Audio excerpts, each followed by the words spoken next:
more organized in leveraging technology that can assist the little they are doing now. We want to believe that the economy of Nigeria is going to feel it across the nation. And so what I believe this will do in terms of being a game changer in a very profound, transformative way is that if you drive development through research, which we hope the NRDF will accomplish, I believe that Nigeria will be very competitive and you will have a diversity of sources of income as a country, and we will not be entangled in the politics that often bedevils oil. We're talking about, for instance, the recently passed petroleum industry bill that is being harmonized by both chambers of the National Assembly. And you can see the great deal of outrage from certain parts of the country. The Science Granting Council's initiative in sub-Saharan Africa has announced that TED Fund has joined the initiative to advance research excellence in sub-Saharan Africa. Since 2015, SGCI has been jointly funded by the United Kingdom's Foreign Commonwealth Development Office, Canada's International Development Research Centre, South Africa's National Research Foundation, the Swedish International Development Cooperation Agency, and the German Research Foundation. The Executive Secretary of TED Fund says the SGCI will open a new window of opportunity that will serve as a fulcrum in achieving our goal: Nigeria's transition to a knowledge economy in the 21st century. And that is the paradigm shift.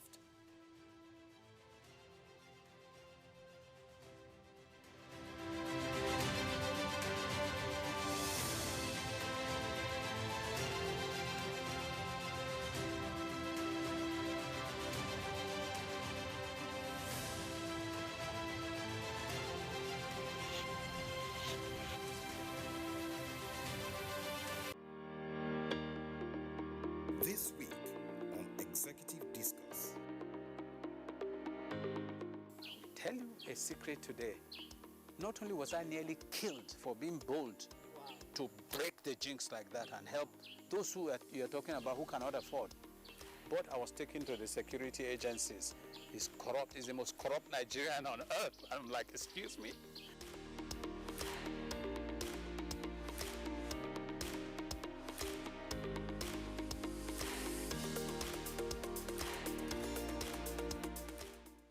Hello and welcome. It's time for another interesting package of Everything Music. Angelina, you dey cool in my temperature.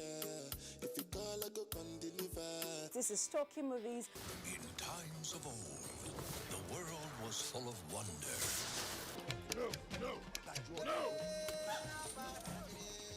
Stop it! Welcoming you to your weekend for today. Arise, oh compatriots. It's time to use our voice. Beyond 6 packs. Bills.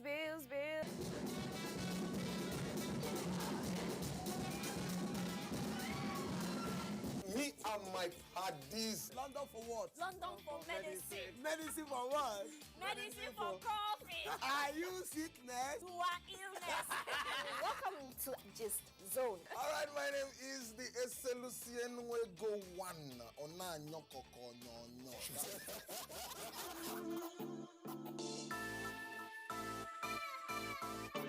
I never get this kind of thing, or I hear it. Abuja Intraprodigies Agency then called me because we are partner with them. They say we should come. There is a survivor fund that the government wanted to give technicians.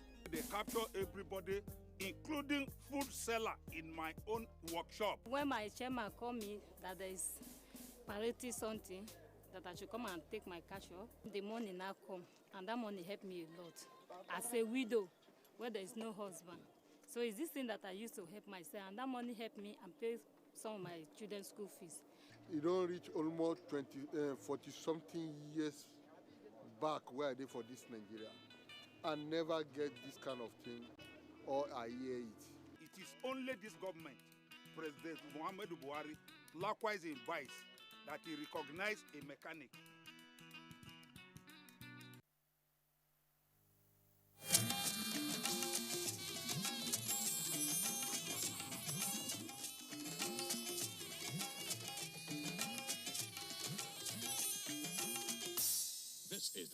service of the NTA.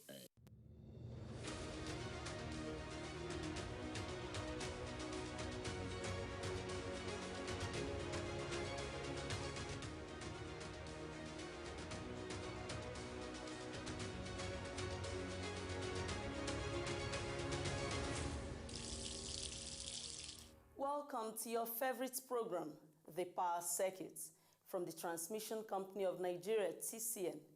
This program keeps you informed about the operations of TCN and the role it plays in managing the national electricity grid.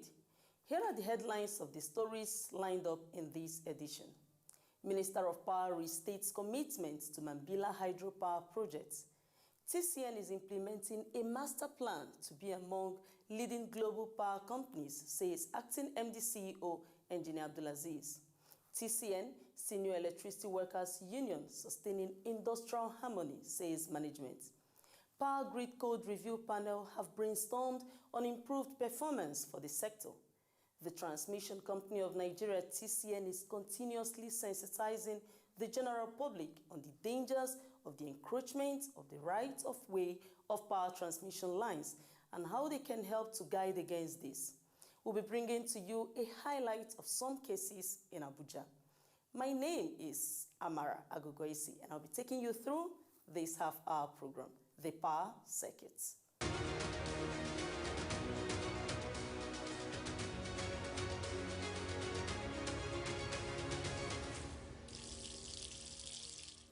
The Minister of Power, Engineer Saleh Maman, says the federal government is committed to executing the multi-billion naira Mambila hydropower project in Taraba State. Our correspondent completes the story. The minister, who stated this in Jalingo, the Taraba State capital, while marking the Salah celebration, said no administration has shown a high level of commitment and political will towards the projects as the present one. He said, apart from the presidential committee set up by President Muhammadu Buhari for the implementation of the project, funds were released to the Taraba State government to pay surveyors handling the land and aerial survey of the project sites. The minister explained that the money was released to the Taraba State government because of a memorandum of understanding (MOU) between the Federal Ministry of Power and the state government for the survey work. Engineer Mamman explained that funding has been provided to the state government because under the Land Use Acts, all lands belong to the state governments. The funding is also for the sensitization of host communities in areas earmarked for the projects, he added. The minister then assured that after the completion of the survey work, compensation will be paid to owners of the land marked for the projects in the states.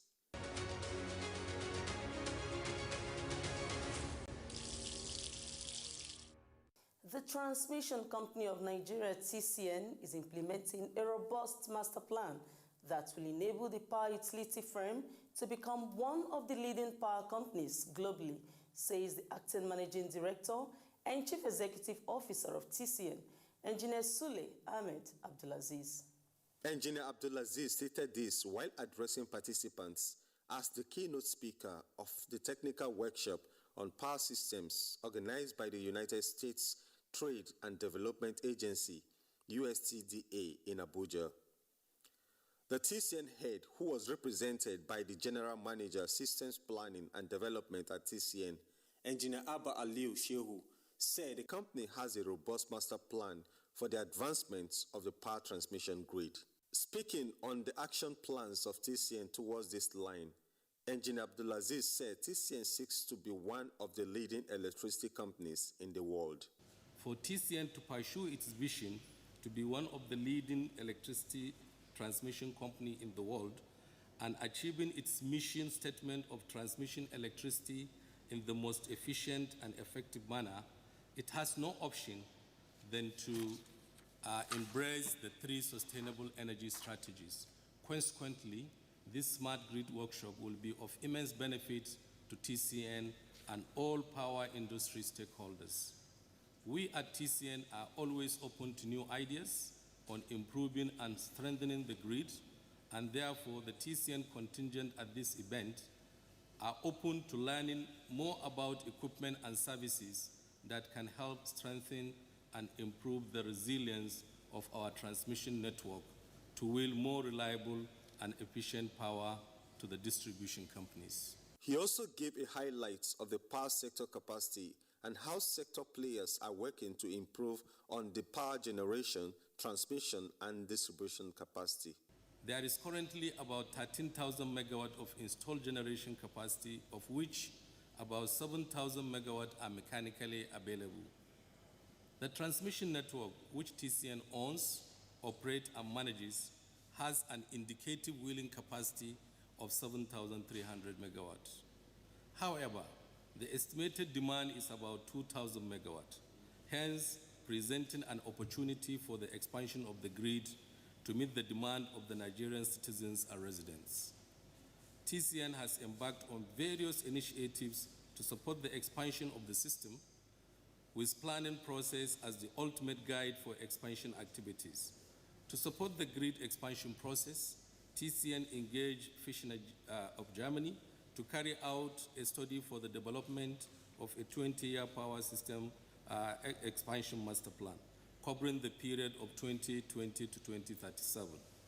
The study addresses a wide range of topics, including demand forecast, the projection of existing generation capacities availability, least cost future generation candidates, including the integration of over 2,200 megawatt PV solar, least cost transmission analysis, cost estimation, financial analysis, and environmental impact scoping.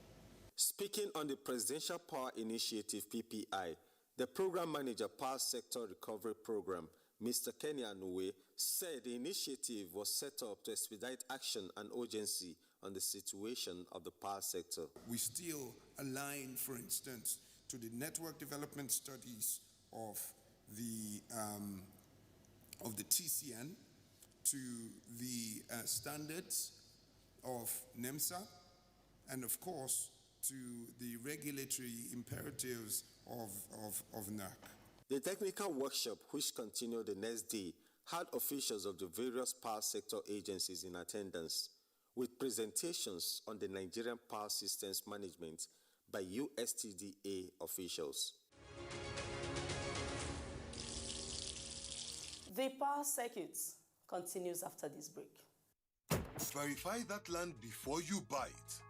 To drastically reduce the incidence of building under the transmission right-of-way or encroaching on designated TCN land, members of the public are hereby requested to verify land near or along transmission line route before purchasing it. Verification should be made in the Land Development Authority or at the TCN office. This would help in drastically reducing the incidence of building under transmission line right-of-way and save us all the problem of pulling down the structure or truncating transmission line expansion projects in your community due to court injunction. Help us serve you better. Verify that land before you buy it.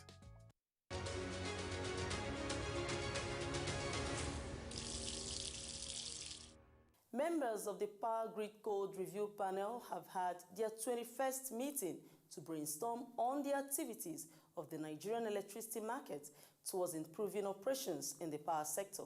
Our correspondent brings you more of these reports. At the 21st Grid Code Review Panel meeting held in Kefi, Nasarawa State, the Executive Director, Independent System Operation at the Transmission Company of Nigeria, TCN, and Chairman of the panel, Engineer Mamman Jimo Lawal, in his opening remarks said the panel was constituted in December 2018 and comprises officials drawn from the power sector value chain. I would crave your indulgence to draw our attention to Section 3.1.1 of the Grid Code, which states that a Grid Code Review Panel shall be formed pursuant to 42 of the market rules. This panel shall be in charge of the Grid Code review and amendment. This is the cardinal reason for which the panel was instituted. The panel is to drive the review and amendment processes of the Grid Code in order to improve its efficacy in guiding all users of the electric power grid. Other functions of the Grid Code Review Panel, as contained in the Grid Code, are as follows. 1. to keep the grid code and working under review, review all amendments to the grid code, WITNEC or any user or TCN may wish to submit for consideration by the panel from time to time, to publish recommendations as to amendments to the grid code that TCN or the panel feels are necessary or desirable, and the reasons for the recommendations, to issue guidance in relation to the grid code and its implementation, performance, and interpretation when asked to do so. Engineer Lawal also said, considering the changes arising in the power sector, the meeting was crucial to review the grid code. It is a set of guidelines that operators must comply with for an efficient electricity grid operation. He enjoined the members to continue to be dedicated towards delivering on the mandate that has been given to them to make the power sector efficient. It is my hope that the panel will drive its mandate effectively within the 2 years of her tenure. I wish us all fruitful deliberations as this meeting is declared open. Thank you. Secretary of the Grid Code Review Panel and Assistant General Manager Systems Planning and Development at TCN, Engineer Kabiru Adamu, further explained the roles and expectations of the panel members, noting that the objective is to have and sustain a functional electricity sector. So this version of the business group was developed in 2015, and it was approved for innovation. So far it's been the one in use. So all members of the panel are expected to acquaint themselves with it, because that's where the guidance of the activities of the panel are stated as approved. We may also have comments or improvement to it if need be to make it a better document that can guide the panel. Members of the panel made their observations during the review session as they referred to the existing version of the grid code and how it can be enhanced to improve the power sector performance. Secretary of the Grid Code Review Panel further explained the objectives of the meeting as he spoke on the sideline of the meeting. The Grid Code Review Panel is a panel of experts constituted from the various stakeholder groups that are the users of the Nigerian National Grid, for the purpose of keeping the workings and the operations of the grid code under review all the time. So the grid code is a document, one of the ruling documents within the industry that provides guide, regulations on how users are connected to the grid and how users are expected to operate within the grid. The purpose of providing the code is to ensure that the integrity of the grid is maintained, that users do not compromise minimum standard expected of them to be able to operate and sustain the grid.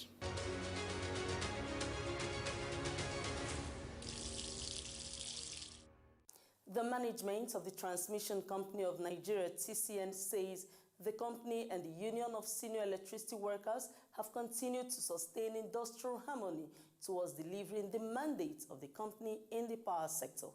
The Executive Director, Human Resources and Change Management, Barrister Justin Ishaya Dodo, reiterated these statements during a meeting he presided over with executives of the TCN chapter of the Senior Staff Association of Electricity and Allied Companies, SEAC.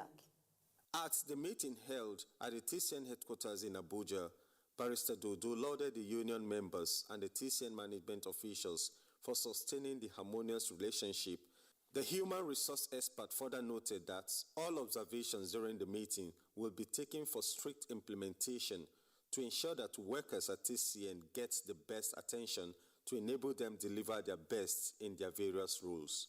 He said the management has deepened the process of training for the workers towards fulfilling their observations.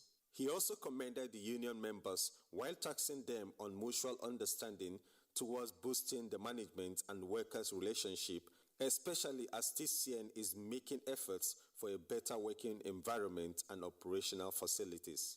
On his part, The chairman of the TCN chapter of SIA, Komrilu Nwachukwu, assured that the union will continue to strive to ensure that the harmony and partnership is sustained.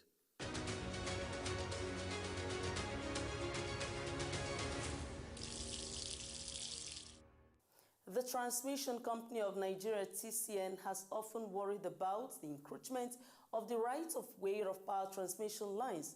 It will continue to sensitize the general public on the dangers of this and how they can help to guide against this. Here is a highlight of some cases of encroached transmission line of right of way in Abuja. Gozape district is a rising hybrid area in Abuja, Nigeria's capital city. The Transmission Company of Nigeria, TCN, has a 132 kilovolt high tension transmission line route passing through the district from the 330 132 kilovolt Katampe transmission station and terminating at the 132 33 kilovolt Apo transmission substation. Despite the clear marking of the route with the overhead power transmission, there are still conspicuous encroachments of the right of way of power infrastructure. An Officer 2, System Lines Department at TCN, Engineer Abel Iwodi, spoke about this at the spots of an encroached area in Gozape. For the long time now, the government has been preaching and publishing under the high tension where people build houses, people plant trees, and the danger in it. We don't want a situation that people will live under the high tension like as this house is. It's enclosed to the power line. And if there is anything that happens under the power line, they will not be safe. Engineer Iwodi further highlighted the dangers of living close to a power transmission line. If anything happens to this tower and the tower falls, you will discover that it will stop all the business of the day. People will not have light and a lot of things, so on and so forth like that. There is a lot of places that all these kind of things are built. All this building, farming, and other encroachment in a lot of places.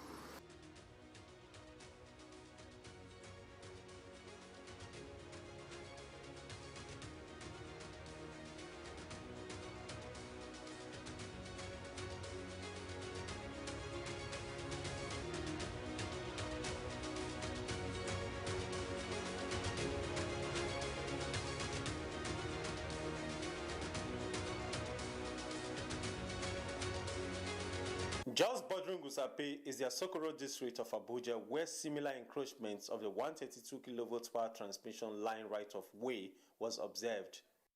Engineer Iwodi said a barricade was raised by TCN some years back to prevent trucks from ramming into the transmission line tower, as an accident involving a truck affected one of the towers on the line route in the place. Lugbe town is about a 20-minute drive from the Abuja city center. The axis also has multiple 132 kilovolts power transmission line routes connecting the Nnamdi Azikiwe International Airport, and from the 330 132 kilovolts Gwagwalada transmission station within the FCT to the 132 33 kilovolts Kukwaba and Apo transmission substations in Abuja. The TCN crew also observed several infractions along the transmission line route. A particular spot was turned to mechanic workshops directly under the power line, with traders going about their business freely by the roadside, as another section of the area has been turned to a marketplace. Still within this area, a water tank dealer found a spot to display his ware with a transmission line tower serving as support for his business. More mechanics and a cement dealer are now the hosts in this area. The encroachments, which span a lengthy distance of the transmission line's route, have shanties occupied by residents believed to be hawkers, mechanics, and other artisanal workers. A particular area, the base of TCN Power Transmission Tower, has become a beehive of activities by the encroachers.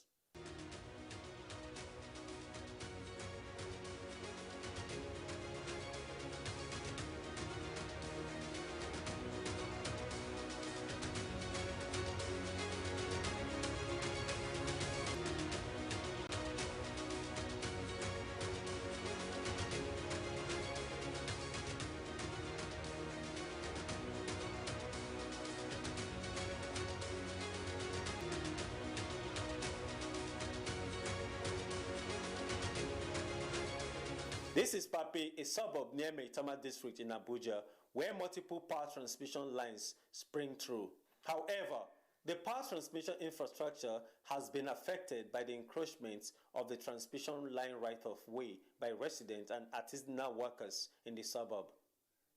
This is spots on the line route dominated by mechanics who do not care about the hazard and safety implications of doing business under the power transmission line, including using the tower base as a parking lot.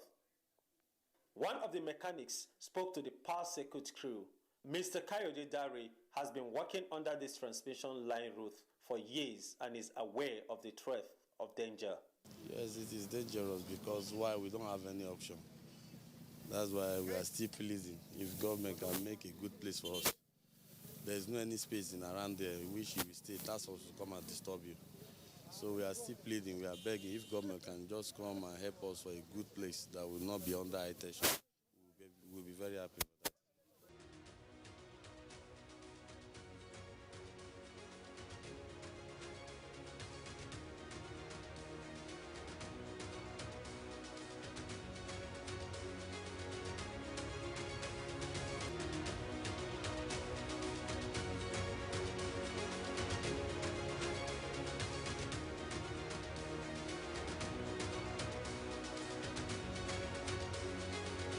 The Dawaki and Dutse Alhaji Aziz in the Buhari Area Council of FCT is another area with massive rights-of-way violations of the multiple power transmission line route.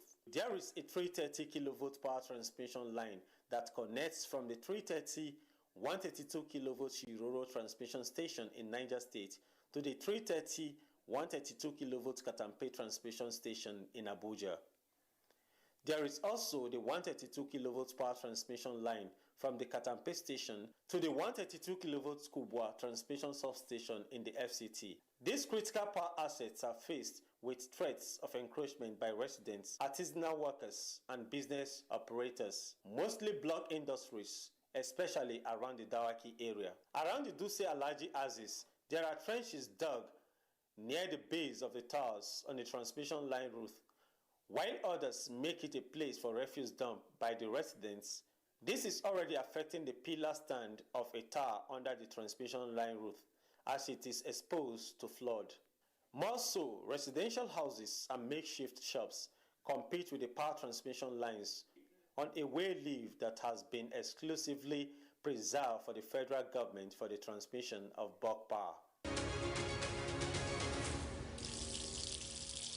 TCN urges you and all stakeholders in the Nigerian dream to collaborate in tackling this menace, which has health and safety implications and could affect the efficient delivery of power supply to Nigerians. As we wrap up this edition, here are the headlines again. Minister of Power reassures the progress on Mambila hydropower projects. TCN is implementing a master plan to be among leading global power companies, says acting MD CEO Engineer Abdulaziz. TCN, Senior Electricity Workers Union, sustaining industrial harmony, says management. Power Grid Code Review Panel have brainstormed on improved performance for the sector. You also saw a highlight on the encroachment of the right-of-way of power transmission lines in Abuja. Together, we can work to stop such acts to ensure that the power infrastructure are in top shape to serve your electricity supply demand. Thank you always, our viewer, for being a part of the power circuit. This episode and all others are readily accessible with just a click on the TCN YouTube channel. Keep supporting TCN through these platforms so that together the company can achieve more milestones in delivering bulk electricity for improved power consumer experience. Kindly ensure you take the COVID-19 preventive mechanisms seriously, as there are reported cases of the outbreak of the new Delta variant in Nigeria.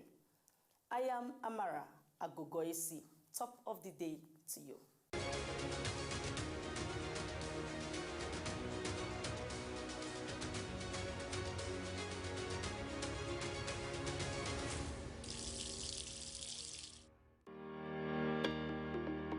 This week on Executive Discourse. tell you a secret today. Not only was I nearly killed for being bold to break the jinx like that and help those who you're talking about who cannot afford, but I was taken to the security agencies. He's corrupt. He's the most corrupt Nigerian on earth. I'm like, excuse me?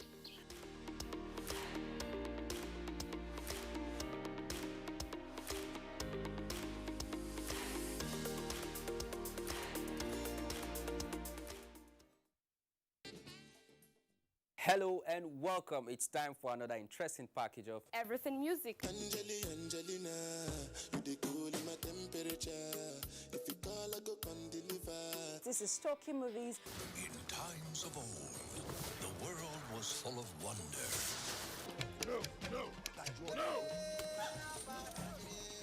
Stop it! Welcoming you to your weekend for today. Arise, oh compatriots. It's time to use our voice. Beyond 6 packs. Bills, bills, bills, bills. Pay the bills. Keep them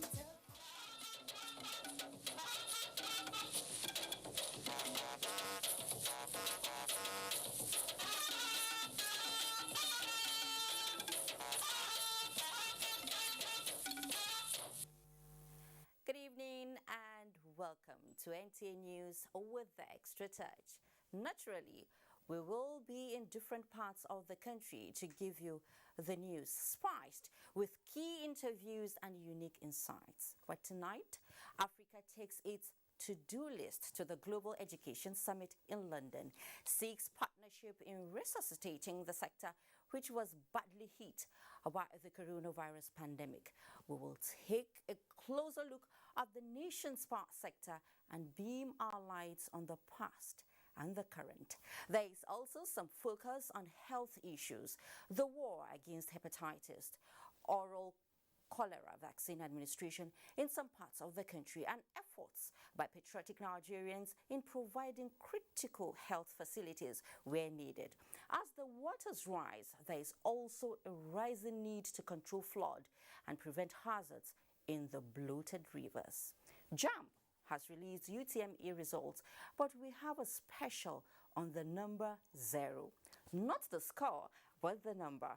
There are special reports on infrastructural development, security, and the judiciary. So let's set sail. I am Fatima Umar Buba, and this is News Extra. I welcome you. All is now set for the Global Education Summit in London, the British capital, on Thursday. President Muhammadu Buhari, who is expected to join other heads of state and government at the high-level engagement, has already pledged to increase budgetary allocation to the education sector by 50% in the next 2 years. Details in the course of the bulletin. The introduction of e-Naira as electronic legal tender in Nigeria and the decision of the Central Bank of Nigeria not to sell forex to bureau de change operators is receiving applause by economic experts. Guests on NTA's Good Morning Nigeria are the latest. Thomas Obetere reports. The guest agreed that the decision to discontinue sales of forex to bureau de change is long overdue and believe commercial banks should also be encouraged to source their own forex. The however insists that BDCs are not helping the CBN at stabilizing the foreign exchange rates. If the BDCs were operating as expected, obtain foreign exchange and sell at the margin expected, and the embassies, international organizations go there probably will be no issue. But it's because of the misbehavior of the BDCs that they've now transformed from being part of the official market to being part of the parallel market. It's a distortion as far as I'm concerned, because when you now see $5.7 billion being distributed to Nigerians through the CBA, the BDC's network, you want to question what value we are deriving from that $5.7 billion. Commercial banks in Nigeria were also advised to take advantage of opportunities inherent in the sector to grow the economy. In Abuja, Thomas Ogbetere, NTA News. A situation where citizens of the ECOWAS community pay outrageous amount to make calls when they travel to other member states is considered inimical to regional growth and integration. Conversations at the ongoing delocalized meeting of the ECOWAS Parliament in Ghana are focused on how to correct the misnomer and engage relevant stakeholders to implement the ECOWAS regulation on roaming in the respective countries. Onengi Fanfis has the report.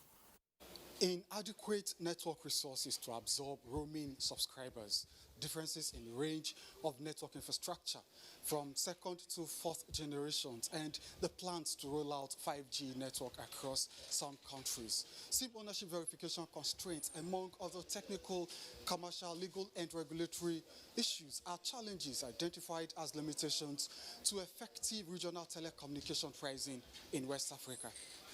A stronger regional level regulatory regime would be required to ensure better regulation of regional roaming issues and activities. To further promote seamless regional communication, ECOWAS released a regulation on roaming, but that too is facing challenges ranging from difficulty in obtaining agreements from operators on costing to fraud related to unlimited roaming call reception. Cross-border ICT infrastructure also needs to be implemented within the region so that our operators avoid having to exchange their traffic in hubs outside the region. The example of telecommunication and information technology used by the ECOWAS Community Court of Justice, however, stands out as a model to encourage member states to adopt safe use of ICTs. We believe that this can be achieved through careful planning, resource mobilization and training of judges and court staff. TIT is obviously the way to go. That those agencies actually do their work, because without implementation, then it doesn't really make sense to sit and talk.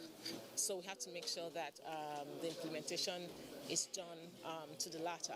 Parliament also considered influence of telecoms and ICT on elections in member states. In Winneba, Ghana, Onengi Fanfis, NTA News.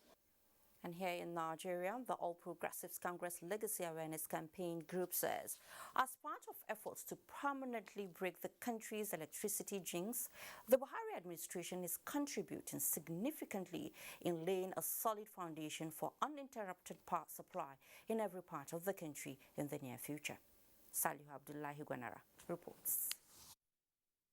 In a statement by national coordinators of the APC Legacy Awareness and Campaign, a voluntary think tank group of the party, Salihu Muhammad Lukman, Director General APC Governors Forum, and Ismail Ahmed, National Youth Leader APC Caretaker, acknowledged that since 2015, the administration has focused on completing inherited projects, resolving the liquidity issues faced by players in the sector, promoting off-grid renewable initiatives, especially targeting underserved communities and vulnerable populations, and ensuring robust consumer protection for on-grid electricity consumers. The statement added that Buhari's administration has embarked on the completion of inherited and abandoned power projects, which include the 40-megawatt Kashimbila Dam and hydropower plant, the 10-megawatt Katsina wind farm, and the 30-megawatt Gurara hydroelectricity power plant, which has been completed and concessioned to the private sector in 2020. Others are the 700-megawatt Zungeru hydropower plant, scheduled for completion at the end of 2021, expected to be one of the biggest power plants in the country. The APC Legacy Awareness Group also acknowledged new power projects under the APC-led administration to include the private sector-led Azura 460-megawatt power plant in Edo State, 3 Afam fast power plants with a capacity to generate 240 megawatt of electricity, energizing education program designed to supply clean and reliable energy, solar and gas to federal universities and federal teaching hospitals across the country. Others are the National Mass Metering Program to ensure that all Nigerians receive electricity from the national grid, the Solar Power Niger design to deliver 5 million off-grid solar connections to Nigerian households as part of the economic sustainability program of the Buhari administration, as well as the gas to power infrastructure projects. Salihu Abdullahi Gwanara, NTA News. At the center of most complaints by electricity customers in Nigeria is the issue of what many consumers refer to as outrageous billing by the distribution companies. This oftentimes results in accumulated debt, with customers and distribution companies dragging each other. Joshua Ojitu engaged both electricity customers and the distribution companies and now reports on common grounds to resolve the issue. Just like many Nigerians, Dave Olua is an electricity customer, but without power supply for 4 months, while his neighbors have stable power supply. Reason not far-fetched, his house was disconnected by the distribution company due to accumulated debt of more than 300,000 naira incurred by the former tenant. In spite of intervention by the Alternative Dispute Resolution Forum set up by the Nigerian Electricity Regulatory Commission on the matter, he says both the Abuja Electricity Distribution Company and the Nigerian Electricity Regulatory Commission are yet to comply with the ruling of the forum. Dave Olua is seeking for compensation and restoration of power supply to his house. I am not owing them. They are rather indebted to me. So they should restore my light. According to the NEC law, it's my right. AEDC cannot benefit from the ruling of a forum and decide which to take and which not to take. It's sacrilege. When a house is being serviced for the purpose of providing electricity for that house, contractual relationship is established with the owner of the property. And by extension, the property itself, because customers are, by their nature, in some instances, are mobile. And if they read that, what we call Form 74 very well, it's clearly stated that in the event that electricity is consumed in that place and is not paid for, that liability will not be written off. It will be inherited. Consumer protection and licensing performance standards. Those standards are not enforced. The distribution companies are taking advantage of consumers when you look at those standards. The standards are talk about reconnection and disconnection. The situation is the same in parts of the country as electricity customers protest over what they describe as outrageous billing in spite of inadequate power supply. We're asking that the federal government should look into all the discos and see what Nigerians are going through under them. The issue of billing, people should know that the tariff regime we've had has also increased if you can have more power generation to the grid. While electricity is an essential commodity, observers suggest that the guiding rule that binds both the provider and customer be respected so that the likes of Dave Olua and other customers will have value for money and the distribution companies smile to the bank with the returns on investment. In Abuja, Joshua Ojitu, NTA News. In another story, the All Progressives Congress has inaugurated committees that will supervise the forthcoming wards, local government and states congresses across the country. John James Akpan Udodehe, Secretary Caretaker Committee, inaugurated the committees on behalf of Governor Mai Mala Buni at the Buhari House headquarters of the APC. Salihu Abdullahi Gwanara has the report. It is 1 year and a month now that the Governor Mai Mala Buni-led Caretaker and Extraordinary Convention Planning Committee has been piloting the affairs of the APC. This event demonstrates the Caretaker Committee's readiness to carry out the task of ensuring that democratically elected leaders emerge at wards, local government and state levels as part of their primary mandate. The success of this exercise depends so much on you. The unity of our party also depends on the outcome, and the outcome essentially depends on your handling of issues. Where there are disputes, we will sit down and talk to them so that if they can be able to cooperate and understand, it is better for us to solve the problem earlier than leaving it to the appeal committee. As a party going through rebuilding and rebranding processes, committee members have been urged to use the party's guideline and constitution in discharging their responsibilities, and above all, that their loyalty should be to the party. In Abuja, Salihu Abdullahi Gwanara, NTA News. To judiciary now, the Supreme Court has dismissed the appeal filed by the PDP candidate Eyitayo Jegede in the October 2020 Ondo State governorship election, challenging the legality of Governor Rotimi Akeredolu's nomination by the APC caretaker chairman Mai Mala Buni to stand for the election. Austin Ayebe has the report. It was a panel of 7 justices that had the appeal presided over by Justice Mary Peter Odley. At the end, 4 were in the majority, while 3 were in the minority. The majority justices who held that the appeal was incompetent said the appellants abandoned the case when it failed to join the APC Caretaker Committee chairman Mai Mala Buni, who was accused of holding 2 executive positions when he signed the nomination and sponsorship letter of Akeredolu to INEC, contrary to the provision of Section 183 of the 1999 Constitution as amended, saying allowing the appeal to succeed will amount to shaving his hair in his absence.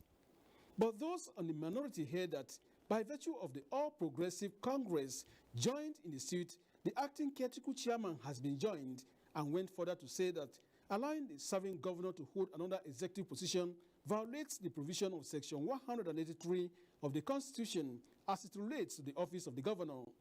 At the end, the majority decision closed the matter with the appeal dismissed. It was a keenly fought battle, but at the end of the day, the law has vindicated us, so I'm so happy about it. Constitutional infringement is a void act. So the Court of Appeal came up with this contention that they ought to have been made, he ought to have been made a party. And that contention is that there is no basis you can make an agent of a disclosed principal a party. The decision by the Apex Court has put to rest the legal tussle against the October 2020 election of Governor Oluwarotimi Akeredolu. From the Supreme Court, Abuja, Austin Anyebe, NTA News. In the meantime, President Muhammadu Buhari joins members of All Progressives Congress to felicitate with Governor Rotimi Akeredolu of Ondo State over the Supreme Court judgment, which upheld his re-election in the October 10, 2020 polls. The president urges the governor and all elected leaders of the governing party to always place the people first in their consideration of development programs and projects, affirming that the popularity of the APC would continue to depend on performance and acceptance by the electorate. The president notes that the Supreme Court's judgment, preceded by that of the Court of Appeal, further bolsters the strength and reach of the APC and its bright chances of consolidation in coming elections, and calls on the opposition to sheath the sword and work for the development of Ondo State. And we'll head to Kaduna now, where Kaduna State High Court, presided by Justice Gideon Korada, has discharged the leader of proscribed Islamic movement in Nigeria, Sheikh Ibrahim Al-Zaki, and his wife Zinat. Haruna Muhammad reports. Sheikh Ibrahim Azazaki and his wife Zinat have been standing trial since 2018 before the Kaduna State High Court on an 8-count charge bordering on alleged culpable homicide, illegal possession of firearms, unlawful assembly, and disruption of public peace. The court found that the charges were filed in 2018 pursuant to the penal law enacted by the state government in 2017 over an alleged offense committed in 2015. At the Wednesday sitting, which is the 27th sitting by the court, the presiding judge, Justice Gideon Korada, says the case was not shown or proven by the prosecution. The court agreed with us that Malam Zazaki and his wife had committed no offense. The court ruled that the charge ought not to be in the first place.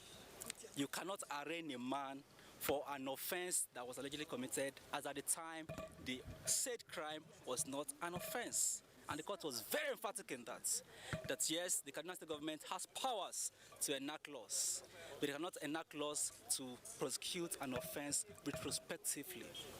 On that first ground, the court held that that charge is incompetent. The prosecution counsel could not be reached for comments. In Kaduna, Haruna Mohammed, NTA News. The administration of justice in Nigeria has continued to record successes and milestones with the periodic addition of new legal practitioners to the number of advocates. Olabode Arewa reports that the challenges occasioned by COVID-19 could not disrupt this year's call to bar ceremony. Those are the new wigs taking the oath of allegiance to be faithful ministers in the Temple of Justice. 4,350 candidates of the total number of students successfully scaled through the 2021 bar final examinations. Family and friends were on hand to felicitate with them on the special occasion. For the new wigs, it is a dream come true.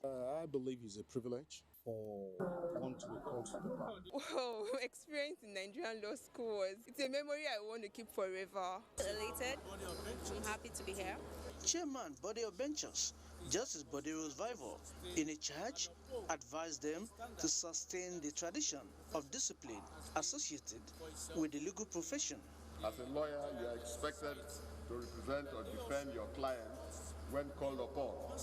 In so doing, you are to remain committed to the best interests of your client. Each of the aspirants and found them worthy to be presented for call to the Nigerian bar. Among recent advancements recorded by the Council of Legal Education are the new campuses of the Nigerian Law School in Yenagua and Port Harcourt. From the Eagle Square, Abuja, Olabode Arewa, NTA News. Congratulations to all of them. We'll take a short break now. When we return, no time to waste in the battle against hepatitis. The threat of the COVID-19 Delta variant and efforts to arrest its spread. Stay with us. Are you ready for this? Let me hear you, AJ. Give me some bass. Just one ball. Just one ball. Just one ball. Just one ball. Just one ball. Bring it out. Just one ball. Just one ball. Just one ball. Just one ball. I was born hungry for success. It's the Nigerian way. Glow gets it. Champions stay hungry. Oh yeah. Glow gets it big time. Hit the big time with 22 times bonus on every recharge. Dial *777#. It's a knockout. I did look for pension fund administrator. Where soft, make sense, we care for me. Shy. No be the time when story go enter the matter when it's time to deliver. Oh no. The brand is sure them no go stress you. Call them then they accessible. Customer care where they on point. You no go regret when you try of course. Profitable investment. Everything is just a blend. If you know what's good for you, my guy, make you choose premium pension today. Make that switch to premium pension. Premium pension. Make that switch to premium pension. Premium pension. Join over 700,000 satisfied members and enjoy the premium experience at our offices across the 36 states in Nigeria, including the FCT. Call 094615-700-704 to make the switch today. Premium pension. Active today, premium tomorrow. Taste is key and that's how we communicate. Best nourishment in every school. Mama, tasty mama, share the love we all together. I love my mama. Tasty, nourishing, scooping. Mama, best scoop of tasty nourishment. Take this, Mom. You will need it. My tongue is craving something.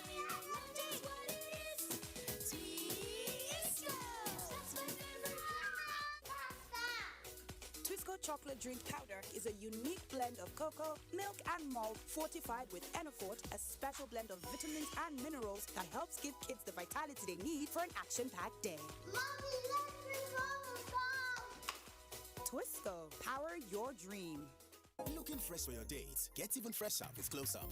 New Close Up Triple Fresh formula. It cleans deeply, fights 99% of bacteria, and cools intensely, keeping you protected and fresh. Protected and fresh.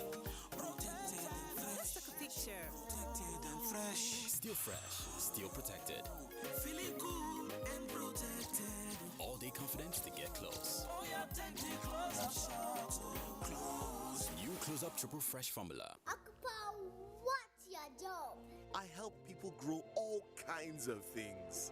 I help people keep and grow their money, so later they come back when it's bigger for themselves. Akapa, you're a magician! Just like a pilot, I help people move from where they are to where they want to be. Thank you, Akapa. ARN. Invested in your tomorrow. We are StarTimes, the most affordable digital pay TV platform with the widest signal coverage in Nigeria, dedicated to bringing the best TV entertainment around the world to your screen. From Hollywood to Bollywood to Nollywood, we offer the most affordable subscription. Enjoy over 75 channels for as low as 1,700 naira, like Nat Geo Wild, BBC, ESPN, and premium sports like Emirates FA Cup, La Liga, Bundesliga, wrestling. What's more exciting? We have the most flexible payment options in Nigeria. Don't dull.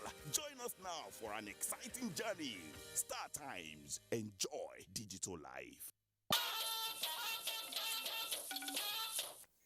Great to have you back on News Extra. All is now set for the Global Education Summit in London, the British capital, on Thursday. President Muhammadu Buhari, who is expected to join other heads of state and government at the high-level engagement, has already pledged to increase budgetary allocation to the education sector by 50% in the next 2 years.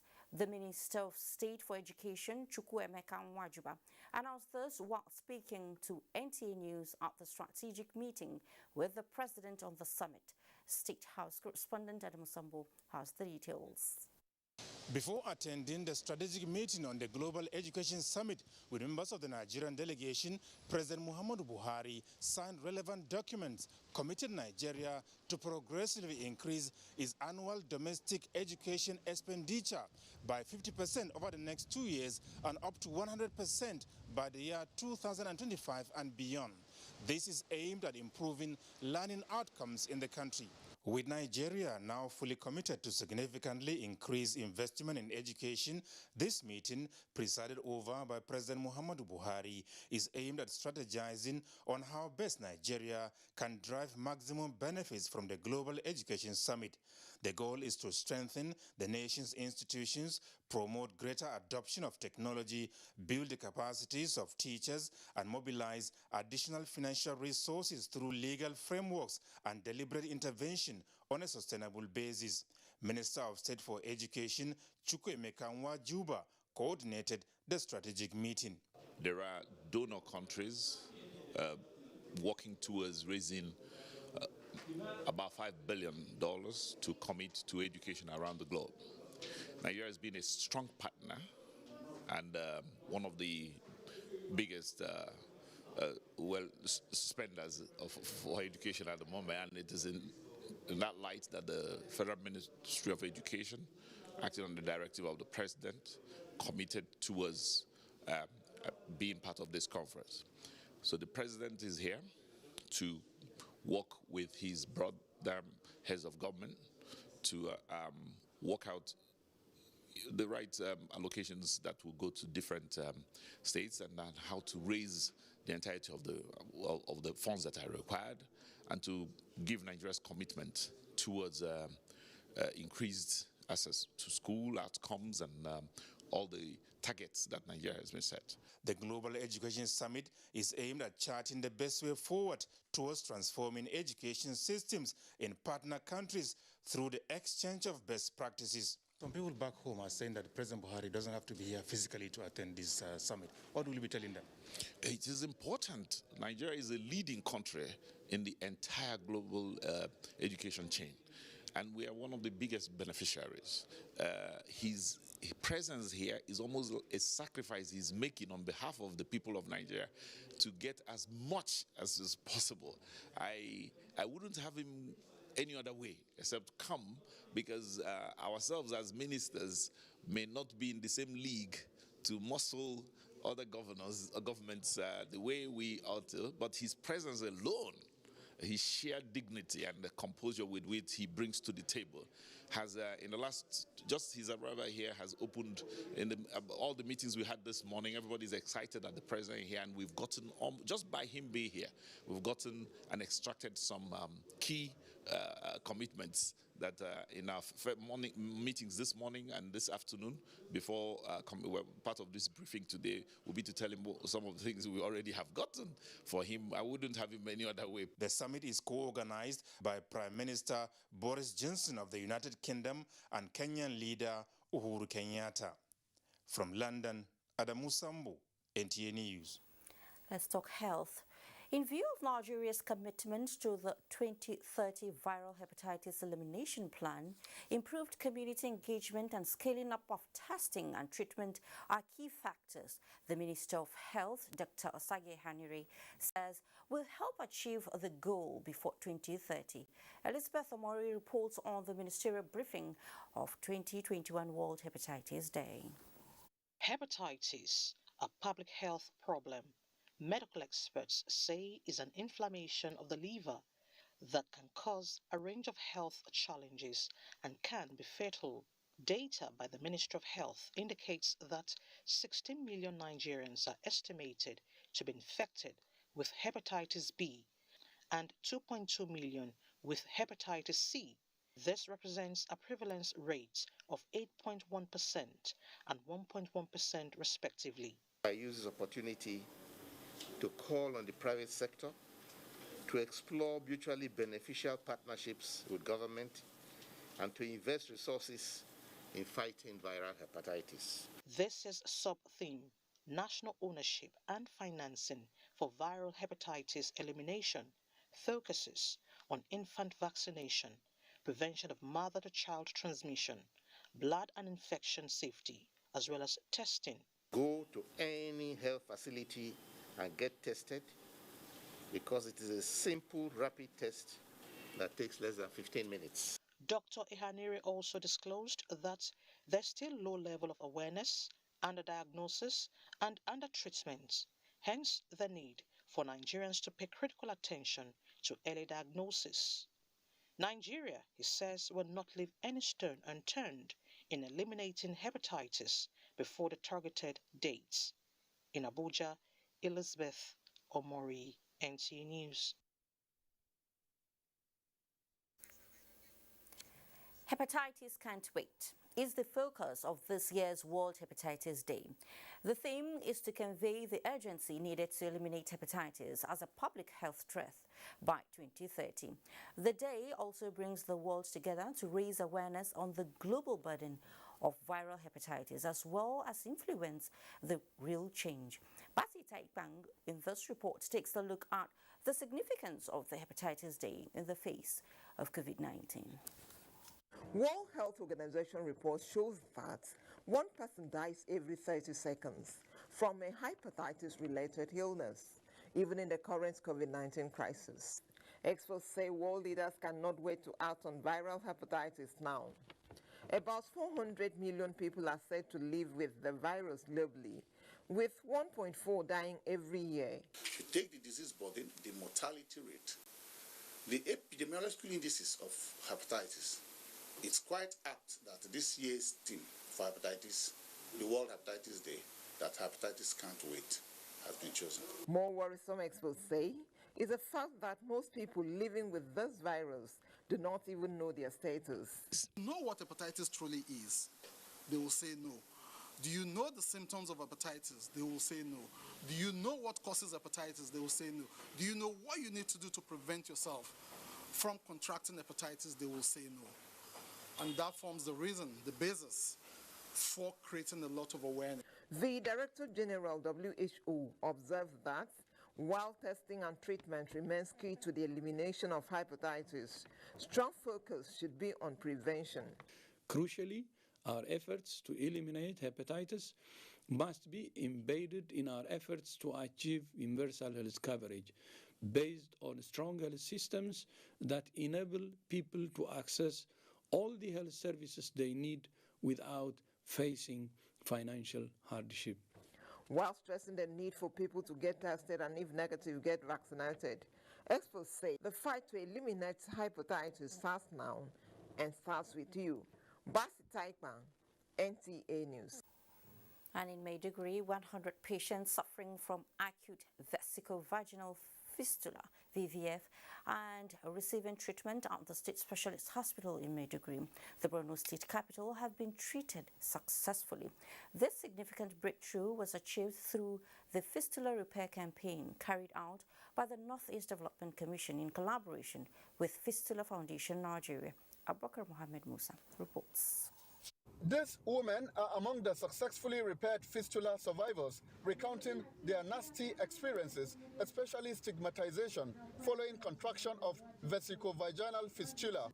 According to the Managing Director, Northeast Development Commission, Mohammed Goni Alkali, 12,000 new cases of VVF develop every year, with a large proportion coming from northern Nigeria due to insecurity and increased poverty. Hence, the urgent need to stem the tide. We have had some of the challenges they have. We make sure that these challenges have been addressed as quickly as possible so that more women will be treated. Both Chairman NEDC, Major General Paul Tarfa, retired, who was represented, said the corrective surgery carried out on the patients was designed to give them hope of recovery, improve their mental status, in addition to paving way for reintegration into the larger society. Wife of Borno State Governor, represented by Commissioner for Health, acknowledged efforts made by NEDC so far in achieving its core mandate and reaffirmed government's commitment in ensuring the realization of said goals. The Fistula Repair Campaign of the NEDC, which is going to be a continuous exercise, is expected to be replicated in states across Nigeria. In Maiduguri, Abubakar Mohammed Musa, NTA News. The dreams of young Nigerians aspiring to study medicine using world-class innovations at the Bayes University is gradually unfolding with the completion of its specialist hospital in sight. Chairman, Board of Trustees, Bayes University, and former Vice President Mohammed Namadi Sambo, on inspection of the facility, is confident the project, when completed, will open a new gateway to a proficient healthcare delivery system in not just Nigeria, but Africa. Charles Alpha reports. Satisfaction describes the mood of members of the Board of Trustees of Bayes University, which comprises the former Vice President Mohammed Namadi Sambo and wife of former Vice President Atiku Abubakar, who were on tour of the facility to inspect how far the project has been executed to specifications. Bayes University Pro-Chancellor Yusuf Dati Baba Ahmed led the team on the inspection of the hospital project, adjudged the biggest private hospital in Africa with over 14,600 square meters. The project has gone very far, and we are very pleased with the visit.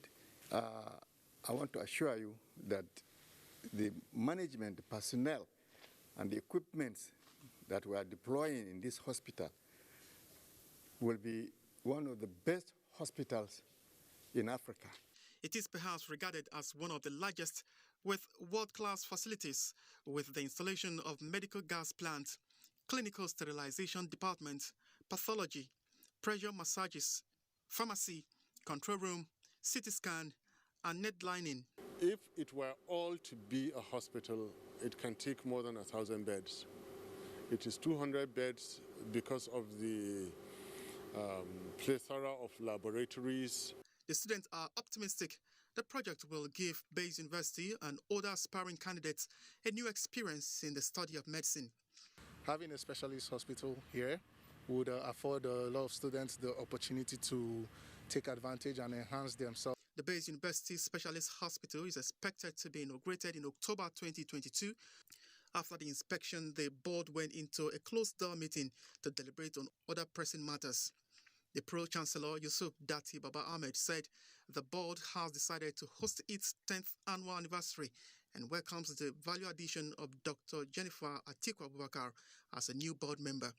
Bayes University is said to be one of the best and fast-growing universities in Africa, showcasing its prowess in not just teaching and learning, but preparing to lead the way in the deployment of modern healthcare facilities. In Abuja, Charles Alpha, NTA News. Bauchi State Primary Healthcare Development Agency has begun administering oral cholera vaccine in Bauchi, Das and Toro local government areas of the state. Mahmoud Ibn Mohammed reports that Governor Bala flagged off the vaccination exercise at the Bauchi Government House. Governor Bala Mohammed receiving the first oral cholera vaccine out of the 1.5 million doses donated by the World Health Organization to Bauchi State government, with Bauchi local government as the worst hit. The State Primary Healthcare Development Agency is targeting 750 persons in 16 wards out of the 20 in Bauchi LGA. The first step to fight cholera actually is to agree that you really have the disease and to even declare that you have cholera. The cholera outbreak has so far spread to 19 LGA in Bauchi State. Only Bogoro local government has no cholera. To 172 wards in Bauchi State. Determined to strengthen healthcare services in Bauchi State, Governor Bala Mohammed promises to provide funds for the success of the vaccination exercise. But certainly even the WHO and the UNICEF have done so well to give us this vaccine, being the first step to get it. We will definitely do whatever that is required within the best established global practice to make sure we collaborate with you. The second dose of the vaccine is expected to be administered 2 weeks after receiving the first. In Bauchi, Mahmoud Ibn Muhammad, NTA News. And from Bauchi we head to Lagos. It seems the world has not yet seen the end as the coronavirus keeps mutating and becoming more infectious. The Delta variant is the latest form in Nigeria, and the federal government is working tirelessly to ensure it is curbed. That is why it placed Lagos, Abuja, Oyo, Rivers, Kaduna, Kano and Plateau State on red alert. Rising cases of the new COVID-19 infections and hospitalizations in the country is also a source of concern. Hingro John Adams gives us more details. Most Nigerians were relieved when the number of COVID-19 cases went on a steady decline, signaling the end of the second wave of the pandemic. Just when it seemed like the country was out of the woods, the third wave swooped in, dashing hopes of a return to normalcy. The latest surge has come with tougher challenges, even as the highly contagious Delta variant has been tagged a variant of concern by the World Health Organization. It affects younger population. It causes more severe form of disease. If you look at Nigeria, more than 80% of Nigeria populations are below the age of 40 years. With reported cases of the Delta variant in Nigeria, medical experts emphasize that vaccination, in addition to other preventive measures, are the options available to stay protected. For all you know, the Delta variant might not be the last mutation of global concern that we see. Findings reveal that COVID-19 as a virus keeps mutating and has the tendency to be more aggressive. This is why government and other key players are calling on Nigerians to cooperate with safety guidelines in order to nip the third wave in the bud. In Lagos, Hingino John Adams, NTA News. Sure, let's keep staying safe.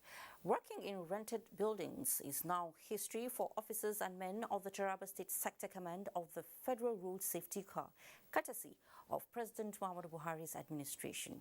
To this end, Taraba State Governor Darius Dixon Ishaku and the Corps Marshal Federal Road Safety Corps, Boboe Oyeyemi, have commended the President for the commitment towards realization of the National Integrated Infrastructural master plan. Joseph Zanagambo reports that they made the commendation during inauguration of a new office complex for Taraba State Sector Command in Jalingo. Taraba State Sector Command of the Federal Road Safety Corps, since its establishment in 1994, has been grappling with the issue of office accommodation, which has no doubt hampered its effectiveness and expected output in an effort at ensuring an accident-free society. With the inauguration of this new office complex for Taraba State Sector Command of the Road Safety Corps in Jalingo, stakeholders say marks a watershed development towards creating the much-needed conducive working environment for optimum performance. The sector command must be actively involved in reducing overspeeding both within the city and the major routes. Good roads have been built to facilitate vehicular movement, not to transform it into a race-running track. Corps Marshal of the Federal Road Safety Corps, Boboye Oyeyemi, and the Chairman Federal Road Safety Commission, Malam Bukari Bello, commended the Taraba State government for partnering with the Corps through the allocation of land and presentation of certificate of occupancy that facilitated the smooth completion of the project. The Federal Road Safety Corps is getting unprecedented support from the states of the Federation, and this is how it ought to be, because this is a matter of lives, safety of lives and property. And anyone who believes in safety of lives will invest more. Road safety is everybody's business, and the global clamor is to address the menace of road traffic crashes and associated fatalities through multi-sector collaboration and support. Stakeholders at the occasion called for more collaborative effort between the Corps and other partners to ensure that accidents on our highways are reduced to the barest minimum. In Jalingo, Joseph Zanagambo, NTA News. Thanks for that report. Now let's take another breather. In the next segment, anxiety increasing as water levels rise in riverine communities, but some are wading in with solutions. We'll be right back. Hands, whether they belong to the young or old, Christian or Muslim, no matter who you are,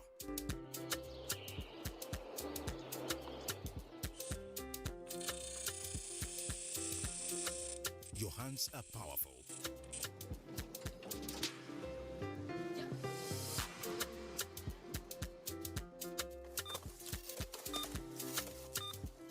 To stop the spread of COVID-19. H. Have your hands washed or sanitized frequently. A. Always cough or sneeze into your elbow. N. No going out without a face mask. D. Distance of at least 2 arms length should be maintained. S. Stay indoors and self-isolate if you feel sick. Hands. I've got no ice on me, but stick a freeze your knees. What up? Unleash your cool side with Mentos Fresh Action Candy and its incredible soothing liquid filling. Get on stage now. I be the cool guy that you want, fresh guy that you want. Mentos Fresh Action Candy. Get cool, stay fresh with the Mentos Fresh Action Candy. Mentos Fresh Action Candy. Get cool, feel fresh. Now with vitamin C. Since 1971, Nigeria's foremost human capital development institution, the Industrial Training Fund, ITF, has been at the forefront of equipping Nigerians with skills for national growth. Today's ITF has repositioned and refocused its programs, forging new partnerships locally and internationally to effectively deliver on its mandate. With 37 area offices and 5 industrial skills training centers across the country, ITF is pushing to reduce unemployment by providing relevant technical and vocational skills for employability and entrepreneurship in diverse trades and crafts. Whether you're a public or private organization seeking to improve the skills of your personnel or an individual looking to acquire skills that will increase your chances of employment or even to help start your own business, today's ITF has a program for you. Speak to us today. Contact our area offices nationwide or visit our website www.itf.gov.ng. ITF, developing the nation's human resource. Looking fresh for your date? Get even fresher with Close Up. New Close Up Triple Fresh formula. It cleans deeply, fights 99% of bacteria, and cools intensely. keeping you protected and fresh. Protected and fresh. Protected and fresh. Let's take a picture. Protected and fresh. Still fresh, still protected. Feeling cool and protected. All day confident to get close. Oh yeah, take the close up shot. Close. New Close Up Triple Fresh Formula. Go TV Biggie Goals promo don't land. Better digging levels, better grooves, no hard at all on top Go TV. Make you not miss this a woof as Go TV price don't go down low for inside Biggie Goals promo. Now you fit get Go TV decoder, Go tenor with 1 month max subscription will be 9,500 naira before for 6,900 naira now. See discount. Make yourself enjoy football for inside your house. Cross your leg, watch BB Niger drama and shows for Africa Magic and international series them. Biggie Goals promo now for you. Better discount. Go get your own now for only 6,900 naira to enjoy max levels for Go TV. This offer no go to tell. Go TV. Love it. Thanks so much for staying. Nigeria Extractive Industries Transparency Initiative (NTA) partners Economic and Financial Crimes Commission (EFCC) to fight against corruption in Nigeria's extractive sector as investors lose 5.7 billion naira on the floor of Nigerian stock market. Details with Musa Abubakar on Business News. Musa, let's do business. Oh, thank you, Fatima. The leadership of Nigerian Extractive Industries Transparency Initiative (NTA) and the Economic and Financial Crimes Commission (EFCC) have resolved to collaborate in the fight against corruption in Nigeria's extractive sector. To that effect, the two organizations signed a memorandum of understanding agreeing to cooperate in the areas of information and data sharing, joint operations, prevention and remediation actions on governance, processing and corruption issues in Nigeria's extractive sector. Other areas of cooperation and partnership include regular capacity building and trainings, participation in fraud risk assessment, efforts, investigation, prosecution and management of information, compliance and enforcement of sanctions.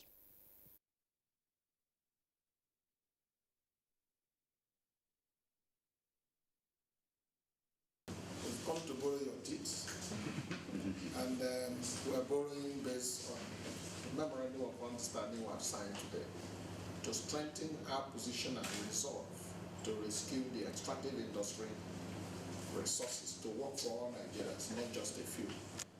We at the EFCC we so much believe that if we can block the leakages, this country will need not to borrow a single cent from any other country to come and finance our budget. And that is why we are interested in this memorandum of understanding, and that is why we are keen to see that the extractive industry is sanitized for the betterment of this country. The State's Fiscal Transparency, Accountability and Sustainability Program for Results, in collaboration with World Bank, Open Government Partnership and other relevant stakeholders, is to strengthen the fiscal transparency and accountability of government through the Citizens Accountability Report. National Coordinator of the program, Stephen Okon, stated this during the Northeast National Workshop on Citizens Accountability Report in Abuja. Essentially, it is aimed at keeping states going by way of discipline, financial discipline. It's also intended to entrench in states common fiscal behavior that promote transparency. The CAR will also enable the civil society organizations, the media, and the organized private sector players to ask the right questions about their commonwealth and how the funds are being utilized by government to provide goods and services to the generality of its people. NICALCO reports that participants described their Citizens Accountability Report as a critical milestone in the reform journey of Nigeria, capable of increasing transparency and accountability if the opportunity it presents is well utilized by all stakeholders. And now to stocks. Nigerian stocks deep for a second day in a row Wednesday as sell pressure returns to the market. At the close of trade, the all-share index recorded a marginal decline of 0.03% to settle at 38,791.03 basis points. 237 million shares traded in 4,305 deals valued at 1.8 billion naira. Equity capitalization also declined to close this session at 20.21 trillion naira. The most traded stocks are Owando, Zenith Bank, and Access Bank. Well, that's business news. It's back to you, Fatima. Well, thank you so much, Musa. At a time when the coronavirus pandemic has affected businesses, new accountants are being inducted into the Association of National Accountants of Nigeria with a charge to participate in creating new alternatives towards moving the country from depression to recovery and development. Moplan Dakok reports that this was at the third session of the 2021 mandatory continuing professional development program of the Association of National Accountants of Nigeria. Depending on your background. It's the second day of the mandatory continuing professional development program of the Association of National Accountants of Nigeria with the theme Re-engineering Accounting Profession in the Post-COVID-19 Era. And the participants are grasping the thrust of being well-rounded and well-blended professionals who are profound in skillful practice and ethical in conduct.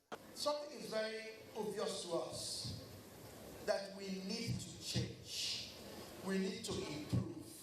We need to be better. Accounting is not a profession where anybody can take cover and hope that nobody discovers you. If you tamper with a document, they become invalid. It might not be acceptable in the court of law. That I will abide by the ethics of the profession. That I will do right. This induction crowns this edition of the program. So you are either going to be part of the problem or part of the solution of our country. Now you have no excuses anymore. Through rigorous training, and today I am inducted as a member of ANAN. I am very grateful to God. It is a journey of 2 years, and I'm so much happy that I was able to be inducted today. There are so many things we have been trained in so many areas in the profession, so we bring it into the job. Forensic investigation process, sustainability reporting, and investor confidence, among others, are issues that featured prominently during the program. In Abuja, Moplan Dakok, NTA News. The Hydroelectric Power Producing Areas Development Commission, HYPADEC, is enhancing safety measures for disadvantaged communities around waterways against looming flood and other disasters. Abubakar Usman Akwanga reports that this came to the fore during a high-powered stakeholders engagement on the review of its roadmap for covering areas under the commission. It is an annual occurrence for communities around the Hydroelectric Power Producing Areas Development Commission, HYPADEC, to come under siege of flood. Now, with the 2021 predicted annual rainfall, which may likely wash away many homes and farmlands, stakeholders are meeting to wear their thinking caps on how to avoid a sad future for HYPADEC communities. So by the time we finish with the needs assessment, we are confident that we will be able to start delivering meaningful projects to the communities. Already the National Assembly has approved our IGR budget for this year, which now give us justification to expend for the purpose of the communities. The Commission is also working closely with communities to identify areas of needs and profile lasting solutions, with the removal of tree logging on waterways as immediate priority owing to incessant boat mishaps. You have a situation where there's overloading of boats. You have a situation where the host communities travel in the night. You have a situation where they don't use life jackets. Now HYPADEC will educate these people. The 6 states of HYPADEC are also on the move for rapid socio-economic growth and development on a sustainable roadmap of short and long-term programs. In Abuja, Abubakar Usman Akwanga, NTA News. We hear that not planning is actually a good plan for failure. Maybe that is why adequate planning and preparedness towards disaster management is always being reiterated. This was done once again at the maiden annual Emergency Disaster Management Summit in Port Harcourt, Rivers State. Joy Uzo was there. History was made as hybrid professionals in emergency and disaster management converged on Port Harcourt. The mission is simple: to rub minds, deliberate and share ideas on globally acceptable response mechanisms in handling man-made and natural disasters in the country. Declaring the conference open, Secretary to the Government of the Federation, Boss Mustafa, who was represented, encapsulated Nigeria's efforts in managing the situation, but called for more holistic approach and synergy. So we solicit assistance and support towards what government is doing. We need to build human capacity because the technology cannot work on its own. So immediately we have that capacity, we're able to respond to disaster when it occurs. Peculiar challenges remain: recurrent erosion, terrorism, farmers' herders crisis, human trafficking, fire outbreaks, and most recently the COVID-19 pandemic. With the theme, Greater Meta Leadership in Disaster Management in Nigeria, Planning, Preparedness and Response. These experts say couldn't be more apt in finding a lasting solution. NTA's Director General Yakubu Ibn Mohamed, represented by the Executive Director Admin and Training, Professor Steve Igbo, urged media practitioners to exercise caution while reporting disaster-related events. Both the media practitioners, the men and women in government, to continue to do all that is necessary to protect the members of the fourth estate of the realm in the discharge of their responsibilities to the society. High point was conferment of honorary fellowship on deserving professionals in Port Harcourt. Joy Uzo, NTA. 210 years ago, the Spanish colonial rule in the present Venezuela came to a bloody end, leading to the birth of an independent entity. In this report, Adebola Brooks-Linsande takes a look at Carabobo, the site of a battle that changed the destiny of Latin America. On 24th June 1821, independence fighters with Venezuelan General Simon Bolivar led the Battle of Carabobo against the Spanish royalist forces.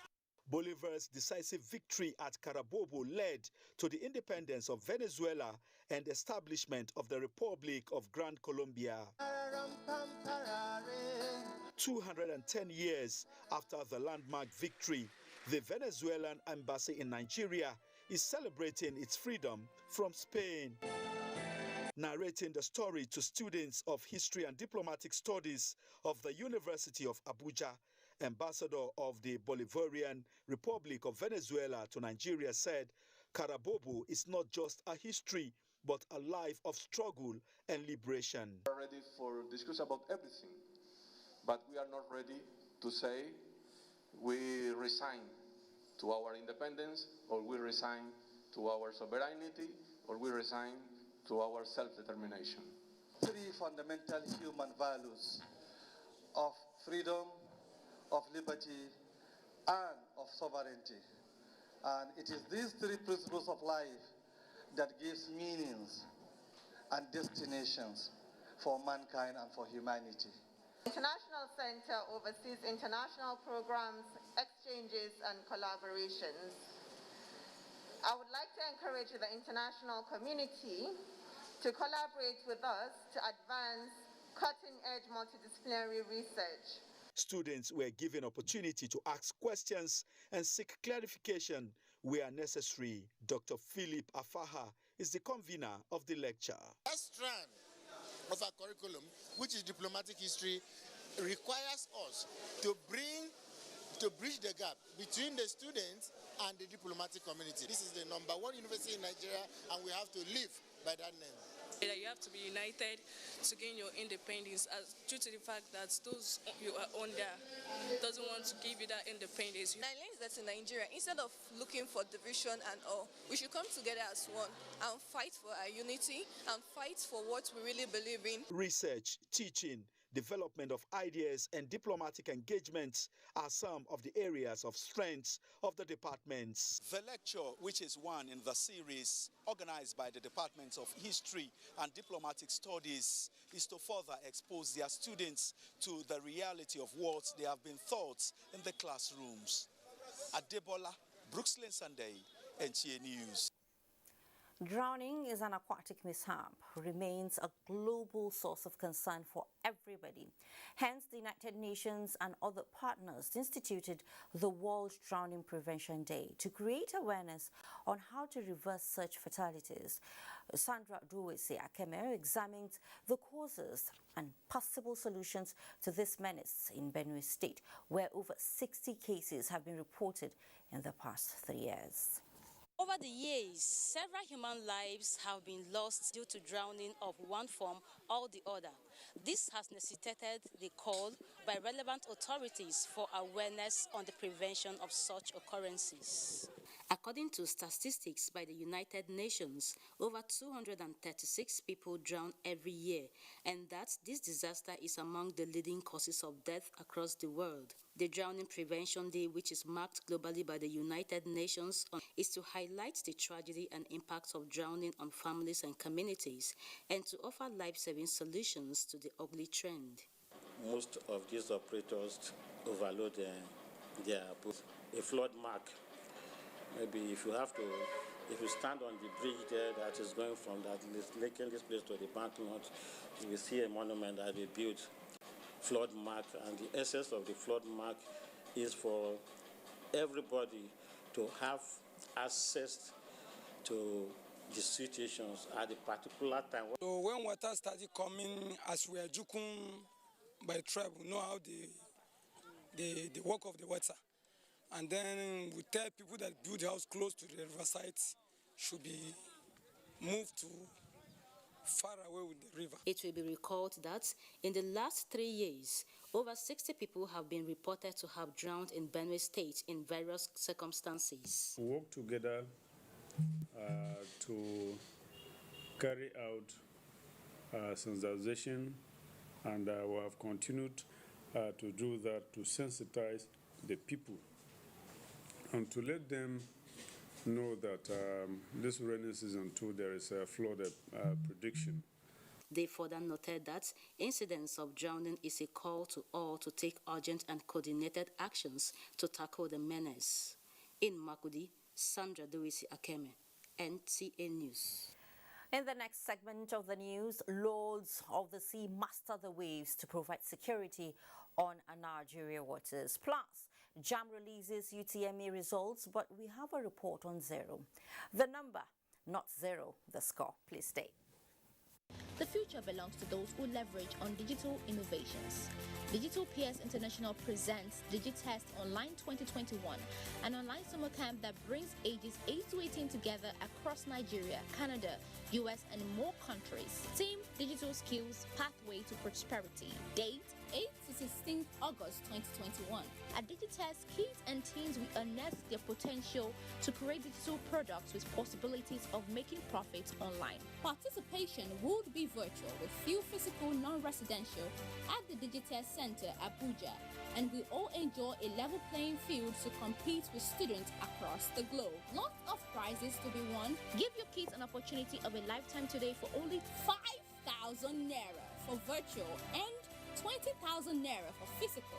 To register, visit our website at www.digitalpeers.org/DigiTestOnline2021 or call 08077823307 or 08077823308. Dear compatriots, our country can be as great as we want. Let us all commit ourselves to its greatness. We must be willing to set aside our differences, unite and stay as one. In our expansive landmass, human and material resources, and plurality lies our strength. Let our challenges lead us to rediscover our common ground, and together, let's find solutions. This will take some time, so it requires patience, tolerance, and forgiveness from every one of us. Let all hands come on deck to protect and transform our country. Let us unite and see each other not as adversaries but as brothers and sisters. Together, we can build a better Nigeria for ourselves and for the next generations. This message is brought to you by the National Orientation Agency, NOA, with support from Nigerian Television Authority, NTA. Welcome back. A United States delegation has visited the Nigerian Air Force Base Kainji to inspect the newly arrived first batch of 6 American Sierra Nevada Corporation and Barrier Defense and Security A-29 Super Tucano light attack aircraft at their new home. Defense correspondent Najatu Tijani reports that Charged Affairs Kathleen Fitzgibbon, on behalf of U.S. Ambassador Mary Beth Leonard, Joint Chief of the Air Staff Air Marshal Oladayo Isiaka Amao, and his leadership team at the 407 Air Combat Training Group Kainji for the inspection, symbolizing an unprecedented level of cooperation between the Nigerian and United States militaries. The Super Tucano platform for Nigeria is the United States' largest foreign military sales program in sub-Saharan Africa, valued at almost $500 million. This program follows the U.S. Department of Defense total package approach model and includes spare parts for several years of operation, construct logistics support, and a multi-year construction project to improve Kainji's infrastructure. The Super Tucano A-29 turboprop aircraft are expected to be a game changer in counterinsurgency operations in northeastern Nigeria. In the meantime, the Nigerian Navy has continued in its quest to rid the country's territorial waters of any form of criminalities. The latest intervention is the joint special military exercise by the Eastern and Central Naval Commands, led by Rear Admirals Sanusi Ibrahim and Kennedy Ebuchunam. Gabriel Aminuke confirms the report. The Eastern and Central Naval Command's joint special exercise, which involved the deployment of troops on board 9 warships to 6 operational bases to tackle pirates, oil thieves, other criminalities in the Nigerian territorial waters. Announcing the deployment are the flag off of the exercise in Onne River State. Flag Officer Commanding Eastern Naval Command, Rear Admiral Sanusi Ibrahim, said that the exercise, codenamed Beni Akekere, is to protect the nation's assets and ensure that the maritime economic activities are not disrupted. Nigeria's maritime domain, which is dominant in the Gulf of Guinea with its enormous resources, remains strategic to our national security and development. We are also conscious that these resources have been persistently threatened by piracy, sea robbery, crude oil theft and illegal bunkering, as well as illegal, unprotected and unregulated fishing, among other crimes. According to Flag Officer Commanding Central Naval Command, Rear Admiral Kennedy Ebuchulam, the exercise will give them the opportunity to build capacity of its personnel and showcase the Navy's commitment to the regional security arrangements. Operations in our backwaters that will be conducted by elements of our Special Boat Service. This is the very first time that the two commands are coming together to conduct an operation. The joint exercise is estimated to cover Brass, Akasa, Boni, Ibaka, up to Oron, the air assets and the hinterlands. In Port Harcourt, Gabriel Amunike, NTA News. Nigeria Media Space is a critical platform for advancing the collective aspirations of citizenry and redefining a process of rebuilding confidence and restoring peaceful atmosphere for posterity. This came to the fore during an analytical session by critical drivers of the nation's media cycle. On NTA's Tuesday Live, Abubakar Usman Akwanga reports.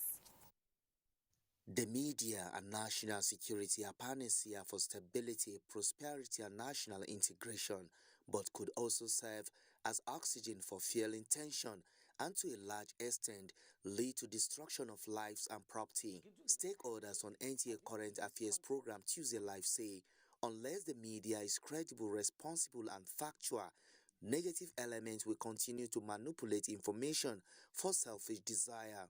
as a professional, you must ensure that in trying to live up to the billing, the responsibility of informing the people, you don't also indirectly harm the people.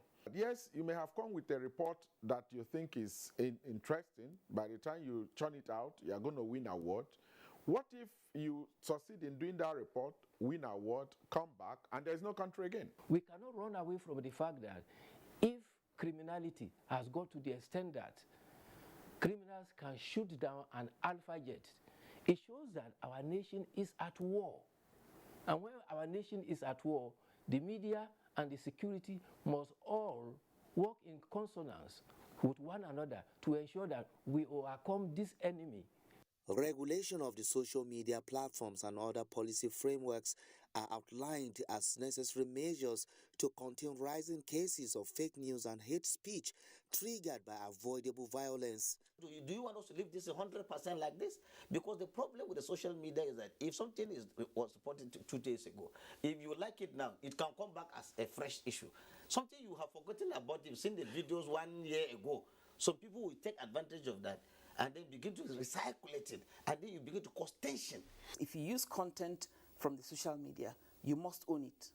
You must take editorial responsibility for that content. And so the onus is on you to verify, to check the veracity of that content that you have picked. As conversations continue on the media and national security, it is hoped that the media will sustain its goodwill in championing a cause that is nationalistic and progressive in a diverse country like Nigeria.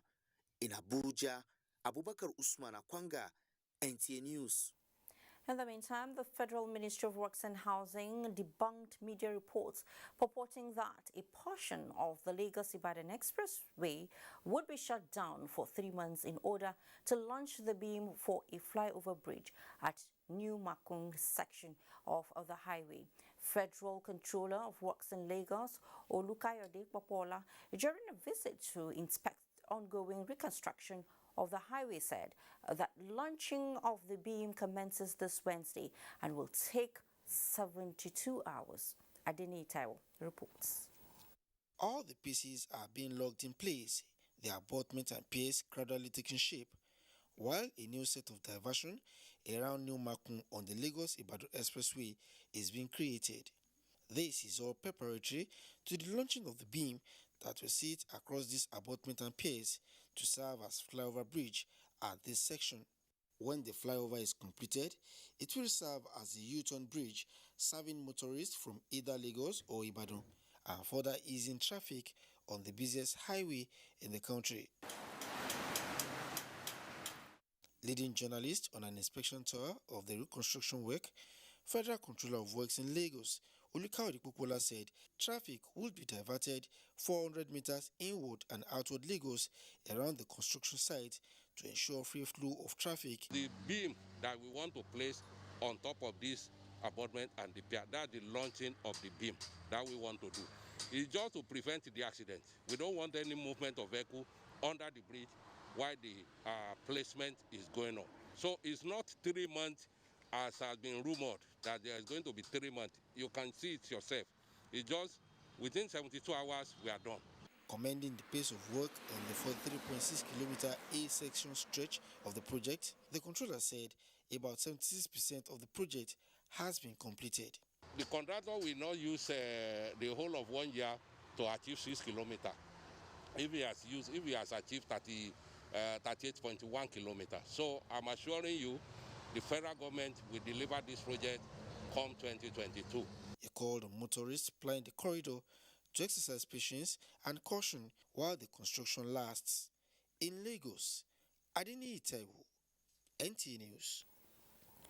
Students who participated in this year's edition of Girls in ICT Day, which was organized by the National Center for Women Development and its partners, have lauded the center for its commitment to the total development of the girl child. The Girls in ICT Day is an annual event organized by the National Center for Women Development to encourage young girls to take up careers in ICT, science, technology, engineering, and mathematics. This year's event drew partnership from Noble Teen Africa, Nigeria Communications Commission, and UN Rescue Services. The global ambassador, Dr. Steve Midala, presented 50 brand new laptops to all the girls that participated in the program, which held in Abuja. We have the opportunity to learn things like this. I intend to And what you have learned? continue practicing with my laptop, continue training myself and building myself. And the Joint Admissions and Matriculation Board has cleared and released the Unified Tertiary Matriculation Examination results of 14,620 candidates under investigations, but still withheld about 100 others. Abdul Malik Hassan reports.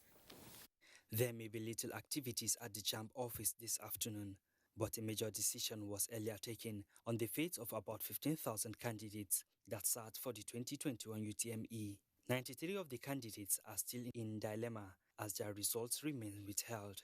The Public Relations Officer of JAMB, Dr. Fabian Benjamin, says the inclusion of NIN in the registration exercise has contributed to the drop in the number of cases compared to last year's 195 results withheld of the 1.8 million registered candidates. JAMB has, however, not commented on the fate of the 93 withheld results that will be re-evaluated. In Abuja, Abdul Malik Hassan, NTA News. Now, the passion for children and the need to mentor them towards a better future prompted the presentation of 7 books to the public in Abuja. The public presentation is seen as a platform for intense advocacy for support for the girl child on the path to realizing her dream. Lydia Sampson reports that Halima Usman, a staff of the Ministry of Petroleum Resources, presented the books. A woman does not bury her dream if it dies while she is still alive. She drags its corpse with all her strength. Iyanu Adebi, a poet, is one of the many Halima Usman, the author, is mentoring. It is for them and youths across Nigeria that Halima Usman captured embedded lessons in her 7 books.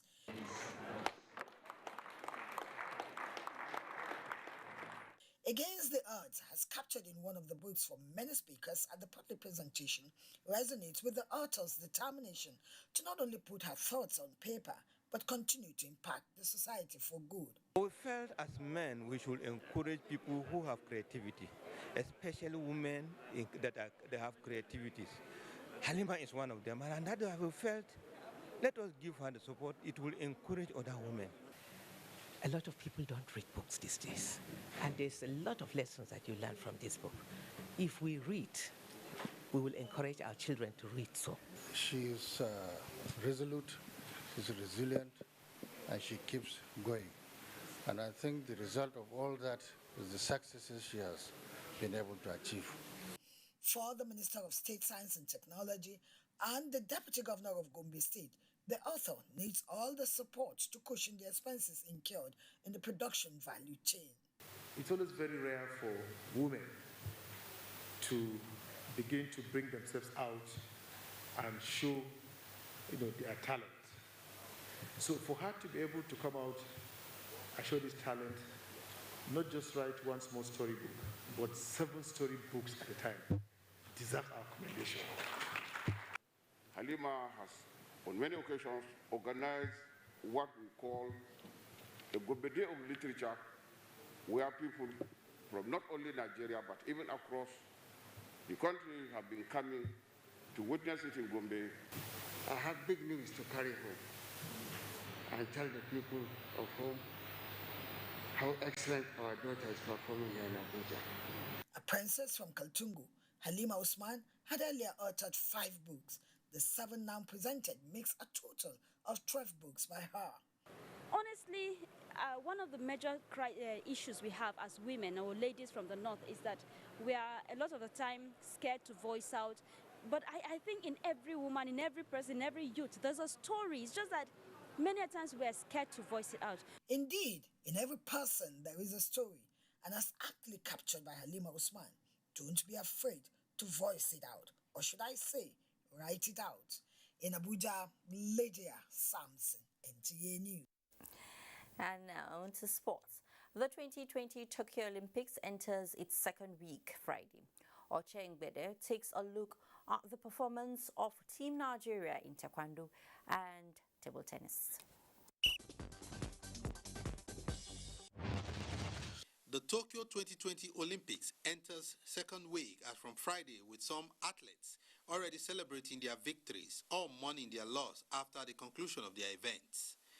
The Nigerian contingent is among the 206 countries and territories competing at the Games. For Team Nigeria, it is all over in rowing, gymnastics, taekwondo, table tennis, and badminton. In taekwondo, only one Nigerian athlete qualified and thus competed. 21-year-old Elizabeth Ayanacho, who debuted for Nigeria in taekwondo in the -67 kg events, was all tears after a 7-12 loss in her opening match to a more experienced and 2-time Olympic medalist, No Tata of Turkey. A lot of moves in my head to do, but I couldn't do them. I knew I could win the match, but I didn't do enough to get some points. So I feel disappointed.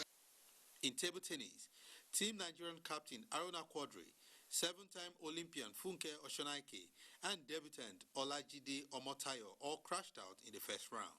From the beginning, I knew it was going to be tough, but then what I told myself is that, Funke, just go there and give your best shot.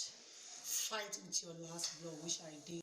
Ranked 119 in the world, Edem Effiong defeated Hungarian Dora Madaras 4-1 to secure Nigeria's first win at the Tokyo 2020 Olympics, but failed to progress to the third round of the women's single, losing to Lily Zhang of USA 4-1.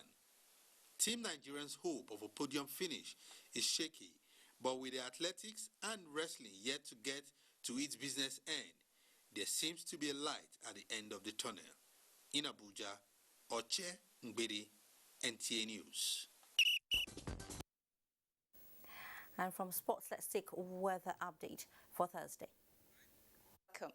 We expect things to be toned down slightly weather-wise, as we expect more increase in cloud coverage across the country, except for parts of Plateau where we expect intermittent rains. And rain showers are also expected over parts of Edo and Delta. For the coastal cities, we expect early morning mist, which will lift as the sun rises.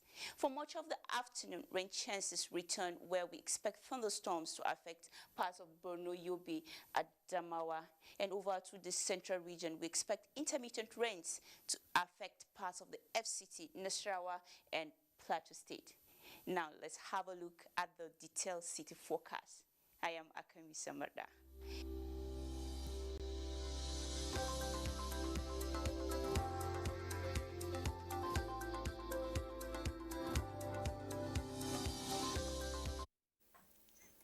And that's been the news served with the extra touch. We apologize for our inability to bring you the special report on the number 0, but look out for it on next News Extra. Don't forget to be a star with the NTA as we wage war against rape and rapists. I am Fatima Umar Buba. Enjoy the rest of your night.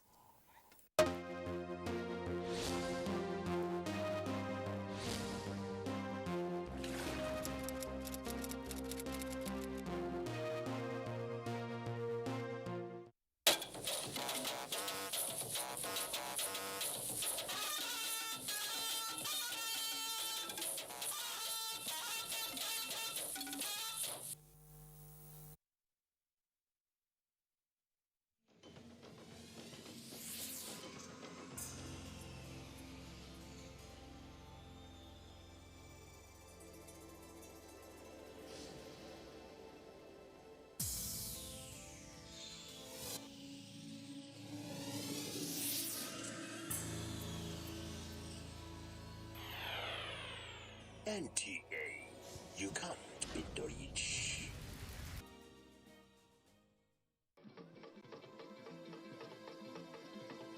Nigeria, a nation of great people. Different tribes and languages, yet we are united in our diversity. All over the world, Nigerians are known to be very hardworking and resilient people. In our history as a nation, there have been many storms, but just like the eagle, we always soar very high above the storms. Together, as a nation, we stood against Ebola virus disease in 2014, and we conquered. Together as a nation, we shall stand against COVID-19, and we shall surely triumph. Let's do our part as citizens. Obey the health authorities, stay at home, practice social distancing and proper hygiene. When this is over, and very soon it will be, we shall dance again at the Calabar Carnival, the Eyo Festival, Celebration, Ojudeoba Festival, and Aragongo Festival. When this is over, and very soon it will, we shall flock the beaches again. We shall attend our music concerts again. We shall invite the world once again at the Lagos City Marathon. When this is over, and very soon it will be, we can return to our hustle and bustle. We will gather at our churches and mosques. We shall return to our schools and institutions. Our home is alive. We are Nigeria. And together, we shall rise again. Nigeria Film Corporation, powering possibilities.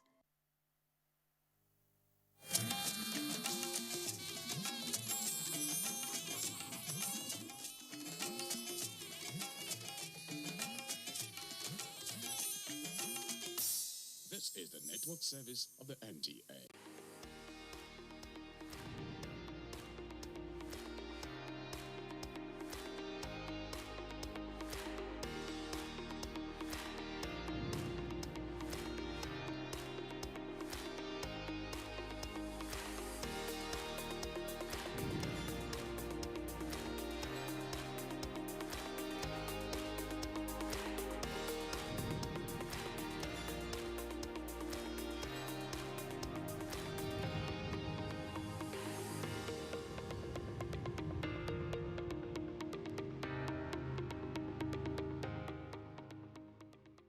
When we talk about an individual's state of health, we're not just looking at the physical. We're also looking at the psychological, the mental, the spiritual, and more importantly, the reproductive health. In Africa, where we have found ourselves, the state of reproductive health of individuals have been known to make or break homes. It has had a lot of debilitating effect amongst our family members. And in Nigeria in particular, where we are, we have individuals who are doing so much, contributing their own quota to ensure that the reproductive health of Nigerians remain in tip-top shape. Today, I have found myself in the home of one of such distinguished individuals as I welcome you to another beautiful time on Executive Discuss, coming to you on the network service of the NTA. My name is Ololade Adeniji Adele. My guest on the program today is somebody who has recorded several firsts. He was the one who recorded the very first official test tube baby. He also recorded the very first official set of test tube twins, set of test tube triplets, and quadruplets. Does the name Baby Hannatu mean anything to you? Does it ring a bell at all? Okay, either it does or not. Why don't you come with me as we get to meet my guest on the show today, and you will have so much fun with my discussions. Come along with me. Hello, sir. How are you? Welcome. I'm good. Thank you. Good to see you. Welcome to my home. Thank you. Please. Thank you very much. Thank you.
Now, for the purpose of our viewers, I'm sure that a lot of people just hear the name Dr. Wada, they hear NISA Premier. They really don't know who Dr. Wada is, aside the gynecologist. So, for the purpose of such viewers, can you take us through your early years, where you were born, schools you attended, your journey through life, and up to today Where that we we are. see Dr. Wada? Thank you very much. It's a great opportunity to be able to talk to you. I was born in Kogi State, present Kogi State, when it was Kwara. My parents are late now, Alhaji Halil Wada Ejiga, and my mother, Rakia Wada Salihu. I think that the grace of the Lord will bless their souls. I wouldn't be here if not for them. And I remember them, I still love them as dearly as ever. I was a tiny little boy, grew up in Kogi, attended the Roman Catholic primary school in Dekina. Okay. And oh, what a time it was then. And then I passed the school leaving certificate and then went on to a place called St. Charles College. The primary school was in Roman Catholic Mission School, RCM we used to call it. Then the secondary school, St. Charles, this is another Catholic mission. So why this is important to mention is because so early in life I was mixed, a Muslim, very, very interested in knowing the Quran and memorizing and learning about God that way, attending Catholic schools, both primary and secondary, and my God, it's only these days that I understand how much it has enriched me. So this is important that we had that solid kind of balanced background. So, and then after 3 years in St. Charles, which was a new school in Angpa, still in Kwara State of that time, I was moved to government secondary school, the Kina. And the reason for the movement was because my enlightened brother, Captain Wada, felt, hey, look, this guy looks like a local champion in St. Charles College. Let them move him to where the real guys are. Let's test him. Test him. Is it that good? Well, history has it on my side, I think. That you were that good. I think I proved him wrong because he thought once you move here and you have all that competition, but it was a good move. It was a wonderful thing. He's a great man. So I then finished from government secondary school, the Kina, of course. Thank God with good grades, and I was admitted to School of Basic Studies at ABU Zaria. The only thing to say about School of Basic Studies to me was a reawakening. Okay. Wow, what a huge city! What compared to the villages coming from where you were, and what a mix of people, not just Kwara people, but north, south, east, and west. Yes. Huge mix, and so it was exciting. And I was again lucky after the SBS, as we call it, Basico. We got admitted again to the medical school in Zaria, and that's where the tough times started. Learning about human beings, trying to pass. Your time was no more your time, assignments and all that. So we were able to weather that storm.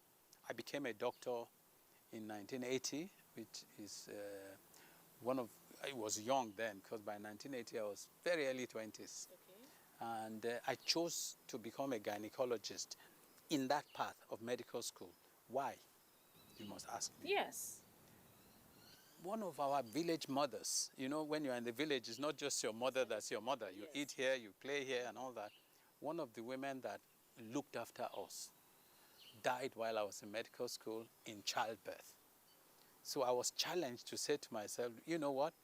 If I can become a gynecologist, my job will be how to save the lives of women, because this woman was dear to us. I mean, people share, but she shared more. Wow. May her soul rest in peace, as I've always remembered her.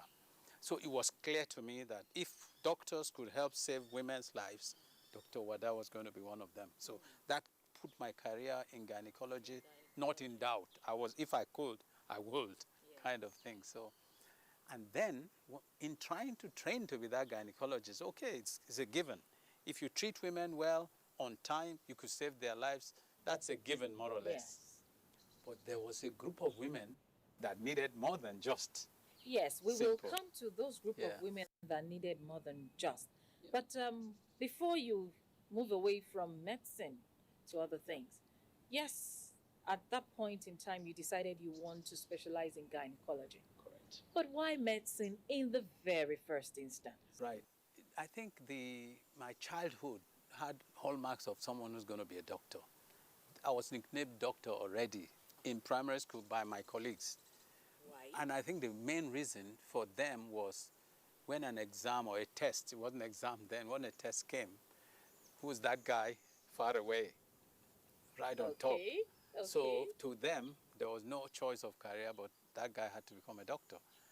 And that's for them. What about for me? For whatever reason, I remember vividly that every time I read a story to do with medicine in any newspaper in my primary school, I'm not talking of secondary school, I would cut it and put it in my little room. So Why? only because I liked reading anything to do with health. So there are two sides to the story. One, what's internal to me and my behavior when it came to health issues, and then my classmates and schoolmates who will nickname me doctor just because they thought, what else would this man be if not a doctor? So I think that's a good angle, yeah. Wow. Wow. Okay, so having studied medicine now, you specialized in gynecology, but now fertility treatment. Okay. I was in Jos, at the Jos University Teaching Hospital, and my teacher, Dr. Eldred Wright, also of blessed memory, may his soul rest in peace, took me under his wings, and we were all working together. And later joined us Professor Otubu, who is a very renowned gynecologist. Those were the two people that trained me in Jos. And they were interested in women who couldn't have babies. And we knew that there was more in the outer world that was on offer. Test tube babies had come in Cambridge and Manchester, and I was about to go to England. And I prayed, I actually prayed, oh Lord, we have so many women here in Jos whose treatment had stunted. We couldn't go beyond a certain barrier because we didn't have the facilities to offer them this treatment. And so that prayer eventually was answered, very almost like simply, effortlessly, after completing the gynecology studies there in very nice hospitals in England. And so I wanted to now go into this IVF. The first interview, I got a job. The second interview, I got a job. I had to make a choice. Wow. Gratitude to the Lord, not to a human being. But whatever was part of me in my childhood was following me, even to that place, that people wanted me to work with them or work for them. And so it wasn't difficult. And I think that underlines the reality about me. I prayed in Nigeria before going to England. The way was opened by the Lord. When I now rode a high horse in England as a consultant, would I climb down that horse and come home to help these women in Jos that I remember their pains and everything about them and the dead end they were, back to the world situation they were in? Not them, but their type, because those ones would have aged out. So it was a choice between taking the mission back home versus looking after myself in the wider outer world of lack of want, lack of threat, lack of, you know your tomorrow more or less. I chose home. And that's why you hear Dr. Wada, Dr. Wada, Dr. Wada today. He wasn't home for any other thing but what the Lord had allowed to enter my brain. I must bring it home and download it onto more Nigerians to help the women I left in Jos. And oh my God, is it not helping women all over the country now? It is helping Thank God. women all over. Congratulations. Thank you. Now Thank the God. field of fertility treatment, that's that area of specialization. Like it or not, just as you've also alluded to, infertility is a major problem in Nigeria, especially for the women folk.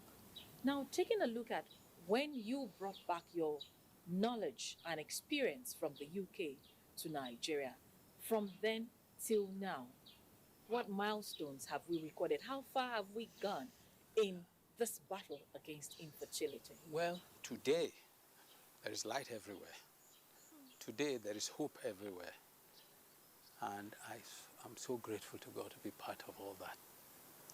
When I came back in 1994 with this sense of mission, things were more difficult. I was at Gwagbalada, and it was a struggle. Dr. Wada is not a private practitioner. I've been issued. I was on the healthcare system in England. I came home because I wanted the public sector to have a public sector system that we can train more people to at least understand fertility and infertility and go out to help. So I was at Gwagbalada, but the story is not that easy. When you want to do something in the government system of those days, it was a struggle, bureaucracy and, oh no, take your time. Not for guys from England who wanted things now. So after a while, after 18 months, I now decided that it's either I go back to England, God forbid, or I stay home and help the people I actually came to help in the first place. If the public sector option was not available, maybe you should try the private go for me, it's available. This is the private sector. And that's the whole reason why I ever sat in a place saying, look, are you trying to have a baby? I know I can help you. The first two couples that came to meet me in that situation, pregnant, and I'm like, oh my God, this is a word. It's a word coming from heaven. Don't go anywhere. Stay home and help your people. And that's why I'm still here till today. Talking of historic feats, sure, baby Hannatu by any definition is a feat, especially where God gave her to us in Gwagwalada. It's not the most modern city. It does not compare to Manchester or Cambridge in any way, whether all the amenities or whatever. But I must recognize the professors who brought the, the in vitro fertilization technology to Nigeria.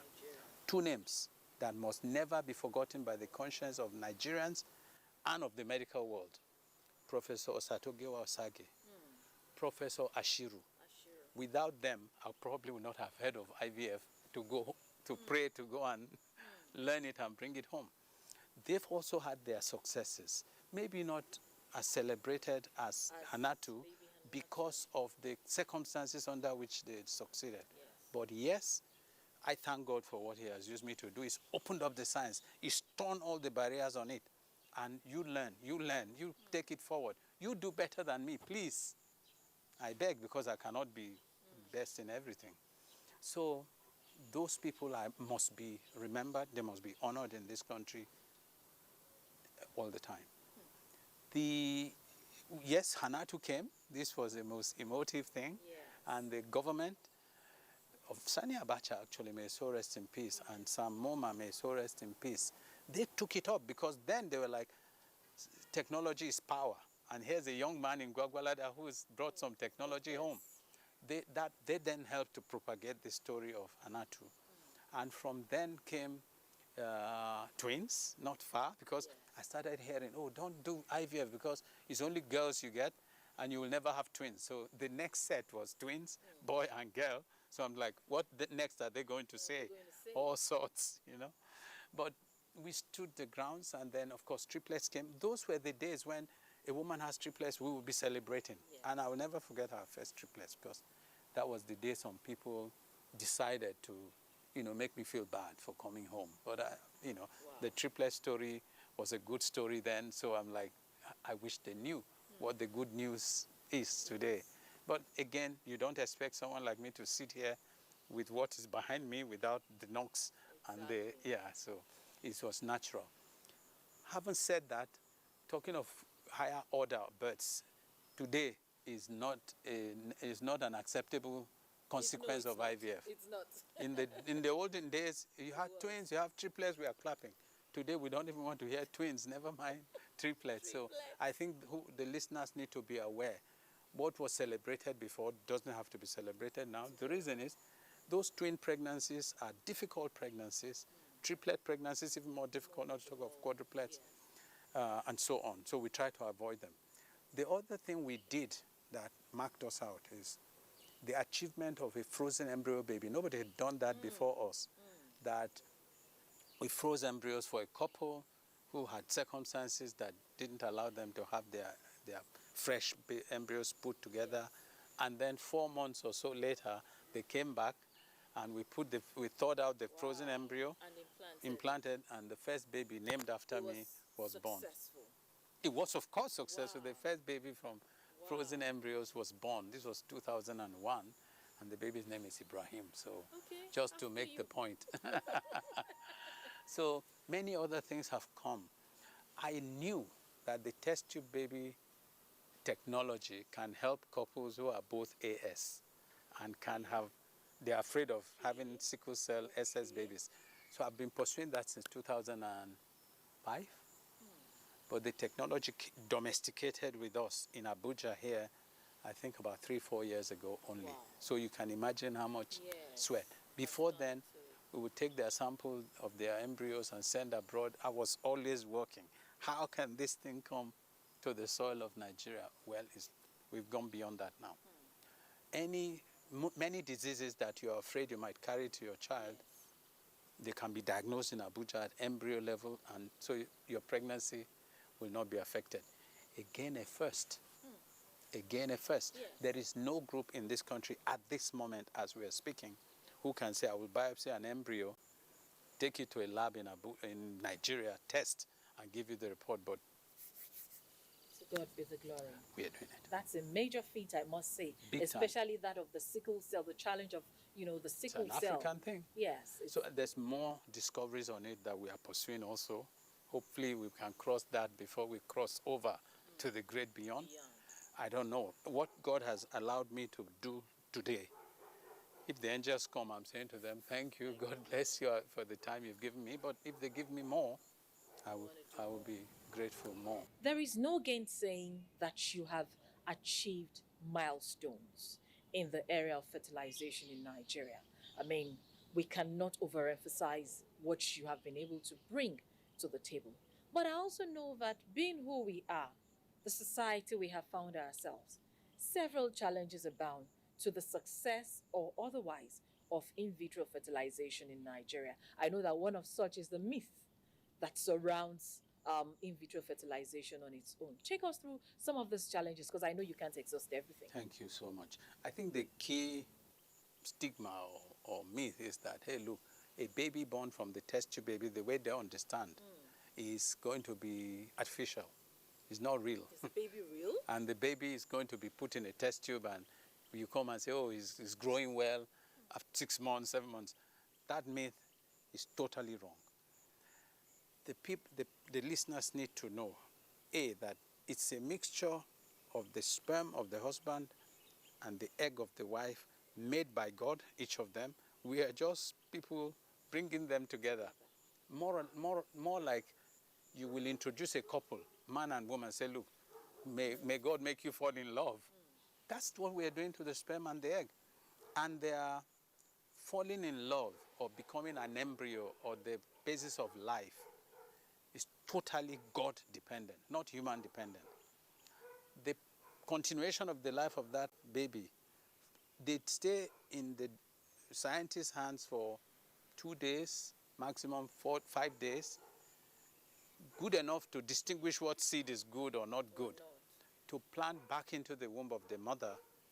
And again, all the doctor does is transport into the womb of the mother, and then you're done. Almost like these people, the farmer that plants a seed in the soil, he has to go, he cannot determine nothing after that. He can't say, be this or be that. So the incubation of that baby is actually in the mother's womb by the angels and by the Lord Almighty. And it is not the doctor. So we can't be at fault.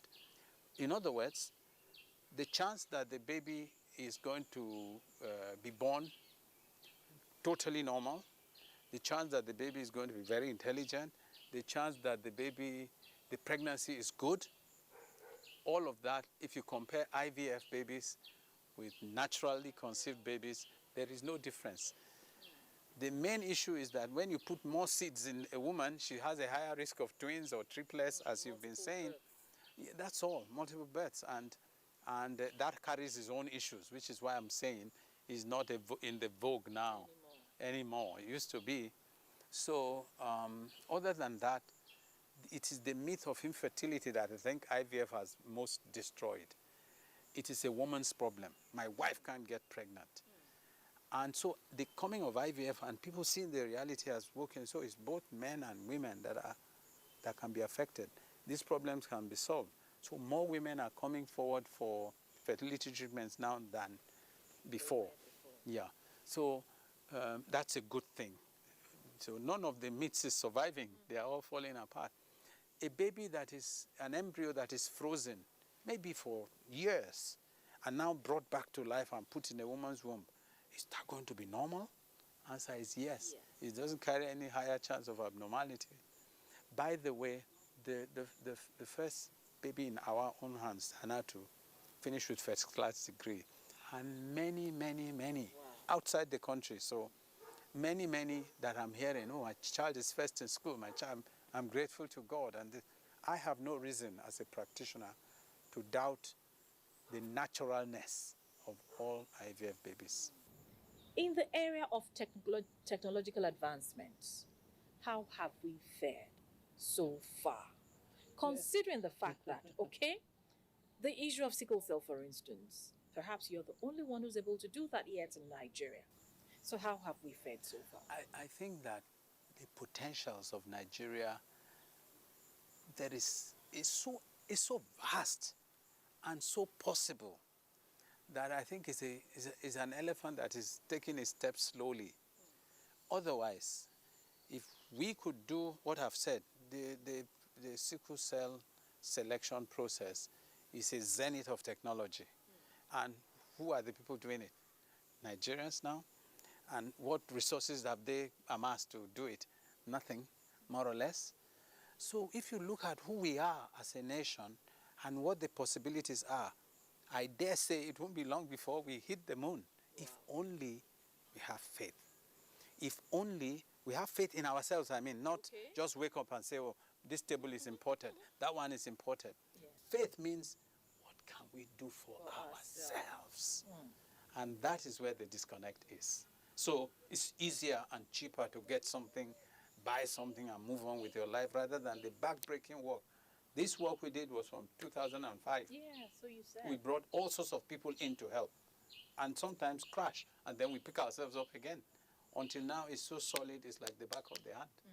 And I salute the scientists that are doing it in this country. If others then believe in ourselves, they wouldn't still be sending samples out of the country. Yes.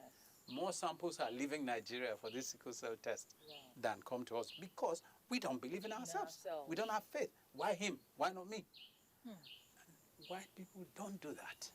They will celebrate themselves. They will surround themselves and say, how did you do it? I want to learn and do it better than you. Okay, come to my lab. I'll train you. And then you go. If you are better than him, he's very happy, like I'm doing. So I have tried my best to set an example in that light and say to Nigerians that, look, I have been training for as long as I overcame all the Nigerian problems against that technology. I've not stopped. Even to the extent that we have a formal training program for the West African College of Surgeons. These are the ones producing most of the gynecologists for West Africa. And a training program under their collaboration that produces certified fertility experts and IVF experts under yours truly's watch. What an honor. Instead of saying, lock the door, nobody comes near here, we've opened it. That's why the rest of the world did it. That's how they have, they've opened up. Yes, I'm not alone in the country, but we are few who have the courage to say, what I know I must share. Very few. Because they're looking, not that life is a short period, they think it's finite, and what you keep is for you and your family. False. It's what you give that's even more for you and your family. That's my belief. So I want to appeal to us, 200 million of us. There is nothing, there's no mountain we can't climb. You know when they sang that, no mountain high enough, no valley deep enough, it's about us. And I want leadership to set the example, senior people to set the example. Nigeria can, Africa can. That's my motto in life. Nigeria can, Africa can. And when I say Africa can, I'm talking of people with my kind of skin color. Black skin. Believe in yourselves. Believe you can do it. At Gwagwalada, if test tube babies can be made in Gwagwalada, anything can be made in Nigeria. Yes, anything can be done. Anything can be done in Nigeria. Now, infertility, with all that you've been able to achieve, the milestones you've recorded, infertility is still a major issue in Nigeria. And I keep wondering, what is it about infertility? Because even though I might not have the exact statistics, but hardly will you put 10 couples together and not find one that is dealing with infertility, either from the woman or from the man, or just natural like that. And I'm wondering, what is it about infertility? Why do we have such a high rate of infertility in Nigeria? One of the reasons, and I can put the statistics for you, it varies from one part to the other, one study to the other. On average, 1 out of 6 couples in this country can't have a baby when they want to have one. So that's like almost 20%. Yeah? It's high because the world average is only 10%.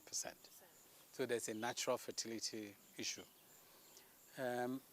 Why? People are coming out of their shadows now to the fore to say, help me, because I've seen you help that couple, you help that one. Unlike before, when we all sat in the home doing vigils, making all sorts of confessions and all that, we've passed that stage now. So people are ready to confront it because there's a solution, and they are seeing solutions in society. So it gives that false impression that suddenly everybody is infertile. Having said that, our infertility issues are a little bit higher than what I saw in England when I was working there. And the reasons are because we are not so protected against sexually transmitted diseases, some. We are not protected against fibroids. We are also suddenly delaying fertility, yeah, because you must go to school. Yes. Any child born now, the parents will expect a certain standard of you. And so these things are all working together. The effects of on both men and women. Please, people, it takes 2 to tango. When you're talking of STIs or sexually transmitted infections, it's not just the woman. It can affect the man as much as it can affect the woman. So I think these are some of the reasons that I think it seems we have a higher rate of people who are suffering from infertility. Some of the things that prevent infertility, we don't have the options of using them. One of the key things is you cannot be a child of 15 or 16 in England, for example, without a thorough schooling about sexual reproductive health. Protect yourself. So to them, using protection is ABC, is everywhere. But here we connote it and say, look, say no, but you also know not many people can say no in reality. We must cover for them. Either you say no or you must protect yourself. I'm talking as a doctor, I'm not a priest here. Because I've seen the consequences of unwanted pregnancies, infections of all sorts, and this. And nobody deserves that because it can cause problems, you know. You don't find that abroad because they are open with their parents and it is allowed to discuss these things. All right? Now, still talking infertility and fertility treatment here. Like it or not, as available as it has become, how accessible is it in terms of Naira and Kobo? We know that infertility treatments, in vitro fertilization is quite expensive. I think this is the most important question today. What did I say? I came home to make public IVF, public fertility, so that it can spread like wildfire. I told you what stunted it and why my dreams had to be realized the way it was through private effort. So I crossed over from Gwagwalada to the National Hospital because Gwagwalada wouldn't work at that time. And that was in fact, that was the reason I gave them at the interview. I can do this for the country. I shed tears when the first IVF baby was born at the National Hospital. Okay. We have a live birth under my watch there. But it came too late, more or less, because this guy came to Nigeria in 1994. The first baby from IVF in a public sector was born 2007. Add it. Where would you do that in this world, for God's sake? I shed tears. I think I did the scan, and I said, for me, my dream has been realized. I didn't come here to make money from anyone. I came to help. And everyone close to me understands that this guy is not a businessman. It's just that how else could I have achieved and stayed back home if not what I did? So no country that I know that wants to achieve progress can bring a brain home. 1994. Okay, baby Hanatu was born 98, this and that. Many, many children have been born then. The Nigerian wouldn't even want it in government anymore, but I persevered. But do you know, I will tell you a secret today. Not only was I nearly killed for being bold to break the jinx like that and help those who you're talking about who cannot afford, but I was taken to the security agencies. He's corrupt. He's the most corrupt Nigerian on earth. I'm like, excuse me? That's where I got my OON from. Because the EFCC, the, what do you call it, SSS and all that, I was like, it's not me you're looking at, it can't be me. But when they found out that this is another level of a human being, they said, look, I guess they then said, this guy deserves to be honored. If not, I'm not a politician. I don't pray to be one. How did I get the OON if not yes, because for you've the broken sweat? barriers. That's right. We were thoroughly investigated. So this man has his own IVF unit. It's the only IVF unit in the northern part of Nigeria. He says no, he must put the technology in a national hospital to benefit more people, and you want to kill him and bring him down? Why? How? How can we all progress if we think like that? I thank the Almighty God that saved me with my life and saved me from disgrace in the security agencies, and I praise them for standing by the truth. They had searched it and said, no, we are not going to be biased. This is the reality. I guess it's them that said to Chief Obasanjo, this man deserves to be honored as a Nigerian. Why am I saying this to you? We must stop. We must change our ways. We must feel for our national. Nobody, Cameroonians won't come here to help you, nor any other nationality. Then one of you came, gave his comfort and everything, and came here saying, he wants to help, innocently. And you're plotting behind how to kill him, how to get him down. Who to praise but the Lord? I would be dead by now from the consequences of wanting to say, because I don't know their exact reason for wanting to take my life, but they came for it. Wow. Oh yes, they did. Wow. But thank God, you know. So what you're saying in essence is, in vitro fertilization can be done cheaper and made more accessible. Absolutely, and the key is when you put it in public, because if you put it in private, you can't buy aspirin for 10 naira and say you want to sell it for 5. You need government subsidy for that. You can't pay the NEPA bill of 1,000 and say, no, I'm going to charge 5. You will crash. You will not help the people. And that's the only reason why private sector is more expensive than public sector. What comes out of your pocket is subsidized. It's not cheaper. Let's not deceive ourselves that government can do it cheaper. Government can do it in a subsidized way. But our people need to even learn that. Yeah?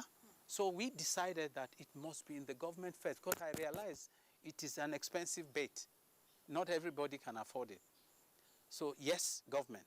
And then, okay, the government too has its issues, bureaucracy, attitude, and all that.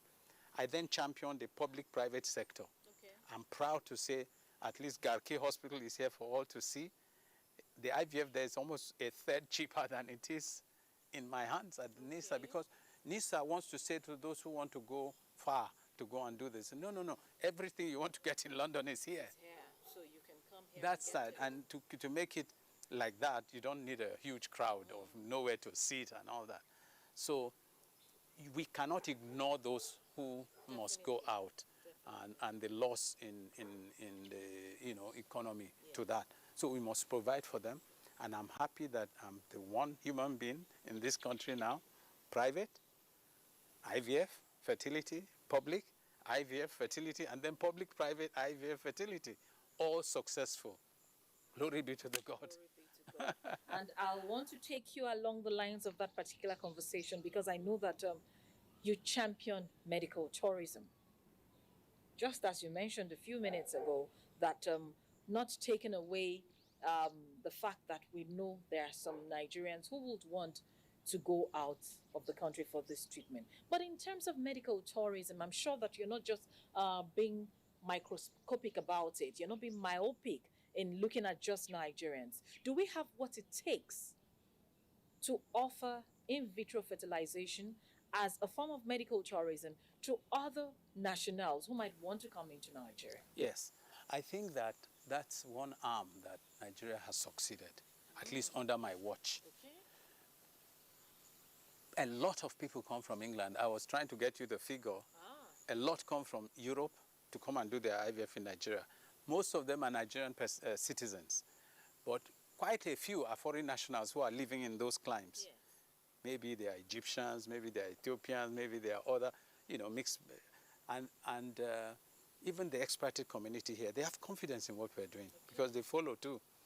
So Nigeria has broken the band in terms of attracting people from outside the country to come and do IVF on her soil. And you have done that at Mr. Premier. Oh, God, I'm trying to wonder how long ago, 2001, 2002, that it started as a growing thing. COVID now collapsed it, but it's picking up again.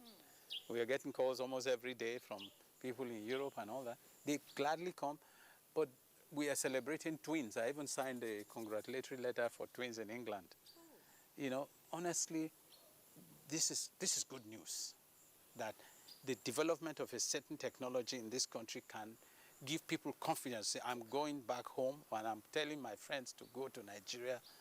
And we are helped by the fact that our currency too has lost some strength. Yeah. So we are more competitive than them doing it where they are. So people are coming on medical tourism to us for not just fertility, but other reasons associated generally with fertility. All right, Dr. Ibrahim Wada, I know that we can go on and on with this conversation because fertility treatment is something that you're very passionate about.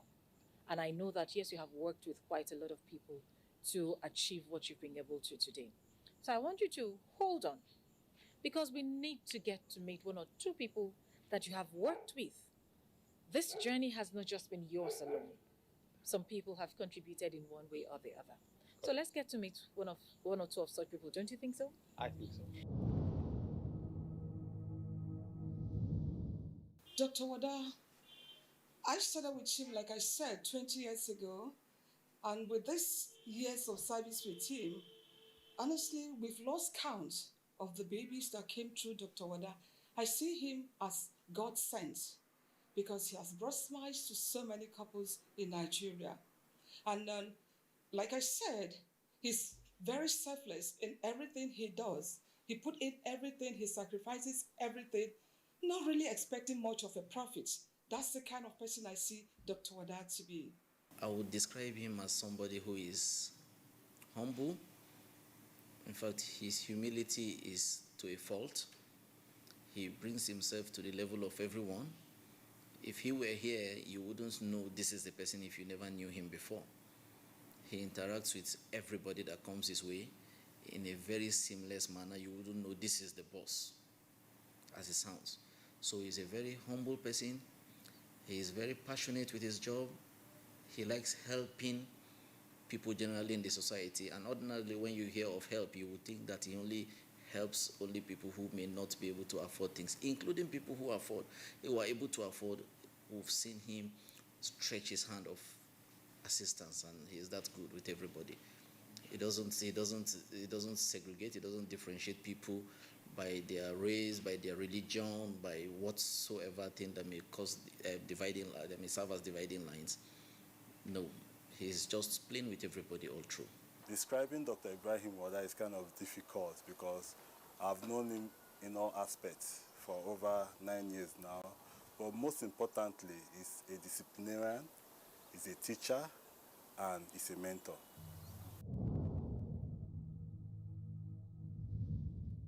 Yes, having met some of Dr. Ibrahim Wada's staff, colleagues in the industry, it's time for us now to continue our conversation on Executive Discuss.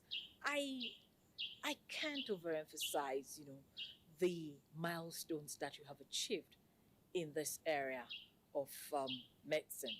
But I wonder, when A lot of work has gone into all of this. A lot of your time has been devoted to this, like it or not. So definitely some things will have suffered. In all that you have been able to do, how much time have you been able to devote to the home front? Yes. Thank you. I was waiting for that. Very important. First of all, I want to appreciate my wife, whom I love very dearly, who has, in the days of the struggle, because it was a real struggle, in the days of the struggle, I used to nickname her, "You are the only married spinster that I know." Wow. And she took me in. She's an exceptional human being. I love her dearly. And my kids too, I think she helped to cushion the fact that they can wake up in the morning, Daddy is not here, and they go to bed at night, Daddy is still not here. I also sympathize particularly with my wife because there was one particular day, I left home at 2 o'clock in the morning to work on the IVF project. 2 a.m. 2 a.m. No, 2 a.m. I needed to be at work. And then, because there were no automatic technologies as we have now. Okay. Everything was manual. Baby Hanatu was born on a manual technology, more or less. Anyway, so she brought my breakfast and said to me, "Please, you must eat." And I said, "Don't worry, I will eat, don't worry." The breakfast was where she brought my, still untouched, and she brought the lunch, took the breakfast and said, "Look, I'm begging you, you must eat." And then she brought the dinner. I made the lunch there, and she still stood her grounds in love and support. I don't think I would be near here when, if she wasn't my pillar. Said in my book called The Second Chance, I called her the steel behind my back. She has then been able to get the kids together, and they love their father, and we are good. Apart from that, I used to maximize any free time that I knew this would not come so easily. So I used to play as much as I could with them, guide them as much as I could. So I think that I'm a lucky family man in that sense. There are other sides of not so lucky, but I don't want to talk about that now. Yes. Now, looking at, even though a lot of times you were not available, but I'm sure that your children know, they have a clear idea and a clear picture of what you're trying to do, not just for the family, but for Nigeria. Yes. Is any one of them taking along the medical lines, towing the medical lines?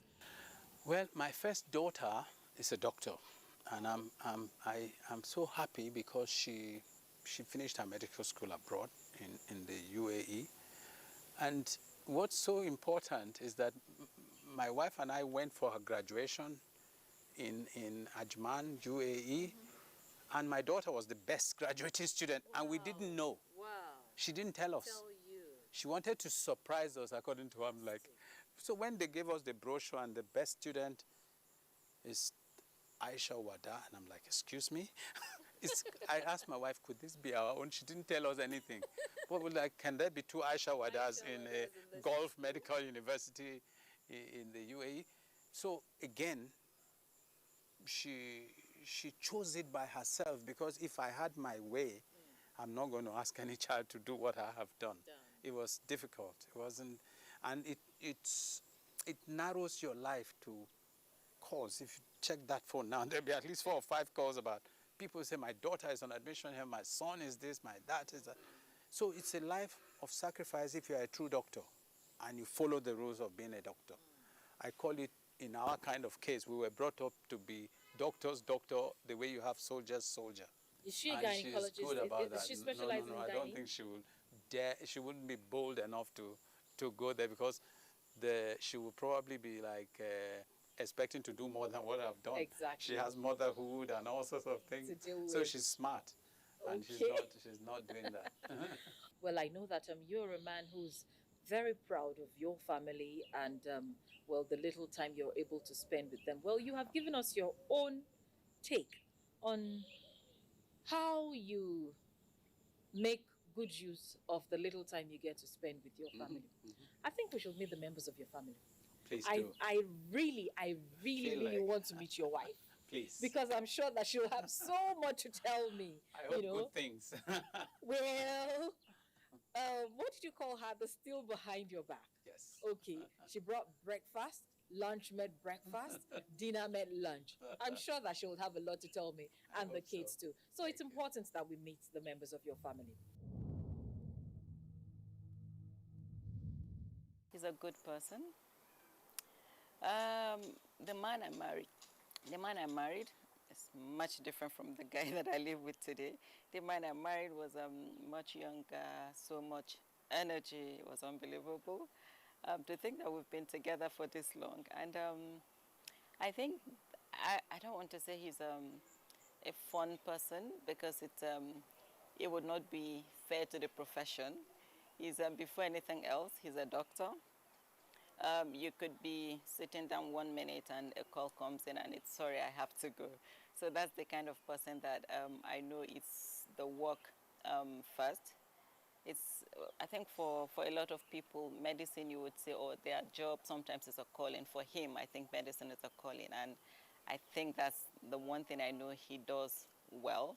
One thing that I know he enjoys, I don't know how anyone will enjoy being a medical doctor, but I know my husband enjoys being a doctor. So in a nutshell, I think he is a doctor before anything else. I think it's like with any relationship that you would have ups and downs.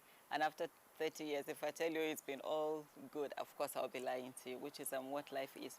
And for him, I think, I don't know which one to pinpoint. There's been lots of ups, there's been lots of downs, and I think what makes the person at the end of the day is how you survive everything together. When the ups come, you take it and enjoy it. When the down comes, you also take it out, maybe not enjoy it, but somehow find a way to live through it. To be honest, it wasn't easy not having him around.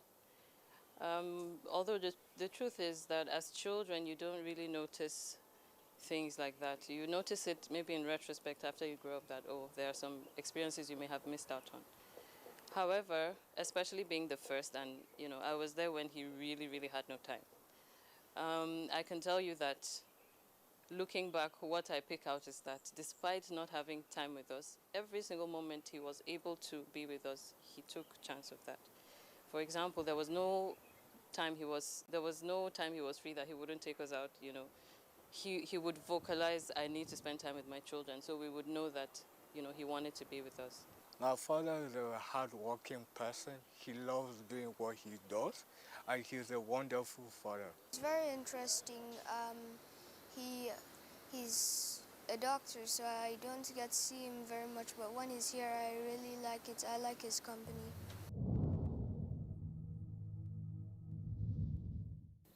Okay, we've heard from Madame, and honestly, I don't envy her. I don't. But, well, she has accepted it because this is the man she loves, and she's stuck with him, like it or not. All right, Dr. Ibrahim Wada, apart from all that you do, how do you find time to relax? Well, man must not live by bread alone, so I play golf. Are you sure? Yes. Are you sure you don't live by medicine alone? I try to dilute it. I can be classed. Most of my friends know me with golf. My family know me with golf. I love the exercise, and that also buys me time, because you can all be so condensed in work. So I play golf a lot, and I so love the sport.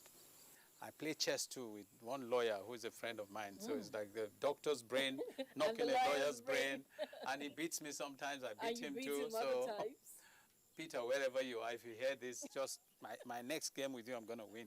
So so I spend that kind of time. I do go out traveling. I love discoveries, if you like, and also if I must watch TV or not cinema or internet, mainly you're talking of the moon, you're talking of Jupiter, you're talking of the universe. They excite me. So I want to know more and more about God, because no one could do all this without a power that we cannot even begin to understand. So I go into the cosmos a lot to find the reason why we are here and what our future destiny will be. So those are the kind of things that I get carried away with golf, travel, a lot of research into the unknown. Now, as we begin to round off this discussion, I'm wondering, what should we be expecting? What more should we look forward to from Dr. Ibrahim Wada? Because I know that you're a man who's never tired. Correct. You're always willing and ready to break barriers. Yes. So, The next one is a prayer. Whisper something to me? The next one actually is a prayer. If the Lord allows me to do that, I would have completed my mission by my description in this world.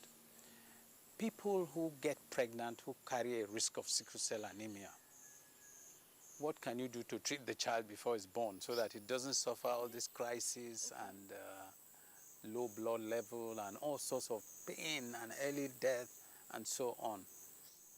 It can be done. It's been done, but it has to be done in Africa.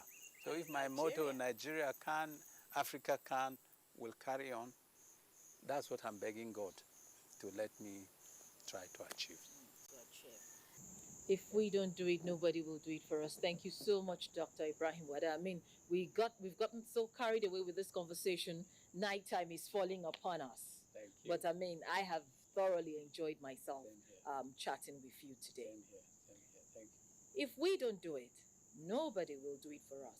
That is the message from my guest today, Dr. Ibrahim Wada, OON, consultant, specialist in the area of gynecology and obstetrics. He is a man, I will say again, who has recorded several feats in this area. And the sky is just the stepping stone, because it's promised us that God, sparing his life, he will do so much more for Nigeria and for the African continent.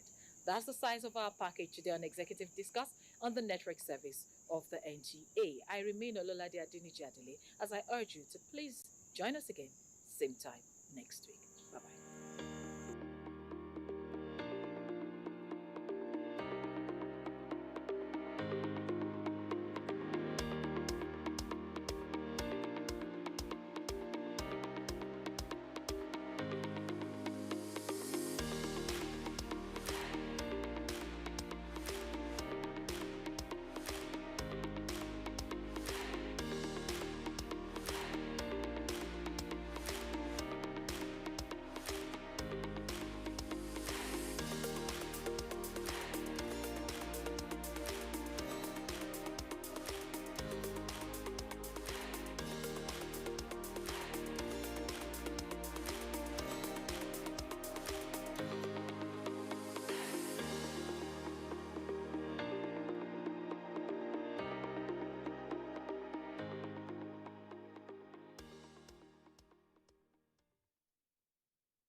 NTA, you can't beat the rich.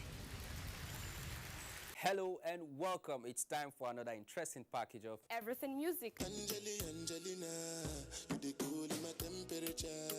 If you call, I go come deliver. This is talking movies. In times of old, the world was full of wonder. No! Stop it! Welcoming you to your weekend for today. It's time to use our voice. Beyond 6 packs. Bills.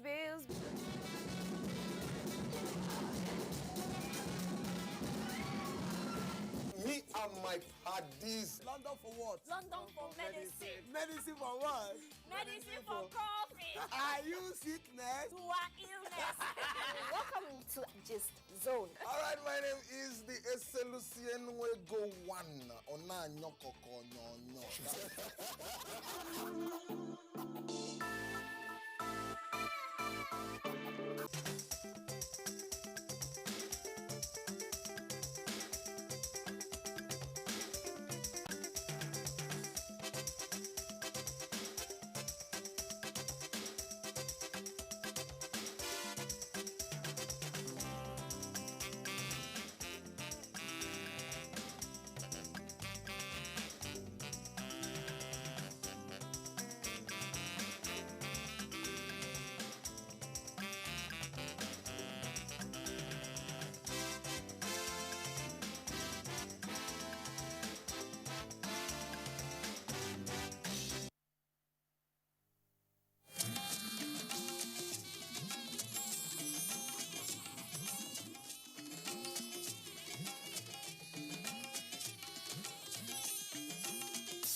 network service of the NTA.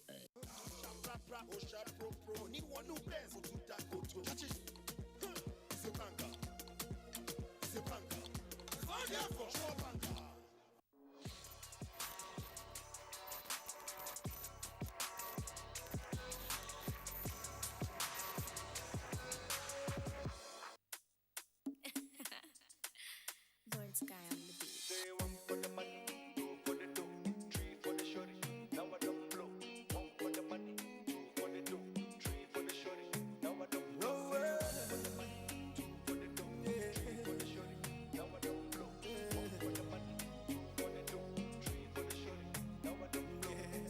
She told my love that love.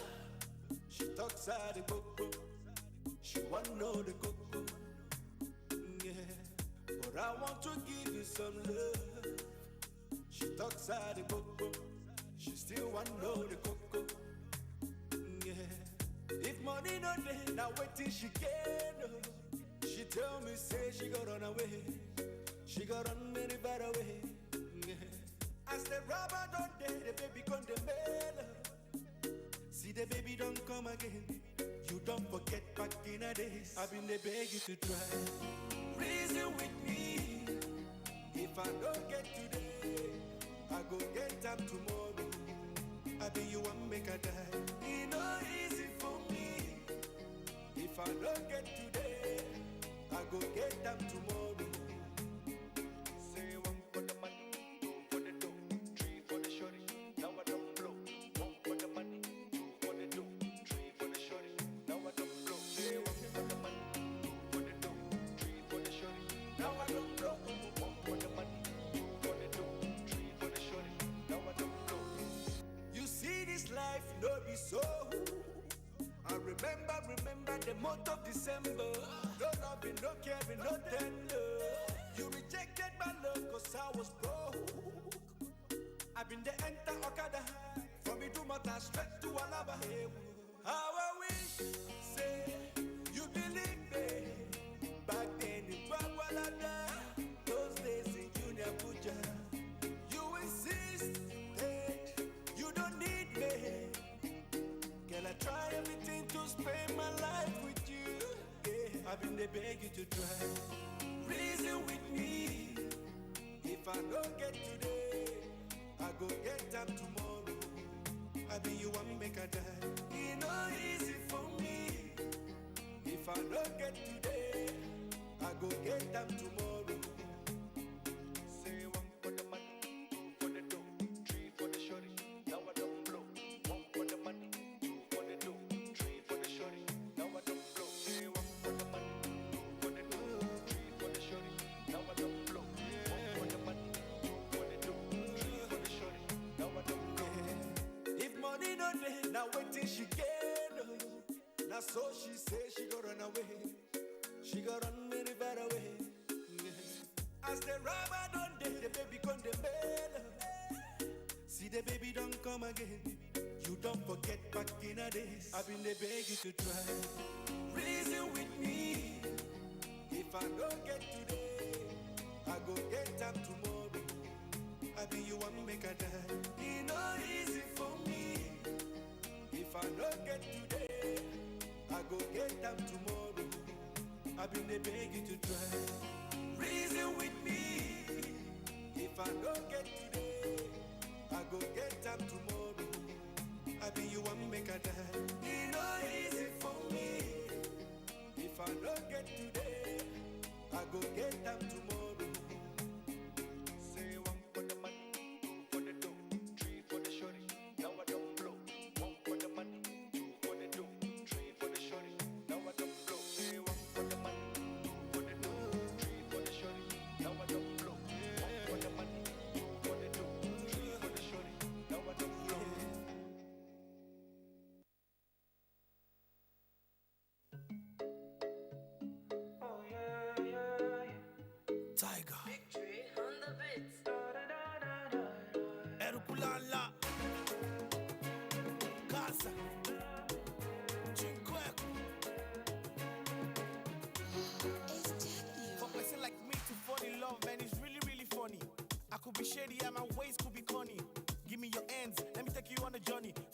permission, I had to link up with Johnny.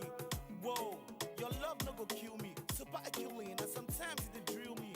No be your fault, good things don't come easy. You bring spice to my life, you the taco indomie seasoning. My head they turn, but it never really scatter. They don't break my heart, but it never really shatter. We from different worlds, but it doesn't really matter. I go pump you with love, and you be getting really fatter. Saw me daddy ori here. He got to basoleni baby ko worry here. Take me to mama, Jackie so worry here. To buy low shame will para me to here. Casa. I've been calling your phone. Anywhere you go, I follow. Oh, baby girl, you don't know. You don't know that I'll be back tomorrow. I dey call you, but you know they pick my green. All for your gates, but you know they hear my pim.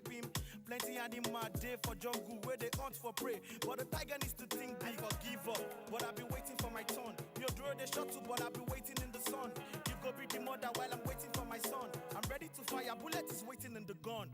Your body top notch, you got me love struck. You fed me non-stop. I did sing love song. Please check your Dropbox. My message don't come. Love you now forever, even till thy kingdom come. Strong and reliable. O'Shea in your first bank. Follow me now so you will fall into the wrong hand. If love is a crime, baby, I'm ready to rob bank. Hold my hands and together we can conquer. Casa. I've been calling your phone. Anywhere you go, I follow. Oh, baby girl, you don't know. You don't know that I'll be back tomorrow. I did wait for your love, don't they wait for so long. Waiting in the sun till you answer my call. Wait for your love, don't they wait for so long.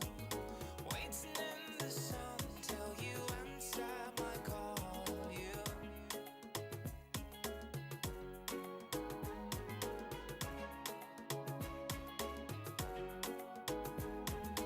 Your body top notch, you got me love struck. You fed me non-stop. I did sing love song. Please check your Dropbox. My message don't come. Love you now forever, even till thy kingdom come.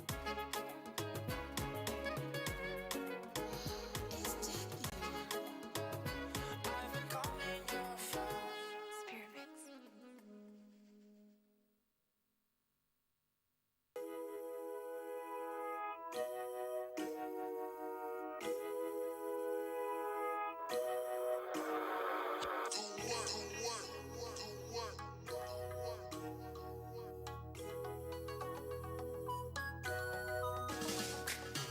What have we do to get your love? Girl, I don't give you all I got, but it's not enough for you.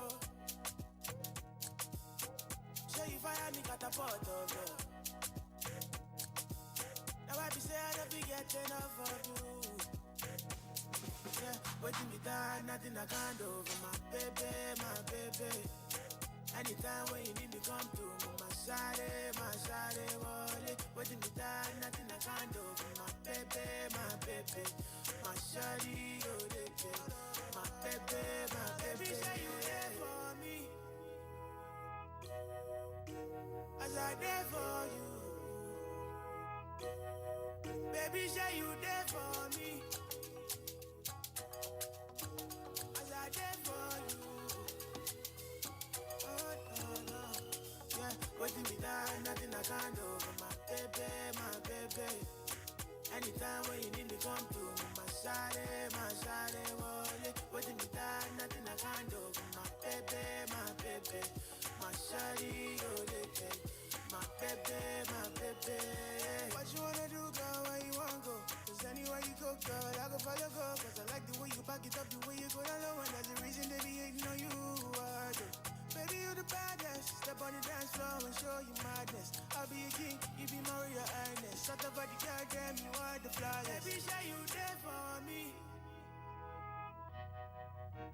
as I there for you. Baby, say you there for me, as I there for you.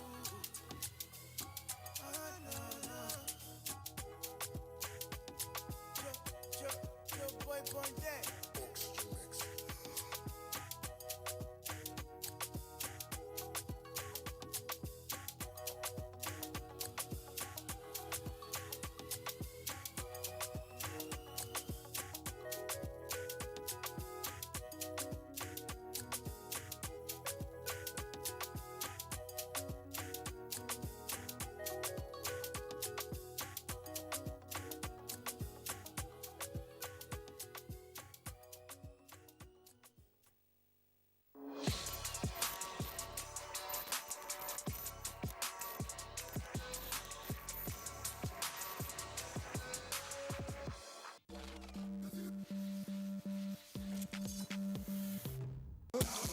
Fra Osha Pro Pro. Ni wanu best. Otuta koto. Catch it.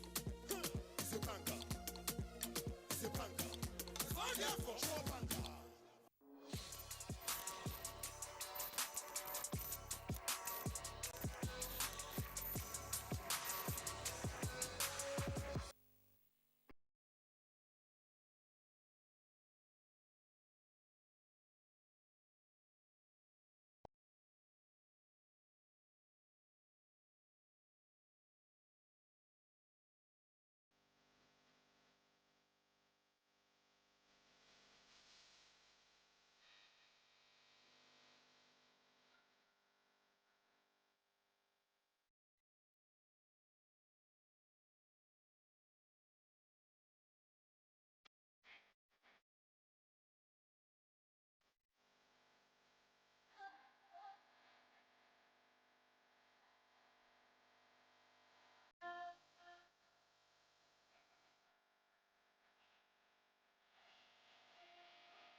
Seri Magabuli, classical boy. Oh, lo, lo, lo, lo, lo, lo.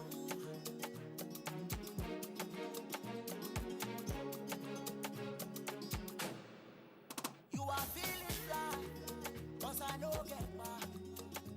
You they follow sugar daddies, no they do chatty chatty, yeah. I they wonder why.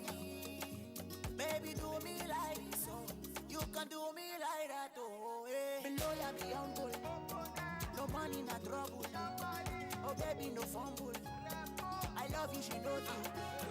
No money, they open. I'm feeling your hustle. With everything you do, yeah. At the end of the day, you know I love you. Nobody find passion.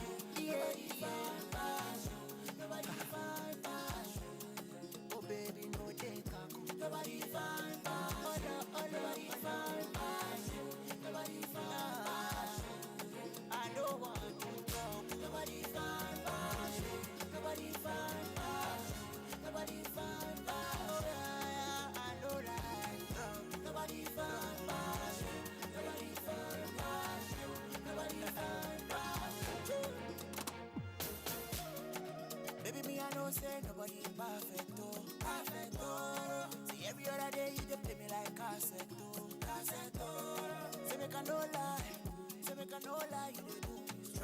yo.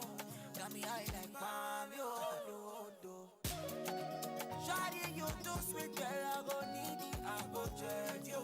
Call me when you're ready, yo. Show body, yeah. You too fine, but you get bad character. Any man way enter must to get debit for all.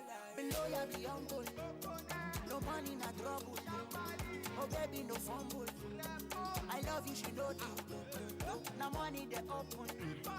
I'm feeling your hustle with everything you do. Yeah. At the end of the day, you know I love you. Nobody find passion. Yeah.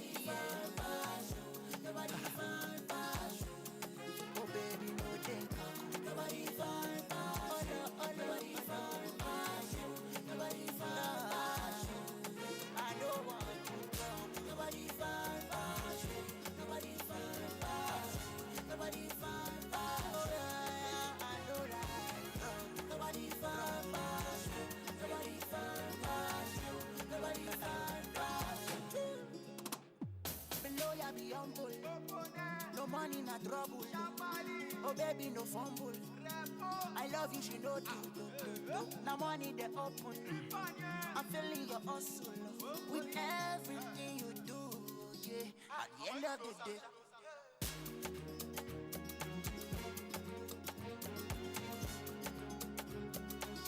At the end of the day, you know I love you.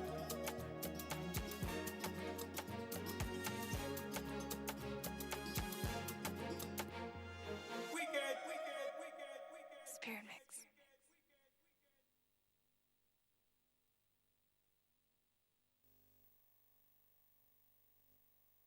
Personally.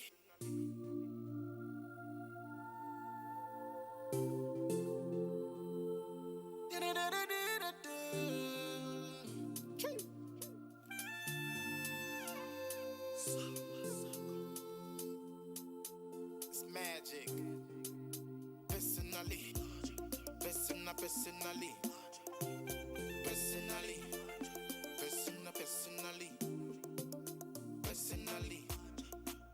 Personally. Personally, yeah. Spiroch Beats. No, I won't play no games. I won't waste no time. Coming for you. She like it. No way. I won't waste my time.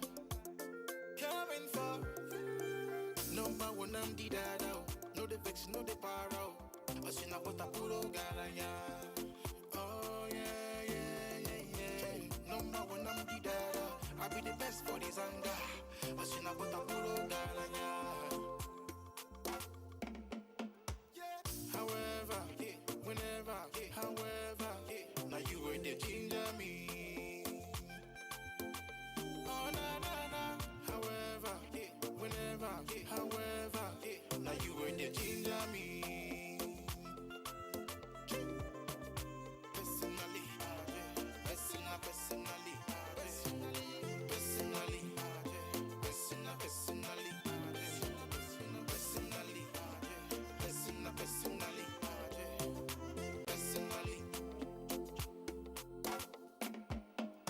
personally, I love your body. No to do anyhow, cause I get the money. Yeah. I'm the man. So high. Come and give it to me sober. Baby girl, I need a soldier. I need a soldier. Number one, I'm the dada. No the vex, no the paro. I see now what I put on galanya. Oh yeah. Number one, I'm the dada. I be the best for this anger. I see now what I put on galanya. However, whenever, however, now you were the ginger me. Oh na. However, whenever, however, now you were the ginger me. Personally.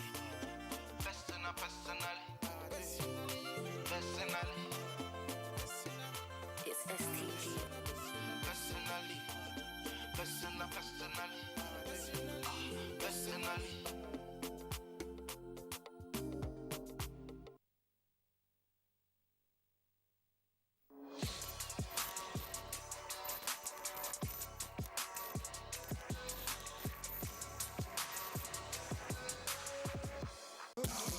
Ra Osha Pro Pro. Ni wanu bless to that koto. Catch it. Zebanga. Zebanga. Oh, therefore, show banga.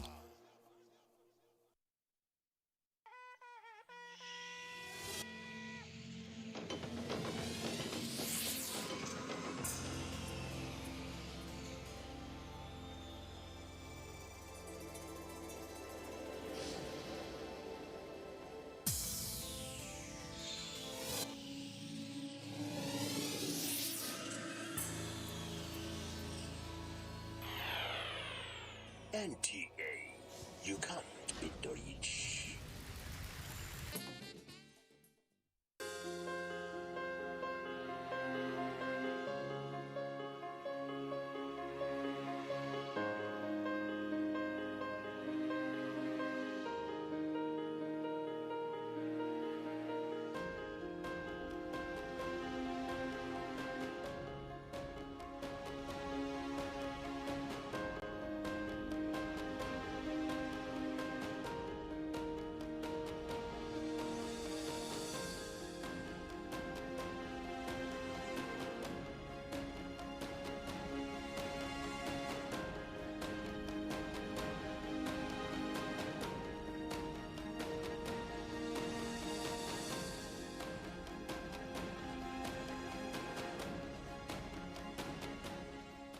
This vaccine is safe and it has been certified safe and usable by NAFTA.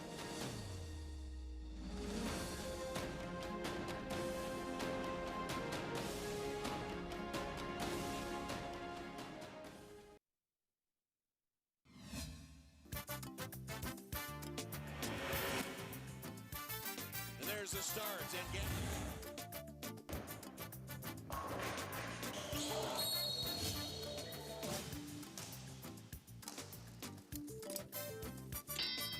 promises to share out. Winds up that left hand.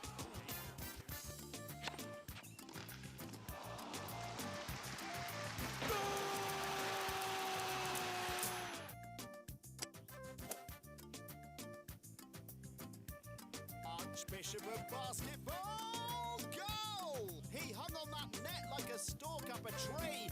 NTA Sports 24 brings you all sports, all time and all day.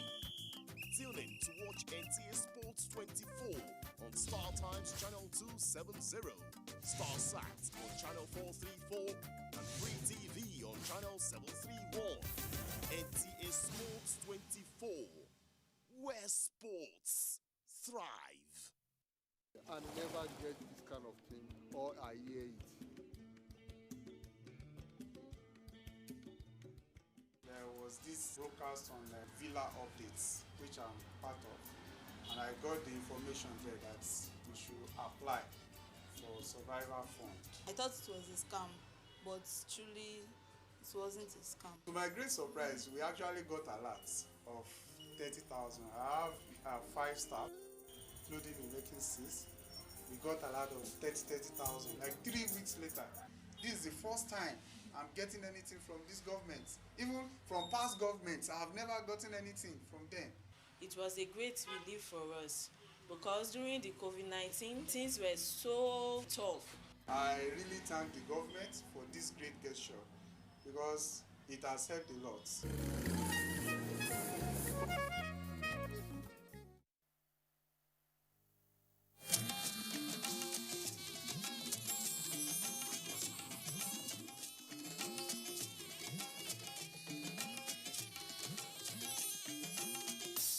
This is the network service of the NTA.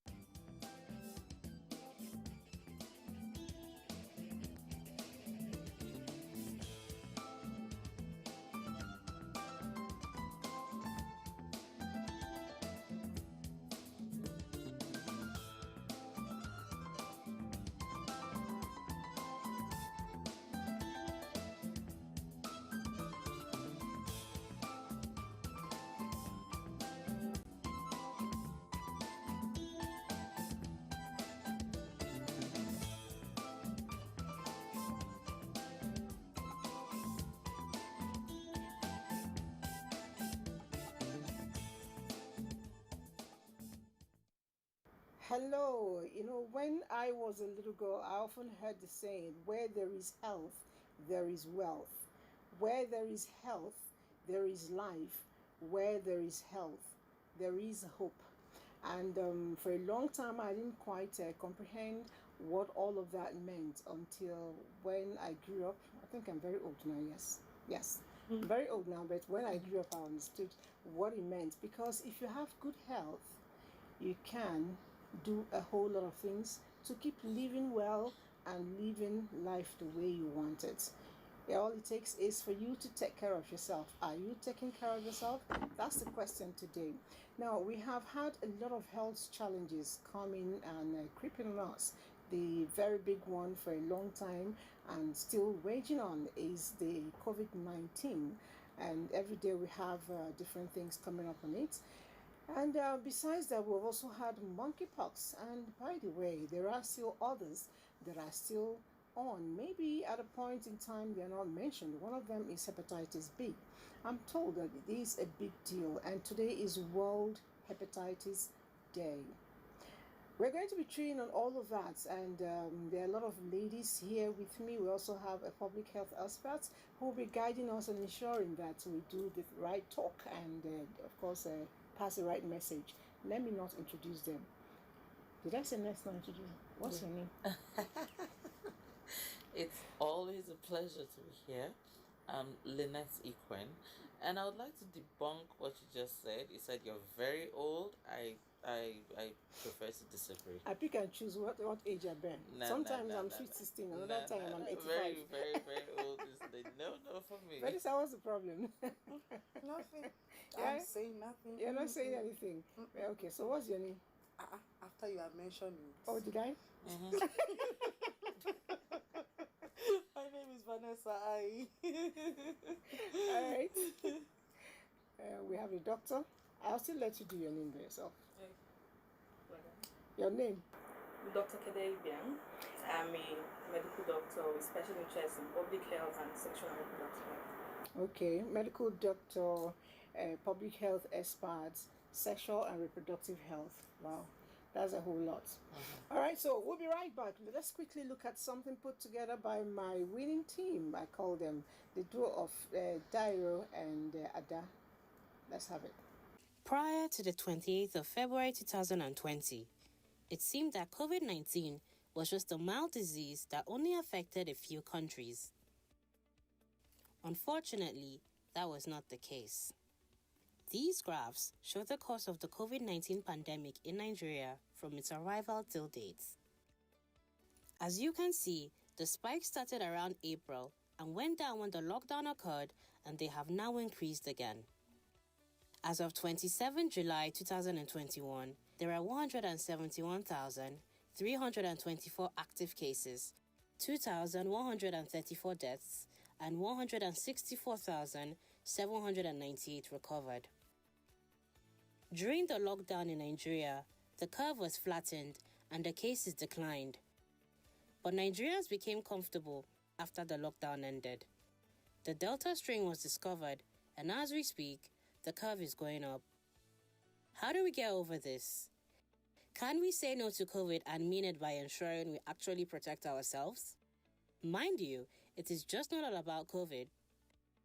There are a series of illnesses that can come from bad hygiene and poor public attitudes. On our side, monkeypox is right around the corner.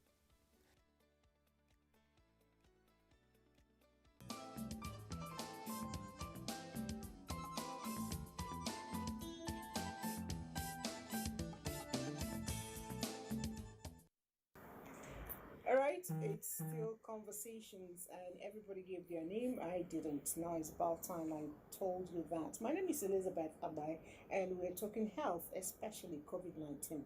Now, let me hit Dr. Ibiang. I hope I got Ibiang. Yes, okay. So I have heard about different types of variants. Somebody asked me if this new one is from Delta states. I said no. Why are you laughing? So But that's what you get. Somebody said it originated from Delta State. I need you to clarify us on that. Wow. No, it did not. So it's a new strain that has been identified. It's called the Delta variant because of its particular let's say variant. So it has been identified in the lab, and when you type it under the microscope, the Delta variant is what you see. So the previous one that we had was the SARS-CoV-2. So that is the usual COVID-19 that we know. The Delta variant is a newer variant that has been found to be more fatal, has more serious symptoms, especially in people who get to be infected with it. Okay, and the new variant, does it in any way affect those who've taken vaccine? Or I mean, if I've taken my vaccine, am I immune? Well, the thing is, even if you have taken a vaccine, you can still be infected with the previous variant, the new variant. You can still get infected. But what the vaccine does is that it reduces the possibility of a fatal reaction. So your body has already mounted an immune response to the virus because of the vaccine that your body has been exposed to. So when you get infected, your body has a history of producing antibodies to this virus. So you do not get to have all of the very serious complications that we see, people that have to be admitted in the ICU and all of those kind of things. But I'll So still whether be or able not to you're transmit. you possibly will transmit. Yes, you will. Okay. You know, when she said that, my mind went quickly to the days we took measles stuff. Yes. And it didn't mean we didn't get measles anymore. But but the effect was not as at first. It was not as fatal. You wouldn't die from it. You might Okay, just and have even skin those who take manifestation. flu shots, you know, I still get a lot of it cold, even when I'm under some shots. Really? You know, but why is it that Nigerians really don't want to wear face masks? Well, you know, there was a program that we hosted. It was a December edition, and we're there together. And she said something that really tickled me. She said, when you tell someone not to do something, that's when they actually want to do it. Like, you know, a small child. She was so funny that day, and it was hilarious. Unfortunately, you were not there. She said, you tell a small child, don't touch it, and that's when the child is looking at you and trying to, you know, touch it. But you know, I think one thing that Nigerians lack is discipline. With all due respect, I'm sorry, but there was a time where discipline was a part of this nation. We're known for it. But right now, it seems like we kind of let it go. So it'll be so good if we imbibe some of those, ethics, because it'll go a long way in helping. So discipline needs to be inculcated all round. All round. You find out that you're training your children to act a certain way, but then they keep coming back from school, and what they say is, Mom, this person's so naughty. He did this, he did that. I'm like, okay, you know what? You don't need to copy that person. That person is learning from somewhere. You know, so discipline has been watered down. I want to believe that the reasons why people are not wearing facial masks anymore is just lack of discipline. That's it. So beyond even discipline, right? I think a lot of Nigerians still do not believe that The COVID-19 ignorance. is a thing. Yes. I mean, I've encountered a lot of people who are telling you that, well, maybe outside Nigeria, yes, there are actual cases of COVID-19, but within Nigeria, people think it's a hoax, and okay, the NCDC is just manufacturing numbers to keep us afraid, or some form of method of, siphoning money. So people just think, yeah, let's just wear the face mask because they say we should wear it, but there's no COVID in Nigeria. I'll talk about myself. I am not wearing it because I already have issues breathing. I have nasal issues already. Now, if I have a mask over my face, I already have a problem breathing normally. And then you now put me in a mask, I will pass out. So I want to believe that there are also others out there who also have issues like that. I've come across a couple of people without the nasal issues too. Because when we breathe in, we breathe out the carbon dioxide, which stays and closed in that mask. We breathe it back in. So what we take in is not clean air. So it's actually quite difficult. So for me, that's why you will hardly catch me wear a mask. I would wear it, but for not so long, because I'm actually going to pass out. So I want to believe that's the same reasons why. a couple of for people. some, Yes. Yeah. And the mask is actually breathable. So For yes, for you can normal breathe people. in and out. I mean, For normal carbon people, dioxide that's why I can said. pass out That's why I said from- for normal people because Okay. I already have that issue. I've tried it a couple of times. Yeah. So by the time I wear it, I feel faint. I So- go through the same thing You because know- I have you know- allergies and all of that. There's some of the masks that actually give me like rashes, so I avoid the medicated masks, especially the blue one. It's the worst for me. If I put it on, you'll see rashes, and then my breathing almost ceases. Simply because I know that I have allergy issues. So I try to get the ones that have like the designer labels. Those ones are not so treated, so they're more kind, or the ones that are made of cloth. Those ones I can manage, but then even after a while, I have to bring it down. Otherwise, it feels like I'm going to faint.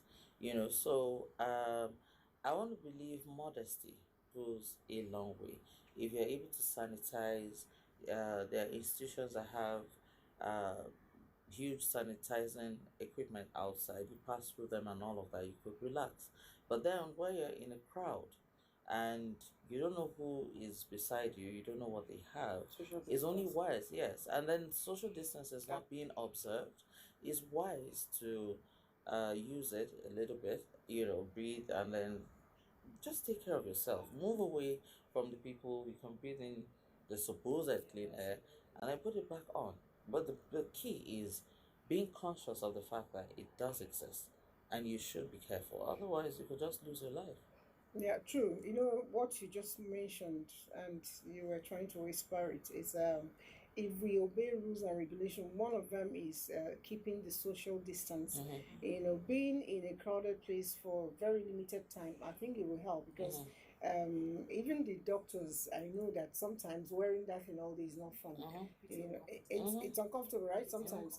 So if you find time to step out a bit and take a bit of natural air, it will help. So instead of going to, drug, I still notice some people go to church and sit in the church service for 2 hours, 3 hours, and I'm like, is God deaf? It's true. No, he's not. So He's you not. can The talk issue to of him in church 1 service, minute. like I tell everybody, we didn't go to church for over 6 months. And nobody died. We were at home, we were praising our maker in whatever way we could, worshiping him how we could, in the comforts of our environment, our homes, but nothing happened. So I'm wondering why I'm stocked up in church for more than an hour. It shouldn't be more than 1 hour. And then I have also noticed that, like you pointed out, there's no more social distancing. We're all choked up. We're all choked up. You are in a taxi and madam move, madam shift, and then you are still 4 at the back and 2 in front. So it's not left for me to say no, I'm not joining this vehicle. I said no to something like this a couple of days ago. I found myself at the back and then I was choky, it was stuffy, and I was like, I beg, I'm not, please, can I get down? And then by the time I alighted, every other person followed me, and then we go into a more spacious, bigger vehicle that had space, and we're fine. So it's not left for you and I to say no to some of these things. Exactly. And then when we go, okay, you came in, I didn't hug you. Normally we would hug, but you came in and I didn't hug you. I didn't bother, and you didn't bother as well. That doesn't mean we are enemies. We mustn't hug. We mustn't shake hands. Incidentally, I didn't notice you didn't hug me. You see, what? Okay. See what So I'm you're saying? owing me a hug. After COVID, imagine.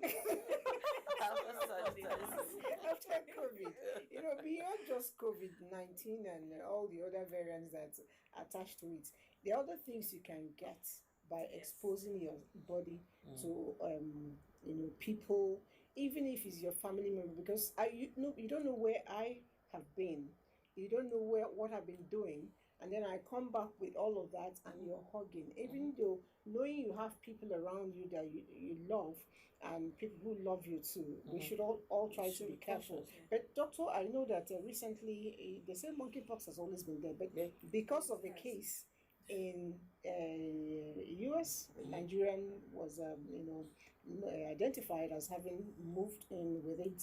It's been trending for a while. Can I get it by hugging? No. So how does can I it know what transfer? is monkeypox?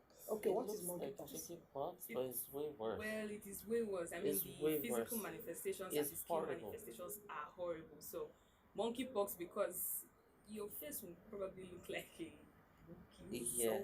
Your face looks like a monkey. No, Yes, you seriously, yeah. you look a little disfigured, like you're swollen. My two sons had it. Wow. Yeah, so it was horrible. Yeah, It was horrible. Wow. Yes, I think they got it from school or, just hugging the wrong person. You may One not person necessarily- got it and then the next. So I was doing everything in my power not to get it.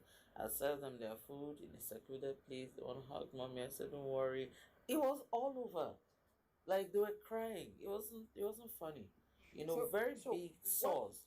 Can I ask? Yeah, you may not necessarily get it by hugging, but if you are coming in contact with the bodily fluids of an infected person, that's why we are promoting hygiene, safe hygienic practices. So, for example, she said her sons had it, and she was trying to sort of seclude them. So she's serving them food separately, ensuring that she's washing her hands and she's cleaning up the plates that they use to ensure that she doesn't get it as well. And I didn't get it. If you are in close proximity with someone and that person is sneezing or coughing, and yes, bodily fluids, you can still get. Wow. Yeah. Okay, so it's like droplets from sneezing, saliva, and can catch it. sores from the wound. Of course. Well, yes. Sores from the wound. No, wait. What did you ask? Kissing. Oh, okay. How can you kiss someone? Why would you kiss someone in pain? There are sores on the lips. Would you go that far? The other part of is it possible that somebody what she will probably be asking will be would the person be able to transmit before they have the Yes, physical exactly. manifestation? That's my question. There's usually that possibility, especially with viral diseases. Yeah. So before the person starts to manifest symptoms, particularly, Nigerians, did you hear? No an more asymptomatic period where where they can still transmit. So especially for even COVID-19, right? Before you start to feel some of the symptoms that makes you think that possibly you might have gotten it.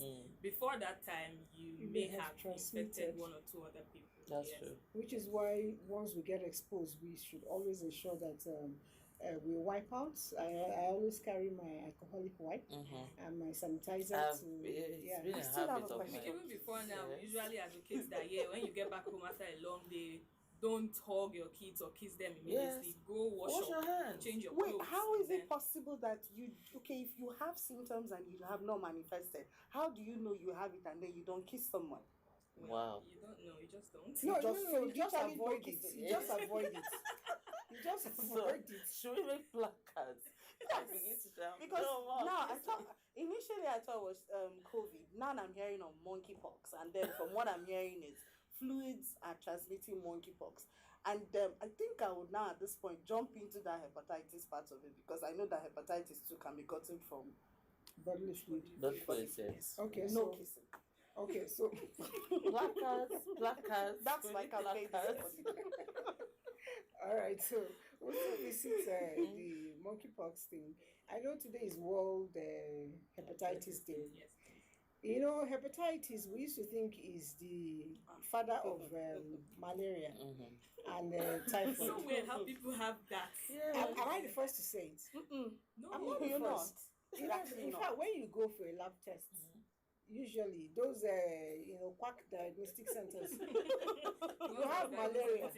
You know, they'll spell out malaria, typhoid, and hepatitis for you. Really? And actually suggest sometimes treatment for you, to go. Horrible. The first of them is don't take oil. So let's get to understand what is hepatitis. Okay. Simple terms, hepatitis is inflammation of the liver, so swelling. Inflammation of the liver. That's the organ inside. Yes. What does the liver do in the body? Detox. Toxins. Toxins. And produces bilirubin, which helps to break down nutrients nutrients. and distribute. Okay. So how do we get it? I was told if you eat too much red oil, you will get hepatitis. You will get hepatitis. Impossible. No, those are myths. Now, sorry, is it possible that you could, from malaria, you could get hepatitis? That's continuous presence of malaria parasite in your system. So for that, right, there are non-viral causes of hepatitis. So the liver could be inflamed by medications, toxins, alcohol abuse. So malaria affects the liver, but constant malaria, like you say, except maybe I don't know who's having malaria every 2 weeks or no, some people do. Some people I know of somebody. Yes, there she is. I know of somebody. I'm sure this is their season. Still, it's very unlikely that constant malaria will lead to hepatitis. I'm even talking about the percentage of malaria in the system. You know, when you run the tests, you have the 2+, 3+. So if you have so much of it in your system, which does it get to affect the liver? No, your liver is not inflamed. Although the malaria trophozoites are housed in the liver, so when you take anti-malarials, they are going to go disrupt the life cycle of the malaria parasite and get you to be well. But no, it doesn't cause hepatitis. So what are the ways we can contract hepatitis? So it differs based on the type of hepatitis. Okay. We are usually seeing There's hepatitis ABC. B, but there's A, B, C, D, E. Oh, okay. Yes. Hepatitis. And then there is non-viral hepatitis, which caused by toxins, alcohol abuse, and medications, like I said. So hepatitis B is focused on particularly because it has a vaccine. It's preventable. Which one now? B. B, okay. Yes, it has a vaccine. It's preventable. And if you have hepatitis B virus, you are exposing yourself to co-infection or superinfection with hepatitis D. So usually if you have a co-infection of that sort, that's what predisposes you to having liver damage and lead to liver cancer. So we emphasize on hepatitis B particularly because of that. But the other forms of hepatitis are equally as important because hepatitis A also has a vaccine. We don't shout it that much because, well, maybe because some developing countries have improved on hygienic conditions and all, but hepatitis A and E are transmitted fecal-orally. So if you're taking food or water that is infected or has been infected by bodily fluids of someone, or the feces of someone who has hepatitis A and E, you can get. But B, C, and D, bodily fluids. So if you are using a sharp instrument that has been used by someone who is infected, like when you go to the dentist and it's not all quite of those sterilized. invasive procedures, Okay. whether you're Or you getting go just to an like injection, women will go to razor fix our blades, hair. yes, all And of the those, needle, the they needle just they are trim. using to, yes, Yeah, all and of even that. haircuts. You're not So even talking about clippers. manicure, pedicure, manicure. That's what she's talking about. So all So those that's things they do. the Even cuticle when you go, remover, like, haircuts, yes, all yes. of those. If someone who has been infected that instrument has been used on the person and not properly sterilized, you could get hepatitis B, C, or D from that. Although hepatitis D is not very usually transmitted through that manner. But yes, so unsafe sharp instruments and then blood transfusion. That is why we are advocating Blood for screening of so we screen blood for all the 5 hepatitis viruses. Yeah. Including HIV. Yes, people who use injection drugs, and also through unsafe sexual practices. So if you are sharing bodily fluids with someone who is infected with PCOD positive. Okay. Now, when you mentioned the blood and the fluid and transmission, another thing came to my mind. You know, back in the day, someone told me that it's easier for you to, you know, avoid getting HIV/AIDS than to avoid getting hepatitis B. I asked why. He said if the blood that contains the HIV/AIDS stuff is dropped on a table or a bench or something or surface generally, within some hours it dies because there's no host to, you know, feed on. But that of hepatitis B can actually stay even when the blood seems dry. If it's not cleaned, it can actually stay for hours, days, and then if I come in with an open wound and touch the place, it goes back and feasts on me. How real is that?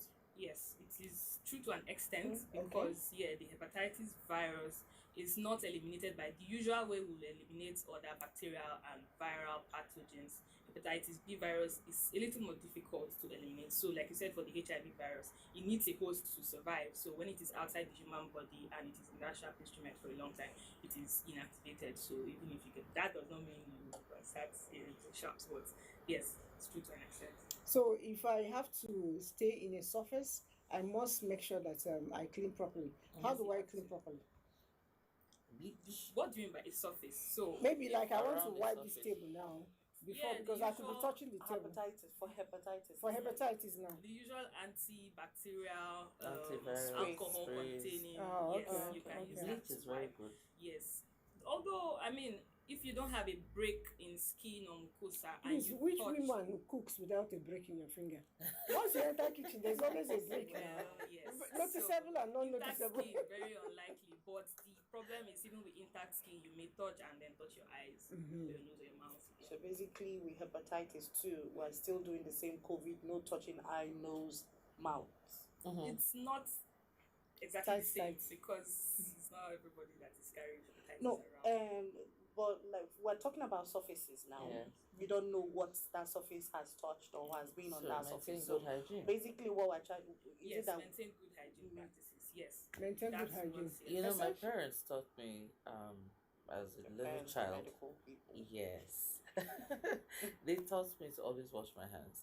As soon as you get in, you'd enter the bathroom, the guest toilet, and wash your hands there. You leave your bag by the door, wash your hands there before you even get into your bedroom.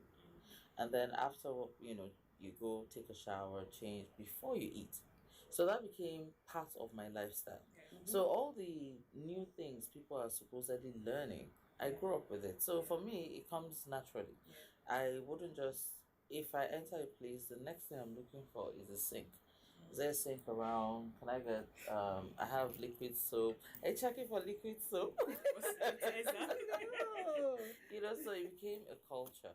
And for me, a part of life. So if we can actually imbibe these practices, they help. I have allergies, you know, I'm allergic to dust and mold. So I stay away from those kind of places. Now, catching a cold would come very natural if I just let myself go.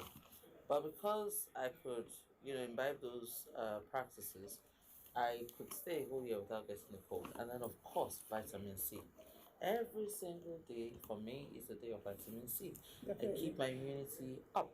How many mg do we take? Do we need? I take 1,000 milligrams. 1,000 milligrams. I would always say that you cannot overdose on vitamin C because your body absorbs what it needs and excretes the rest. Simple. So just take as much as you can. Yeah. As long as you're having citrus fruits and vegetables, you should have enough supply of vitamin C. But it's not a bad idea to supplement with tablets. Okay. And let me quickly ask another question. I'm asking these questions because I feel this will be questions Nigerians will want to ask you. Now, when we talked about getting hepatitis from body fluids, which includes saliva, I'm sure it will be fair to say that sharing a cutlery set, that's a spoon, with someone gives you hepatitis. That's if the person has it. Yes. Somebody who is infected and has an ongoing infection. So yes, there is an active. A good number of people. I wouldn't say most people, especially for hepatitis A and E. It's a short-lived period, sort of. So the person has an active period of infection where their body is mounting an immune response and trying to fight the virus, and then within 2 to 6 weeks. For A and E, you don't necessarily have to give a specific form of treatment. The body will mount an immune response and shed the virus. Yes, so within that period of active infection where the person has their bodily fluids containing the virus, yes, you can get it from. So the person's saliva is on the cup or on the cutlery, and yes, if you use it, there's a possibility that you can get it. What are the layman symptoms of hepatitis? Okay, so nausea, vomiting. But what will particularly tilt your mind towards hepatitis is that you notice that your stools are pale, your eyes are yellowish. Stools are pale. What is the meaning in English? So usually your stool has different colors, weight, texture. Dark, yeah, sort of. So when your is really pale, I mean like yellow, sort of. Ish. Yes, we're trying not to be too gross. Exactly. But yes, so pale stools, I think you will notice because usually you should know the color of your stool. Is it a brown? Yes, you should. So basically, like you're trying to say when I go to the loo, I get up and I'm looking at you should actually, you need to because you could possibly. But if it's floating, you have less water in your system. So what if it sinks? If it sinks too low, there's some bacteria or something. Yeah.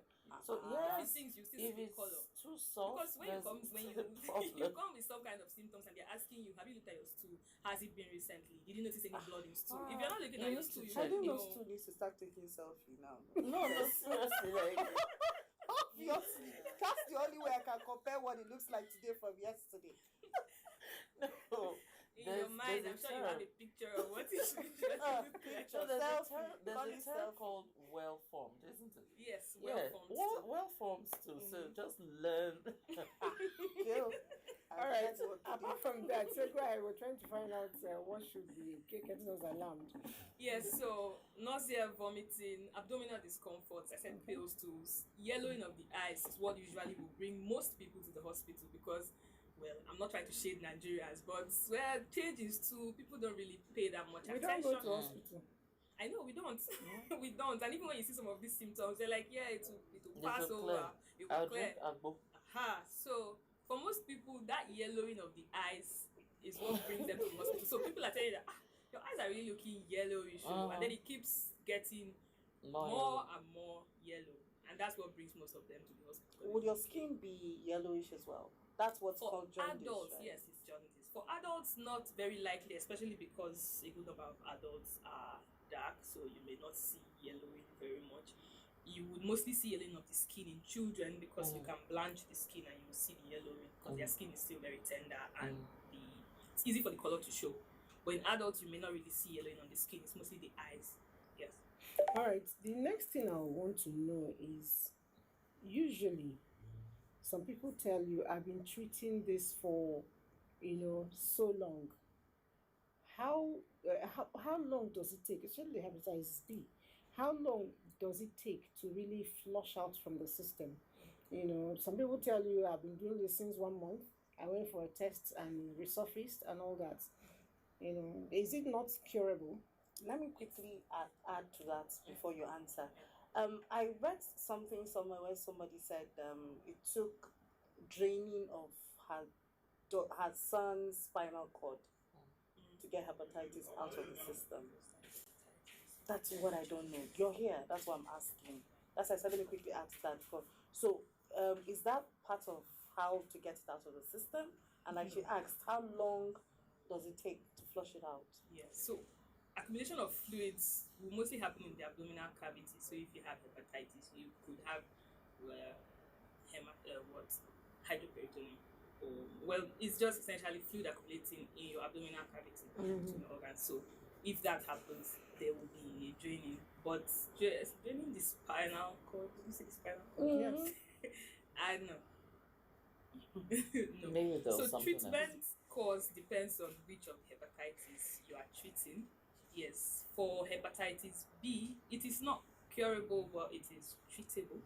Wow, it's not curable? Yeah. So that means once you contract it, you're going to be managing it like diabetes? No, not exactly. So a number of people will have an active infection where they show the symptoms, you have the abdominal discomfort and all of that. You may not progress to a chronic infection, but people who progress to a chronic infection are the ones who may now have inflammation of the liver that will progress to liver cirrhosis and possibly permanent, like full-time liver failure and maybe liver cancer. Yes, but for that chronic infection is the one that requires aggressive treatment. So the treatment can extend anywhere between 12 to 48 weeks. 12 to 48 weeks, that's huge. Almost 1 year. Yes. For some other of the various forms of hepatitis, probably 12 to 24, 26 weeks. Yes, but it's a long-term treatment of some sort. All right. Today is World Hepatitis Day, and it's designed to create awareness, on issues around it. What are those daily things we do wrong that could predispose us? I know that you said droplets of our body fluid could be a cause. Are there ways we also can, bring it closer to ourselves? Lifestyle changes, yes. So, for viral hepatitis, hygiene practices, again, wash your hands when you go out, when you're coming back in, wash your hands. Wash your hand, yeah. No, it's very important. When you wash, you can always, complement with a hand gel or some form of hand cream just to keep your hands moisturized. But yes, wash your hands and source of water and food. So if you are drinking water that has been infected so you have to be sure of the source of water. Yeah. You're having water at home, and if you have to drink water outside, you should possibly stick with the known brands that you can be sure of quality control with those brands. And then if you're having food outside as well, you have to be sure that it is properly cooked food. Because what does that mean? Because salad is raw. It is usually advised that if you buy fruits, you take it home and wash it yourself. Yes, because you can't vouch for the water that has been used to wash the fruit, whether the fruit was washed well. That salad that you are taking, you don't know where the person washed it. You know you're doing bad business for food vendors. Unfortunately, yes, but it has to be done. I was going to say, just took it out of my mouth. All right, so does it help if we add a bit of salt or when washing vinegar fruits, yes. when we're washing our Yes, fruits? absolutely. Someone told me vinegar. that he actually uses soap to wash his apple and then rinse with salt water. I've done that with clean. Yes. Oh, really? Yes. Some people do I have. well because apple has a skin and it wouldn't absorb the soap. Exactly. But just stick with salt to be on the safe side. Salt and water. You can do warm water, salt and warm water, and wash properly before you eat. Okay. So if we need to blanch our vegetables, does it help to also reduce? Blanch them when cooking. Yes, when before you eating them, the raw ones like broccoli. That would lose a lot of nutrients. It will process. lose, yeah, it will lose. So you just end but up with water and fiber. salt, especially for broccoli, if you do not want to boil, yeah, you can just wash with water and salt, soak for a bit, wash it and rinse it. And you can use it. All right, my director says I should go on a break for now. We'll come back. There's a whole lot to learn. You'll be amazed. The daily lifestyle we live. All those people that go on the road and hey, banana, bring it. Yeah. Think about it.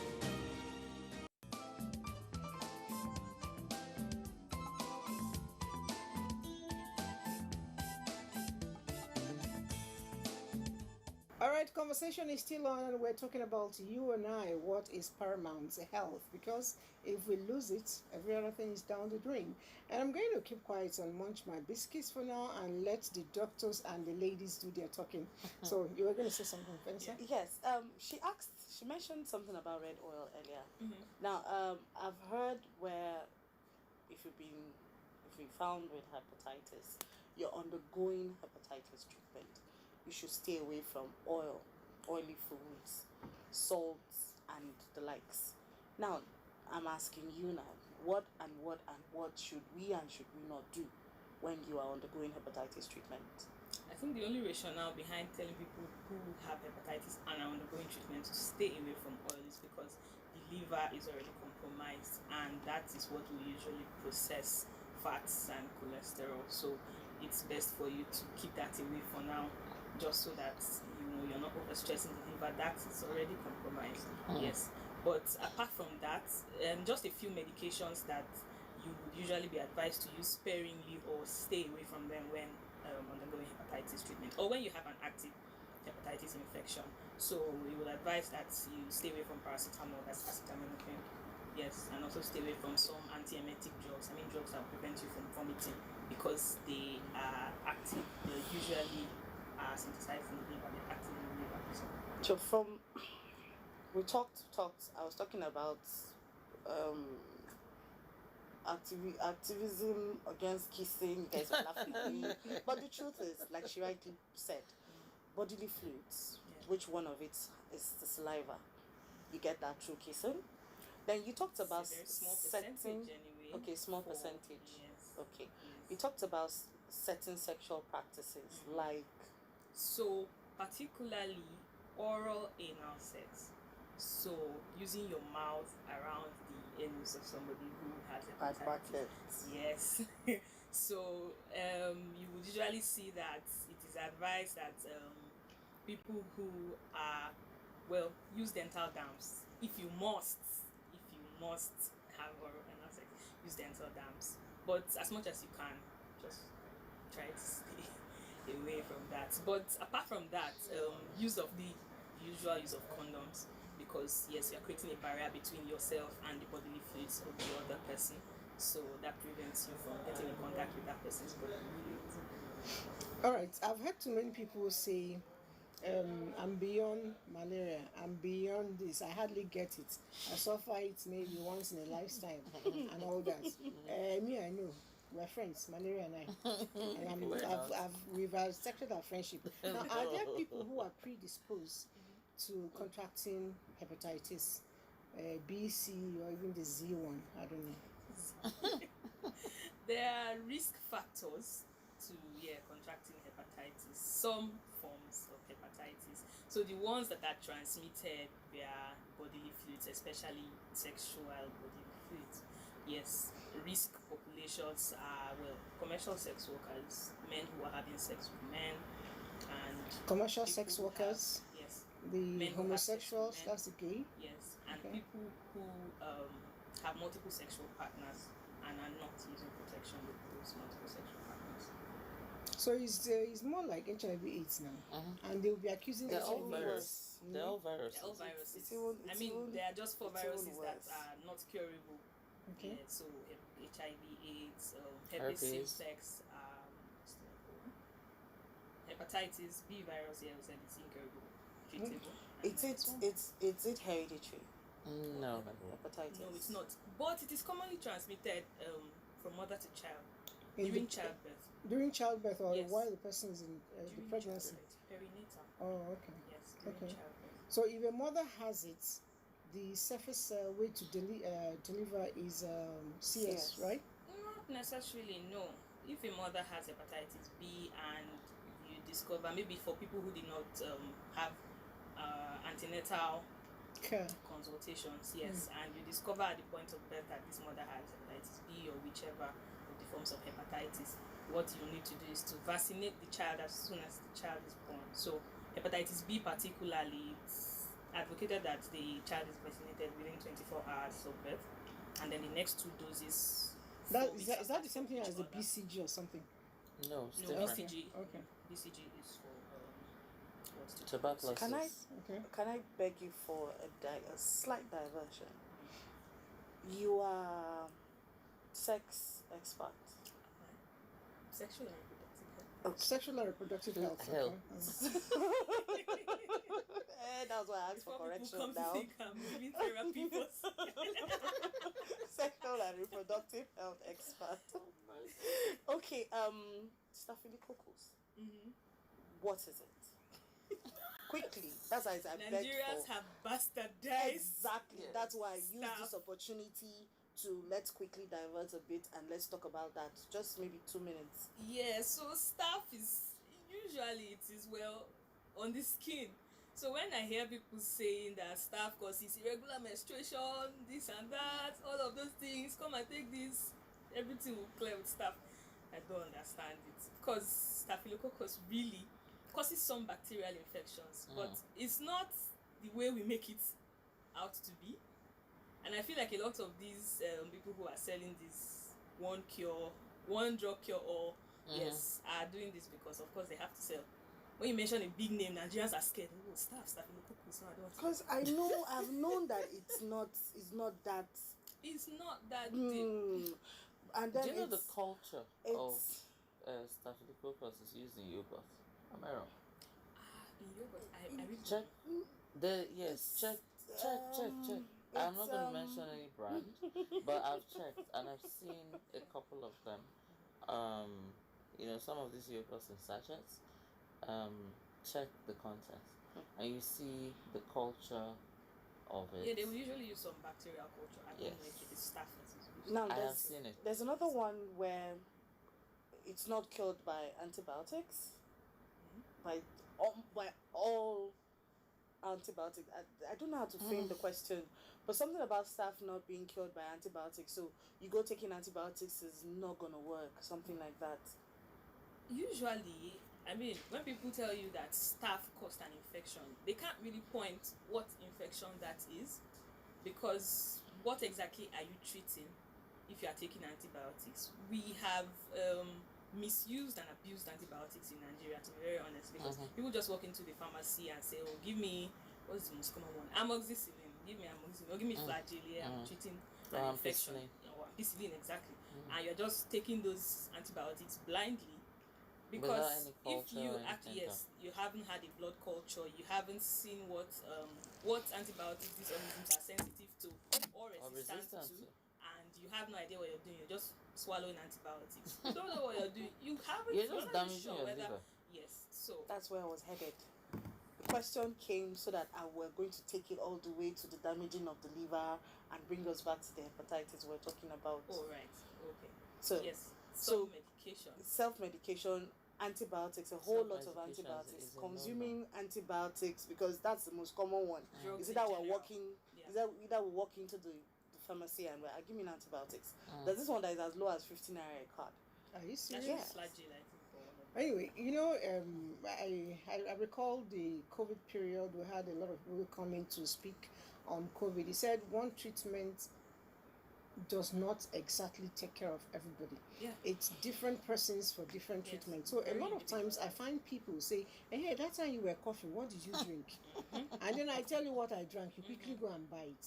My body constitution is not different. the same Exactly. as yours, which is why we have different DNAs. Yeah. You know, which is why we have different, what do you call it, fingerprints. Yeah. In addition to the fact that what is causing your cough may not be causing the other person's cough. There are probably hundreds of conditions and medical diseases that are caused that will that have I am cough as a coughing. symptom. I'm coughing because probably I go into an environment and it's stuffy, And you have allergies. and then I have allergies already. So I will now immediately react to it.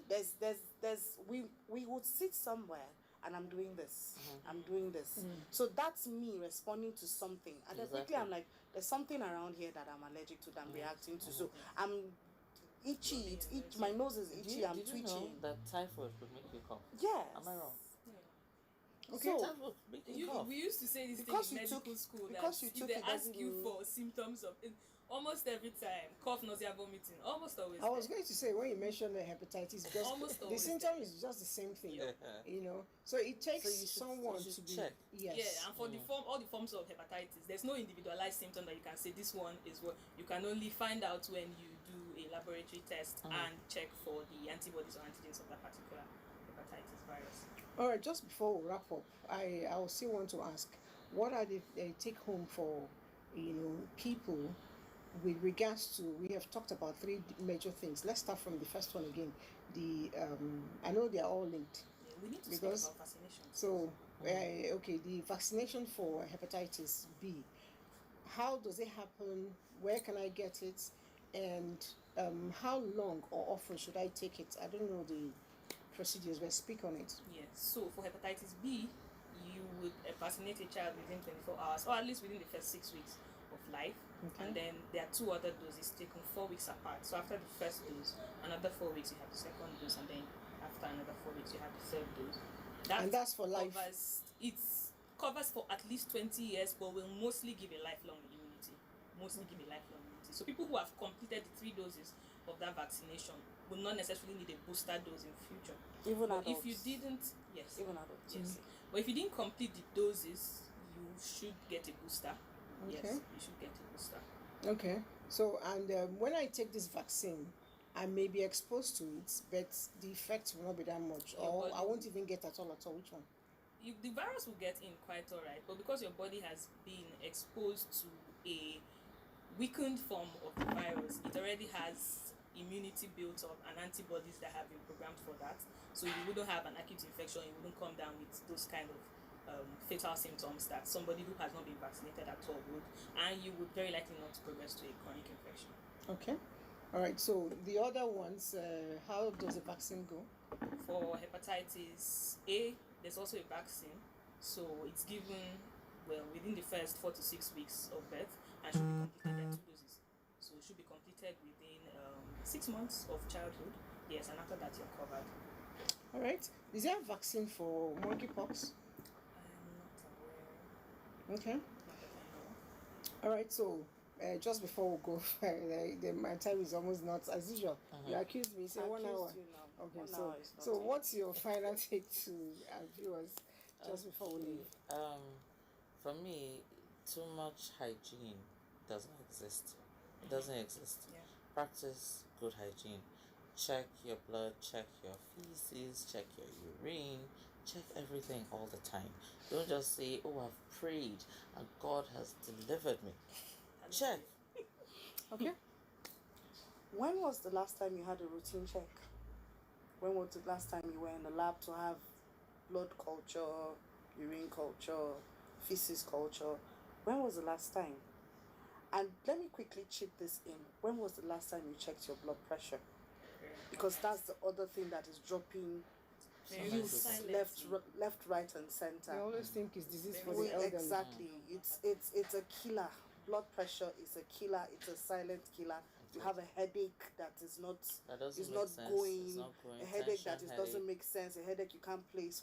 When last did you check your blood pressure? All right. So, Doc, your final word. Practice hygiene. Like she said, there's nothing like too much hygiene. Wash your hands, ensure you're drinking clean water, properly cook your food. Try as much as possible not to have water and food from sources that you can't trust. Practice safe sex, of course, condoms, ensure that your partner is screened, and if you are going unprotected, be very sure that it's a mutually monogamous relationship and nobody's stepping out. And it's hard to tell. It is hard to tell, so you have to protect yourself, and then apart from that, of course, get vaccinated. It's very necessary. All right, I just don't have any other thing to add. All I'll just say is love yourself and live for yourself. If you don't love yourself, please love the people around you and live for them, because the truth is they need you more than you need yourself. That way you stay healthy and live for them.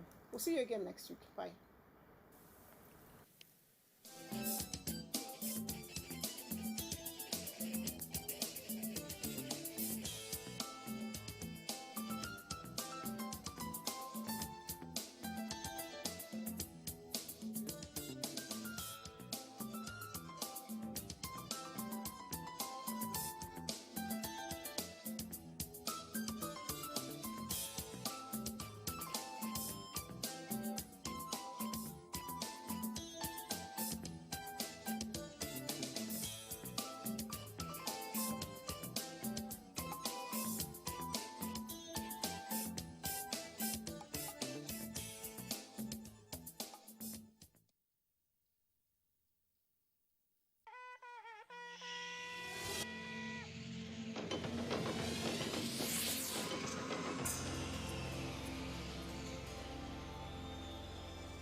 NTA.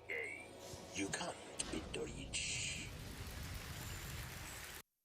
Sitting is a natural thing to do as humans on a daily basis, whether in the office, at our various businesses, or while commuting from one point to another. I sit 2 or 3 hours in my office, depending on the job I have on my table. I do resume work by 9 o'clock, so 9 till 3. You'll be sitting either you do one patient job to another because we make dentures. Sometimes when you're in the court, the court starts by 9, and sometimes the session takes up to 3 hours or 4 hours, and you sit through. During the course of a day's activity, sitting is a must. While sitting itself is not bad, prolonged sitting, expert says, can shorten one's lifespan. Sitting down makes you sedentary.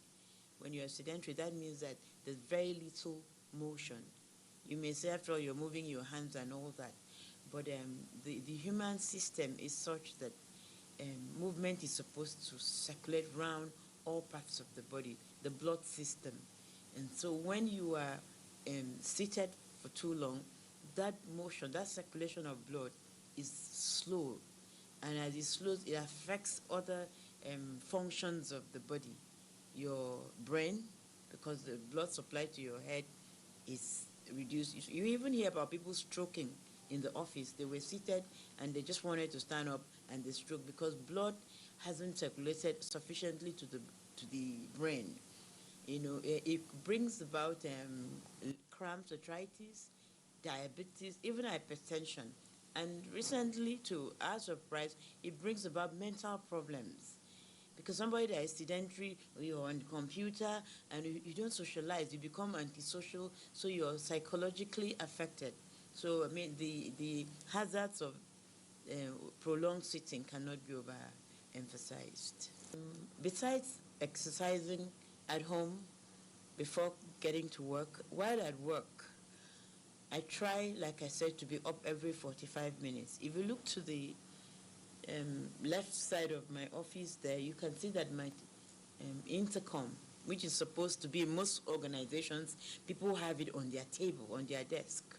You know, I don't have mine on my desk, not because I wouldn't want to, but it forces me each time it rings to stand up. You know, if you look around my mobile devices, my telephones, my iPad, you won't find them on my table, except I'm taking a call or maybe attending to a message.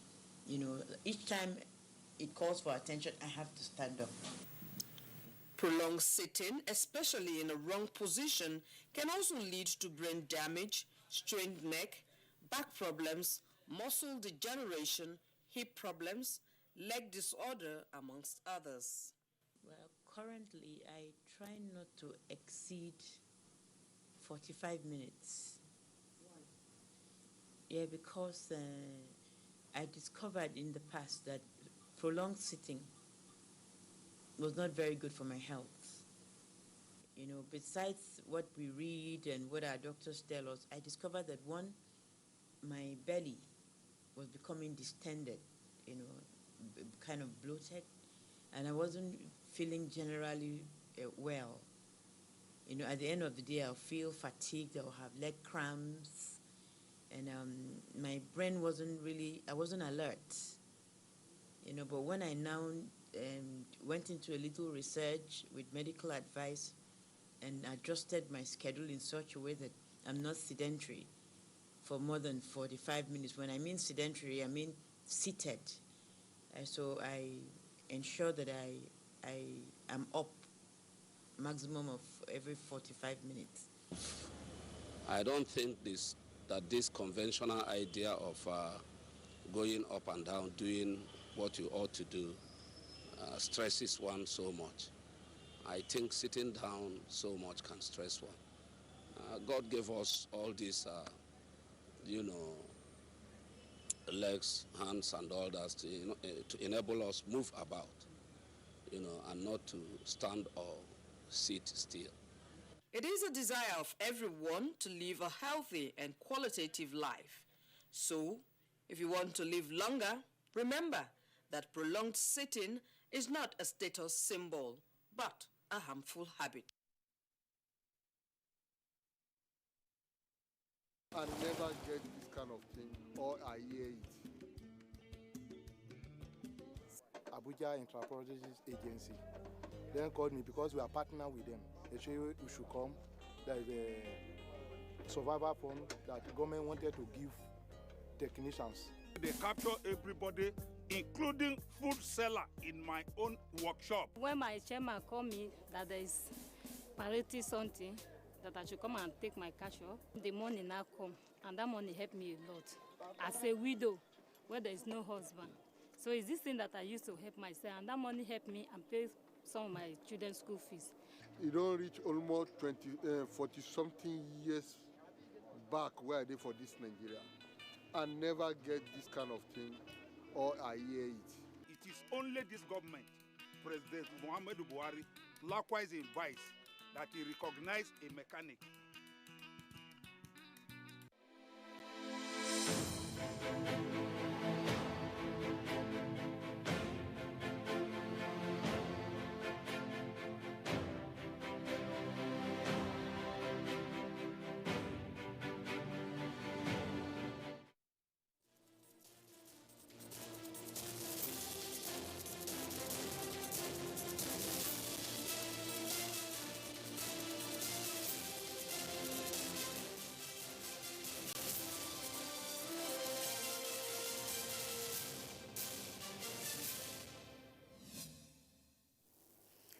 Hello there, here's the news on NTA International. I'm Shikiola Ikpanaye. Let's begin with the headlines.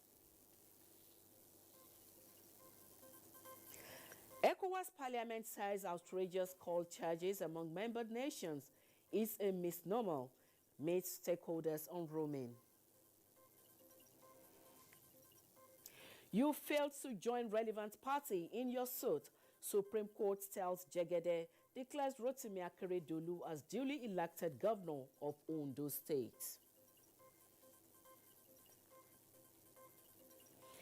And the need for urgent elimination of hepatitis as a public health threat takes center stage.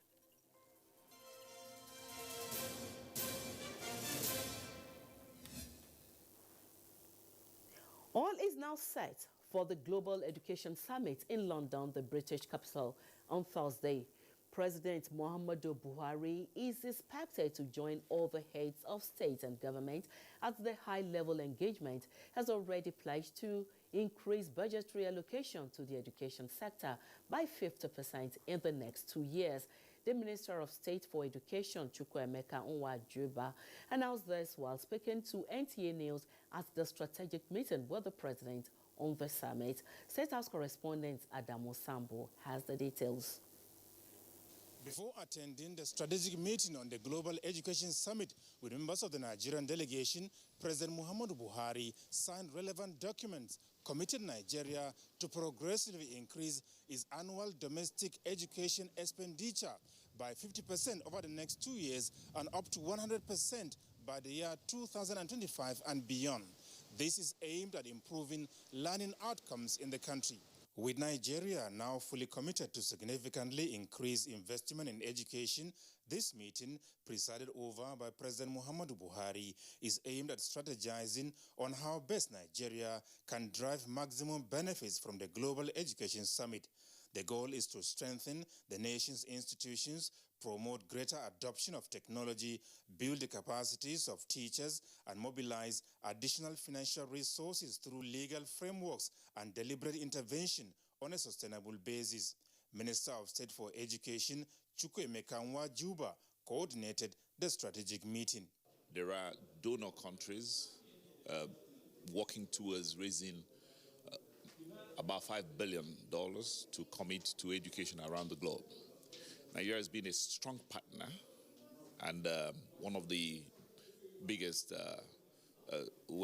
spenders for education at the moment, and it is in that light that the Federal Ministry of Education, acting on the directive of the President, committed towards being part of this conference. So the President is here to work with his broad heads of government to work out the right allocations that will go to different states and how to raise the entirety of the funds that are required, and to give Nigeria's commitment towards increased access to school outcomes and all the targets that Nigeria has been set. The Global Education Summit is aimed at charting the best way forward towards transforming education systems in partner countries through the exchange of best practices. Some people back home are saying that President Buhari doesn't have to be here physically to attend this summit. What will you be telling them? It is important. Nigeria is a leading country in the entire global education chain, and we are one of the biggest beneficiaries. His presence here is almost a sacrifice he's making on behalf of the people of Nigeria to get as much as is possible.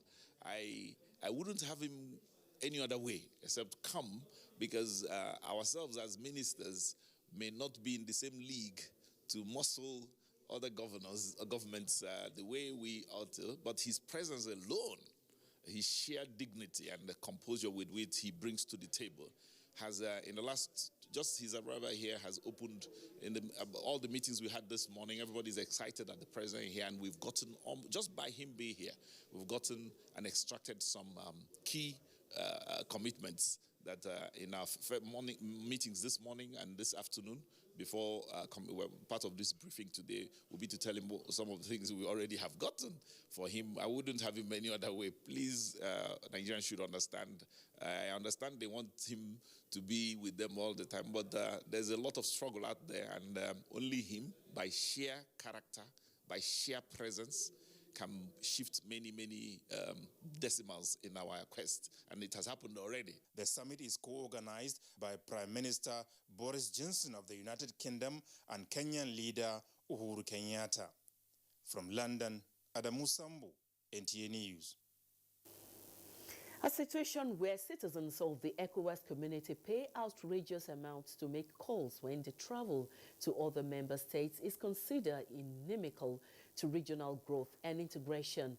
Conversations at the ongoing delocalized meeting of the ECOWAS Parliament in Ghana are focused on how to correct the misnomer and engage relevant stakeholders to implement the ECOWAS regulation on roaming in the respective countries. Onyenge Fineface reports. Inadequate network resources to absorb roaming subscribers, differences in range of network infrastructure from second to fourth generations, and the plans to roll out 5G network across some countries. SIM ownership verification constraints, among other technical, commercial, legal, and regulatory issues, are challenges identified as limitations to effective regional telecommunication pricing in West Africa. A stronger regional level regulatory regime would be required to ensure better regulation of regional roaming issues and activities. To further promote seamless regional communication, ECOWAS released a regulation on roaming, but that too is facing challenges, ranging from difficulty in obtaining agreements from operators on costing to fraud related to unlimited roaming call reception. Cross-border ICT infrastructure also needs to be implemented within the region so that our operators avoid having to exchange their traffic in hubs outside the region. The example of telecommunication and information technology used by the ECOWAS Community Court of Justice, however, stands out as a model to encourage member states to adopt safe use of ICTs. We believe that this can be achieved through careful planning, resource mobilization and training of judges and court staff. TIT is obviously the way to go. That those agencies actually do their work. Because without implementation, then it doesn't really make sense to sit and talk. So we have to make sure that the implementation is done to the latter. Parliament also considered influence of telecoms and ICT on elections in member states. In Winneba, Ghana, Onengiye Fineface, NTA News. The former Chief of Army Staff, Lieutenant General Tukur Yusuf Buratai, has presented his letter of credence to the President of Republic of Benin, Patrice Talon, as Nigerian Ambassador Extraordinary and Plenipotentiary to the country. The Nigerian ambassador was received by President of the Benin Republic and other top government officials of the country and was accorded a special guard of honor in line with the country's military tradition. Ambassador Buratai expressed gratitude for the warm reception and promised to strengthen Nigeria's diplomatic relationship with the country for enhanced security and economic benefit of the two countries. Honor and privilege to present to you my letter of credence from President Muhammadu Buhari, the President Commander-in-Chief of the Armed Forces of the Federal Republic of Nigeria, who has accredited me to be ambassador, extraordinary and plenipotentiary to your beautiful country.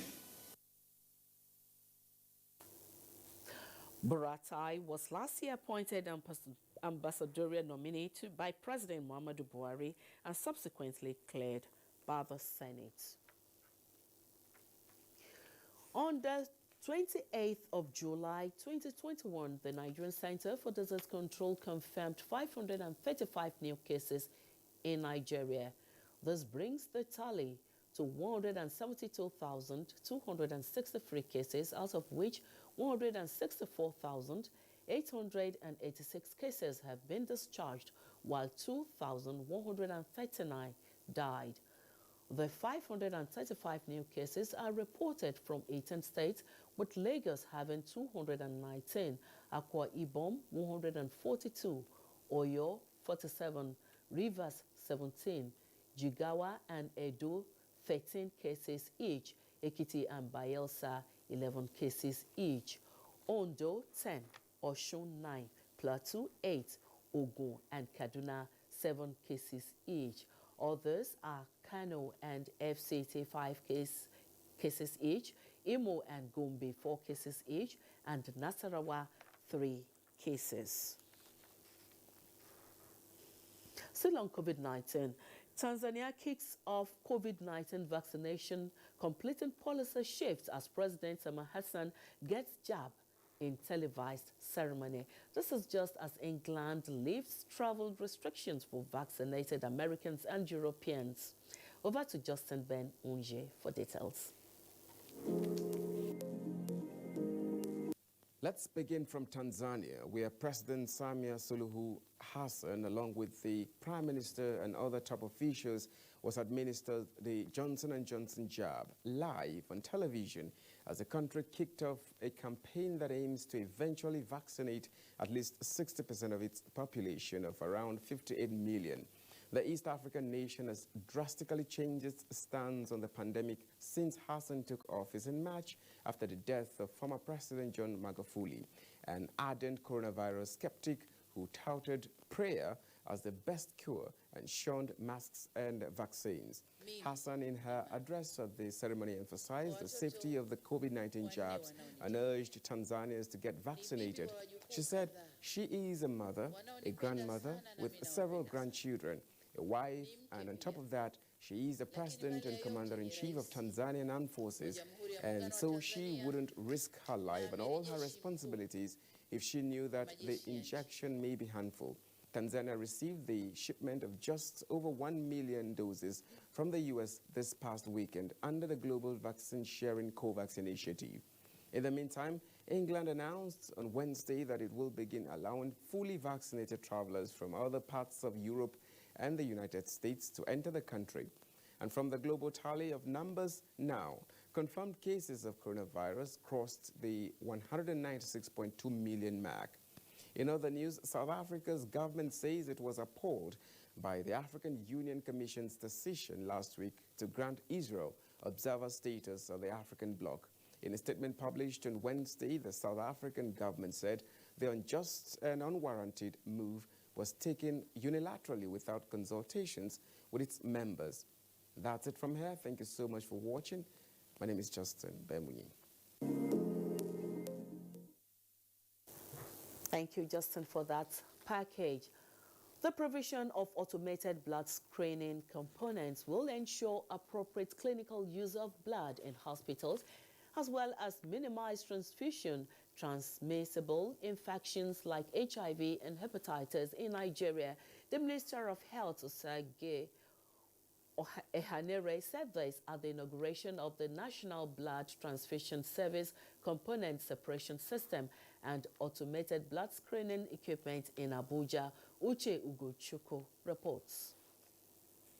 Of blood in healthcare delivery, as well as the global demand for safe blood and blood products, necessitated the institution of innovative ways to ensure access to safe, quality, and affordable whole blood and blood products in Nigeria. The glory of God and for the benefit of users. This inauguration of the National Blood Transfusion Service Component Separation System and Automated Blood Screening Equipment is expected to also contribute to the economy of the country. The use of advanced technology presents ample opportunity for broad-based collaborations and partnerships, as interested stakeholders will be invited to invest in a large-scale production of blood components and plasma-derived medicinal products. This will create jobs, at least 500,000 jobs across the country in the next 5 years. The Ministry of Health is optimistic that with the effective execution of the MBTS mandate, the 1 million Safe Blood initiative is actualizable, promising to address the challenges of the center. The Federal Ministry of Health will give the necessary support to implement and realize your mandate, and shall work with the Ministry of Finance, Budget and National Planning to source appropriate funding and take off grant for you to make blood service a sustainable venture for Nigeria. The National Blood Transfusion Service, MBTS, was established to regulate, coordinate, and ensure the provision of transfusion in a cost-effective manner to all who may need it in Nigeria, with an emphasis on voluntary, non-remunerated blood donors. Uche Ugochukwu, NTA News. You're watching the news on NTA International. Let's go on break now. When we return, there will be more reports.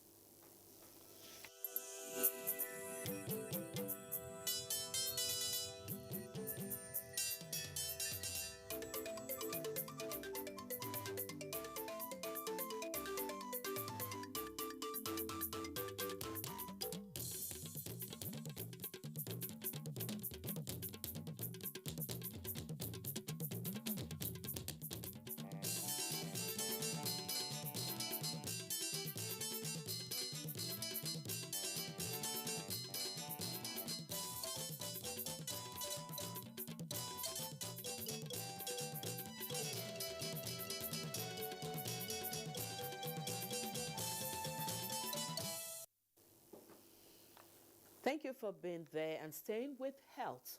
Hepatitis Can't Wait is the focus of this year's World Hepatitis Day. The theme is to convey the urgency needed to eliminate hepatitis as a public health threat by 2030. The day also brings the world together to raise awareness on the global burden of viral hepatitis, as well as influence the real change. Basita Ipan in this report takes a look at the significance of the Hepatitis Day in the face of COVID-19. World Health Organization report shows that one person dies every 30 seconds from a hepatitis-related illness, even in the current COVID-19 crisis. Experts say world leaders cannot wait to act on viral hepatitis now. About 400 million people are said to live with the virus globally, with 1.4 dying every year. If you take the disease burden, the mortality rate, the epidemiological indices of hepatitis, it's quite apt that this year's theme for hepatitis, the World Hepatitis Day, that hepatitis can't wait, has been chosen. More worrisome, experts say, is the fact that most people living with this virus do not even know their status. Know what hepatitis truly is? They will say no. Do you know the symptoms of hepatitis? They will say no. Do you know what causes hepatitis? They will say no. Do you know what you need to do to prevent yourself from contracting hepatitis? They will say no. And that forms the reason, the basis for creating a lot of awareness. The Director General WHO observed that while testing and treatment remains key to the elimination of hepatitis, strong focus should be on prevention. Crucially, our efforts to eliminate hepatitis must be embedded in our efforts to achieve universal health coverage based on strong health systems that enable people to access all the health services they need without facing financial hardship. While stressing the need for people to get tested and, if negative, get vaccinated, experts say the fight to eliminate hepatitis starts now and starts with you. Basi Taipan, NTA News. In view of Nigeria's commitment to the 2030 Viral Hepatitis Elimination Plan, improved community engagement and scaling up of testing and treatment are key factors the Minister of Health, Dr. Osage Ehanire, says will help achieve the goal before 2030. Elizabeth Omoruye reports on the ministerial briefing on the 2021 World Hepatitis Day. It is a public health problem. Medical experts say is an inflammation of the liver that can cause a range of health challenges and can be fatal. Data by the Ministry of Health indicates that 16 million Nigerians are estimated to be infected with hepatitis B and 2.2 million with hepatitis C. This represents a prevalence rate of 8.1% and 1.1% respectively. I use this opportunity to call on the private sector to explore mutually beneficial partnerships with government and to invest resources in fighting viral hepatitis. This is sub-theme, National Ownership and Financing for Viral Hepatitis Elimination, focuses on infant vaccination, prevention of mother-to-child transmission, blood and infection safety, as well as testing. Go to any health facility and get tested because it is a simple, rapid test that takes less than 15 minutes. Dr. Ehanire also disclosed that there's still low level of awareness, underdiagnosis, and undertreatment, hence the need for Nigerians to pay critical attention to early diagnosis. Nigeria, he says, will not leave any stone unturned in eliminating hepatitis before the targeted dates. In Abuja, Elizabeth Omori, NTA News. And still on hepatitis issues, earlier my colleague Ruth Aguele spoke with the President, Nigerian Commission for Hepatitis, Dr. Mike Omotosho, on World Hepatitis Day. Now, experts have described hepatitis as a silent killer. What can you tell us about this and the various types of the disease?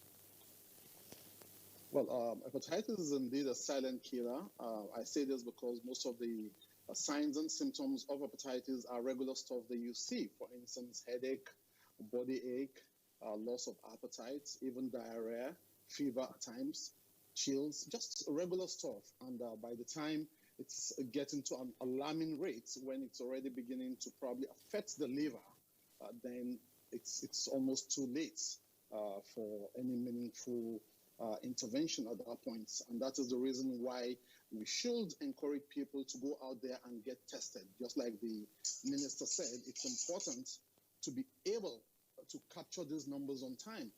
It is truly sad that we have as much as 90 to 95% of the cases undiagnosed, and that's where the problem is. So you have a lot of people moving around with the virus without even knowing. And the easiest way to know is to actually go in there, do a test, and then, like you said, in fact, you have tests that you can get in less than 5-10 minutes, really. You have the test kits that you can even do at home by yourself. So once you know your status, early detection is actually what is important. But before we can actually begin to talk about case finding, or even that will cause catalytic funding, it's important to get talking about it. And that's why for us at the Hepatitis Zero Nigerian Commission, our focus is on what we call the 3TV. The first T is to actually get talking about it like we're talking. Unfortunately, everybody talks about it, and after the World Hepatitis Day, people go to sleep. We need to continue to engage each other. We need to continue to look for cross-functional activities that will engage stakeholders and cascade care across the entire gamut of the healthcare system. Okay. That way we can get catalytic funding to come in. Now, there are several types, like you mentioned, but the B and the C are the most prevalent. And the B has a vaccine, but does not have a cure, but it can be treated. The C does not have a vaccine, but can be fully cured. Okay, Doctor, now the theme for this year's World Hepatitis Day says hepatitis can't wait. What do you think informed the choice of this theme? That's exactly where we're going. Okay. It can't wait. It's a silent killer, and so many people are not even aware of the dangers of hepatitis. About 4,000 deaths are attributed directly or indirectly to hepatitis every year. If you break that down, that means about 30 seconds, one person dies of hepatitis, not for an ailment that has a vaccine, not for an ailment that has a cure. It's totally unacceptable, and it truly cannot wait. The WHO is pushing the SDG plan of halting the transmission of the virus by the year 2030. And when 2021 now, barely 9 years to that target, how on course are we? And that's why we truly say it cannot wait. This is the time to get talking. The second T is actually to get tested. The third T is to get treatment if you're positive, or get vaccinated if you're negative. So this is the time to actually get talking. It truly cannot wait. There's no time again. It is actually an epidemic waiting to happen. Indeed, Doctor, and awareness is very critical. Thank you very much for your time with us. Absolutely. Absolutely. Thank you. Dr. Michael Motoshaw, the President, Nigerian Commission for Hepatitis, talking on World Hepatitis Day. Paramount ruler of Koi Chiefdom in Kaduna State, Pope Hamdanladi Kiet Maude, regains freedom after abduction at his farm along Koi Kefi Road 2 days ago. A palace source confirmed the traditional ruler returned to his palace this Wednesday evening. A United States delegation has visited the Nigerian Air Force Base Kanji to inspect the newly arrived first batch of 6 American Sierra Nevada Corporation Embraer Defense and Security A-29 Super Tucano light attack aircraft at their new home. Defense correspondent Najato Tijani reports that Chargé d'Affaires Kathleen Fitzgibbon, on behalf of U.S. Ambassador Mary Beth Leonard, Joint Chief of the Air Staff, Air Marshal Oladayo Isiaka Amo, and his leadership team at the 407 Air Combat Training Group Kanji for the inspection, symbolizing an unprecedented level of cooperation between the Nigerian and United States militaries. The Super Tucano platform for Nigeria is the United States' largest foreign military sales program in sub-Saharan Africa, valued at almost $500 million. This program follows the U.S. Department of Defense Total Package approach and includes spare parts for several years of operation, contract logistics, support, munitions, and a multi-year construction project to improve Kanji's infrastructure. The Super Tucano, a 29-turbo aircraft, are expected to be a game changer in counter-insurgency operations in northeastern Nigeria. Now to some political stories. The All Progressives Congress Legacy Awareness Campaign Group says as part of efforts to permanently break the country's electricity jinx, the Buhari administration is contributing significantly in laying a solid foundation for uninterrupted power supply in every part of the country in the near future. Saliu Abdullahi Gwanara reports.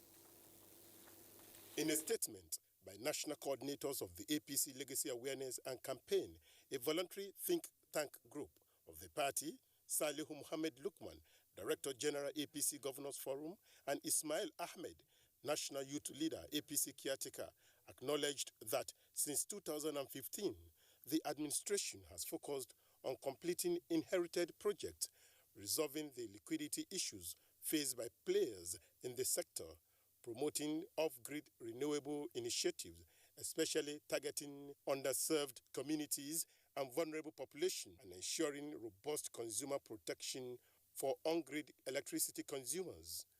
The statement added that Buhari's administration has embarked on the completion of inherited and abandoned power projects, which include the 40-megawatt Kashimbila Dam and hydropower plant, the 10-megawatt Katsina wind farm, and the 30-megawatt Gurara hydroelectricity power plant, which has been completed and concessioned to the private sector in 2020. Others are the 700-megawatt Zungeru hydropower plant, scheduled for completion at the end of 2021, expected to be one of the biggest power plants in the country. The APC Legacy Awareness Group also acknowledged new power projects under the APC-led administration to include the private sector-led Azura 460-megawatt power plant in Edo State, 3 Afam fast power plants with a capacity to generate 240 megawatt of electricity, energizing education program designed to supply clean and reliable energy, solar and gas to federal universities and federal teaching hospitals across the country.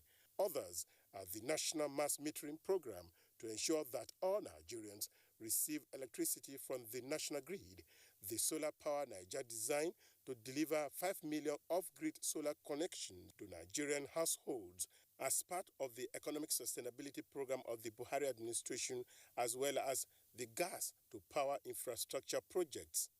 Salihu Abdullahi Gwanara, NTA News. It's time to take another break. More reports when we return. Do stay. Exotic land of rainbow, a giant in the sun, rich in human and natural resources, a land of cultural diversity for tourists' appreciation. Nigeria occupies 923,766 square kilometers, accommodating over 250 indigenous languages. It is a wonderful environment for leisure and business. Nigeria, land of milk and honey, a paradise for tourists.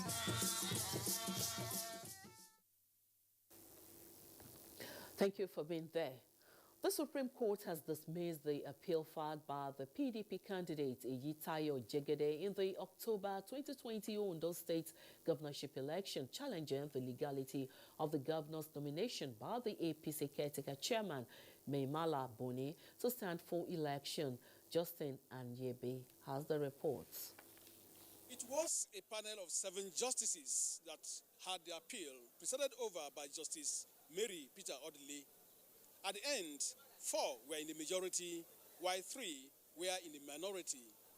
The majority justices who held that the appeal was incompetent said The appellants abandoned the case when it failed to join the APC Caretaker Committee chairman May Malabuni, who was accused of holding 2 executive positions when he signed the nomination and sponsorship letter of Akeredolu to INEC, contrary to the provision of Section 183 of the 1999 Constitution as amended, saying allowing the appeal to succeed will amount to shaving his hair in his absence.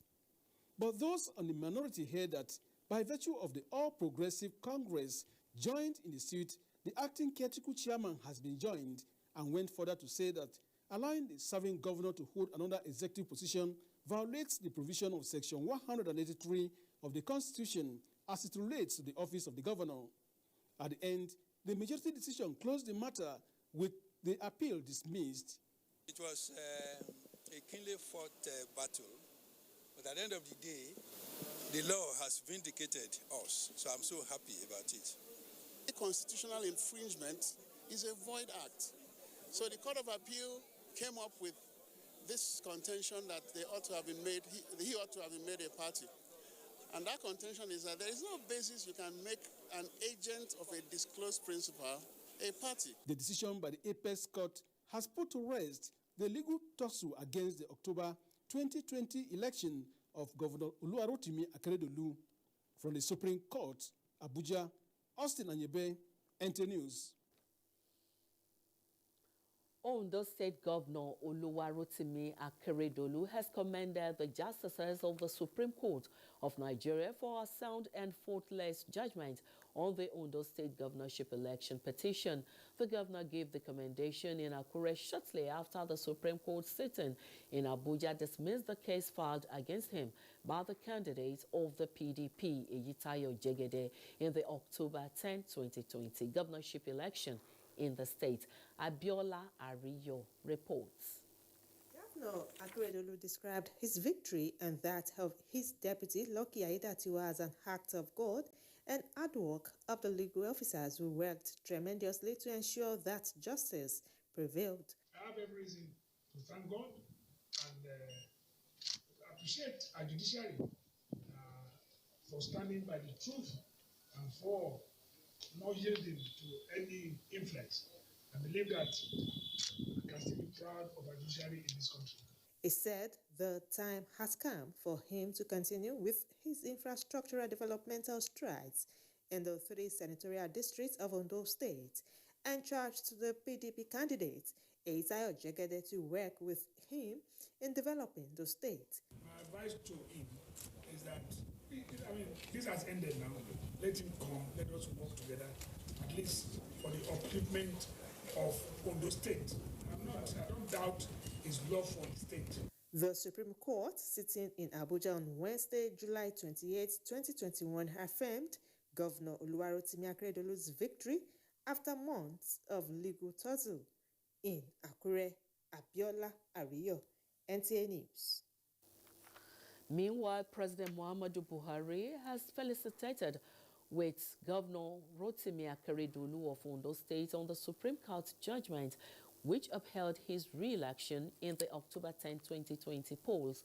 The president urges the governor and all elected leaders of the governing party to always place the people first in their consideration of development programs and projects, affirming that the popularity of the APC will continue to depend on performance and acceptance by the electorate. President Buhari extols the Ondo State governor for assiduously working for the development of the state, with reforms that continue to attract the goodwill of investors and insistence that education, health, and security take priority.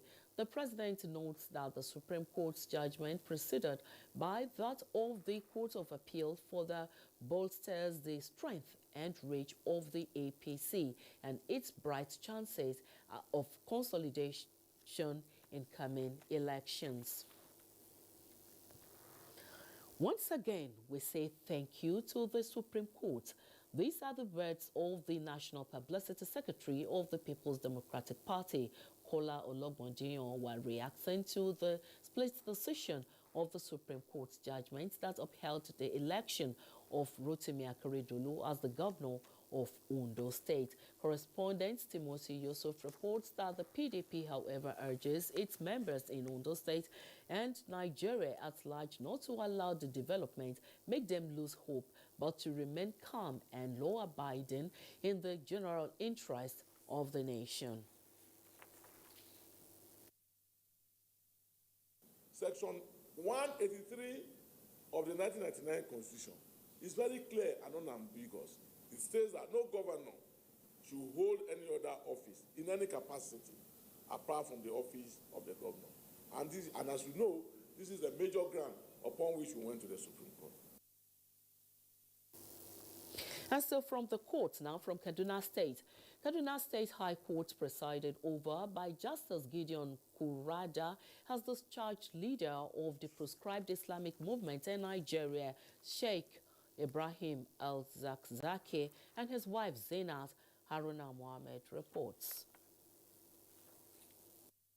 Sheikh Ibrahim Azazaki and his wife Zinat have been standing trial since 2018 before the Kaduna State High Court on an 8-count charge bordering on alleged culpable homicide, illegal possession of firearms, unlawful assembly, and disruption of public peace. The court found that the charges were filed in 2018 pursuant to the penal law enacted by the state government in 2017 over an alleged offense committed in 2015. At the Wednesday sitting, which is the 27th sitting by the court, the presiding judge, Justice Gideon Kurada, says the case was not shown or proven by the prosecution. The court agreed with us that Malam Zazaki and his wife had committed no offense. The court ruled that the charge ought not to be in the first place.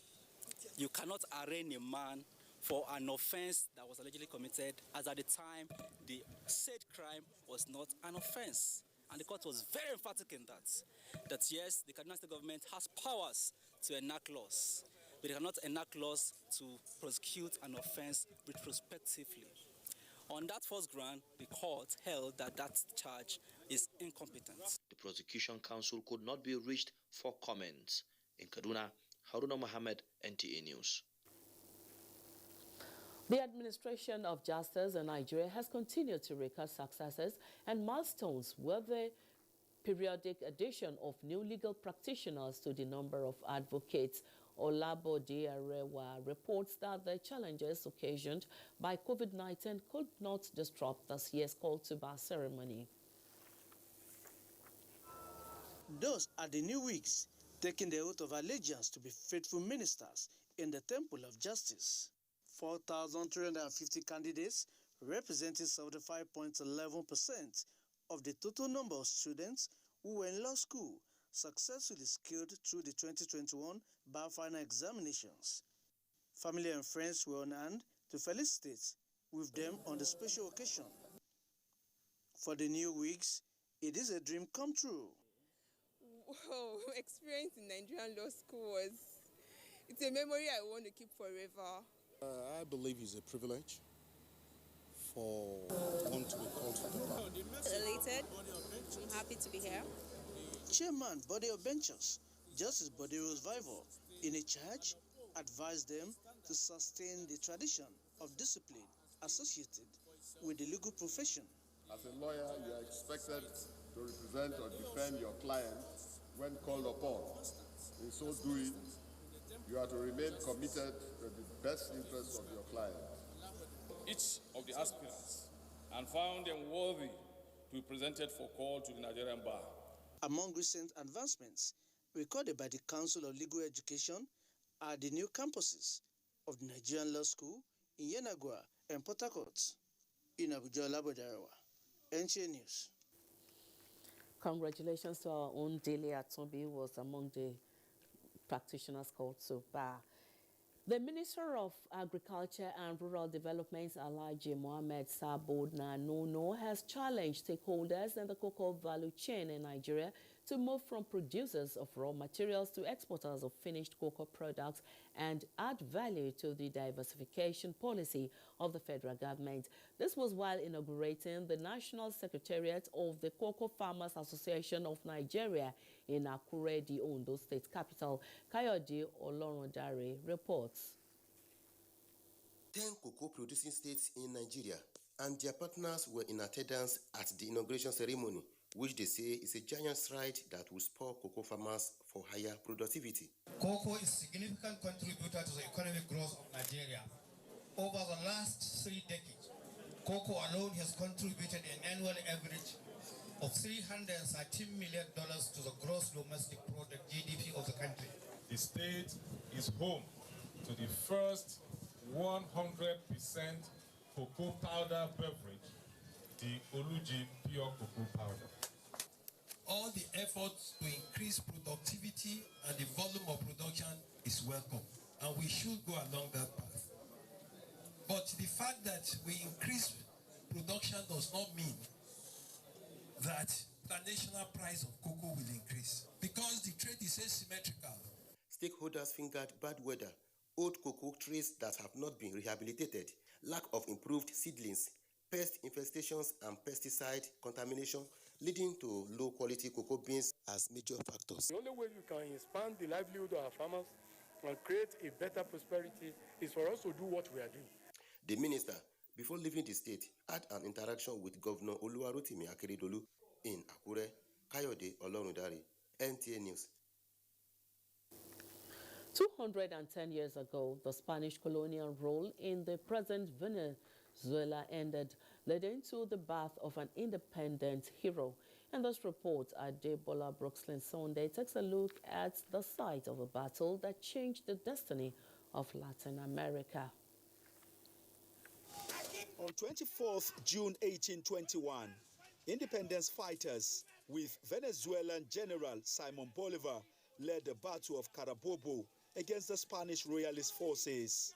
Bolivar's decisive victory at Carabobo led to the independence of Venezuela and establishment of the Republic of Gran Colombia. 210 years after the landmark victory, the Venezuelan embassy in Nigeria is celebrating its freedom from Spain.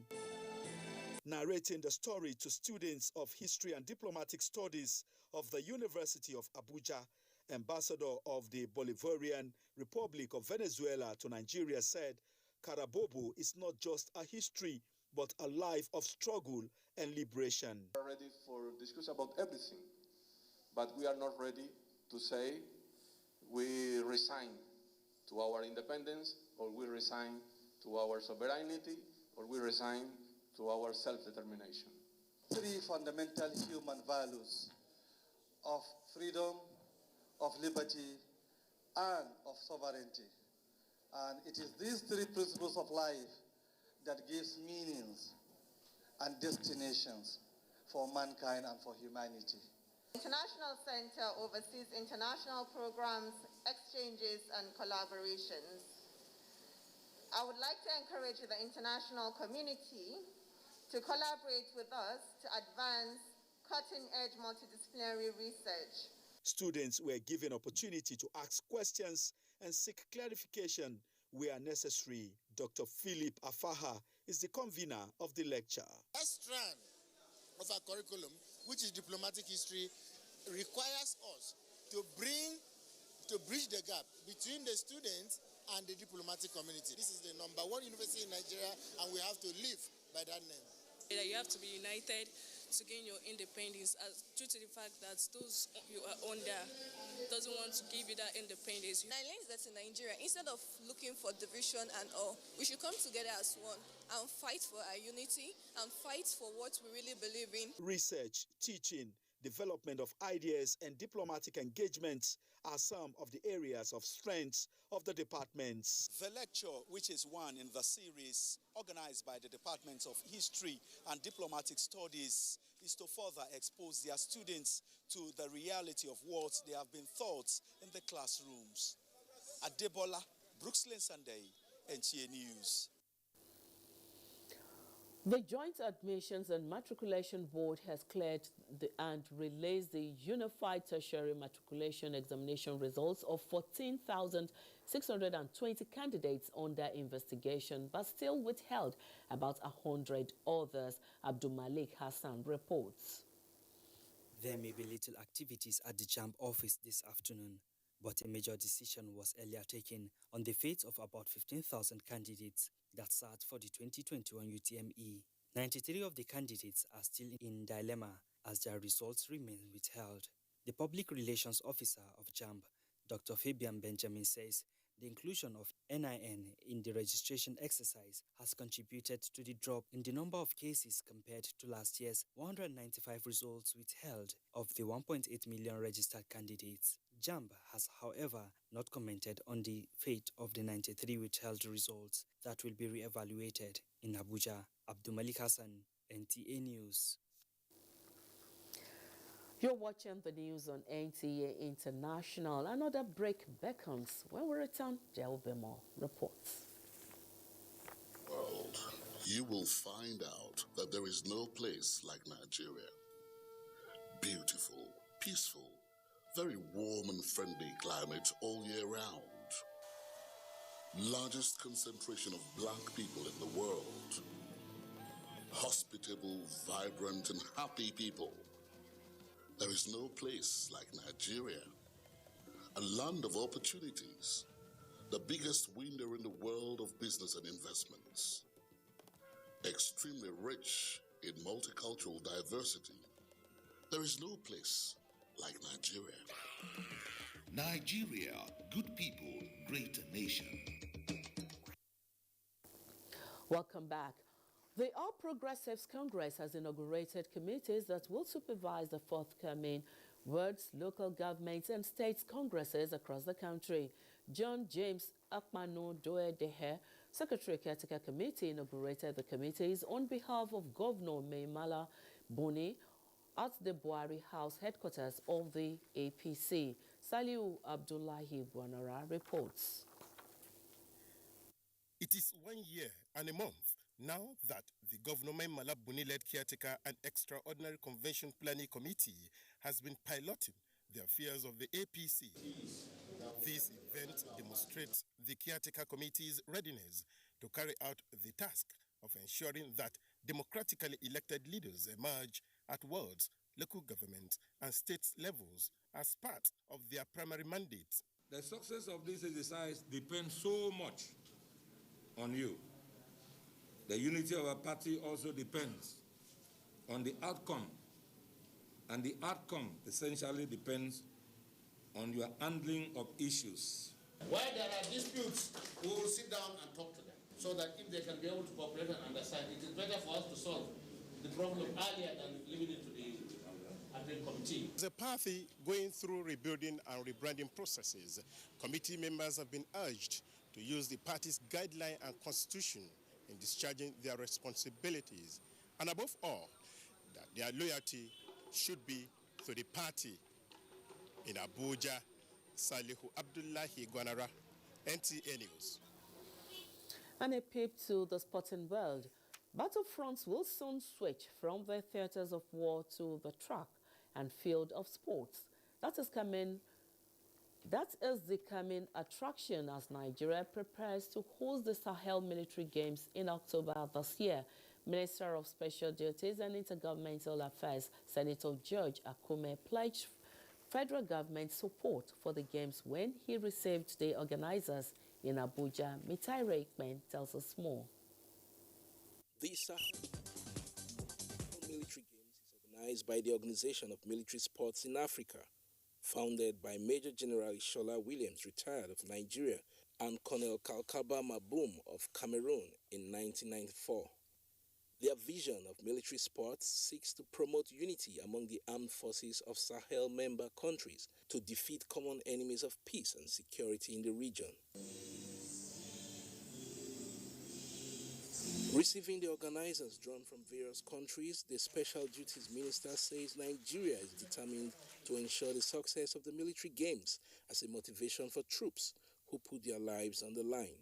Sports, generally, is a very powerful instrument of unity. Nigeria is determined to ensure the success of the games. President of the Organization of Military Sports in Africa, Nigeria's Brigadier General Mekano Abdullahi, says the delegation is in Abuja to assess preparation for the Sahel Games. It's a game for peace and solidarity. The game will be no victor, no vanquish. We are going to compete on football, golf, and marathon race. And 8 countries in the Sahel Games, in the Sahel region, they are going to compete in that game. The minister was decorated as a patron of the Organization of Military Sports in Africa in Abuja, Mitaire Ikbem, NTA News. And more on sports. As the 2020 Tokyo Olympics enters its second week Friday, Ochengede takes a look at the performance of Team Nigeria in taekwondo and table tennis.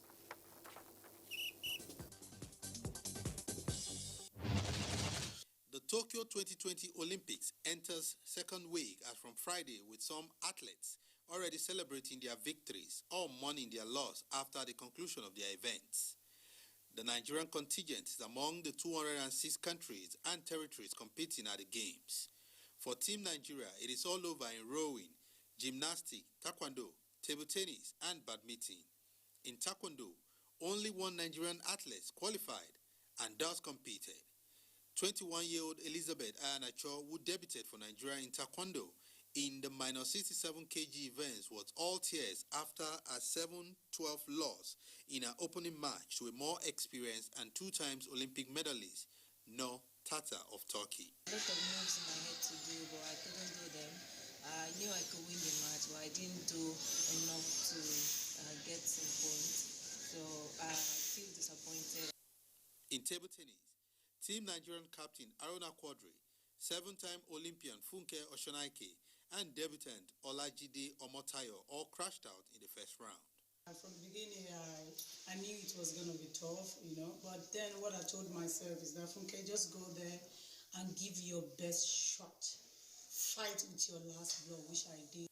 Ranked 119 in the world, Edem Effiong defeated Hungarian Dora Madaras 4-1 to secure Nigeria's first win at the Tokyo 2020 Olympics, but failed to progress to the third round of the women's single, losing to Lily Zhang of USA 4-1.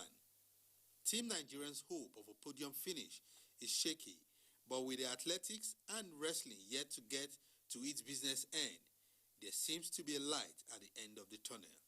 In Abuja, Oche Ngbedi, NTA News.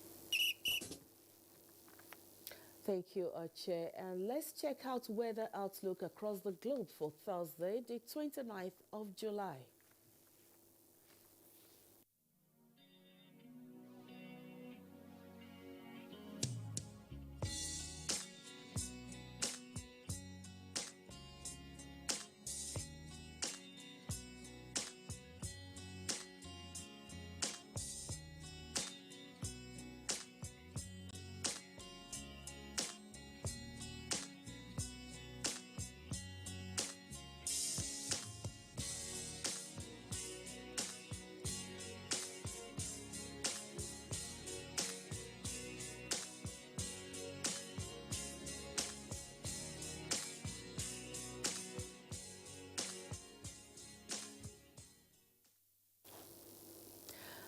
That's the news at this hour. Thank you very much indeed for watching. I'm Shikeola Ikpanaye. Before I go, I must remind you to join NTA in the fight against rape and rapists, to be a star.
network service of the NTA.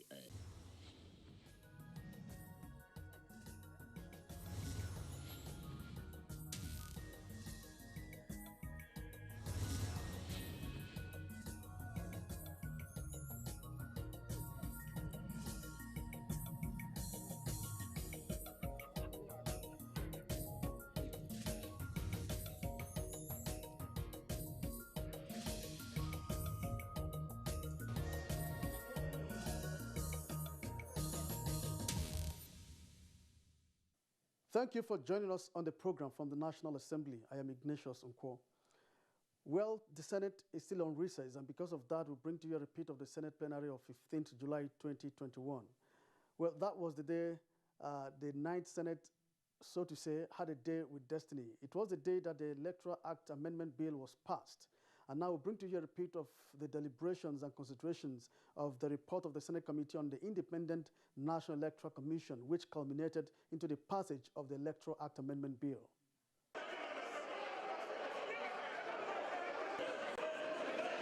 Senators, predominantly from the minority party, in physical exhibition of this content over Clause 52, subsection 3 of the Electoral Act Amendment Bill. The fourth order of the day is the consideration of the report of the Committee of Independent National Electoral Commission, INEC, on the Electoral Act number 6, 2010, Amendment Bill 2021. Mr. President, distinguished colleagues, will recall that the report of the committee was laid Wednesday, 14th July 2021. Mr. President, you may wish to invite distinguished Senator Kabir Ibrahim Gaya, Chairman of the Committee on INEC, to move the motion for the consideration of the report. I would like to move that the Senate do consider the report of Independent National Electoral Commission, INEC, on the Electoral Act number 6, 2010, amended Bill 2021, SB 122. I so move, Mr. President. I rise to second this motion. I so second. Those in favor of the motion that the Senate do consider the report of the Independent National Electoral Commission, our Committee on Independent National Electoral Commission, INEC, on the Electoral Act number 6, 2010, Amendment Bill, say aye. Those against say nay, the ayes have it. The report of the bill for an act to repeal the Electoral Act number 6, 2010, as amended, and enact the Independent National Electoral Commission Bill 2021. Order. Mr. President, my distinguished colleagues, in furtherance and advancement of the core mandate of the National Assembly, the Senate referred the Electoral Act number 6, 2010 as amended, Amendment Bill 2021 to its Committee on Independent National Electoral Commission, INEC, to holistically address all issues affecting the conduct of the free, fair, and credible election.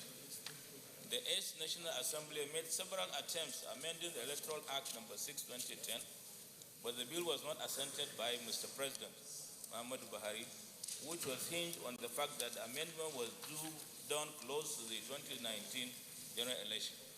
The National Assembly was poised to give Nigerians a new Electoral Act, thus form a legislative agenda for the 9th Senate, in which contentious issues observed in 2019 general elections and previous amendment would be addressed in the new amendment.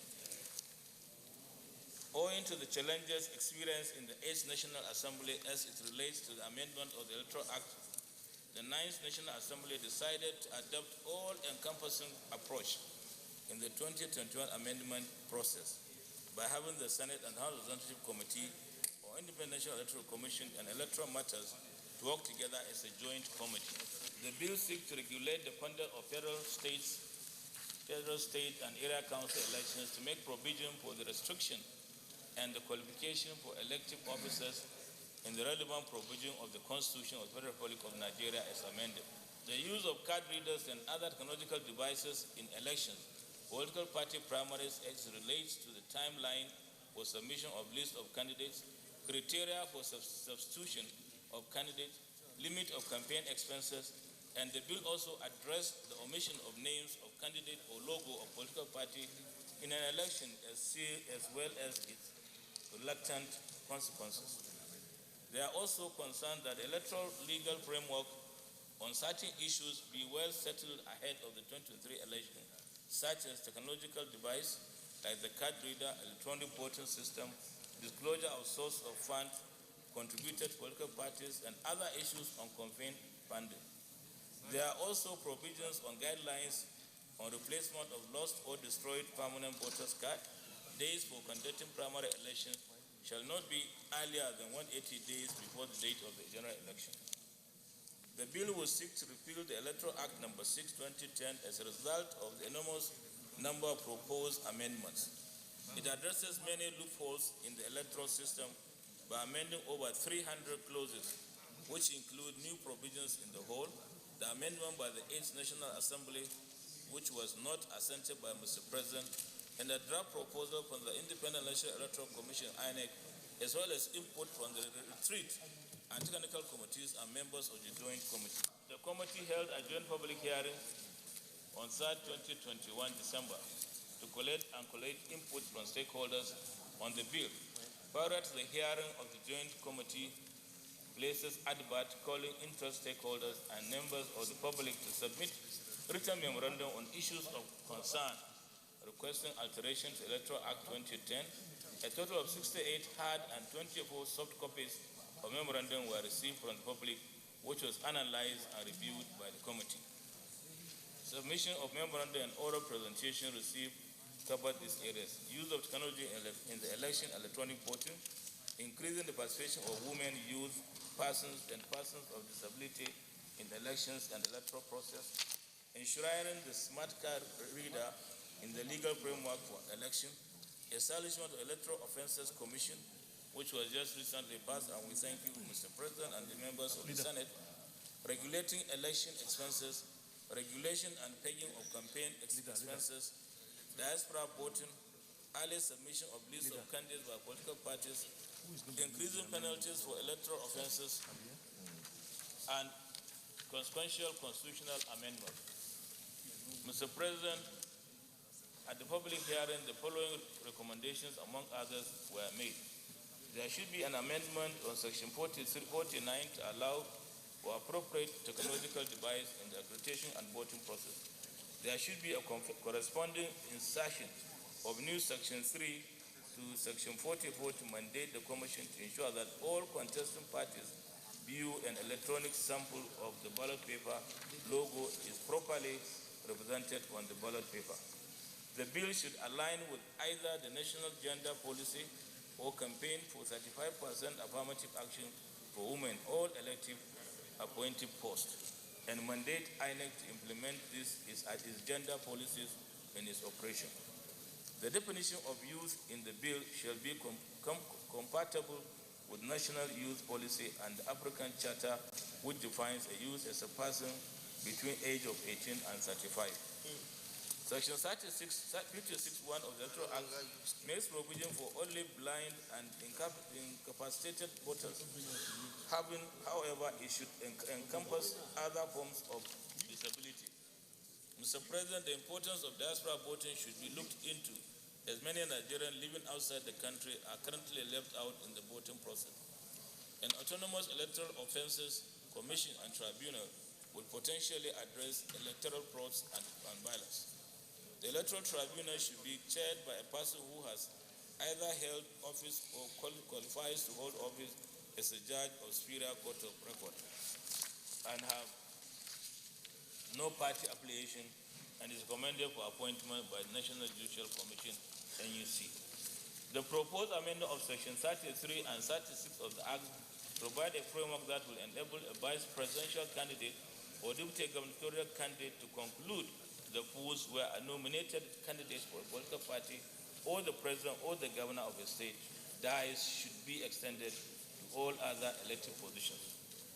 The challenges with regulating spending during campaigns generally pertain to regulations and disclosures, and not whether there is provision for a limit in the Electoral Act. Therefore, Section 9110 should be reviewed in a manner that disqualifies any candidate or his or her party for breaching the law on spending limits and increases the penalty for breach of the spending limit in a matter or in a manner that enforces compliance. The penalty provided for Section 106 for media houses that contravenes Section 101 to 5 should be increased. Section 29(4) of the Constitution should be looked into in a defining full age as relates to married women. All sections and subsections which is contrary to 1999 Constitution as amended should be deleted. Issues relating to cross-carpeting among political party holders should be properly addressed, and not only for members of national and state House of Assemblies. I would like, Mr. President, to mention here that some of the requests collated at the Electoral Bill public hearings were items which require amendment of 1999 Constitution of the Republic of Nigeria. For instance, requesting a diaspora voting. It is important to note that National Assembly constitutional amendment process is ongoing, and some of these items will be addressed. Mr. President, in conclusion, I wish on behalf of the distinguished members of the committee thank the President of the Senate, distinguished Senator Ahmed Lawan, the Deputy President of the Senate, distinguished Senator Omo Agege, and the entire leadership of the Senate and the minority leader of the Senate, and encouragement to the committee in the important assignment for the amendment of the Electoral Act, and hope that this process will deepen our democracy through the effective use of electoral framework. Mr. President, this document was handed over to me only this morning. And this particular document, what is contained, what the little few things that I've seen are very, very sensitive. Very, very sensitive. It's about Nigeria and everything about elections. I will advise that you take it easy when we are going through it clause by clause. Because some of the clauses that are there, most of the clauses, apart from 16 people that are privileged to serve on this committee, every other person, particularly speaking for myself, I'm seeing this document for the first time. And therefore, you take it easy. When you get a particular clause, please, I will plead with you to allow us go through that particular clause so that we will have something to say, so that at the end of the day, by the time I'm leaving here, I will also own this document, so that if somebody confronts me when I leave here, if I have nothing to say, that means I stayed here and I slept over throughout the entire period. That is the appeal that I'm making, Mr. President. Normally, on bills that are sensitive, I go clause by clause. It's only when you're establishing institutions where in normal cases they are standard, this thing, everybody knows what it is. But in cases like this, it's clause by clause. So I want to assure you that it's going to be clause by clause, even though most of the clauses are settled, so to speak. But all the same, we'll go clause by clause. So we'll start voting now. So we are voting against committee recommendation. Those in favor that clause 1 stands part of the bill, say aye. Those against, say nay. The ayes have it. Clause 2 is functions of the commission. Those in favor that clause 2 stands part of the bill, say aye. Those against, say nay. The ayes have it. Clause 3 is establishment of the Independent National Electoral Commission Fund. Any comments? Those in favor that this clause stands part of the bill, say aye. Those against, say nay. The ayes have it. Clause 4, expenditure of the commission. On page 4. Those in favor that clause 4 stands part of the bill, say aye.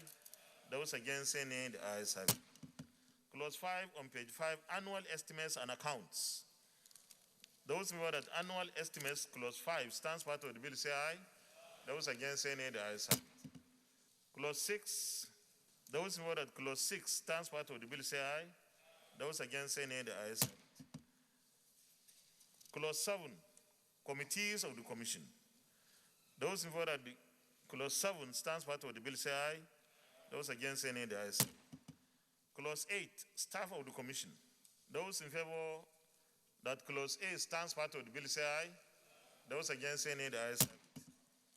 Clause 9, National Register of Voters and Voters Registration. Those in favor that clause 9 stands part of the bill, say aye. Those against any, the ayes have it. Clause 10, continuous voter registration. Clause 10 on page 12. Those in favor that clause 10 stands part of the bill say aye. Those against any, the ayes have it. Clause 11, appointment of officers. Clause 11 on page 14. Those in favor that clause 11 stands part of the bill say aye. Those against any, the ayes have it. Clause 12, qualification for registration. Those in favor that clause 12 stands part of the bill say aye. Those against any, the ayes have it. Clause 13 on page 16, transfer of registered voters. Those in favor that clause 13 stands part of the bill say aye. Those against any, the ayes have it. Clause 14, demand for information regarding registration. Those in favor that clause 14 stands part of the bill say aye. Those against any, the ayes have it. Clause 15, power to print and issue register of voters. The commission shall cause a voter register for each state to be printed, reproduced, copied, duplicated or saved in electronic format, and any person or political party may obtain from the commission on payment of such fees as may be determined by the commission a certified copy of any voter register for the state or for a local government or area councillor or registration area within it. I think it should be area council or registration area or polling unit, because you don't have to ask for a whole registration area. So the amendment should be clearly area council or registration area or polling unit within it. Is right, or area council or registration area within it. Let's leave it like that so that we don't introduce polling units. So it's just to have O. Separate, delete the OR. Yes. What it's asking for is that you should also be able to request INEC upon payment of the fees to ask for a copy of the registration, the voters register for a particular unit. No, a registration area is not a registration area is a ward. A registration area is equivalent of a ward. That is different from a polling unit, if I'm right. The area council covers all the station areas covers all the polling units at the ward. But if they want specific location for number of polling units, then they can say polling units. They can add that into the center. They can define that. My understanding of this thing is the polling units under a ward constitute the ward. The polling unit is not an independent, it comes under a ward or local government. The wards come under local government. So when you talk about ward, you are already covering the polling unit under the ward. When you say certified copy, you should put certified true copy, because there's a difference between a certified copy and a certified true copy. What is here is a certified copy. So let us put certified true copy. I want to support the position that we introduce polling units. And I have my reasons, sir. When there is any voting exercise, we all go to our polling unit to cross-check, to check our name on our polling unit. So if we are putting polling units here and now, I think we are not out of place. We add the polling units, please. We vote on the polling units. But take note, those in favor that clause 15 as amended by the DSP, say aye. Those against say nay, the ayes have it. One of the common and greatest offenses in election malpractices is the issue of people having more than one voter's card. Now, if you look at the clause subsection, it says 16.3, Mr. President. Any person who contravenes subsection 2 commit an offense and is liable on conviction to a fine not more than 100,000. I don't hold the view that 500. It should be around 500,000 to 1 million naira. I rise to second the correction and amendment made by my distinguished colleague. Those In favor that clause 16 as amended, and the amendment is instead of 100,000 naira is now 500,000 as penalty. That it stands part of the bill, say aye. Those against, say nay. The ayes have it. Custody of voters register. Those in favor that clause 17 stands part of the bill, say aye. Those against, say nay. The ayes have it. Clause 18, power to issue duplicate voters cards. Those in favor that clause 18 stands part of the bill, say aye. Those against, say nay. The ayes have it. Display of the copies of the voters list. Those in favor that clause 19 stands part of the bill, say aye. Those against, say nay. The ayes have it. Clause 20 on page 24, deleted. Those in favor that clause 20 as recommended by the committee stands part of the bill, say aye. Those against, say nay. The ayes have it. Clause 21, revision officer for hearing of claims, etc. Those in favor that clause 21 stands part of the bill, say aye. Those against, say nay. The ayes have it. Clause 22, proprietary rights in the voters card. Those in favor that clause 22 stands part of the bill, say aye. Those against, say nay. The ayes have it. Clause 23. The deletion is in respect of attempting to sell or attempting to buy voters card, which is very, very common in most areas. So I don't understand why it should be deleted. If anything, I think what we should do is to remove section 1, which calls for offense if you possess somebody else's voter's card.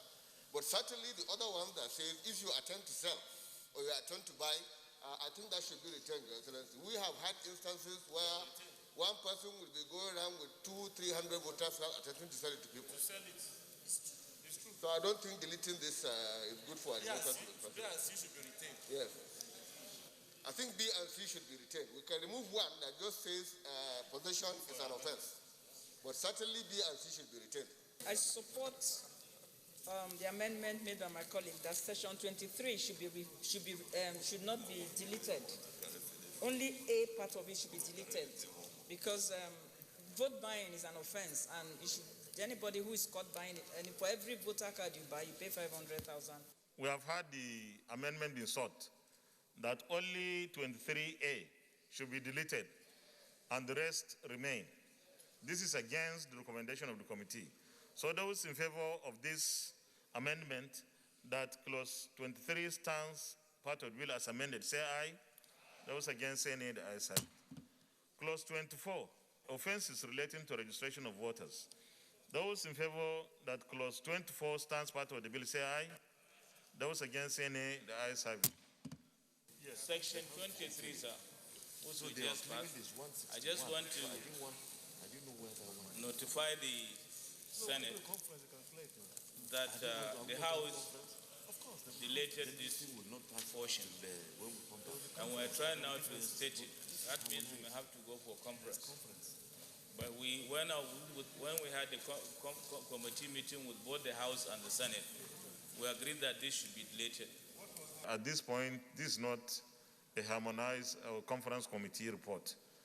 If we notice anything that is not right, at this point we should correct it. And I believe that the point raised by Senator Ibrahim Hassan Eja is very, very valid. I'm sure they'll be convinced of this. So it remains. 23A is deleted. The remaining stands. Even if that would be the only reason we should go for harmonization, it's worth it. Yes. In relation to all these fines that we have, if we really want people to be afraid to commit electoral offenses, Mr. President, we should make the minimum fines in all offenses committed to be 500,000 naira. Because, Mr. President, the poor people who are used, they don't have the money. It's the rich who use the poor people to rig elections. That's my submission, Mr. President.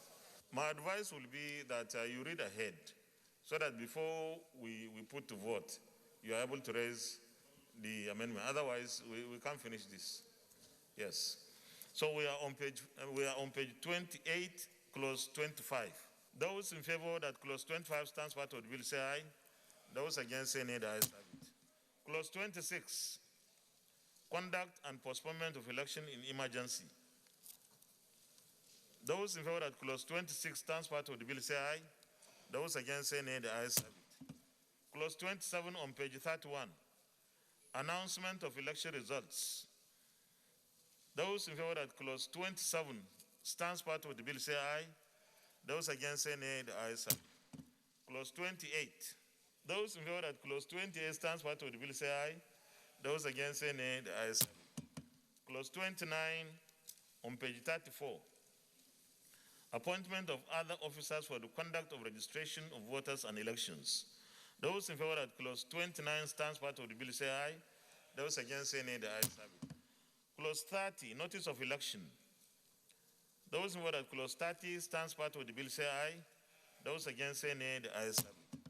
Clause 31 on page 37. 31-2. Yes, because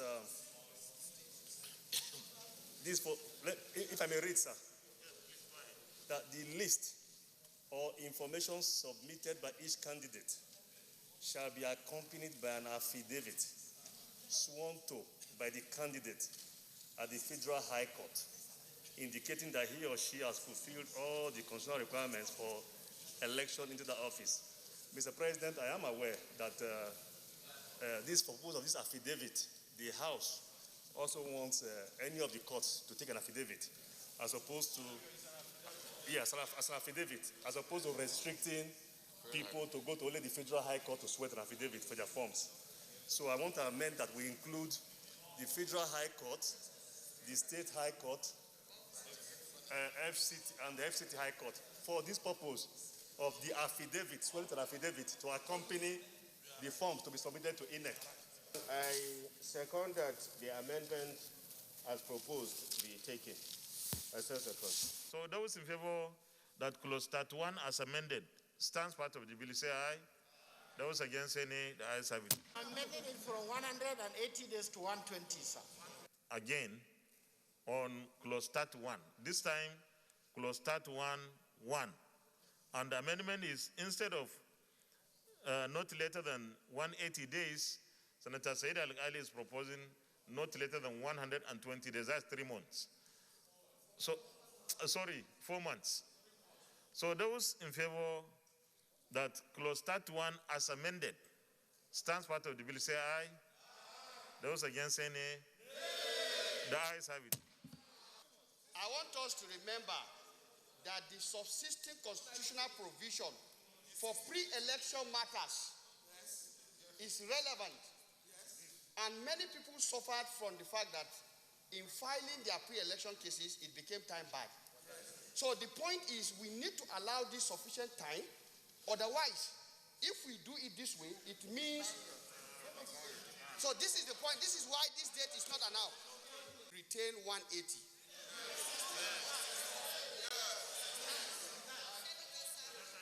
I want to second the second amendment that we retain 180 as it is. I so second. This is a very straightforward amendment. There was an amendment to make it 4 months, 120 days by Senator Said Al-Ali. Some of our colleagues feel it's too short, may not be enough. Now, there's a further amendment by the Deputy Chief Whip that we should retain the 180, that's 6 months. We will now vote to retain this. No, it's amendment. Procedurally, we cannot foreclose a call for amendment on a clause we are already debating. We cannot foreclose. So if those who voted for 120 believe in that 120, they should vote against this. That is what it means. And the ruling was the 120 got it. Now to retain this is you go for yes if you want 180 and no for 120. I think that is so we vote. The recommendation was 180. And we propose an amendment of 120, which you have ruled. So why can we rule again on 180? We need to understand that everyone here has a right to ask for an amendment, just like you have asked for an amendment, and you got it, even though some people thought I was on your side. But I believe that it's their right to seek for a further amendment. So I will put the question. And the question, before I put the question, I will explain again. If you want 180 retained, you vote yes. If you want 120 retained, because presently it's 120. Yes, presently it's 120. Because that's what has been ruled, that it is 120 now. But some people feel no, it should be 180. So you vote against this amendment if you are for 120. You vote nay. If you are for 180, that it should be retained, you vote yes. So those in favor that clause 31 as amended by Senator Sabi, the Deputy Chief Whip, say aye. Aye. Those against say nay. No, certainly the ayes have it. So we have retained the 180. And I think it's a fair ruling. Clause 32, prohibition of double nomination. Those in favor that clause 32 stands part of the bill, say aye. Those against say nay, the ayes have it. Clause 33, withdrawal of candidate. Those in favor that clause 33 stands part of the bill, say aye. Those against say nay, the ayes have it. Clause 34, publication of nomination. Those in favor that clause 34 stands part of the bill, say aye. Those against say nay, the ayes have it. Clause 35 on page 42, political parties changing candidates. Those in favor that clause 35 stands part of the bill, say aye. Those against say nay, the ayes have it. Clause 36, those in favor that clause 36 stands part of the bill, say aye. Those against say nay, the ayes have it. Clause 37, invalidity of multiple nomination. Those in favor that clause 37 stands part of the bill, say aye. Those against say nay, the ayes have it.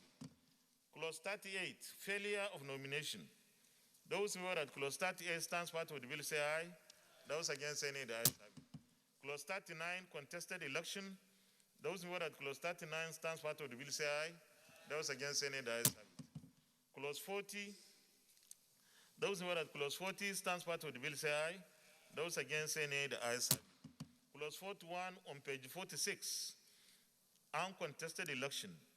Those in favor that clause 41 stands part of the bill, say aye. Those against say nay, the ayes have it. Clause 42, those in favor that clause 42 stands part of the bill, say aye. Those against say nay, the ayes have it. Clause 43. In this clause, I think mention is made of ballot boxes. And the clause seems to take cognizance of electronic voting by making amendment in respect to, say, suitable boxes or any other voting device. But when you go down to the other sections of the clause, it makes reference to forms, it makes reference to citing of originals, which are all in respect of paper voting materials. And when you go further, it's even talking about ballot papers and serialization. So I think, Mr. President, if we want to make it clear that INEC be given free rein to conduct electronic voting, we have to make amendment and include electronic devices in all respect where it is mentioned. 43.1.2. In one, it says the Commission shall provide suitable boxes or any other voting device for the conduct of elections. In clause 2, it says the forms. It now doesn't mention devices. The forms to be used for the conduct of elections by the officers mentioned in this bill shall be as determined by the Commission. And then you go down to 4, it talks about polling agents having access to the originals of those forms. So what I want is that anywhere since we mentioned the forms or devices, it should also be forms or devices in all the other parts of the section. Otherwise, it will create a technical issue. Mr. President, I support the amendment made by my colleague. Those in favor that clause 43 as amended remains part of the bill, say aye. Those against say nay, the ayes have it. Subsection 5 of 43, and that is to the effect that there's a need to expand the scope of the observation to be made by the polling agents at the elections. In that subsection, it appears to limit it to just materials that have been done. So I'm suggesting that may observe identification and accreditation of prospective voters, and this may also be recorded in evidence. So the question of identification and verification of the prospective voters should be part of what a polling agent has the power to observe. I rise to second the amendment moved by my distinguished colleague on clause 43.5 to expand the things to be observed by the observation by election observers to include polling agents, verification, and all the things that he has listed. I so second. Those in favor that clause 43 as amended by Senator Basiru Ajibola say aye. Those against say nay. The nays have it. Trouble started when Deputy Chief Whip Senator Sabi Abdullahi moved the motion for the amendment of the said clause, seeking the guarantee of adequate national network coverage and security by the Nigerian Communications Commission.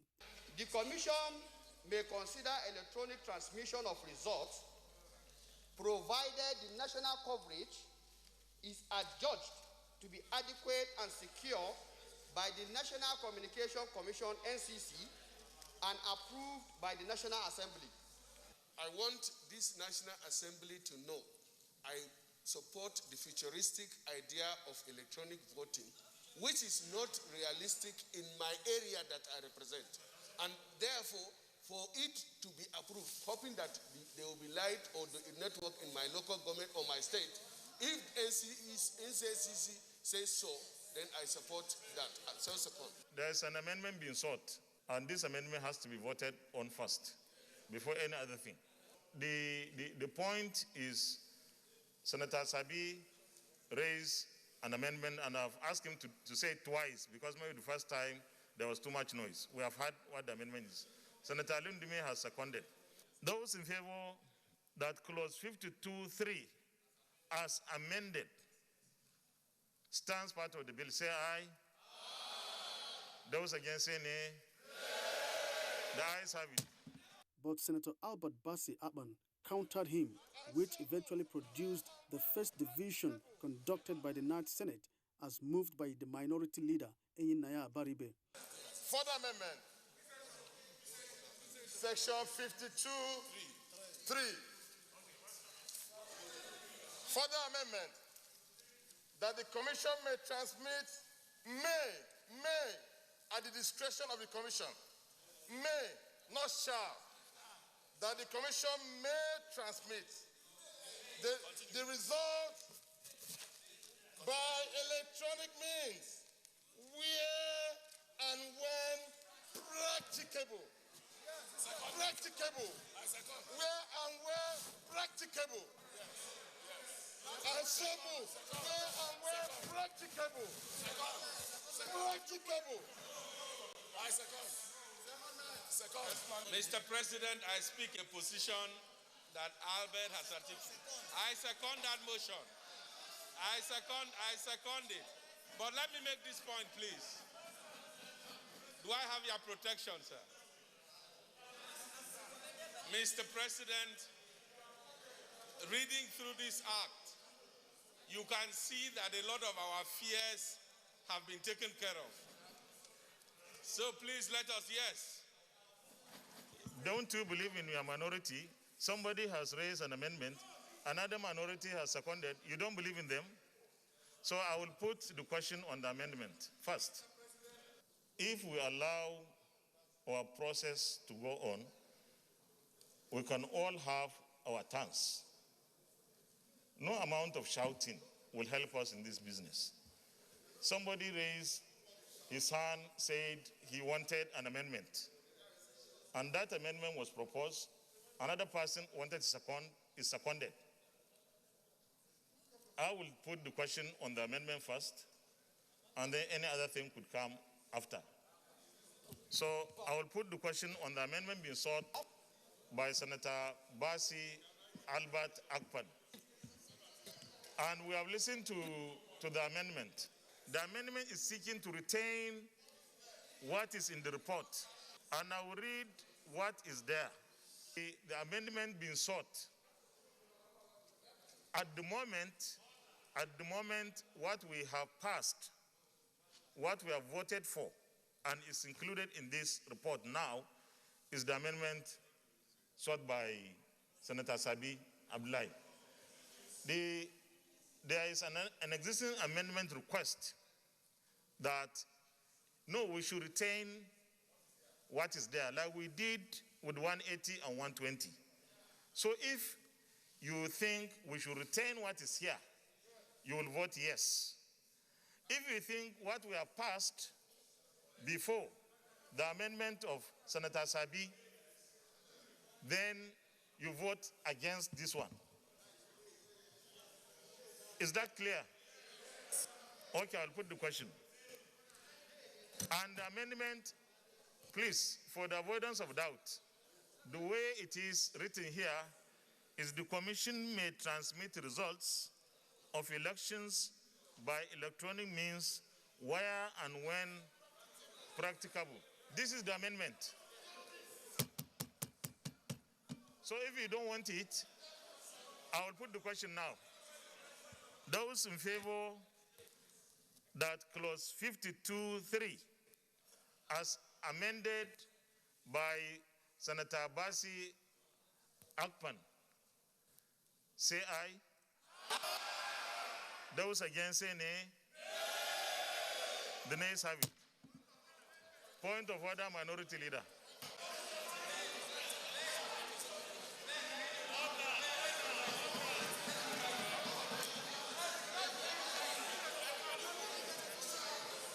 Mr. President,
My hands are tied. My hands are tied. So once we do the division, there will be no amendment, because we can't go through another rigorous process. Once we do division, there will be no amendment. Is that clear? Minority Leader, you still insist on the division? Mr. President, I still insist. We want Nigerians to know who has voted or not. Distinguished colleagues, the Minority Leader has come under our Standing Order 73, page 51 of our Standing Order. He is challenging the ruling I gave on the amendment sought by Senator Basi Alban Akpan. The amendment he sought was defeated. Now, we have come to this point that we'll have to count ourselves. Those who voted against it will remain on this side. Those who voted for it should remain on this side.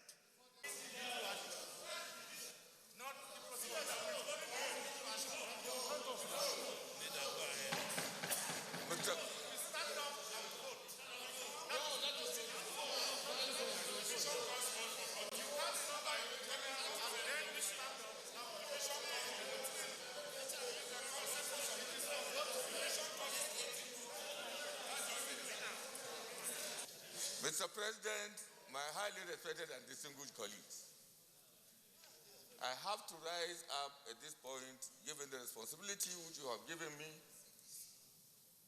at this crucial point in time, to be the leader of this Senate.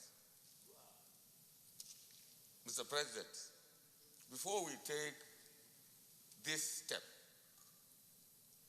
it is very, very important for all of us. We are statesmen.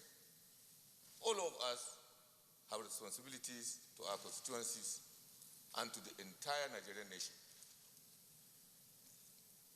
It will not show well or bear well for us, after having clocked 2 years, to come along this path. Mr. President, my distinguished colleagues, whatever passions and whatever position that we have, we should remember that first and foremost, we are statesmen and also Democrats. Therefore, I don't want to bore you with too much talk, but to appeal. I wish to appeal to my colleague, the Minority Leader, to please, in the name of God, withdraw this thing for a petition. I'm coming on point of order, Rule 14 of our law, our standing order. Mr. President, before we go ahead to do the division, it's important that Nigerians know what we want, what we are being divided about, so that no one misunderstands what is going on here. And sub 2 of order 14, sir, says, whenever a matter of privilege arises, it shall be taken up immediately. It's important that Nigerians know that all of us on both sides of the aisle are agreeable to the possibility of INEC deciding on electronic transmission. No one here is opposed to that. So that Nigerians are not misinformed about that.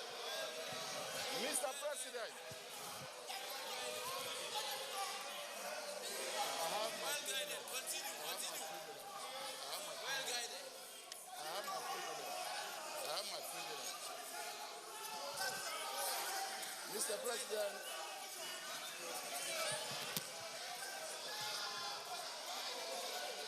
Mr. President, Mr. President, the only difference is with respect to procedure.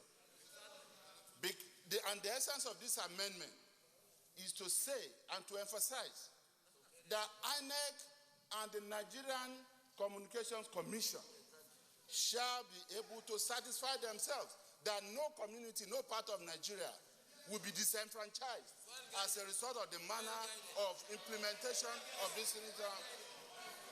Mr. President, I am a member of the Senate Committee on Communication, just like the distinguished minority leader. The chairman of the committee is here, the vice chairman is here.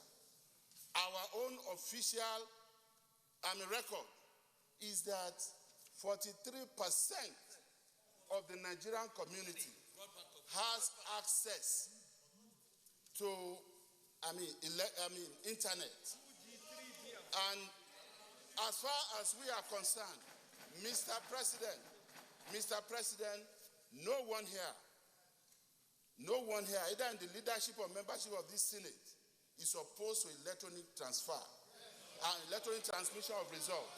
But Section 1(3) of the Constitution of the Federal Republic of Nigeria, 1999, as amended, says any law, including acts of National Assembly, that is made and is inconsistent with the Constitution of our country, shall, to the extent of their inconsistency, remain null and void.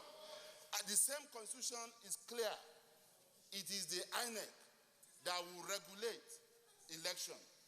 And transmission of election is part of the electoral process. What we have done is to make it clear.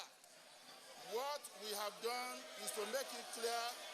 What we have done is to make it clear. What we have done is to make it clear. So on that basis, sir, if we need to be divided, so be it. Senator Opeyemi, your point of order is sustained. Point of order, Senator Joy Thompson Sekibo. I've recognized you to say your point of order, and thereafter, we are going into division. Go ahead. Mr. President, I come under 73.3. I'm just want to give you information. 73.3. You see, we have the opportunity of voting again. If after voting, and majority that still say no, it does not agree with the voting, then we go into a division. So the time of division has not been yet. So can I read it, sir? Can I read it? Because I said that we hear. Let me read it. We have appealed to our colleagues on this division thing. But we also know that division is part of our standing orders. So since there is insistence, we have no alternative but to go into division. But before we do that, I want to make this point, that all of us here, including some of our colleagues who have traveled on some assignments and therefore are not here, believe that our country should have an electoral system where electronic transmission will be part and parcel of the process. We all are agreed on that. What the issue today is the coverage. Most of our societies, our communities in this country have no connectivity at all. And therefore, this division is about either the single senators are saying, yes, we agreed we should have, but let's not disenfranchise any community in Nigeria.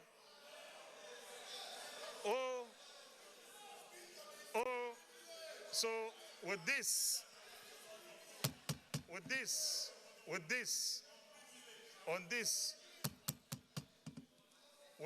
I will, please, with these comments, I will invite the clerk of the Senate and his team. We divide those opposed to the amendment being sought by Senator Albert Basi Akpan will stand on this side. So if you are on this side and you agree with it, you can move to that side. And if, so clerk,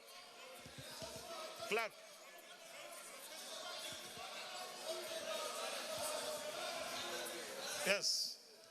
So you, distinguished colleagues, please sit down, please. Let me have the list.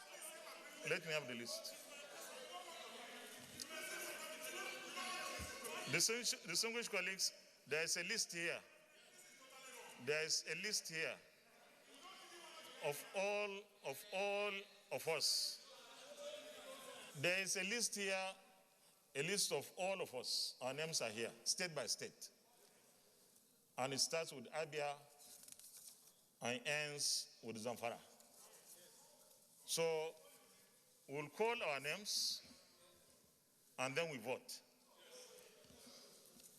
You stand up and say, because we need to see you presently, and then say, you vote, please. And then you say, you vote this way. Is that clear? The amendment, once again, is that we retain what is in the report. But excuse me, please. No, just hold on. Allow me to speak, please. Let me explain. You see, we are not doing this thing for ourselves only. Nigerians are interested in this, so they need to understand. At the moment, what is in the report has been defeated. The amendment sought by Senator Sabi Ali Abdullahi was upheld. The amendment was upheld, so that is the subsisting. If you want what Senator Sabi amended, you stick with it because that is what is existing now, and vote no. You vote no because we are voting on the proposal by Senator Albert Basi. Yeah, is that clear? Senator Ndume. Let us be properly guided. My point of order is on Order 72, in which the minority leader raised and demanded or requested for voice vote. We have three options, and the second option is what we are adopting. And that second option is that we should sign a register. You mentioned that we have a register. In that register, we have two parties here and the third one. Those did not require that we should stand up and say, we are of APC here. If any APC member wants to go and vote there, then let him be counted. That is the register. Distinguished colleagues, the voting will start because the minority leader has demanded for a division. Division, when the clerk calls somebody's name, answer your name and tell us where you are. When you stand up, because you need to be seen so that nobody later goes to complain. So if they call your name, you stand up and say you vote yes. But no Sabi's motion. It's his own motion. Because, please, we voted on his amendment. And the minority leader said he didn't like the ruling. So the ruling is under question mark. And it's about the amendment sought. So if you don't like what he said, you vote no. You vote no. Anybody who doesn't like what Senator Basi, vote no. If you like, vote yes. Is that clear? Is that clear? Okay. Start. Senator Oji Chodo Hemople. Senator Oji Theodore Ohemeple, Senator Kalu Oji Uzo, Senator Kalu Oji Uzo,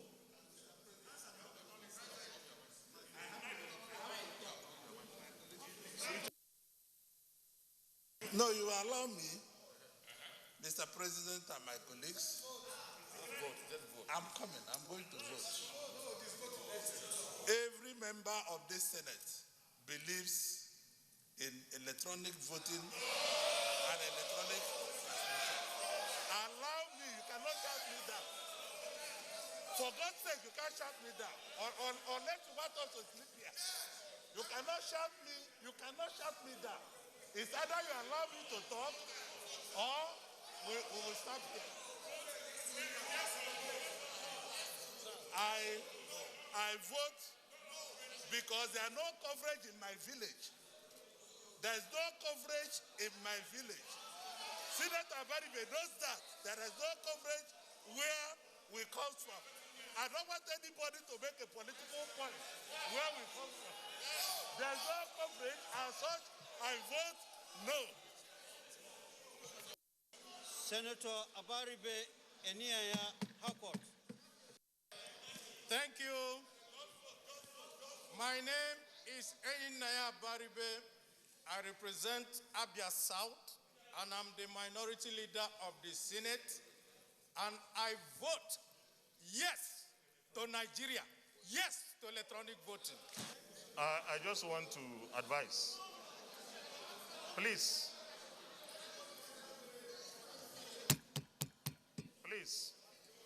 when your name is called, when somebody's name is called, yes, or you say I vote no or I vote yes, please. I vote no or I vote yes. That's all. My name is Ibrahim Mohammed Bomai, representing Yobe's House. I rise to vote no for the proposal submitted by Albert. No, Albert. No, Albert. I am Senator Ya'u Sahabi Al-Haji, representing Zamfara's senatorial district. I stand to say no to the amendment sought by distinguished Senator Albert. Distinguished colleagues, is there anyone who has not voted? Is there anyone who has not voted? Eventually, it ended in favor of the amendment by Senator Sabi Abdullahi. Please, make the additions. Mr. President, distinguished senators, this is the result of the votes so far in the elections we just had. Total number of senators that are supposed to vote, 108. We have yeas, we have 28. We have 52 nays. We have 28 people absent. So total number of votes cast is 80. That's the result. The number of senators is 109. With the exclusion of the Senate President, that makes it 108. So the Senate President did not vote in this respect. The nays have it. Distinguished colleagues, just to reiterate what the clerk said, we are 109, but I only cast my vote when there is a tie. And apparently there is no tie. The ayes for those for the amendment proposed by Senator Albert Basi Akpan, 28 voted yes.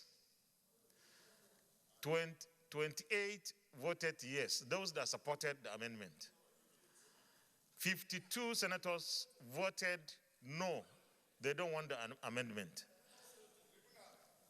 28 of our colleagues, senators, are absent in different parts of the country doing some jobs for the Senate and the National Assembly. Nobody abstained. Total 108. Total votes cast 80. And that is 28 plus 52. This now settles the issue of 52.3, that this amendment proposed and voted for by senators, proposed by Sabi, stands. I will put the question on 52 sub 4 and 5 because we stopped at 52 sub 3. Those in favor that 52, 4 and 5 stand part of the bill, say aye. Those against, say nay. The ayes have it. 53. Those in favor that clause 53 stands part of the bill, say aye. Those against, say nay. Amendment. Clause 3. If you read clause 2 in 53 and clause 3, you'll see that there is a discrepancy there. Clause 2 says, where the number of votes cast at an election in any polling unit exceeds the number of accredited voters in that polling unit, the presiding officer shall cancel the result of the election in that polling unit. And then clause 3 now says, where the result of an election is cancelled, in accordance with subsection 2, there shall be no return for the election until another poll has taken place in the affected polling unit. Mr. President, when you cancel a vote, you can't come back to do it again. You can't. It will mean that people will start looking for overvoting so that they can cancel and come back to do a re-election. There is a need to expunge 3 to be able to fully utilize 2. Thank you, Mr. President. I rise to second the amendment as proposed by most distinguished Biodun Olojimi. I so second. So you are saying we should remove 3 and leave 2. Those in favor that clause 53 remain parts of this bill as amended, say aye. Aye. Those against, say nay. The nays have it. Clause 54. Those in favor that clause 54 stands part of the bill, say aye. Those against, say nay. The ayes have it. Clause 55. Those in favor that clause 55 stands part of the bill, say aye. Aye. Those against, say nay. The ayes have it. Clause 56. Those in favor that clause 56 stands part of the bill, say aye. Aye. Those against, say nay. The ayes have it. Clause 57. Those in favor that clause 57 stands part of the bill, say aye. Those against, say nay. The ayes have it. Clause 58. Those in favor that clause 58 stands part of the bill, say aye. Those against, say nay. The ayes have it. Clause 59 on page 62. Those in favor that clause 59 stands part of the bill, say aye. Aye. Those against, say nay. The ayes have it. Clause 60. Those in favor that clause 60 stands part of the bill, say aye. Is struck out in the draft. I don't know what that means. Maybe the chairman can explain. Is it that they have taken it out or not? Because it's crossed out on our own. Clause 60 has been deleted from both the bills. So we have now 61 down to 60. It's now 60. Yes, sir. Clause 60 on page 63. If you go to page 72, major references are made to it. So if they cancel it, why didn't they correct it? They say clause 60 is deleted. But if you go in clause page 72, I think clause 67, a major reference is made to it. The Secretariat will work on this report on the bill. Clause 61 automatically becomes clause 60, and so on and so forth. So unless there's very categorical and definite reference to 61 that has been deleted. Yes. Okay, Chairman. If you look at the page 64, it clearly shows that we deleted this section. And since it's deleted, you just change the number to 61, now becomes 60. The Secretariat will take note of that. Clause 61, put it to vote, please. So those in favor that clause 87 as amended by Senator James Manager and seconded by the minority leader, that will reduce the number of delegates as specified, say aye. Those against, say nay. The nays have it. Clause 88. Clause 88 on page 141, offenses in relation to finances of a political party. Those in favor that clause 88 stand part of the bill say aye. Those against say nay, the ayes have it.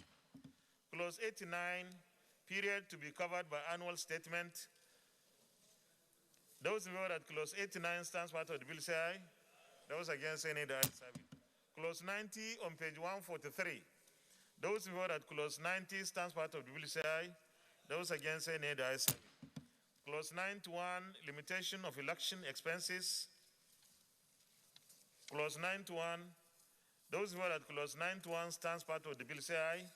Those against say nay, the ayes have it. Clause 92 on page 147. Those in favor that clause 92 stands part of the bill say aye. Those against say nay, the ayes have it. Clause 93 on page 150. Disclosure by political parties. Those in favor that clause 93 stands part of the bill say aye. Those against say nay, the ayes have it. Clause 94. Those in favor that clause 94 stands part of the bill say aye. Those against say nay, the ayes have it. Clause 95. Those in favor that clause 95 stands part of the bill say aye. Those against say nay, the ayes have it. Clause 96 on page 156. Those in favor that clause 96 stands part of the bill say aye. Those against say nay, the ayes have it. Clause 97, 98, 99, and 100. Those in favor that those clauses stand part of the bill say aye. Those against say nay, the ayes have it. Clause 101 on page 160. Those in favor that clause 101 stands part of the bill say aye. Those against say nay, the ayes have it. Clause 102, 103, 104, and 105. Those in favor that those clauses stand part of the bill say aye. Those against say nay, the ayes have it. Clause 106 on page 164. Those in favor that clause 106 stands part of the bill say aye. Those against say nay, the ayes have it. Clause 107, disqualification. Those in favor that clause 107 stands part of the bill say aye. Those against say nay, the ayes have it. Clause 108, 109, and 110. Those in favor that those clauses stand part of the bill say aye. Those against say nay, the ayes have it. Clause 111, 100, page 171. Those in favor that clause 111 stands part of the bill say aye. Those against say nay, the ayes have it. Clause 112 on page 175. Those in favor that clause 112 stands part of the bill say aye. Those against say nay, the ayes have it. Clause 113, 114, 115, 116. Those in favor that those clauses stand part of the bill say aye. Those against say nay, the ayes have it. We are on page 188. Clause 117, offenses in relation to registration. Those in favor that clause 117 stands part of the bill say aye. Those against say nay, the ayes have it. Clause 118 on page 190. Those in favor that clause 118 stands part of the bill say aye. Those against say nay, the ayes have it. Clause 119, 120, 121, 122, and 123. Those in favor that those clauses stand part of the bill say aye. Those against say nay, the ayes have it. Clause 124, bribery and conspiracy. 125 and 126. Those in favor that those clauses stand part of the bill say aye. Those against say nay, the ayes have it. Clause 127, 128, 129, and 130. Those in favor that those clauses stand part of the bill say aye. Those against say nay, the ayes have it. Clause 131, threatening. 132, 133, 134, and 135. Those in favor that those clauses stand part of the bill say aye. Those against say nay, the ayes have it. Clause 136 on page 217. 137, 138, 139, and 140. Those in favor that those clauses stand part of the bill say aye. Those against say nay, the ayes have it. Act Amendment Bill 2021 and approved as follows. Long title as recommended. Clauses 1 to 14 as recommended. Clauses 15 and 16 as amended. Clause 17 to 22 as recommended. Clause 23 as amended. Clauses 24 to 30 as recommended. Clause 31 as amended. Clauses 32 to 42 as recommended. Clause 43 as amended, Clauses 44 to 49 as recommended, Clause 50 as amended, Clause 51 as recommended, Clause 52 as amended, Clauses 53 to 62 as recommended, Clause 63 as amended, Clauses 64 to 75 as recommended, Clause 76 as amended, Clauses 77 to 155 as recommended, Clause 157 as recommended, Interpretation as recommended, Short title as recommended, Schedules 1 and 2 as recommended, Explanatory memorandum as recommended. Is this a true reflection of what transpired in the Committee of the Whole? Leader of the Senate. I rise to move a motion that this bill be read the third time. Minority Leader. Mr. President, distinguished colleagues, I rise to move, I rise to second the motion that this bill be now read a third time. Distinguished colleagues, those in favor of the motion that this bill be now read the third time, say aye. Those against say nay. The ayes have it. Clerk of the Senate. Mr. President, distinguished senators, a bill for an act to amend the Electoral Act number 6, 2010, and for other matters connected therewith 2021, SB 122, third reading. Distinguished colleagues, a bill for an act to amend the Electoral Act number 6, 2010, and for other matters connected therewith 2021, third reading taken, and the bill is hereby passed. Distinguished colleagues, let me thank all of us for this devotion, commitment, and dedication and diligence in particularly considering the amendment to the Electoral Act 2010. We have gone through probably the most rigorous process we ever had. We had at a point had to go through a division, but that is democracy. No hard feelings, and I'm sure that Nigerians will understand and appreciate the depth of concern by all of us here. Those who voted for amendments and those who voted against, each one of us did so out of conviction for what we believe will be better for this country.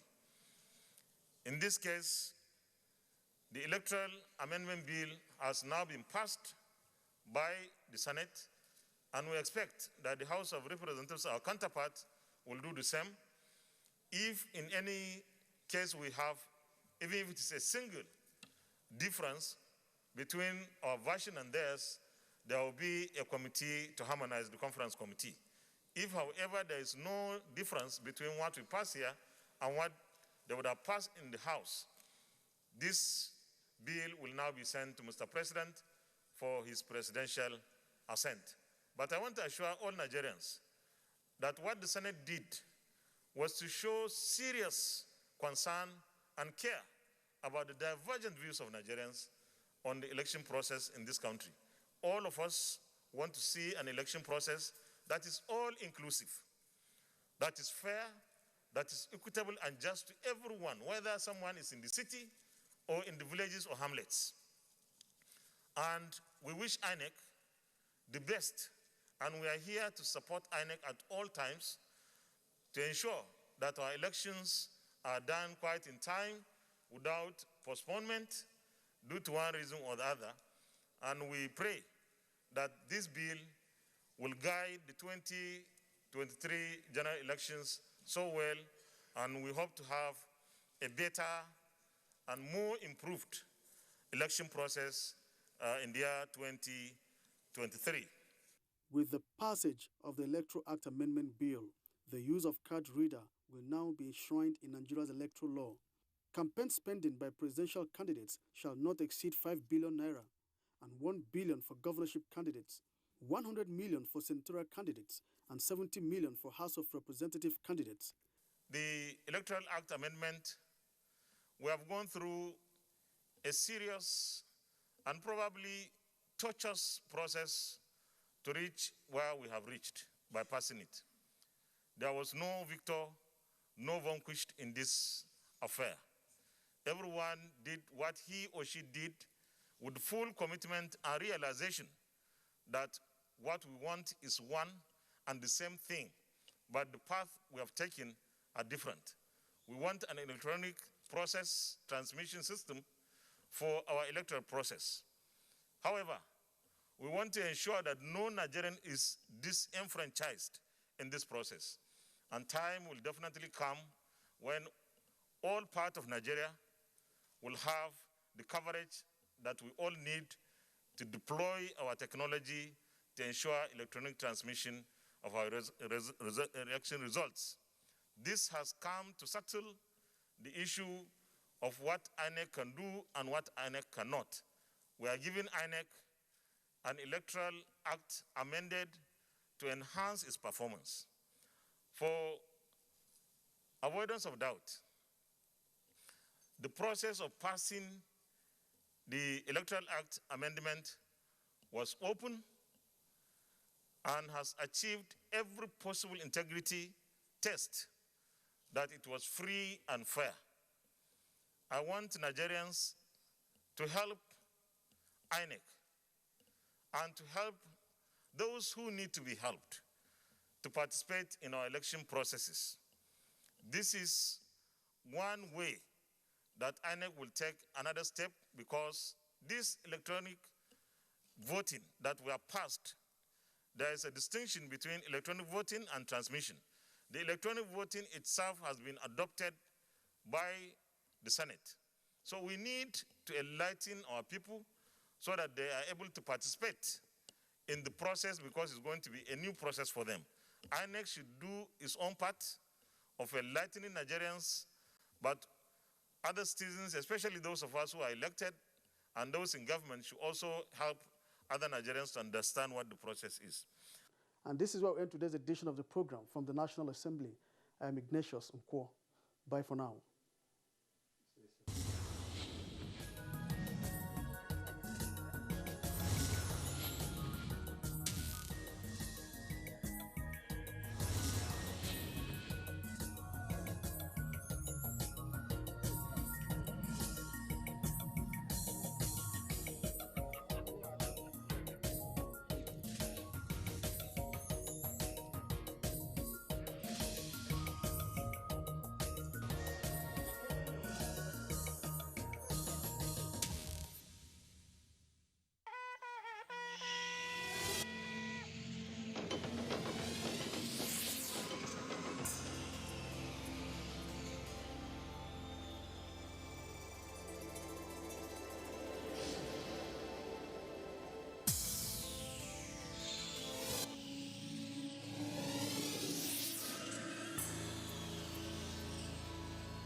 NTA, you can't beat the reach.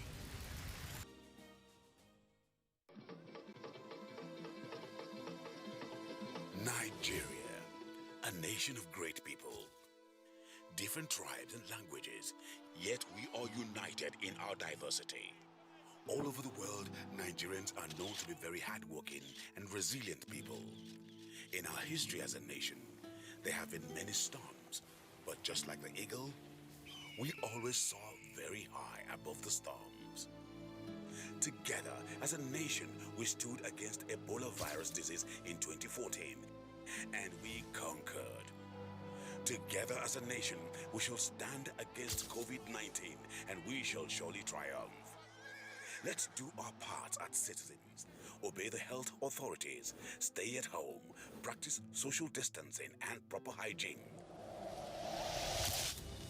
When this is over, and very soon it will be, we shall dance again at the Calabar Carnival, the Eyo Festival, Celebration, Ojudeoba Festival, and Aragongo Festival. When this is over, and very soon it will, we shall flock the beaches again. We shall attend our music concert again. We shall invite the world once again at the Lagos City Marathon.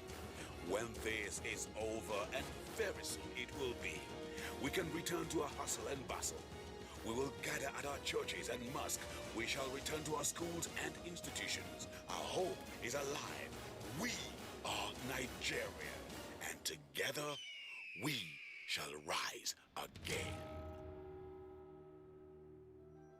Nigeria Film Corporation, powering possibilities.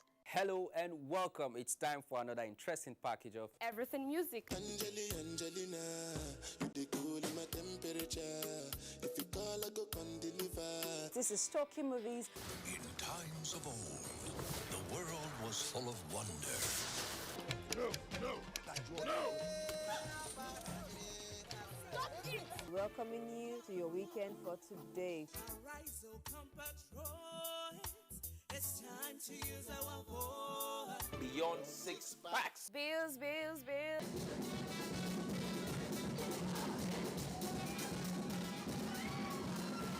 Me and my paddies. London for what? London for medicine. Medicine for what? Medicine for coffee. Are you sickness? To our illness. Welcome to Gist Zone. All right, my name is the Eselucien Wego One. Ona nyoko konyo.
Welcome to Abuja, the place that unites Nigeria.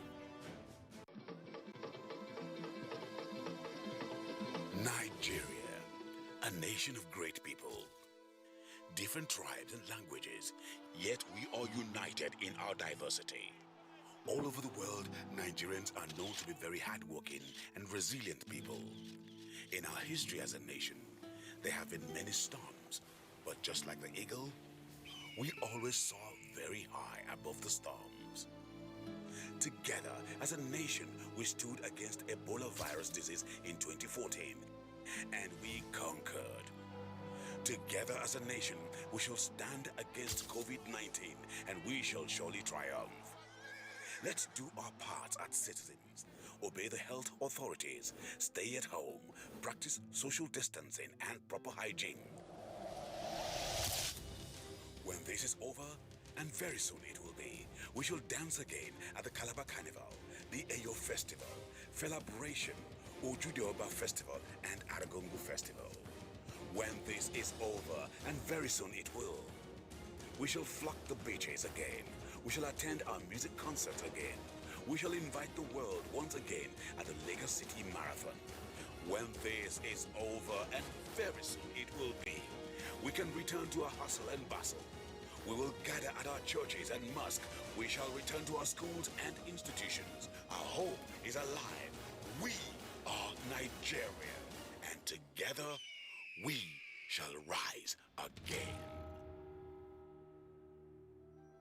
Nigeria Film Corporation, powering possibilities.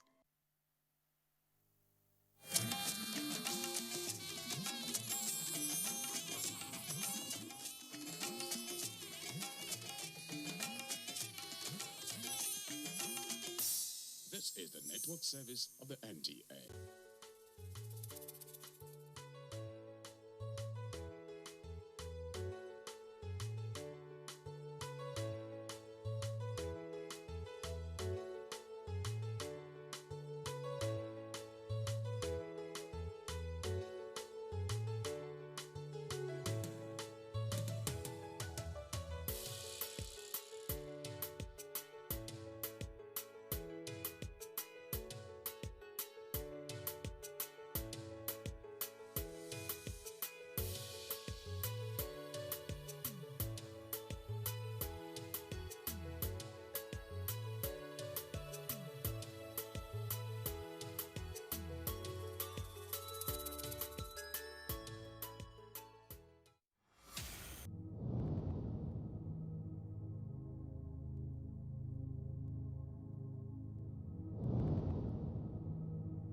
Food is one of the basic necessities for human existence for a healthy life and optimal performance. It is also fuel for economic sustainability. One of such foods that sustains the economy of Nigeria is the cassava.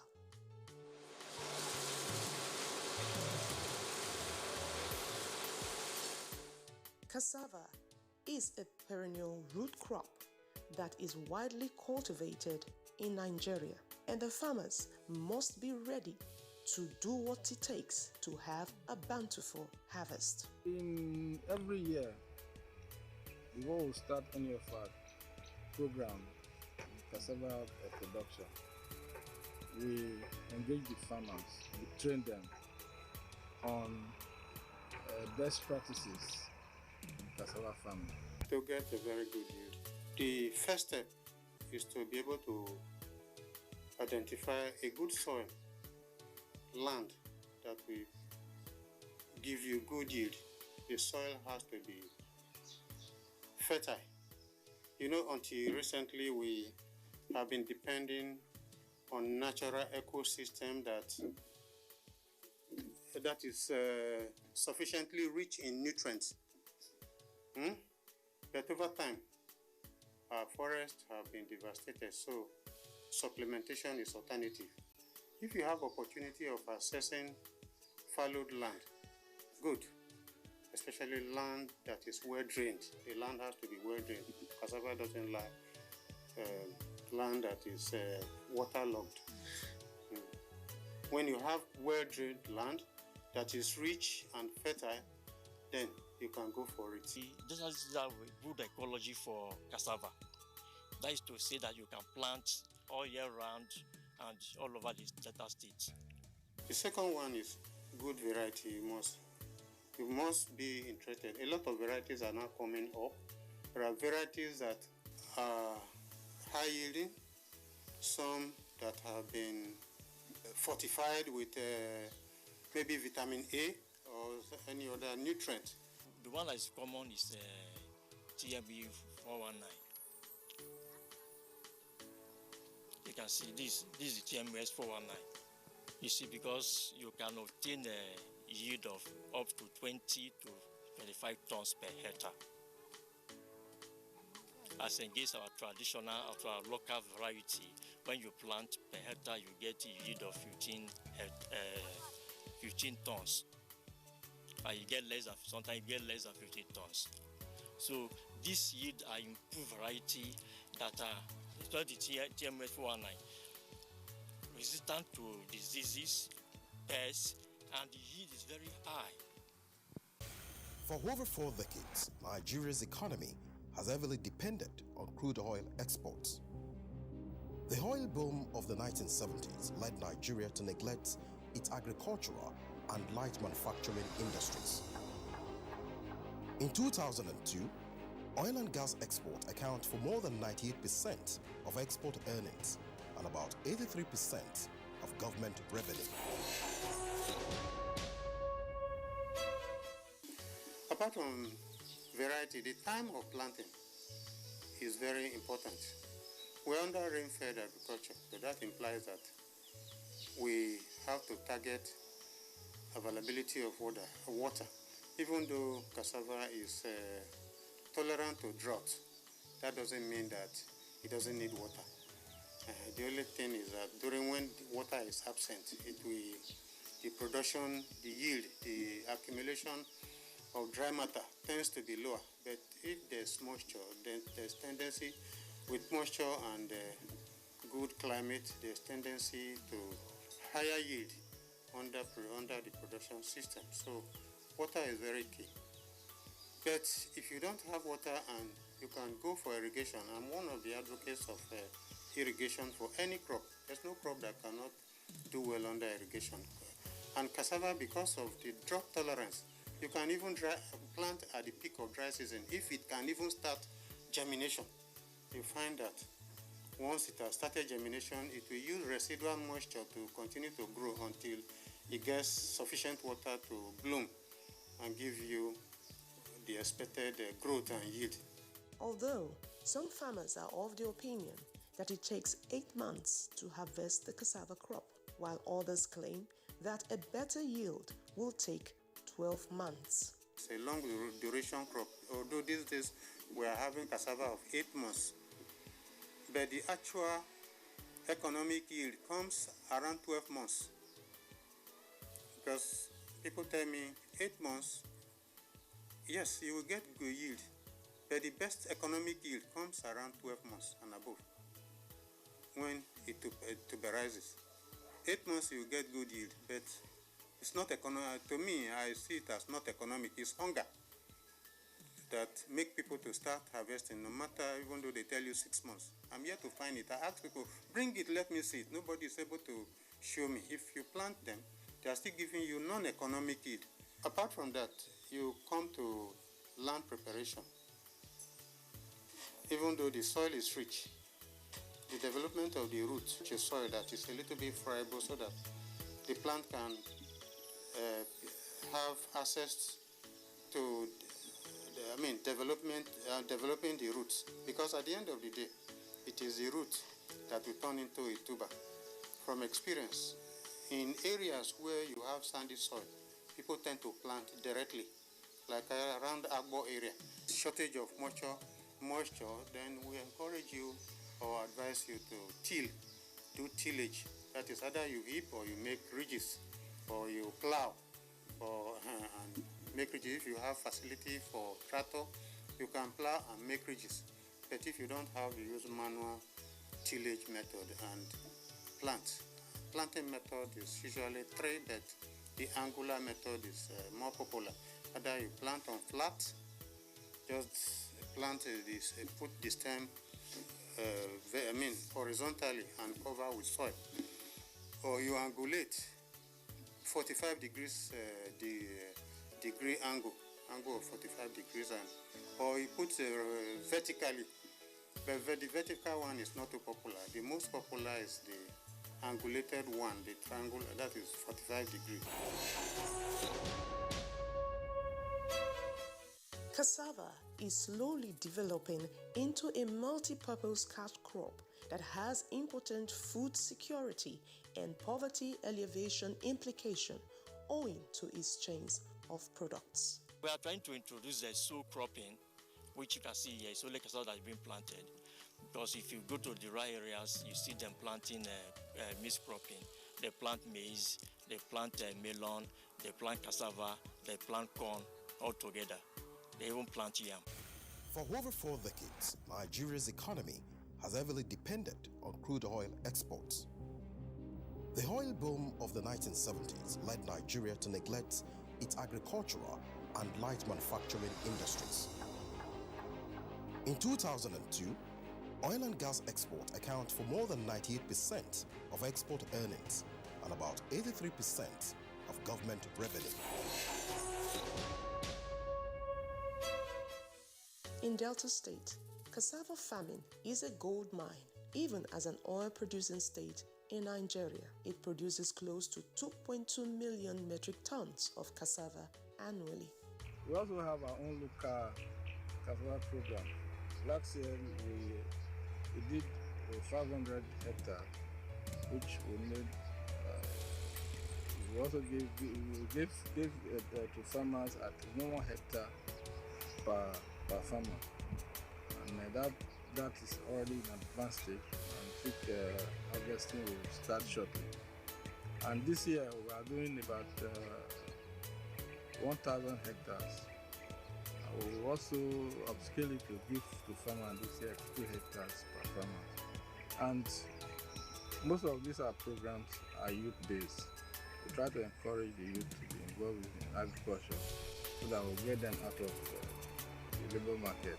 You know, in as much as we are trying to bring youths to be interested in cassava farming, we will not push away the existing farmers who are already, aging. We also encourage them to also be part of the program.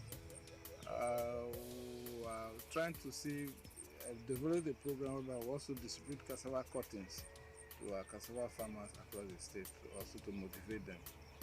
And that we also assist them to be happy and have a good variety of cassava cuttings to plant. And the essence of going far to go and even get cuttings will not be there, since if we're having it around the state. The cost of going far to go and get them, I'm sure it will be reduced when we have them in Delta State. Cassava is one of the crops that provides food security in Delta State and a source of income for farmers. It also provides food for many households. Sometime last year, the Central Bank of Nigeria floated a program that named 5-star CBN Cassava Program. The essence of it is for each state to go into 5,000 hectares of cassava program, which will be given to farmers at 5 hectares per farmer. So Delta State happens to be among the piloting states for this program. So we're asked to also come up with 5,000 hectares, which incidentally we went to our various communities. And currently we are already doing 2,500 hectares. 1,000 hectares in Abuja, then 1,500 hectares in Bakele in Mosoga, in Ethiopia West. Though recently we've gotten another 1,000 hectares around Abuja area, which we are going to also add to it this year. So at the end of the day, we will give to all our farmers 5 hectares per farmer. And it's a laudable program, and the state governor is very happy to key into it. And we have spent so much doing the land clearing. And also we are supporting the farmers, the program, with also security.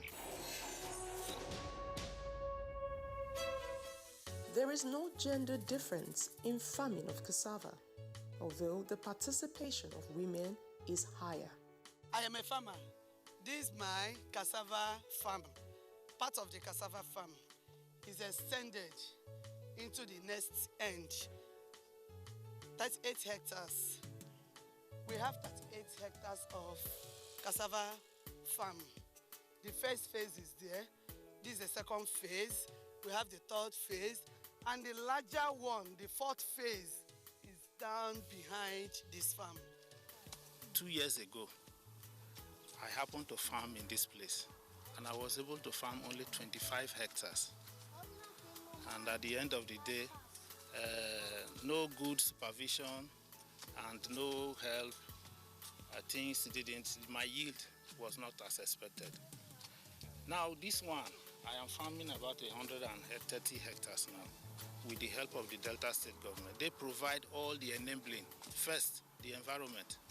They provide the environment for me. They provide the herbicide. They provide the fertilizer, and then the cuttings. Despite the rapid growth of cassava production in Delta State, the farmers are also faced with challenges. My challenges as a cassava farmer is that we need the cassava cuttings to be supplied to us early enough so that we can plant during the rainy season. And another challenge that is also facing us is weeding. Weeding, we find it so difficult to maintain the cassava farm without the selective, herbicide selective, which helps us to control the weed. Based on what was put on ground as the estimated cost of working this farm, we are not able to meet up. Many of our farmers are not able to meet up. Some of them even had to fall by the wayside. We have to bring other people to support them. What happened, we estimated, for instance, that daily labor will be like 1,500, but that has increased to 2,000. And we didn't factor in transportation. As you saw, the distance from the town is quite far. For over 4 decades, Nigeria's economy has heavily depended on crude oil exports. The oil boom of the 1970s led Nigeria to neglect its agricultural and light manufacturing industries. In 2002, oil and gas export account for more than 98% of export earnings and about 83% of government revenue. A wide range of food products are gotten from cassava, which includes bokbogari and starch. These products are peculiar to Deltans, but there are the ever sought after food products, and that is the gari, fufu, abacha, and cassava flour that is used for baking. Though some local farmers still make use of the traditional way of processing some of the food products, but there are farmers in Delta State who have gone further to facilitate the food production with the use of machines to meet the market's demand. We use PVC bowl, plastic bowls to wash. After washing, then we now put it into a drum. We have a fermentation tank. We have not gotten the strength, the capacity to have the fermentation tank. So we use drums to ferment the product. When she completes the loading, we now add water. And we now cover it. Like what we do here, we cover with black cellophane or tarpaulin, because black material has heat. We soak it for 4 days, 3 or 4 days. Depends on the age of the cassava. Because the age of the cassava makes the fermentation to be faster or slow. But because of the product we are producing to meet world standard, people can add what they want to add, but here we don't add anything to make it ferment. So the ones that doesn't ferment well, we process it to another product. The one that ferments, we process that one to odorless fufu. So after the fourth day, like what we have here, what we are having here, this is the fermented food. That is now filtering the fermented cassava. When after fermentation, we leave it to settle down. It will now sediment, where we will now collect the product. We remove the water from it, collect the product, and we now sack them.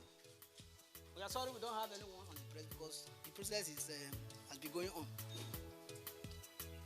We now put them into the bag. From that stage, we now dewater. Some people will say press, but it's dewatering.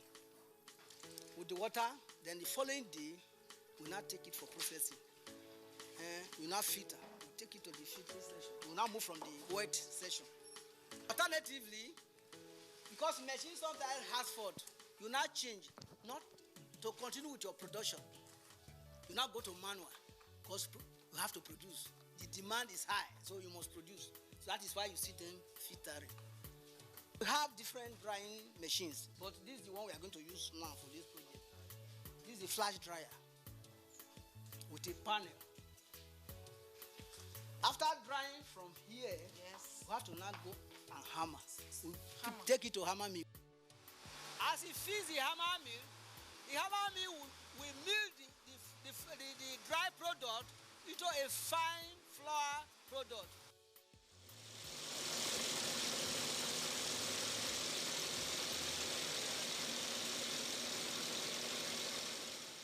It's feeding the flash dryer with the filtered wet cake.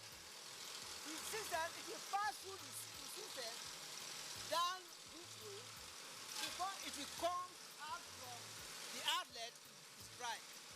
And they will not take it from here to scale. This mill supposed to take, at this size, supposed to take 8 tons of cassava every day. Because the capacity of this machine is 6 tons. This is a rotary dryer. It can take 1 ton per day. So put together, the 2 machines can give me 2 tons of flour, either odorless fufu or high quality cassava flour. But as the demand is getting high, we'll add more machine. Because you know machines has challenges. And if you don't want to stop production, you should have a substitute. But for now, that is why we sometimes retreat back to local methods. So see that we remain in the system. Cassava farming as a profitable agro-business can be used to create jobs and generate income through the cassava value chain, especially in the production, processing, and industrial utilization.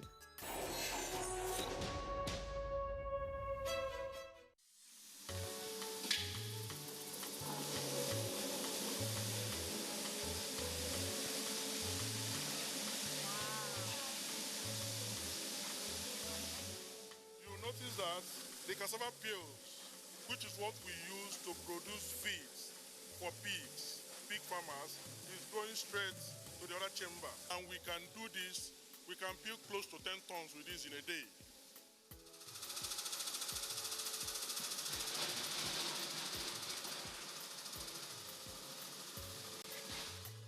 The machine has the capacity of processing 4 tons per hour. So this is the presser.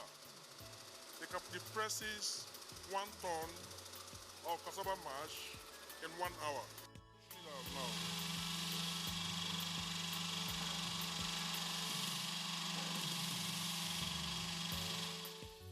So when you press, you just allow it to go down a bit. Once the water stops dropping, you put a little pressure again on it. It is at this point we begin to produce different products. There's what we call Igbo gari, the one you ferment for 24 hours to 30 hours. There's what we call Ijebu gari, the one we ferment for close to 8-10 days. That is where we live. This is a fermentation tank for the company. So these cassavas will come here and we'll leave it here to ferment depending on the end products we are expecting. We have 2 ways also. We can sieve before we fry, or we pulverize. Using the same machine we used to grate, we pulverize and make it loose. The particles will come out loose, then we'll come and fry. Here in the Abuja factory, we fry both manually and automated. You understand? So this is for manual fryers. It has been fermented now for 30 hours because this is Igbo gari. Now you can see her turning it. Now this turning continues until we get the NAFDAC approved moisture content, which is below 7%. We see to get 2 different products. Number 1 is a very well fine particle gari.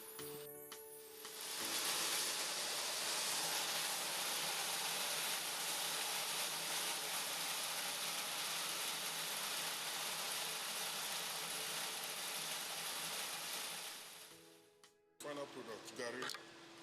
The particle size is uniform. There is seed, and this is the frying gari, which is a different product. The nutritional value of cassava cannot be overemphasized. It is a rich source of carbohydrate and other minerals. Cassava is a very rich food in carbohydrates. It's very dense in calories, and of course it's one of our staple food we have around. However, apart from being a very rich source of carbohydrates, cassava is also very rich in vitamin C, which is an antioxidant. And as we know, vitamin C is a very good immune regulator that helps to boost the body immune system and at the same time help to fight diseases. So as we consume cassava, we not only get the energy required for us to do our day-to-day activity, but at the same time we get vitamins and minerals from it. So it's good to consume cassava, but in moderation. For over 4 decades, Nigeria's economy has heavily depended on crude oil exports. The oil boom of the 1970s led Nigeria to neglect its agricultural and light manufacturing industries.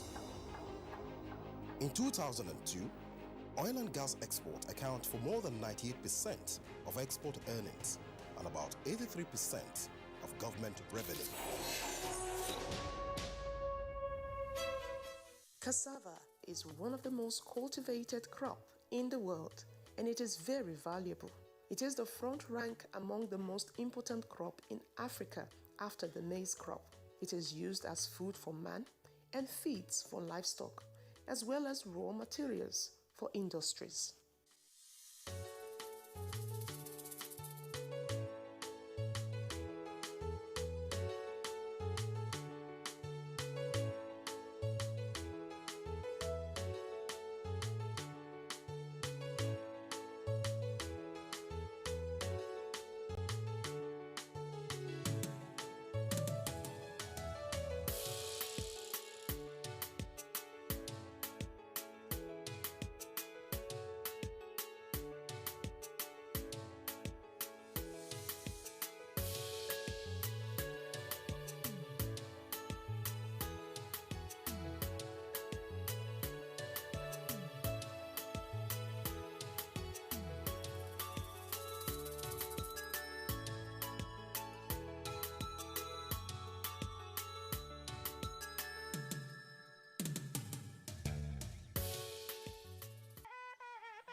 NTA. You can't beat the reach.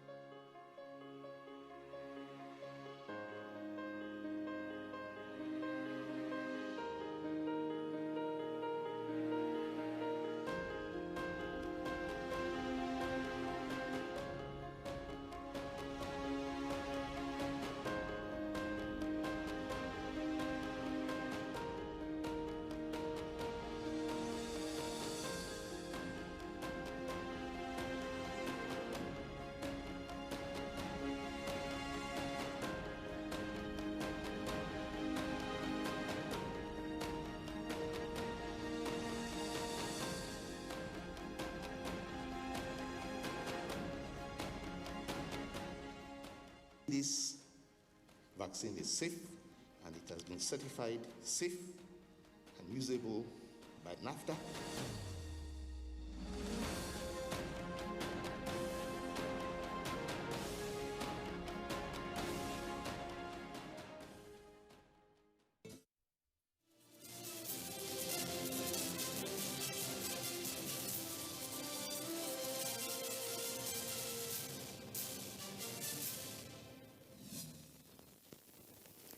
Hello there, here's the news on NTA International. I'm Shikiola Ifanaye. Let's begin with the headlines. ECOWAS Parliament ties outrageous false charges among member nations is a misnomer, meets stakeholders on roaming. You failed to join relevant party in your suit. Supreme Court tells Jegede, declares Rotimi Akeredolu as duly elected governor of Ondo State. And the need for urgent elimination of hepatitis as a public health threat takes center stage.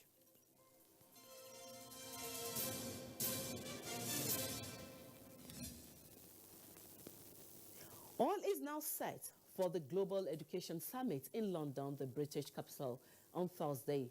President Muhammadu Buhari is expected to join all the heads of state and government as the high-level engagement has already pledged to increase budgetary allocation to the education sector by 50% in the next 2 years.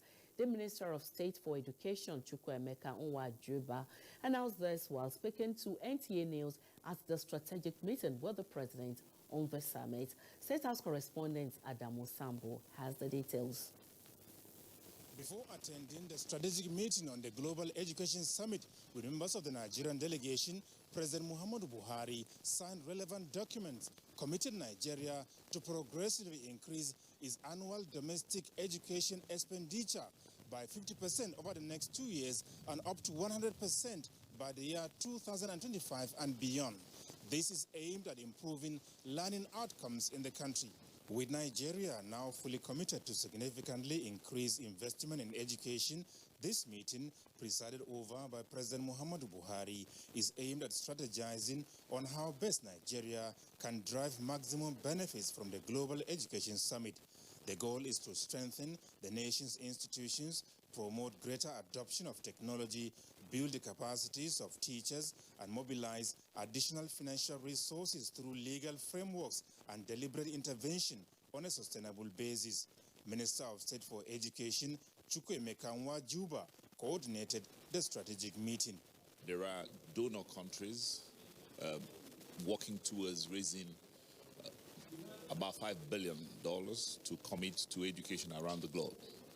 Nigeria has been a strong partner and one of the biggest spenders for education at the moment, and it is in that light that the Federal Ministry of Education, acting on the directive of the President, committed towards being part of this conference. So the President is here to work with his brother heads of government to work out the right allocations that will go to different states and how to raise the entirety of the funds that are required and to give Nigeria's commitment towards increased access to school outcomes and all the targets that Nigeria has been set. The Global Education Summit is aimed at charting the best way forward towards transforming education systems in partner countries through the exchange of best practices. Some people back home are saying that President Buhari doesn't have to be here physically to attend this summit. What will you be telling them? It is important. Nigeria is a leading country in the entire global education chain, and we are one of the biggest beneficiaries. His presence here is almost a sacrifice he's making on behalf of the people of Nigeria to get as much as is possible. I wouldn't have him any other way except come, because ourselves as ministers may not be in the same league to muscle other governments the way we ought to, but his presence alone, his sheer dignity and the composure with which he brings to the table has, in the last, just his arrival here has opened, in all the meetings we had this morning, everybody's excited at the president here, and we've gotten, just by him being here, we've gotten and extracted some key commitments that in our morning meetings this morning and this afternoon, before part of this briefing today will be to tell him some of the things we already have gotten for him. I wouldn't have him any other way. Please, Nigerians should understand. I understand they want him to be with them all the time, but there's a lot of struggle out there, and only him, by sheer character, by sheer presence, can shift many decimals in our quest, and it has happened already. The summit is co-organized by Prime Minister Boris Johnson of the United Kingdom and Kenyan leader Uhuru Kenyatta. From London, Adamu Sambo, NTA News. A situation where citizens of the ECOWAS community pay outrageous amounts to make calls when they travel to other member states is considered inimical to regional growth and integration. Conversations at the ongoing delocalized meeting of the ECOWAS Parliament in Ghana are focused on how to correct the misnomer and engage relevant stakeholders to implement the ECOWAS regulation on roaming in the respective countries. Onenge Fineface reports. Inadequate network resources to absorb roaming subscribers, differences in the range of network infrastructure from second to fourth generations, and the plans to roll out 5G network across some countries. SIM ownership verification constraints, among other technical, commercial, legal, and regulatory issues, are challenges identified as limitations to effective regional telecommunication pricing in West Africa. A stronger regional level regulatory regime would be required to ensure better regulation of regional roaming issues and activities. To further promote seamless regional communication, ECOWAS released a regulation on roaming, but that too is facing challenges, ranging from difficulty in obtaining agreements from operators on costing to fraud related to unlimited roaming call reception. Cross-border ICT infrastructure also needs to be implemented within the region so that our operators avoid having to exchange their traffic in hubs outside the region.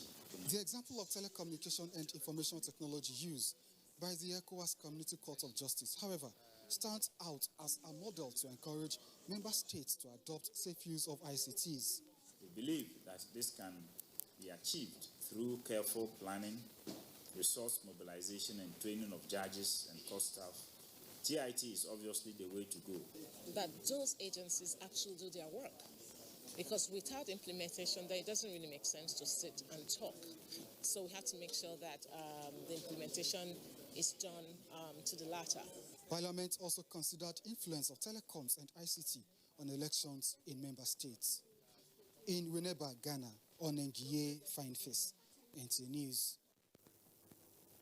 The former Chief of Army Staff, Lieutenant General Tukur Yusuf Buratai, has presented his letter of credence to the President of Republic of Benin, Patrice Talon, as Nigerian Ambassador Extraordinary and Plenipotentiary to the country.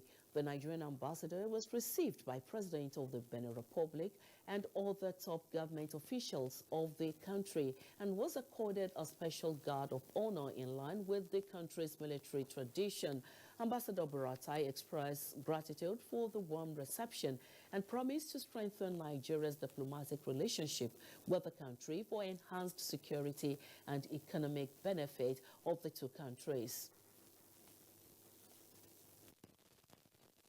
Honor and privilege to present to you my letter of credence from President Muhammadu Buhari, the President Commander-in-Chief of the Armed Forces of the Federal Republic of Nigeria, who has accredited me to be ambassador, extraordinary and plenipotentiary to your beautiful country.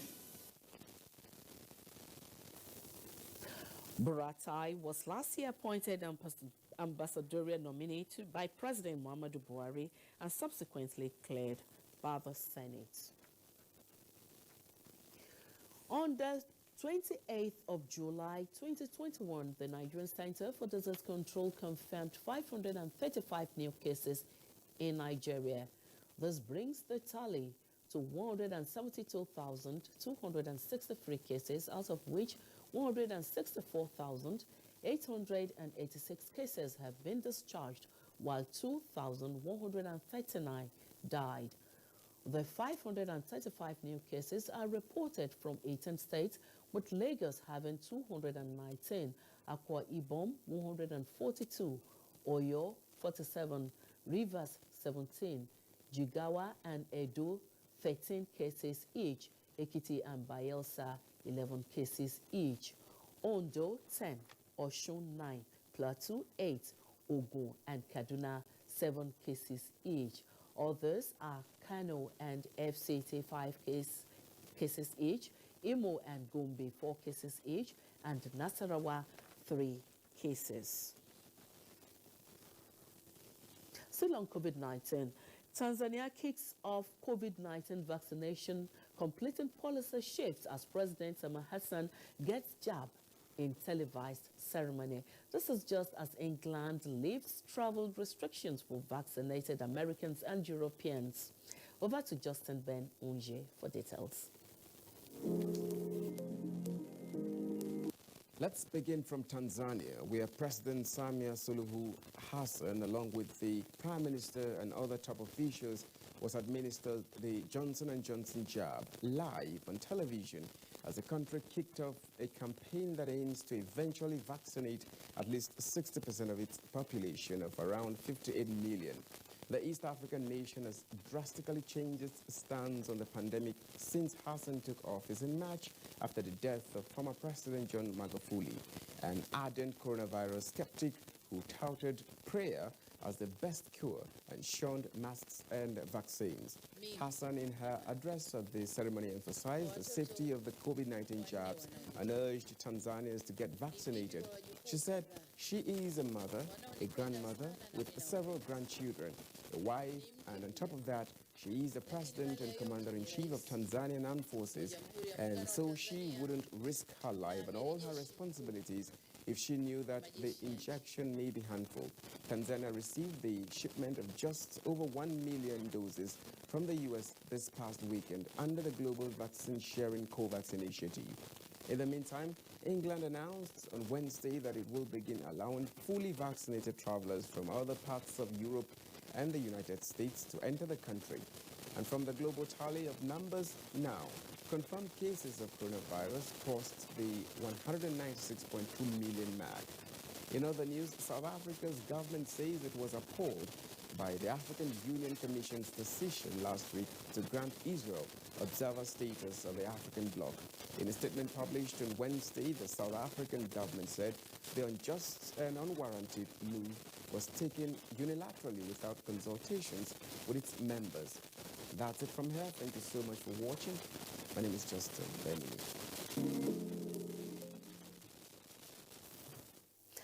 Thank you very much, Justin. The provision of automated blood screening components will ensure appropriate clinical use of blood in hospitals, as well as minimize transfusion transmissible infections like HIV and hepatitis in Nigeria. The Minister of Health, Osage Ehanere, said this at the inauguration of the National Blood Transfusion Service Component Separation System and Automated Blood Screening Equipment in Abuja. Uche Chukwu reports. The importance of blood in healthcare delivery, as well as the global demand for safe blood and blood products, necessitated the institution of innovative ways to ensure access to safe, quality, and affordable whole blood and blood products in Nigeria. The glory of God and for the benefit of users. This inauguration of the National Blood Transfusion Service Component Separation System and Automated Blood Screening Equipment is expected to also contribute to the economy of the country. The use of advanced technology presents ample opportunity for growth-based collaborations and partnerships, as interested stakeholders will be invited to invest in the large-scale production of blood components and plasma-derived medicinal products. This will create jobs, at least 500,000 jobs across the country in the next 5 years. The Ministry of Health is optimistic that with the effective execution of the MBTS mandate, the 1 million Safe Blood initiative is actualizable, promising to address the challenges of the center. The Federal Ministry of Health will give the necessary support to implement and realize your mandate, and shall work with the Ministry of Finance, Budget and National Planning to source appropriate funding and take off grant for you to make blood service a sustainable venture for Nigeria. The National Blood Transfusion Service, NBTS, was established to regulate, coordinate, and ensure the provision of transfusion in a cost-effective manner to all who may need it in Nigeria, with an emphasis on voluntary, non-remunerated blood donors. Uche Ugochukwu, NTA News. You're watching the news on NTA International. Let's go on break. We have more reports when we return.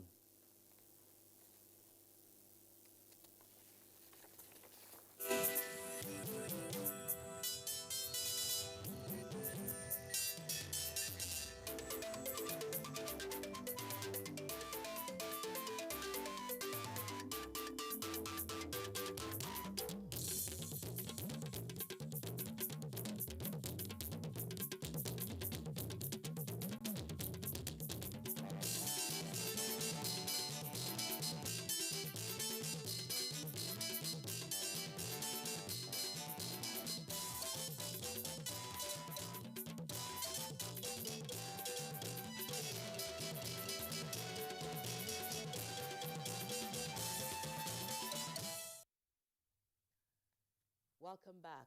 Hepatitis can't wait as the focus of this year's World Hepatitis Day. The theme is to convey the urgency needed to eliminate hepatitis as a public health threat by 2030. The day also brings the world together to raise awareness on the global burden on viral hepatitis, as well as to influence the real change. Basita Ikpen in this report takes a look at the significance of the Hepatitis Day in the face of COVID-19. World Health Organization report shows that one person dies every 30 seconds from a hepatitis-related illness, even in the current COVID-19 crisis. Experts say world leaders cannot wait to act on viral hepatitis now. About 400 million people are said to live with the virus globally, with 1.4 dying every year. If you take the disease burden, the mortality rate, the epidemiological indices of hepatitis, it's quite apt that this year's theme for hepatitis, the World Hepatitis Day, that hepatitis can't wait, has been chosen. More worrisome, experts say, is the fact that most people living with this virus do not even know their status. Know what hepatitis truly is? They will say no. Do you know the symptoms of hepatitis? They will say no. Do you know what causes hepatitis? They will say no. Do you know what you need to do to prevent yourself from contracting hepatitis? They will say no. And that forms the reason, the basis for creating a lot of awareness. The Director General, WHO, observed that while testing and treatment remains key to the elimination of hepatitis, strong focus should be on prevention. Crucially, Our efforts to eliminate hepatitis must be embedded in our efforts to achieve universal health coverage based on strong health systems that enable people to access all the health services they need without facing financial hardship. While stressing the need for people to get tested and, if negative, get vaccinated, experts say the fight to eliminate hepatitis starts now and starts with you.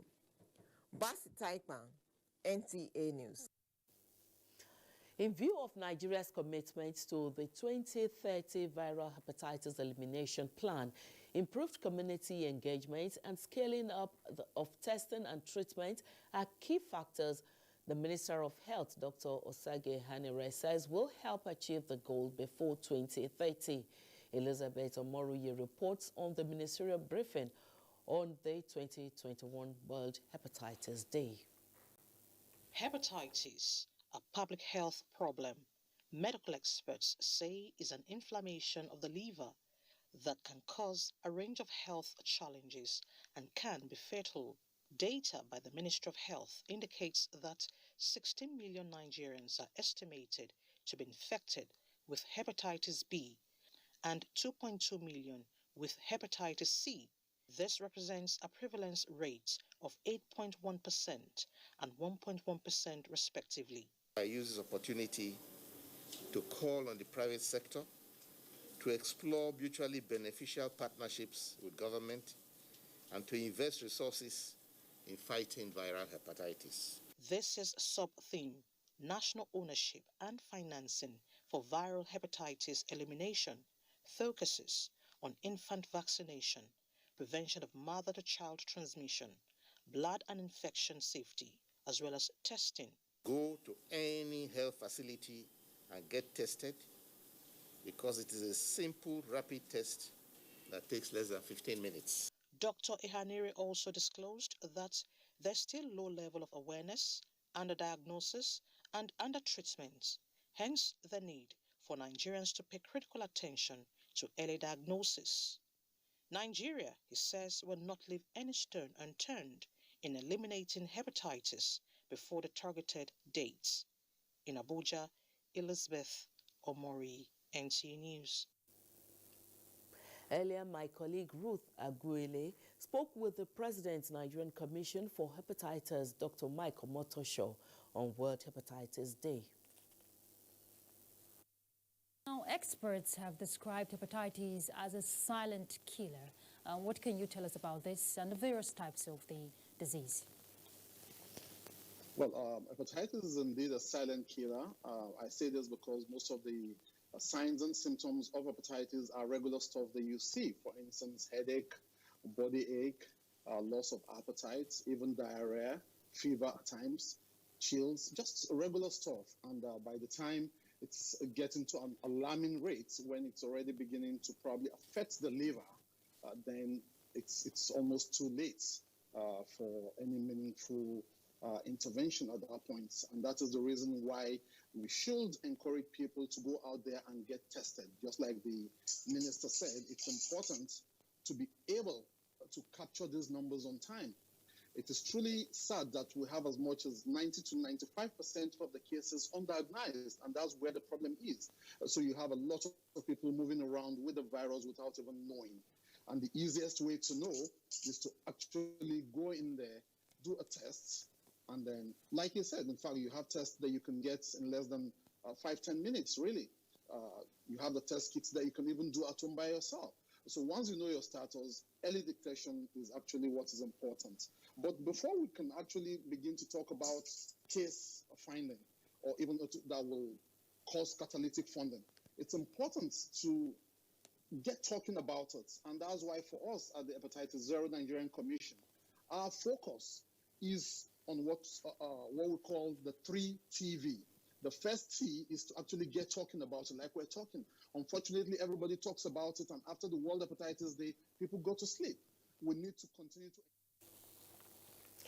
Now, away from that, paramount ruler of Koi Chiefdom in Kaduna State, Capt Hamdanladi Giet Maude regains freedom after abduction at his farm along Koi Kefi Road 2 days ago. A palace source confirmed the traditional ruler returned to the palace this Wednesday evening.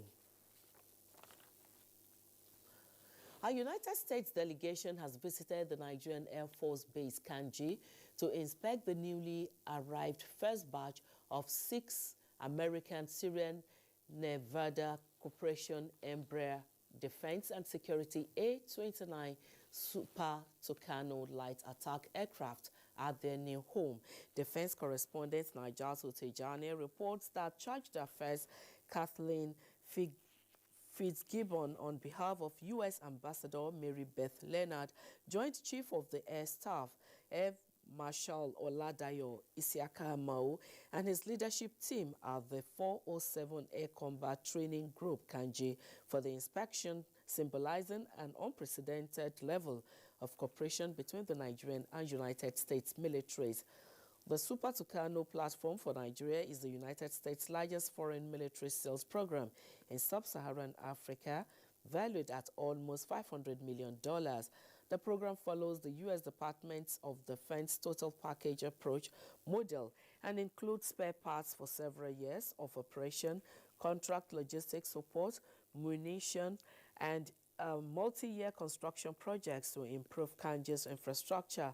The Super Tucano A-29 turboprop aircraft are expected to be a game changer in counter-insurgency operation in northeastern Nigeria. The All Progressives Congress Legacy Awareness Campaign Group says, as part of efforts to permanently break the country's electricity jinx, the Buhari administration is contributing significantly in laying a solid foundation for uninterrupted power supply in every part of the country in the near future. Salihu Abdullahi Gwanara reports.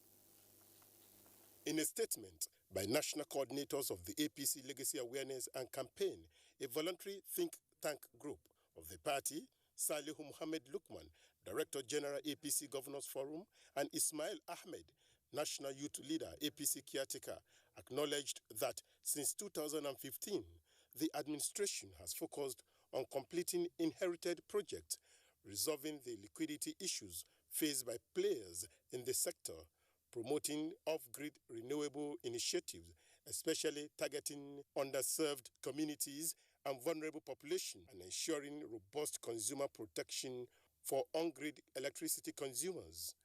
The statement added that Buhari's administration has embarked on the completion of inherited and abandoned power projects, which include the 40-megawatt Kashimbila Dam and hydropower plant, the 10-megawatt Katsina wind farm, and the 30-megawatt Gurara hydroelectricity power plant, which has been completed and concessioned to the private sector in 2020.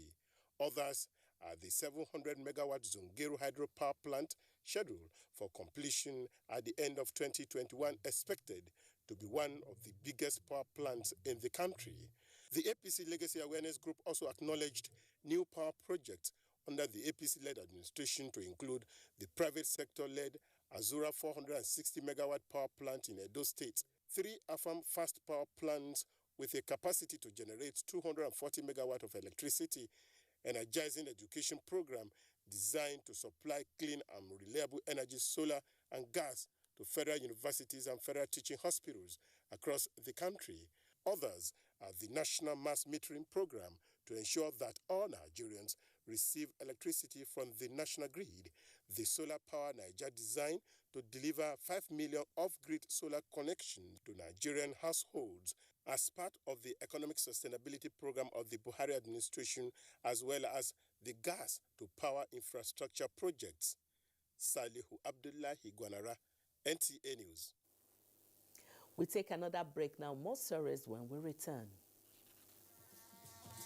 Exotic land of rainbow, a giant in the sun, rich in human and natural resources, a land of cultural diversity for tourists' appreciation. Nigeria occupies 923,766 square kilometers, accommodating over 250 indigenous languages. It is a wonderful environment for leisure and business. Nigeria, land of milk and honey, a paradise for tourists.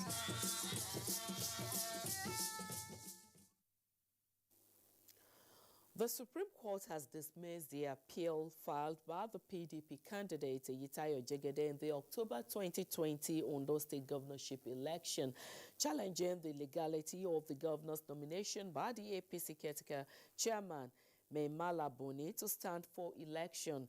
Austin Ayebe has the reports. It was a panel of 7 justices that had the appeal presided over by Justice Mary Peter Odili. At the end, 4 were in the majority, while 3 were in the minority. The majority justices who held that the appeal was incompetent said the appellants abandoned the case when it failed to join the APC Caretaker Committee chairman Maimala Boni, who was accused of holding 2 executive positions when he signed the nomination and sponsorship letter of Akeredolu to INEC, contrary to the provision of Section 183 of the 1999 Constitution as amended, saying allowing the appeal to succeed will amount to shaving his hair in his absence. But those on the minority heard that by virtue of the All Progressive Congress joined in the suit, the acting caretaker chairman has been joined, and went further to say that allowing the serving governor to hold another executive position violates the provision of Section 183 of the Constitution as it relates to the office of the governor. At the end, the majority decision closed the matter with the appeal dismissed. It was a keenly fought battle, but at the end of the day, the law has vindicated us, so I'm so happy about it. A constitutional infringement is a void act. So the Court of Appeal came up with this contention that they ought to have been made, he ought to have been made a party. And that contention is that there is no basis you can make an agent of a disclosed principal a party. The decision by the Apex Court has put to rest the legal tussle against the October 2020 election of Governor Oluwarotimi Akeredolu. From the Supreme Court, Abuja, Austin Anyebe, NTA News. Ondo State Governor Oluwarotimi Akeredolu has commended the justices of the Supreme Court of Nigeria for a sound and faultless judgment on the Ondo State governorship election petition. The governor gave the commendation in Akure shortly after the Supreme Court sitting in Abuja dismissed the case filed against him by the candidate of the PDP, Yitayo Jegede, in the October 10, 2020 governorship election in the state. Abiola Ariyo reports. Governor Akeredolu described his victory and that of his deputy, Lucky Aiyedatiwa, as an act of God and hard work of the legal officers who worked tremendously to ensure that justice prevailed. I have every reason to thank God and appreciate our judiciary for standing by the truth and for not yielding to any influence. I believe that I can still be proud of our judiciary in this country. He said the time has come for him to continue with his infrastructural developmental strides in the 3 senatorial districts of Ondo State, and charged the PDP candidate, Yitayo Jegede, to work with him in developing the state. My advice to him is that, this has ended now. Let him come, let us work together, at least for the upliftment of Ondo State. I don't doubt his love for the state. The Supreme Court, sitting in Abuja on Wednesday, July 28, 2021, affirmed Governor Oluwarotimi Akeredolu's victory after months of legal tussle. In Akure, Abiola Ariyo, NTA News. Similarly, President Muhammadu Buhari has felicitated with Governor Rotimi Akeredolu of Ondo State on the Supreme Court's judgment which upheld his re-election in the October 10, 2020 polls. The president urges the governor and all elected leaders of the governing party to always place the people first in their consideration of development programs and projects, affirming that the popularity of the APC would continue to depend on performance and acceptance by the electorate. President Buhari extolled the Ondo State governor for assiduously working for the development of the state, with reforms that continue to attract the goodwill of investors and insistence that education, health, and security take priority.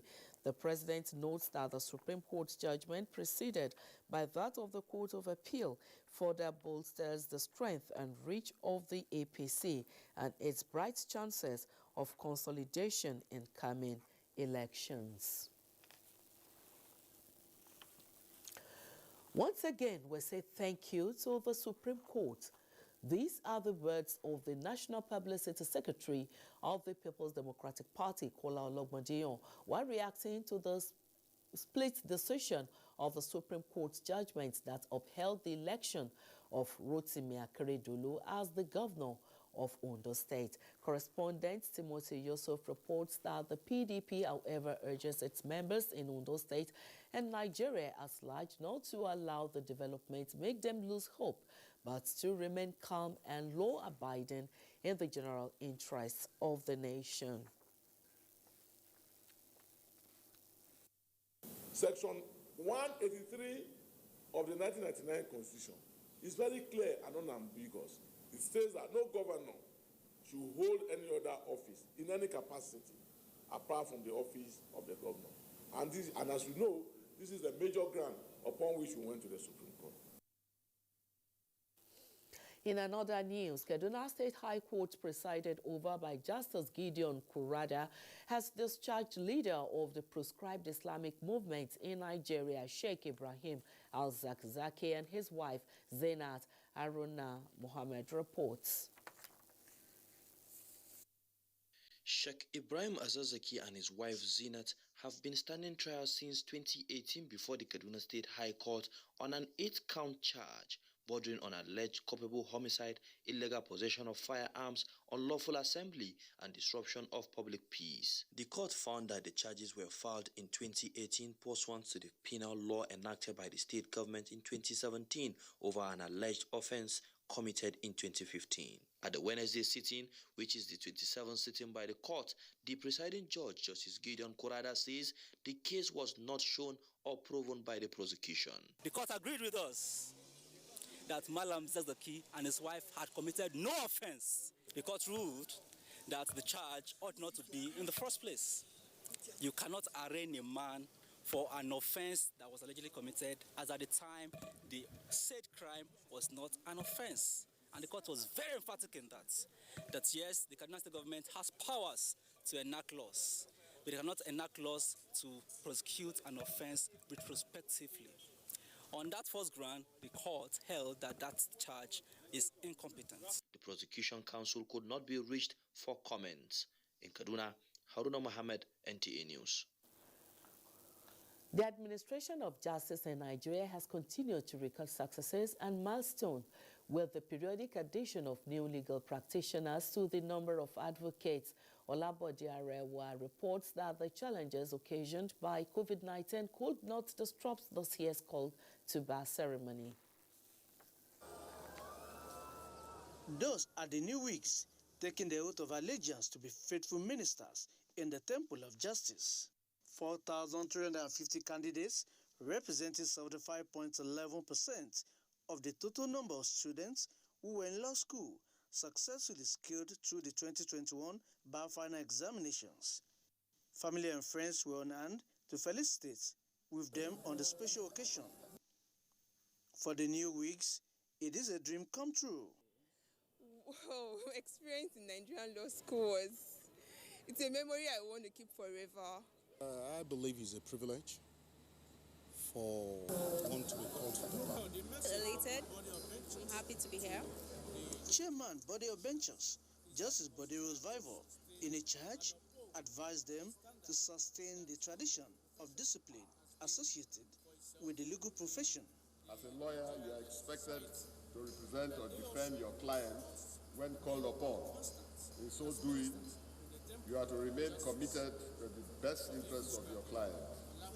Each of the aspirants and found them worthy to be presented for call to the Nigerian bar. Among recent advancements recorded by the Council of Legal Education are the new campuses of the Nigerian Law School in Yenagoa and Port Harcourt.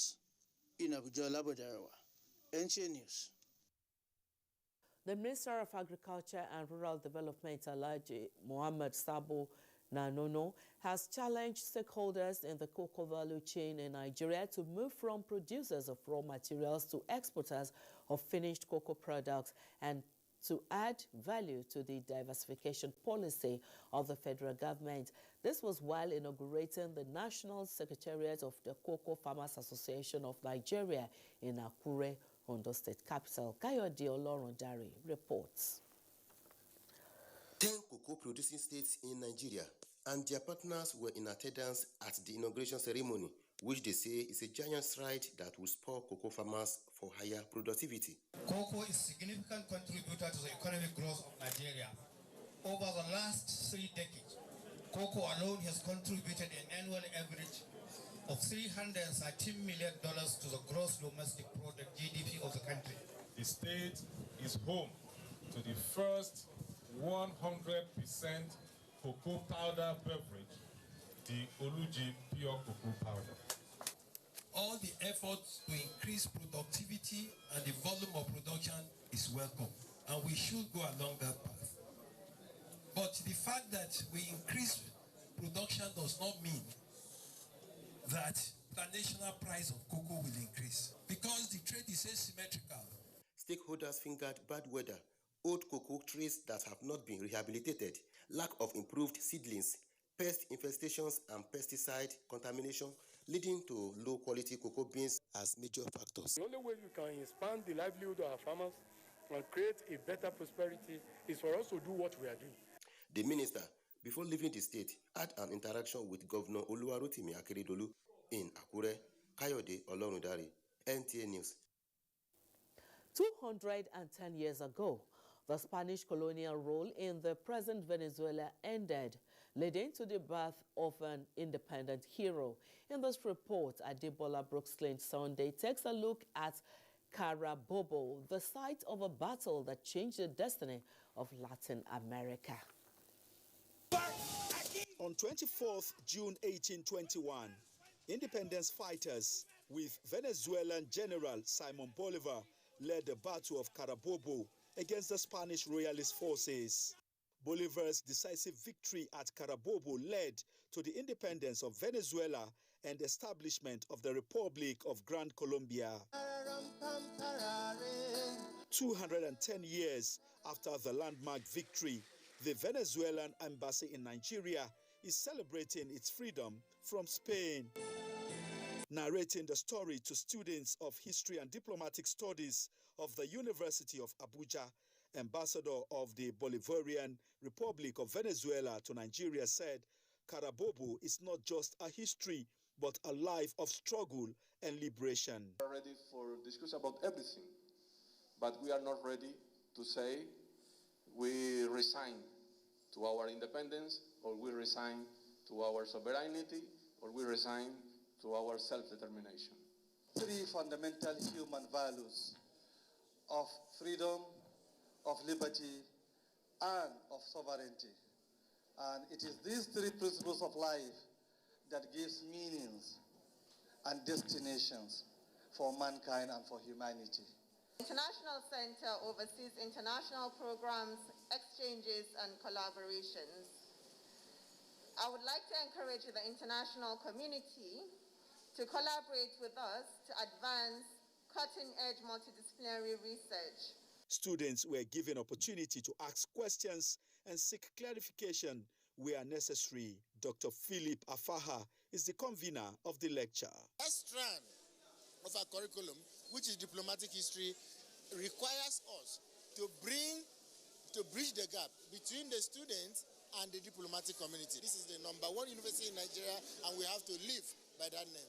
You have to be united to gain your independence, due to the fact that those you are under doesn't want to give you that independence. I learned that in Nigeria, instead of looking for division and all, we should come together as one and fight for our unity and fight for what we really believe in. Research, teaching, development of ideas and diplomatic engagements are some of the areas of strength of the departments. The lecture, which is one in the series organized by the Departments of History and Diplomatic Studies, is to further expose their students to the reality of what they have been taught in the classrooms. Adebola, Brooksland Sunday, NTA News. The Joint Admissions and Matriculation Board has cleared and released the Unified Tertiary Matriculation Examination results of 14,620 candidates under investigation, but still withheld about 100 others. Abdul Malik Hassan reports.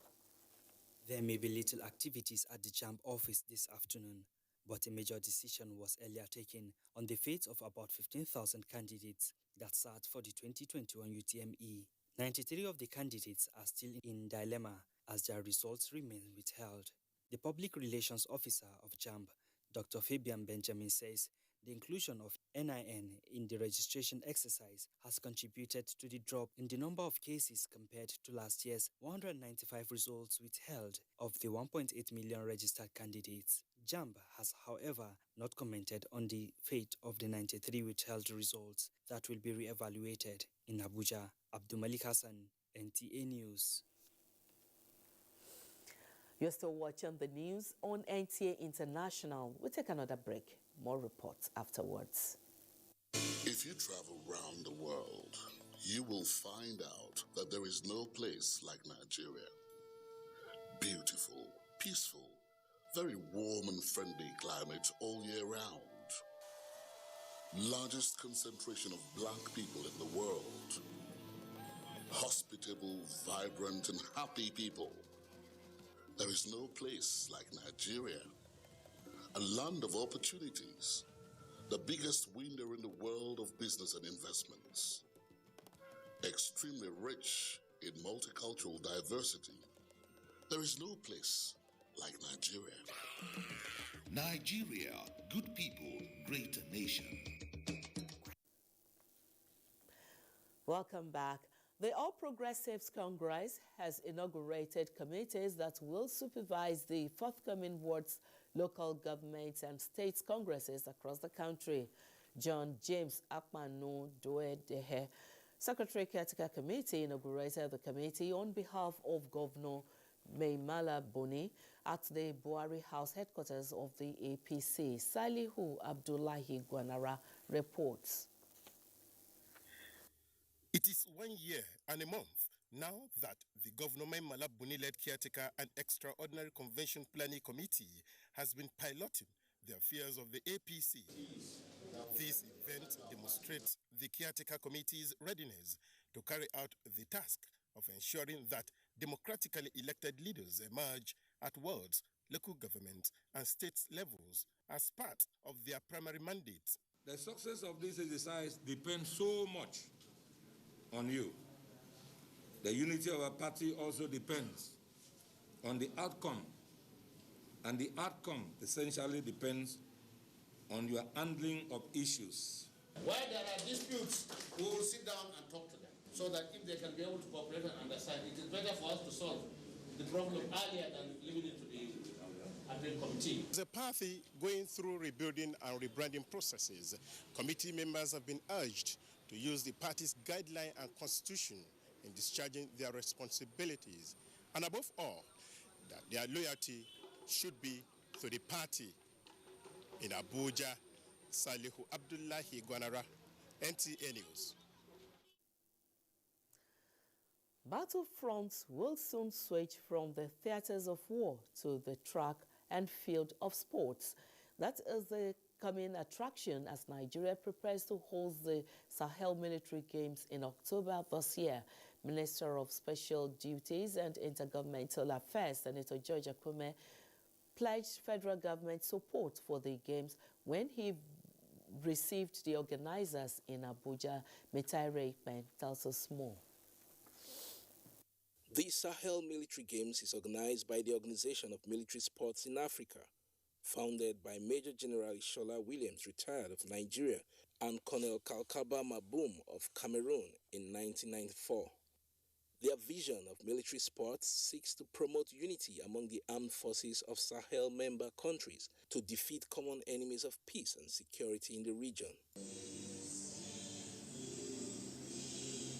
Receiving the organizers drawn from various countries, the Special Duties Minister says Nigeria is determined to ensure the success of the military games as a motivation for troops who put their lives on the line.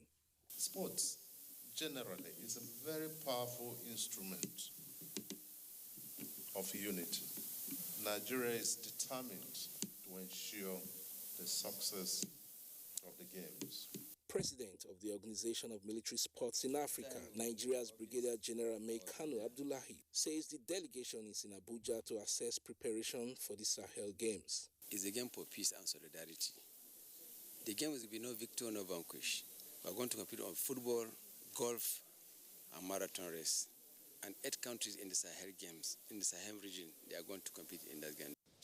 The minister was decorated as a patron of the Organization of Military Sports in Africa. In Abuja, Mitaire Ikben, NTA News. And still on sports, as the 2020 Tokyo Olympics enters its second week Friday, Oche Ngede takes a look at the performance of Team Nigeria in taekwondo and table tennis.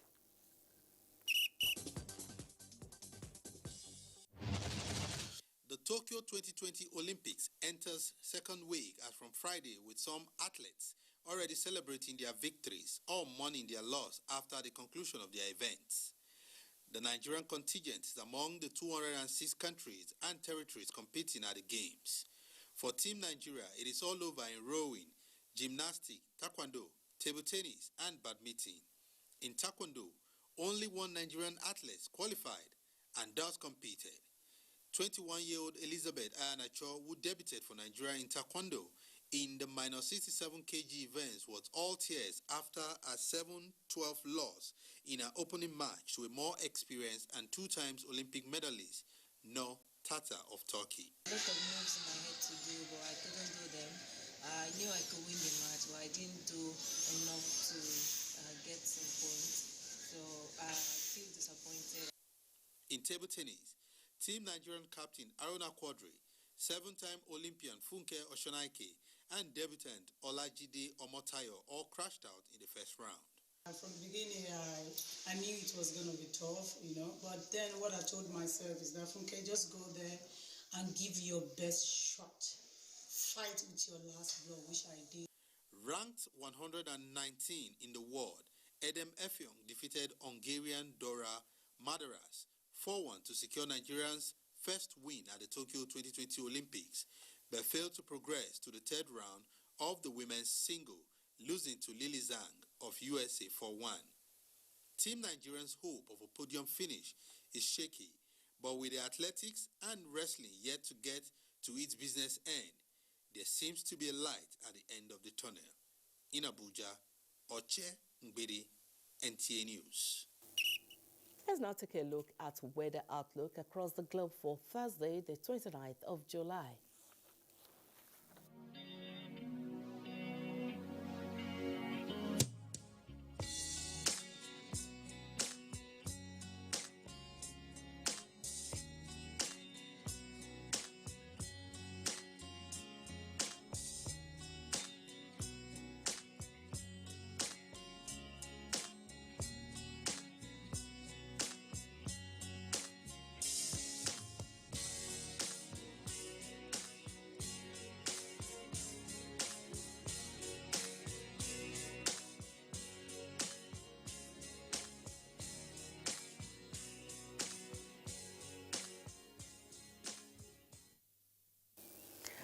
That's the news. Thank you indeed for watching. Do remember to support NTA in the fight against rape and rapists to become a star. My name is Shikiola Ikmanaye.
service of the NTA.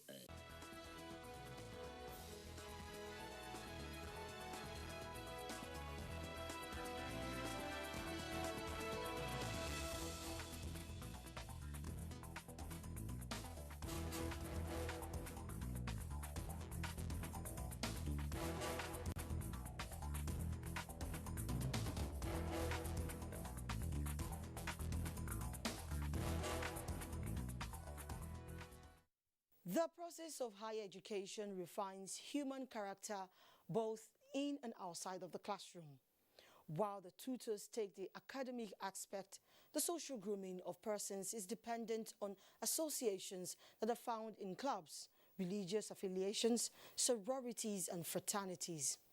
Now, sororities and fraternities in their original conceptualization dates back as far as the 18th century and were mostly driven by scholarship and honor, building a fine breed of students who were provided the best finishing training and afforded great social networking after graduation. Only the best documented history notes make their lists. Across the world, including Nigeria.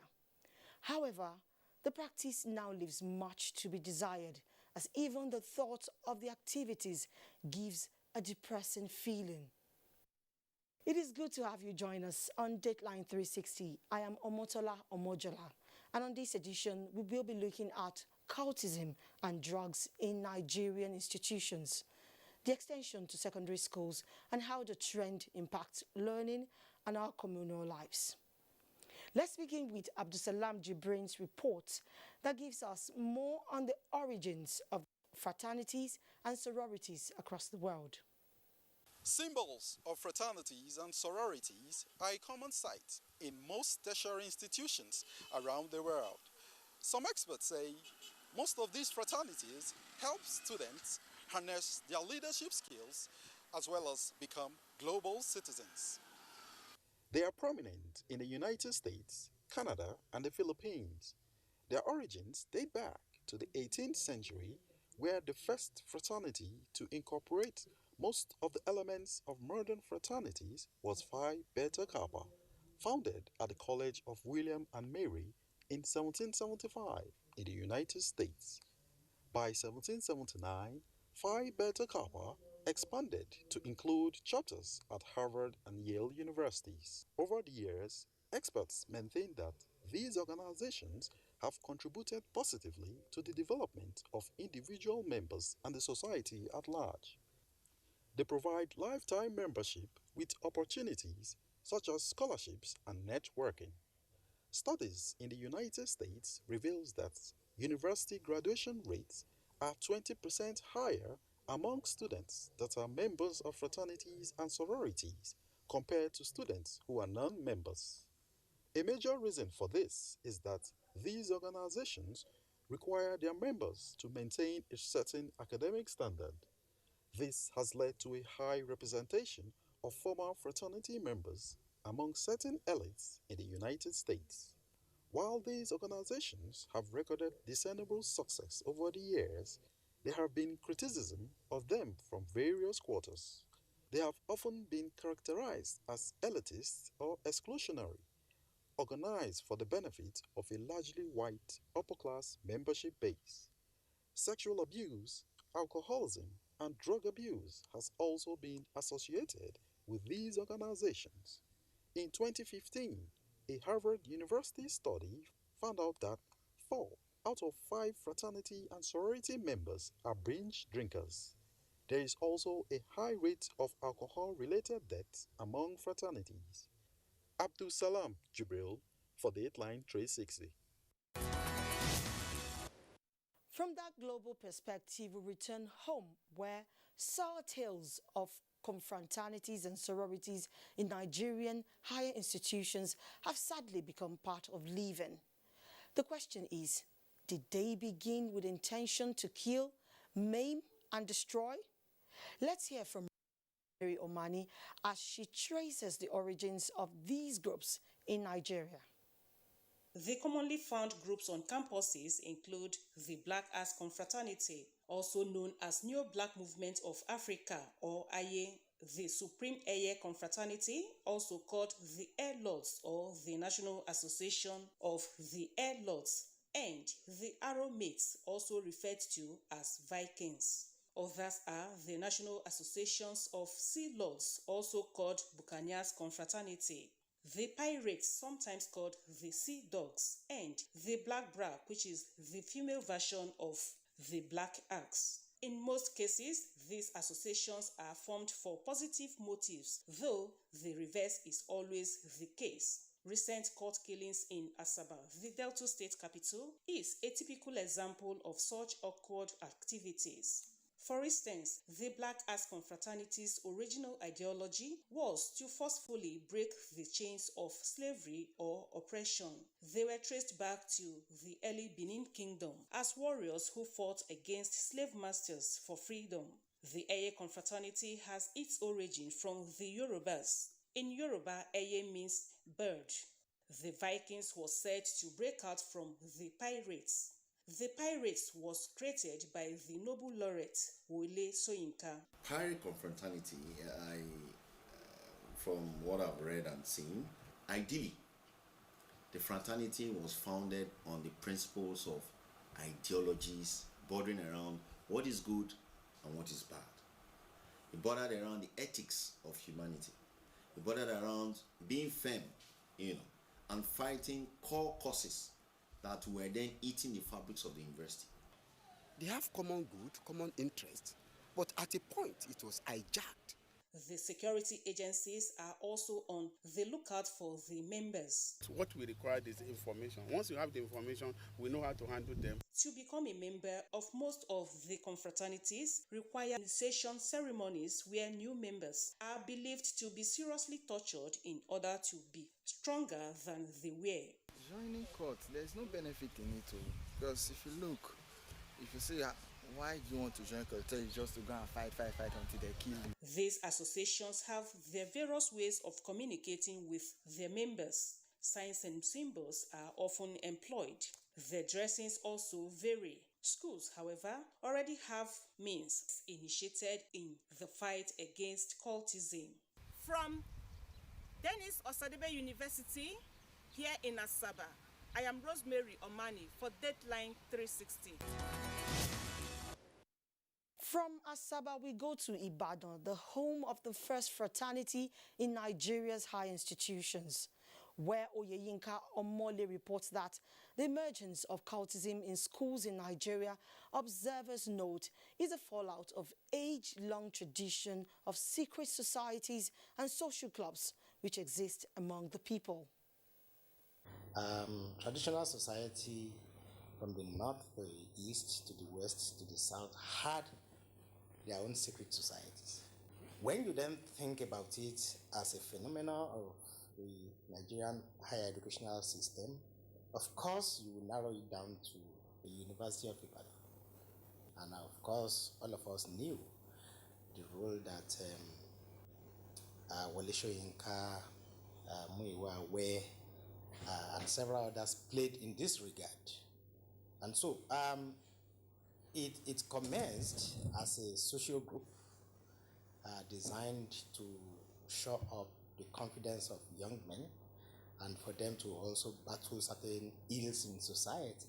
Since the hijack of the seemingly good intention of forming fraternity in tertiary institutions, the collapse in the family system and values has worsened the situation, leaving the cultists, the education system, and the society to suffer for it.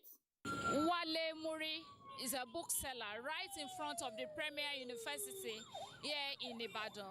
What has been your experience? They make the environment unsafe for everybody.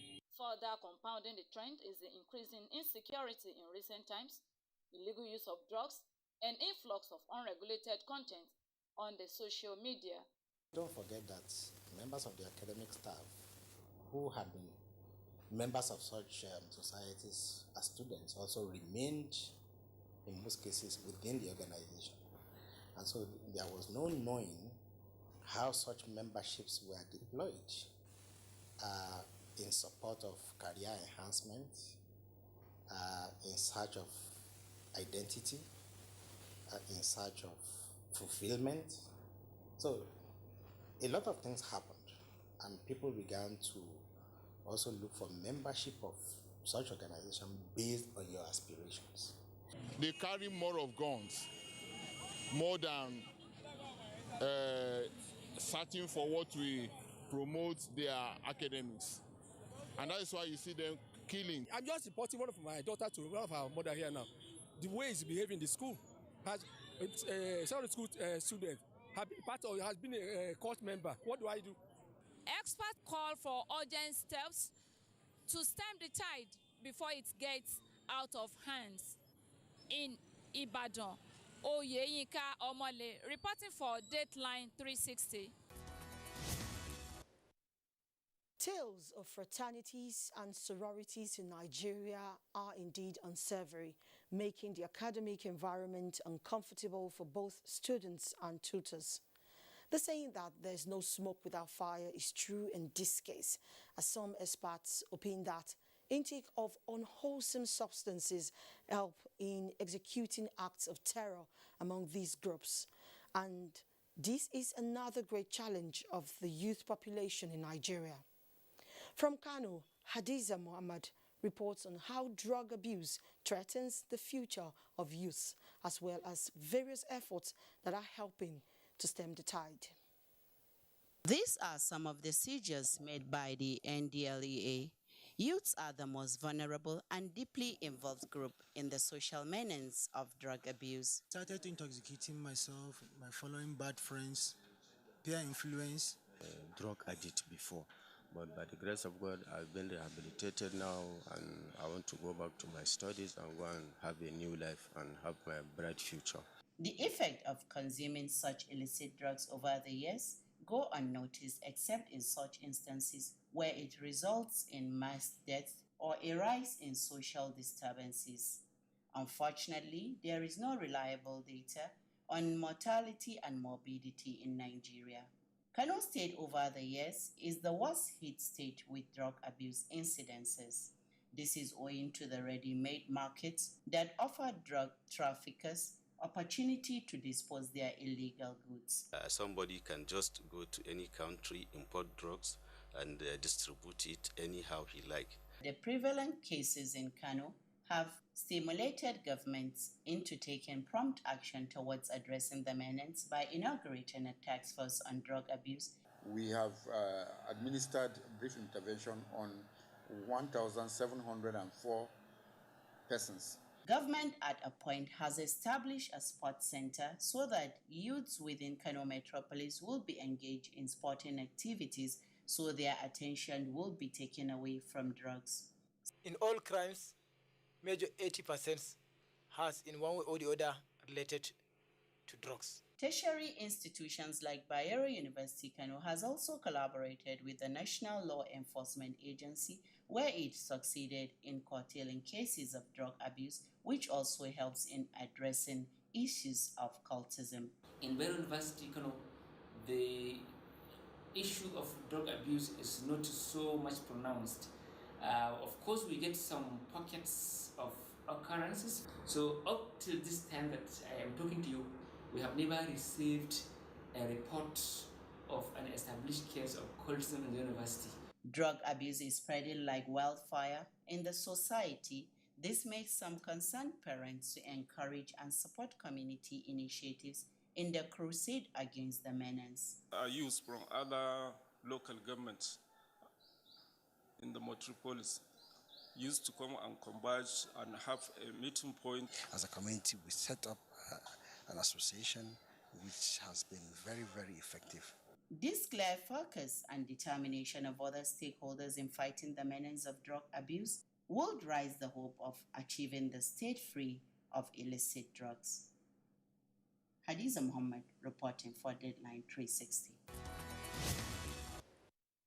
Alisa Batukaye Andrew in this next package finds a link between substance abuse and the tendencies to fall into cultism, and she cites peer pressure, moral decadence, and the quest for power among likely influences. The brain is supposed to have a normal way of functioning. And so when you take in substances, the chemical makeup of the brain is altered. The youths, most of them are already mad. They are moving, they are talking alone, talking to themselves. They have already gone into psychosis.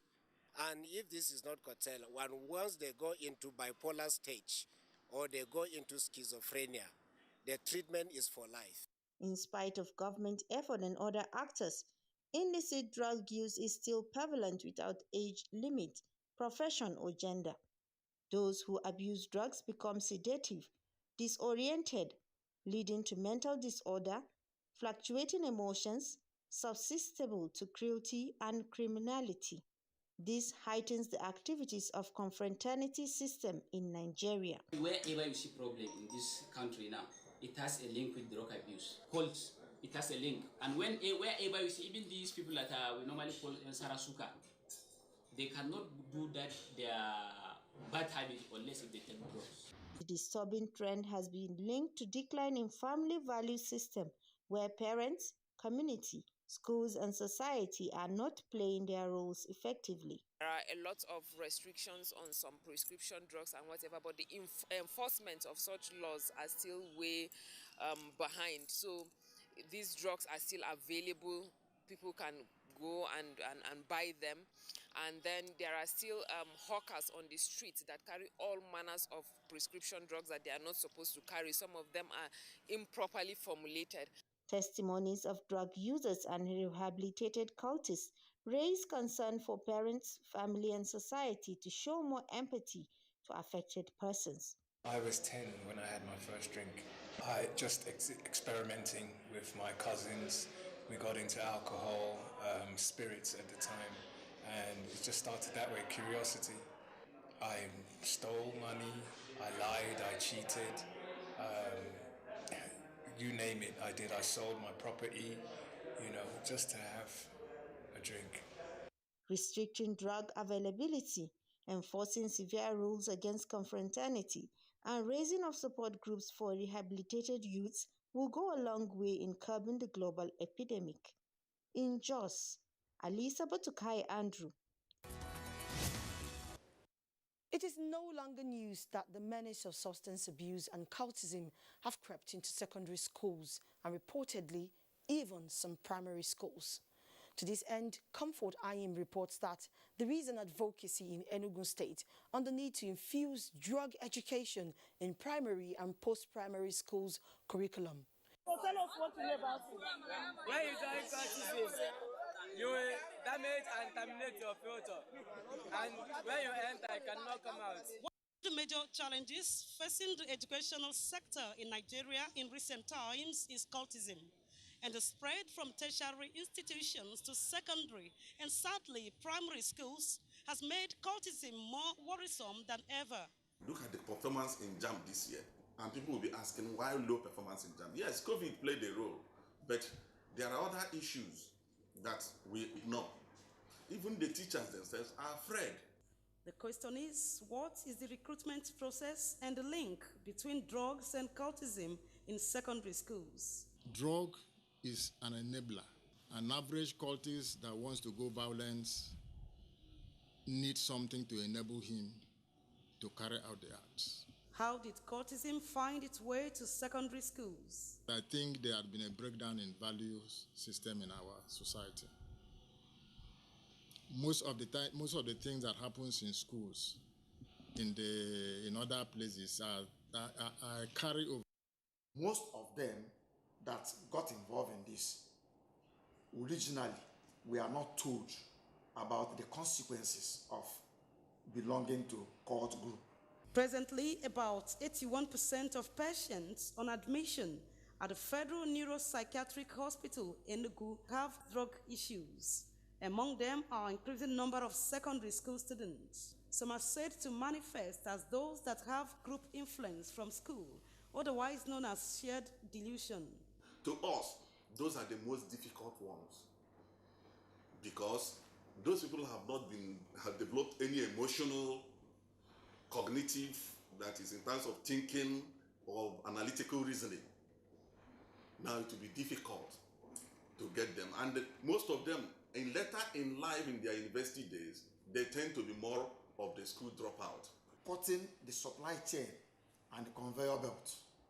That's why we have to involve ourselves with advocacy. Drug education should be infused in the school curriculum. School authorities, the principals, the heads should be given power, should be enabled to enforce strict discipline in school. Getting this drastically reduced or, if possible, eliminated in the schools, authorities must strengthen their internal surveillance lenses to ensure the war is won. In Enugu, Comfort Ayim for Deadline 360. And in Akwa Ibom, state government is taking steps to curb the increasing cases of cultism among students in secondary schools. Clement Barikui says less than 5 months after a school closed down for cult activities was reopened, another secondary schools sadly have been shut down due to cult activities. In 2020, Governor Dom Emmanuel signed an executive order proscribing about 65 cult groups in Akwa Ibom State. The executive order was necessitated by a cult clash at Government Technical College, Ewedo Fort, and other reported cult activities in some secondary schools in Uyo Metropolis. Just recently, another secondary school, the Uyo High School, was in the news. The suspected cultists, in a bid to secure the recall of their member, suspended by the school authority, sent threat messages to the school's principal general and placed some fetish items at the school's administrative offices. This forced the state government to shut down the school indefinitely. Residents and business operators around these schools narrate their experiences. See people running to our business places to take shelter. Sometimes the incident just happened, we have to close untimely. Our business here, people do buy from 6 o'clock when they return from work. That is where we do have enough sales. But since these things happened, we do close 6 o'clock just for the safety of our life. Investigations show that most students who joined cult groups to gain prestige and protection does so through peer pressure and are controlled by illicit and psychoactive substance. You cannot completely extricate drug, from cultism. You can't extricate it from violence, whether it is domestic, whether it's in the public place, and so on and so forth. Some respondents blamed the menace on parental negligence, emphasizing that any child of primary and secondary school age requires close attention and monitoring. It's from our home that we should start within our nuclear family and tell them what is illicit and drug abuse. There are rules. People who follow rules, they do things the correct way. So cultism is as a result of disobedience. When we see something, let us say something. When we hear something, let us say something. And again, when we suspect something, let us say something, so that it doesn't, get late. It doesn't become late, and it doesn't degenerate. As part of measures to curb cultism and illicit drugs-related activities, the Akwa Ibom State government recently warned that it will shut down hotels and public places linked to cult activities. Clement Barikui for Dateline 360. You have heard it all. Parents and guardians, pay attention to your words. It is necessary to attend to both their physical and emotional needs. And if you see something, say something. Nigeria can only be better with a vibrant and positive-minded youth population. Join us for another inspiring package on another issue next week. God bless Nigeria.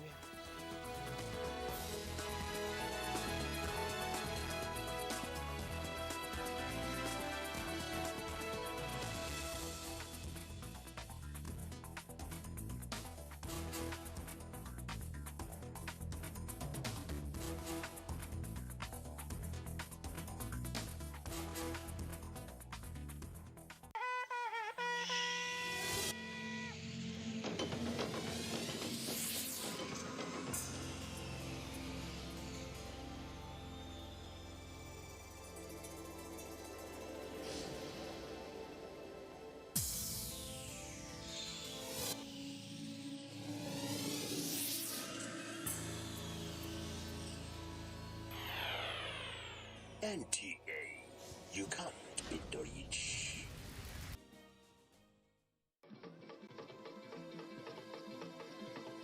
Nigeria, a nation of great people. Different tribes and languages, yet we are united in our diversity. All over the world, Nigerians are known to be very hardworking and resilient people. In our history as a nation, there have been many storms, but just like the eagle, we always soar very high above the storms. Together, as a nation, we stood against Ebola virus disease in 2014, and we conquered. Together as a nation, we shall stand against COVID-19, and we shall surely triumph. Let's do our part as citizens. Obey the health authorities, stay at home, practice social distancing and proper hygiene. When this is over, and very soon it will be, we shall dance again at the Calabar Carnival, the Eyo Festival, Celebration, Ojudeoba Festival, and Aragongo Festival. When this is over, and very soon it will, we shall flock the beaches again. We shall attend our music concerts again. We shall invite the world once again at the Lagos City Marathon. When this is over, and very soon it will be, we can return to our hustle and bustle. We will gather at our churches and mosques. We shall return to our schools and institutions. Our hope is alive. We are Nigeria, and together we shall rise again. Nigeria Film Corporation, powering possibilities. Hello and welcome. It's time for another interesting package of Everything Music. Angelina, you dey cool in my temperature. If you call, I go come deliver. This is Talking Movies. In times of old, the world was full of wonder. No! Stop it! Welcoming you to your weekend for today. Arise, O compatriots. It's time to use our voice. Beyond Six Packs. Bills.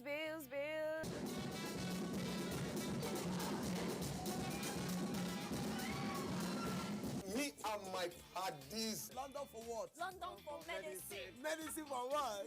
Medicine for coffee. Are you sickness? To our illness. Welcome to Gist Zone. All right, my name is the Eselucien Wego One. Ona nyokoko nyonyo.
Welcome to Abuja, the place that unites Nigeria.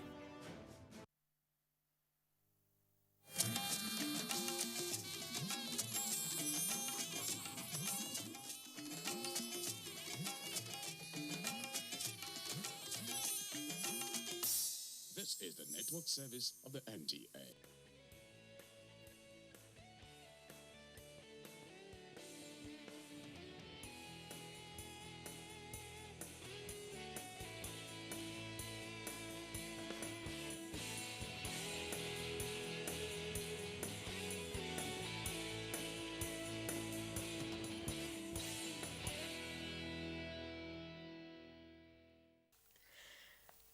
Hello and welcome to an exciting edition of Movies Today. My name is Cynthia Nwabuniwe and we have quite a package for you. We were at the making of the 90th Day, a film by Paul Abel, who would show you that, and also an interview with the gentleman. We would also share with you highlights of our movie for this week, which is entitled Blood is Thick. It is produced by Obinna Okeke and directed by Ugezu J. Ugezu. It has actors like Olu Jacobs, Ramsey Noah Jr., Mercy Johnson. So listen out to what we did with Blood is Thick.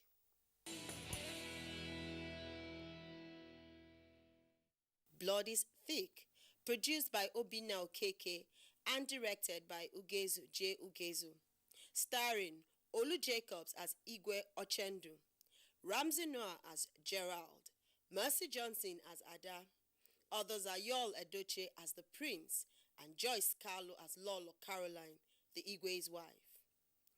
This is a story about the consequences of greed. Igwe Ochendu, under the influence and misdirection of his girlfriend Caroline, who later became his wife, kills his first wife and the other members of his family to ensure that no one stands in the way of him becoming the Igwe. Hello, darling. Oh, sweetheart. Yes, love. You guys are playing. Yes, my dear, as you can see. Sweetheart. Yes, love. This is a special coffee I bought from the new beverage superstore. And I know you will love it so much. Oh, Jay, that's so romantic. Oh, thank you. Thank you very much. So, Mommy bought you toys. Ha.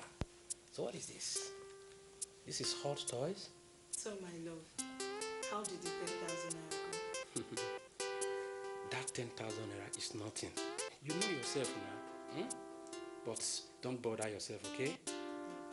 I have decided to finance the wedding myself, so don't worry. That is the voice of my prince. Thank you. I knew it. Thank you. I know you are going to make a wonderful I will husband. do everything now. I'm proud of you, my love. I'm proud of you. So what is the name of this toy? This is horse toy. But don't worry. When I travel tomorrow, I will buy you a big one that can fly everywhere. What is this? Please, can you get me water? I need water. Mommy, are you okay? I'm okay, my love. Mommy will be okay. Mommy will be fine. Don't worry. Let's go upstairs.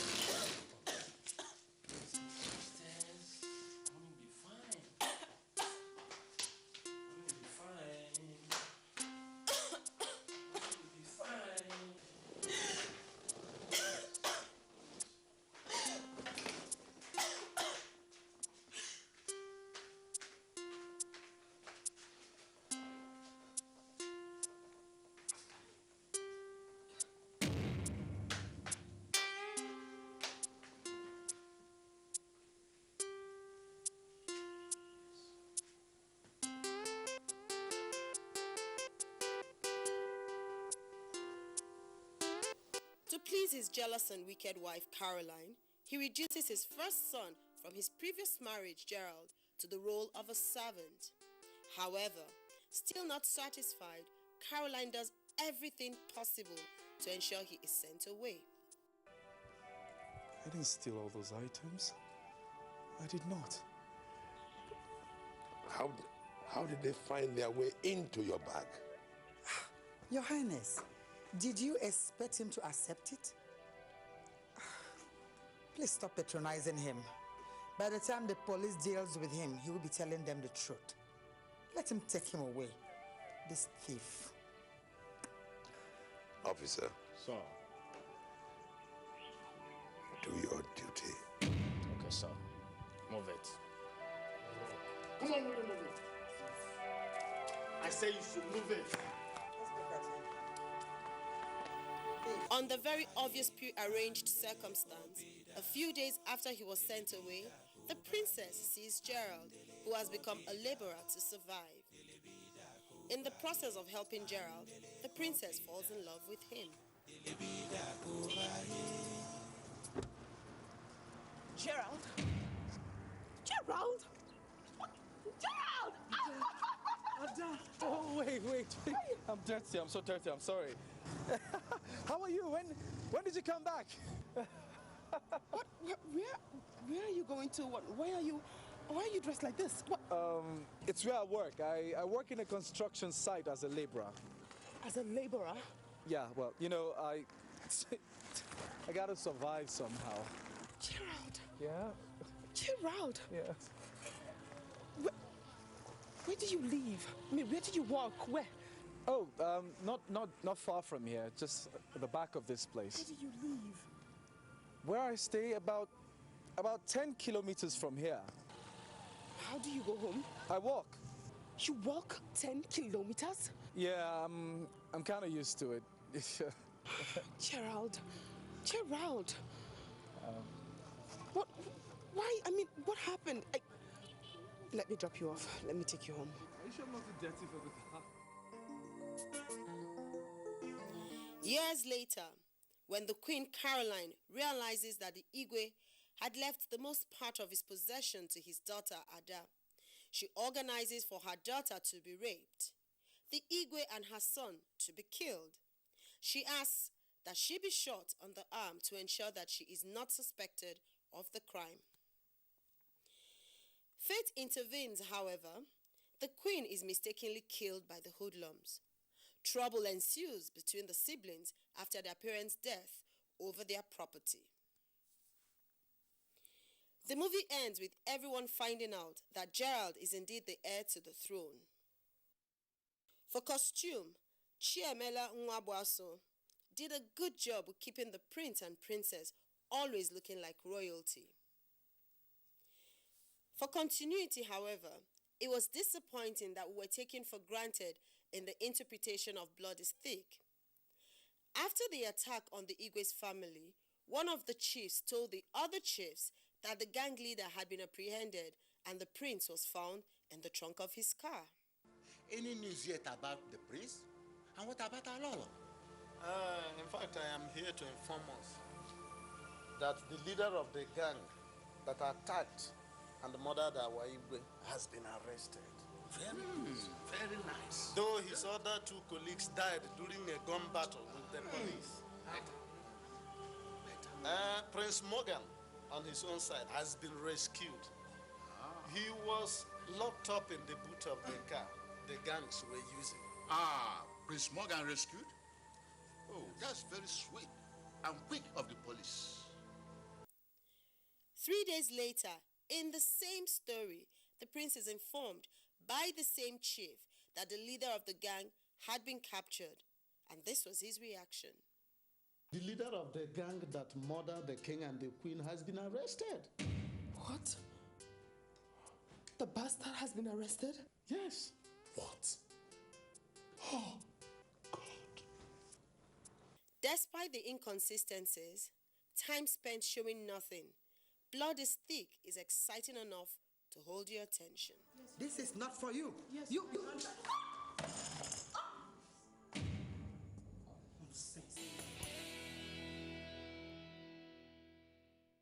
Can you imagine what we can achieve if we just come together? Brothers and sisters, time for unity. So let's walk together. Oh, Nigeria the great, that's what we call you. Just one more time and change anything. No. Please, just go and do your work. Okay. That was a stupid mistake we had the last time. Susan has incriminating documents. As me.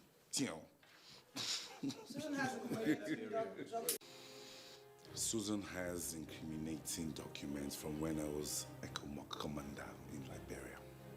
She plans to use them against me. 99 Day, it's a thriller. It's not a true life story. It's built on certain facts, but basically it's a thriller just to thrill you and kind of pass a message to you. Jack, tell me, what will he do if he got his contract? Janet, I'll do everything possible to provide power to our people. You know, power supply in Nigeria has become a need, not just a want. Paul Ape is a Nigerian from Benue State. It's the Tiv-speaking area of Benue State, and from a family of 9. I'm the third in my family. I'm a filmmaker. I'm into production.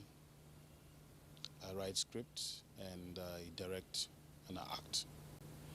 You waking up one morning and you'll be terrified about who you see in your living room. Just imagine you feel so secured and you are relaxed. And when I discuss that with my actors, they first of all laughed at it like, what a bad day. You know, it's going to be a real bad day. And really, when we were on set, I saw us playing with these characters. I think it was fun. And out of that fun, we were building something.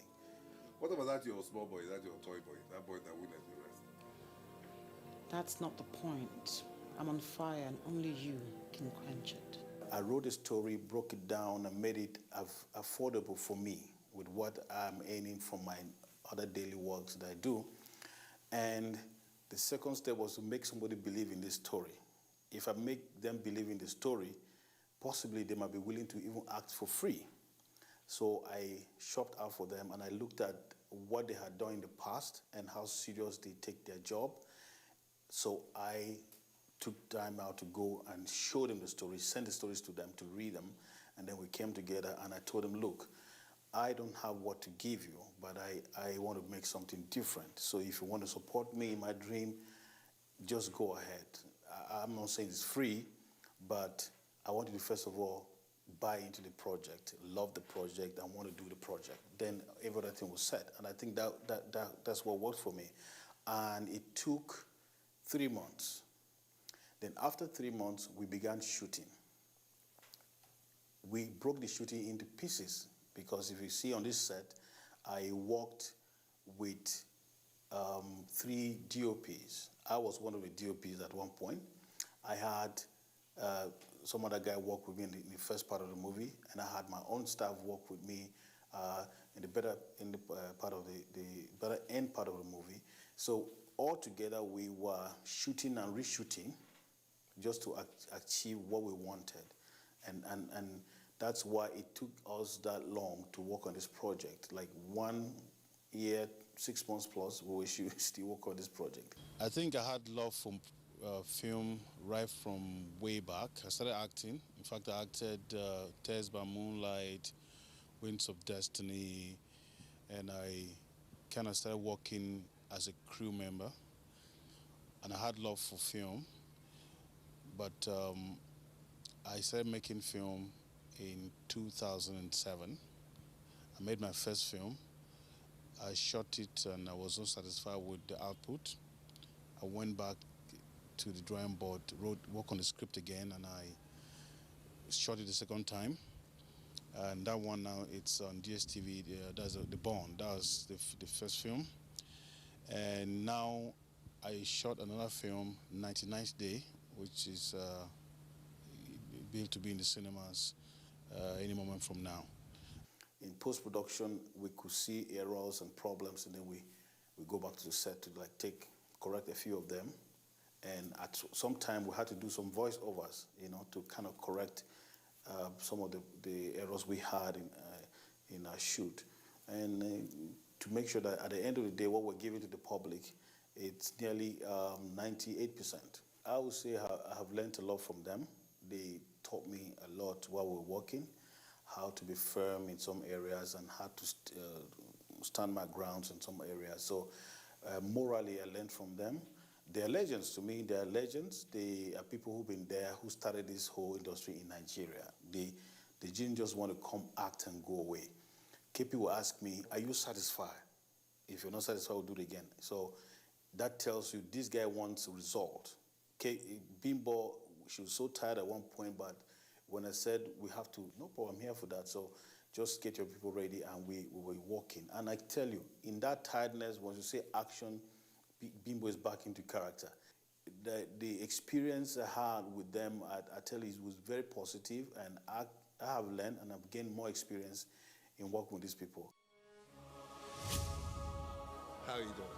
I salute you, General. I salute you, my son. How are you doing? missing me already? Hey, honey, guess what? Mom, can you please talk to us? What if I can get him to pay you cash? At the expense of our people. I had 100% assurance from the minister. Susan, let's tell this man the truth so that you let us walk away. Jack took what was mine, what belonged to me, and I simply took it back. Uncle Ben, where are we going? Somebody wants you dead. Dead? Dead. Who told you that? Dad, he was at the house earlier. I think it's hired us to settle. But I don't know what he wants. Who the hell are you to order me around? Susan used me.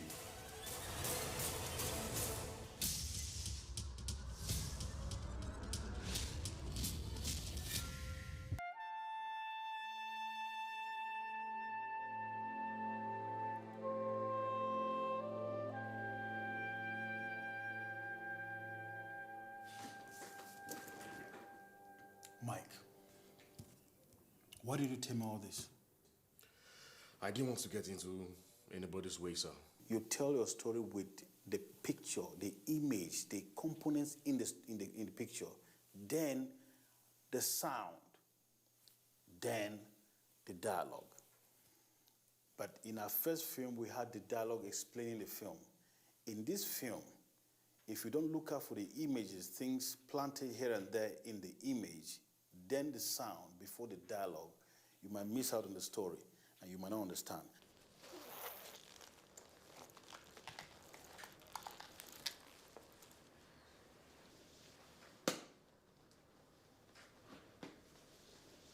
Now, Mike. Yes, sir.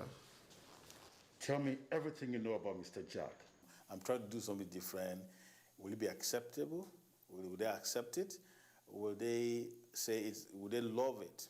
So what I did was, okay, before I go to the biggest market, let me test the ground around me and see the response from people. So I first of all did a private screening. I called a few friends and a few critics to look at the film, and I sat at the last bench in the hall to look at how they were reacting to the pictures as it was going. A few of them told me a few things to correct and what they loved about it, and I did those before going to the largest cinema. And after the largest cinema, we still had to tweak the images, tweak the story. We had to shoot a few things there and fix it and there, and now I think we have a more complete film to give the public and release it to the public. Your son, then he comes in and sits down. I don't need to come from outside again. That's sounding from your phone. That's basically what we're doing. So can I hear that? Yeah, so what I did was to carefully take out the edited part. I edited the whole dialogue, and then I've written out on my Galaxy here for you to see. But again, for it to actually sink easy, I'm going to be playing what you said. You know, follow the pace. So you follow the pace. Yeah, you got it. So, are you rolling there? Are you rolling the sound there? Wonderful movie. Love the story. Full of suspense. And they should be patient enough to enjoy the film. It's not long, so just follow it. Don't worry. Just follow the story. You will understand at the end of the day, and you will definitely love it.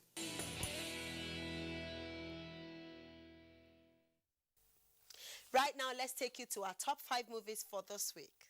At number 5 is a movie titled Madhouse, featuring Yul Edochie, Mandy Eze, and Jim Lawson. The Igwe and I took a decision which both of us are regretting today. The mantle of becoming the Igwe of this kingdom fell on the current Igwe. It was a time of great evil. A lot of people were interested in wearing the crown, and they were employing a lot of magicians to help them in wearing the crown.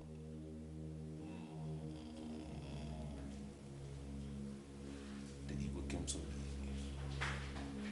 and I promised him that I would prepare him a magical potion that will make him invisible in the face face of his enemies. That's our number 5 movie for this week. At number 4, it's an interesting movie entitled 6 Hours to Christmas. Now, what's the worst that can happen? You need to check it out to find out. It has people like Damilola Adebiti and Chris Atto. You might remember them from another program. It's, it could be stressed, yes. Men go up and down when they're stressed. Answer, do you understand me? Okay, I need to leave. Okay, wait. You promise you won't tell August anything? Mansa. Okay, I won't tell. Now, can I leave now? Reggie, what are you doing? I don't trust her. Look who's talking about trust. Let's not forget who's sticking out here. Now, unless you intend to hold me hostage, my friend, step aside. I'm trying to go to church. Reggie, let her go. She'll tell. Reggie, oh. Reggie, what are you doing, Reggie? At number 3 is a secret weapon. Now, this has Eukarya Anonobi in it. It has Chike and Emeka Ike, and they are not married. Yes, Safin, what is it? What is wrong with you? Why are you here? Huh? Achieve the place won't make me swear you to. Very good, madam. So you want this place? Yes, I do. Hey! Where do you think you're going? Leave the way. Leave the way forward. Where do you think you're going? Hey! Come on for there, I beg. I be no one respect your old age. Look at this thing.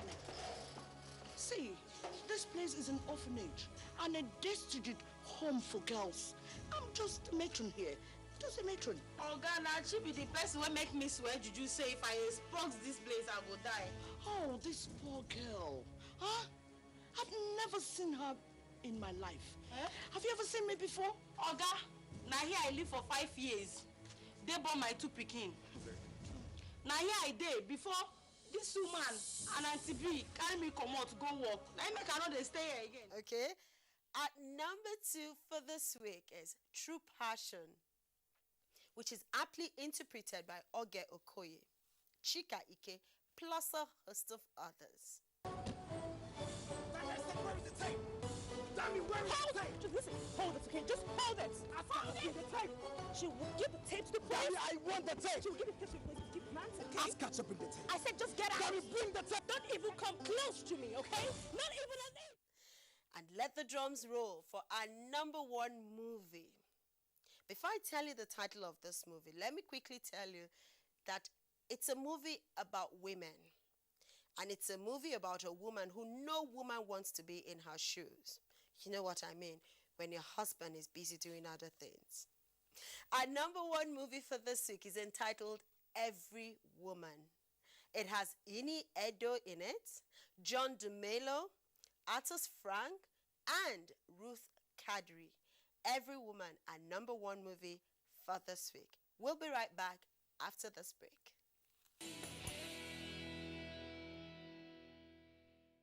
What is it? I am not a child, okay? I will sleep with whoever I want, whoever I wish. Edgar. She's pregnant. I am 19. Shut up! Is that why you're making my wife look this way?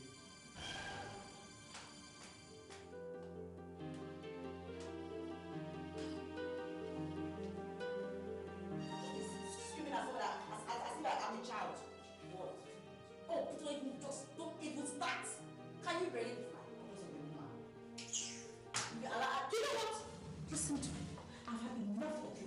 You will go upstairs. This minute, pack your bag and get out of my house. This minute. Do I care? Do I look like I care? Any little thing you threatening somebody, I'll send you out. I am already out. Please. Don't even touch me. Don't even touch me. You think I have a business Lagos? I know where to find my way. Oh.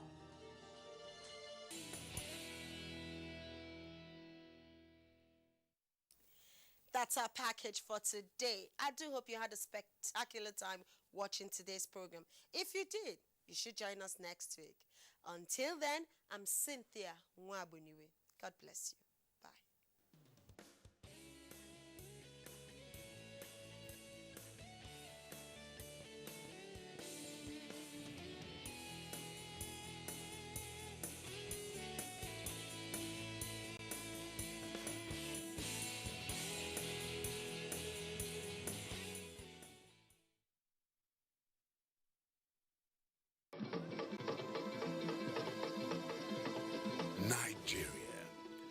nation of great people, different tribes and languages, yet we are united in our diversity.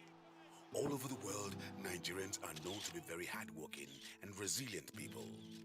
In our history as a nation, there have been many storms, but just like the eagle, we always soar very high above the storms. Together, as a nation, we stood against Ebola virus disease in 2014, and we conquered. Together as a nation, we shall stand against COVID-19, and we shall surely triumph.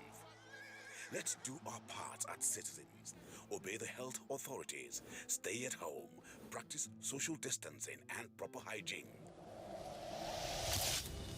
When this is over, and very soon it will be, we shall dance again at the Calabar Carnival, the Eyo Festival, Celebration, Ojudeoba Festival, and Aragongo Festival. When this is over, and very soon it will, we shall flock the beaches again. We shall attend our music concerts again. We shall invite the world once again at the Lagos City Marathon.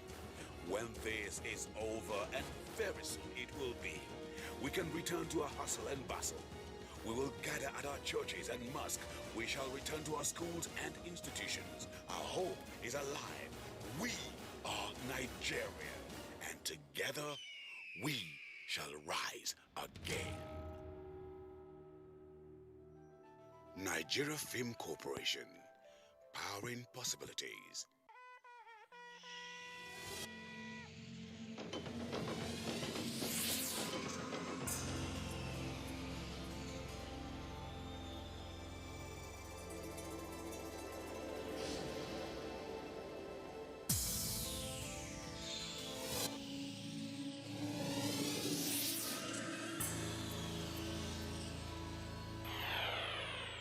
NTA, you can't beat the rich.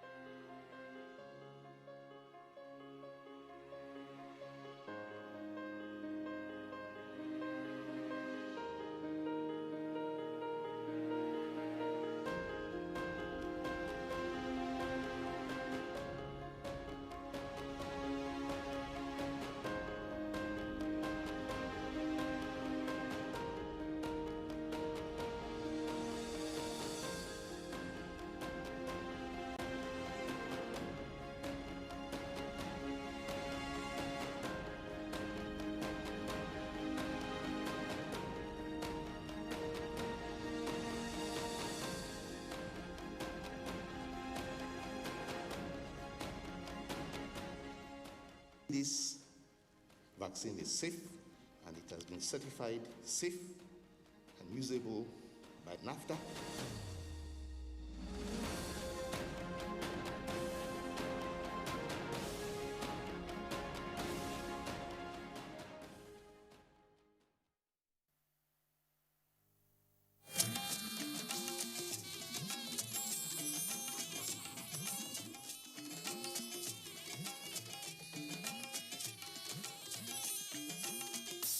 This is the network service of the NTA.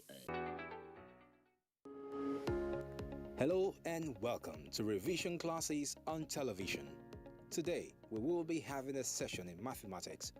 Our guide is Rafiat Yusuf, and our topic today is quadratic equation.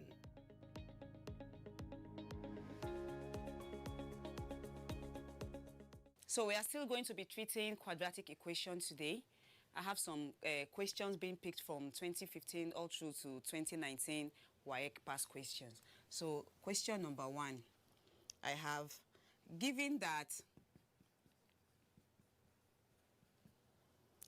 2 and minus 3 are the roots of the equation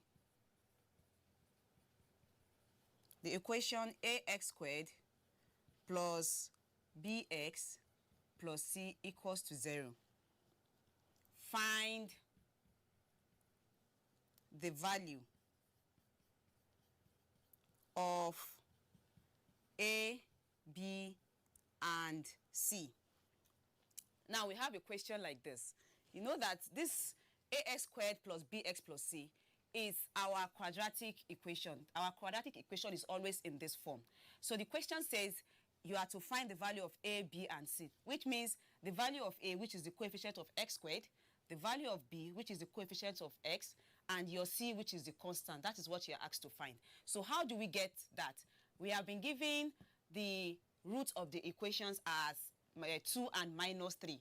So we know that if you are given the root of the equation, we can use the roots to find the quadratic equation out. That's what we are going to do here. If our equations, the roots are 2 and minus 3, it means x is equals to 2 and x is equals to minus 3. Now, bringing 2 to this other side so that we can equate it to 0, we have x minus 2 equals to 0. Also here, this will be x. Bringing minus 3 to this side, it becomes plus 3 equals to 0. Now, because we are trying to get an equation out of this, we will have to match them together, multiply them together. So I have x minus 2 with x plus 3, all equals to 0. So opening up this bracket, we have x with this bracket, x plus 3. Then the second number in the first bracket is minus 2. You multiply it with the second bracket, x plus 3, all equals to 0. Now we try to open up your bracket. That is x times x, x squared. X times plus 3, you have plus 3x. Minus 2 times x, minus 2x, minus 2 times plus 3, we give minus 6, all equals to 0. Now we have the like terms here are plus 2, plus 3, and minus 2x. So collecting, evaluating this, we have x squared, the plus 3 minus 2 will give you plus 1. That's x plus x. And you have your minus 6, all equals to 0. Now, looking at this, we have our quadratic equation completely. This is in this form. The question now is, what is the value of a, b, and c? So from this quadratic equation now, we know that our a is the coefficient of x squared. So what is the coefficient of x squared here? It is 1. So that means your a is 1. For b is the coefficient of x, which is plus 1. The coefficient of x here is plus 1. So our b is also 1. Then our c is the constant, which is minus 6. So the value of c here is minus 6. So we have solved for a, b, and c as our final answer.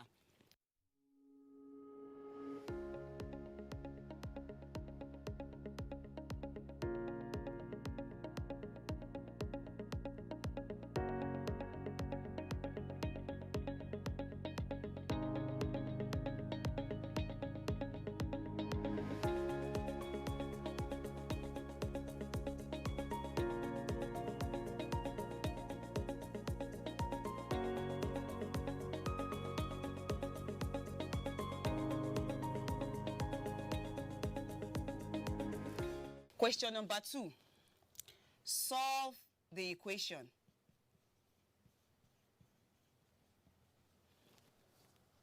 Two x squared minus x minus 6 equals to 0. You see this question? We are not giving any specific method to use. They just ask you to solve the equation, but we know that it is a quadratic equation. So since we are not giving a particular method to use, you can use any method. So say I have not solved with a factorization method, so I would like us to use factorization method to solve. So we know how to use factorization method. So using factorization method,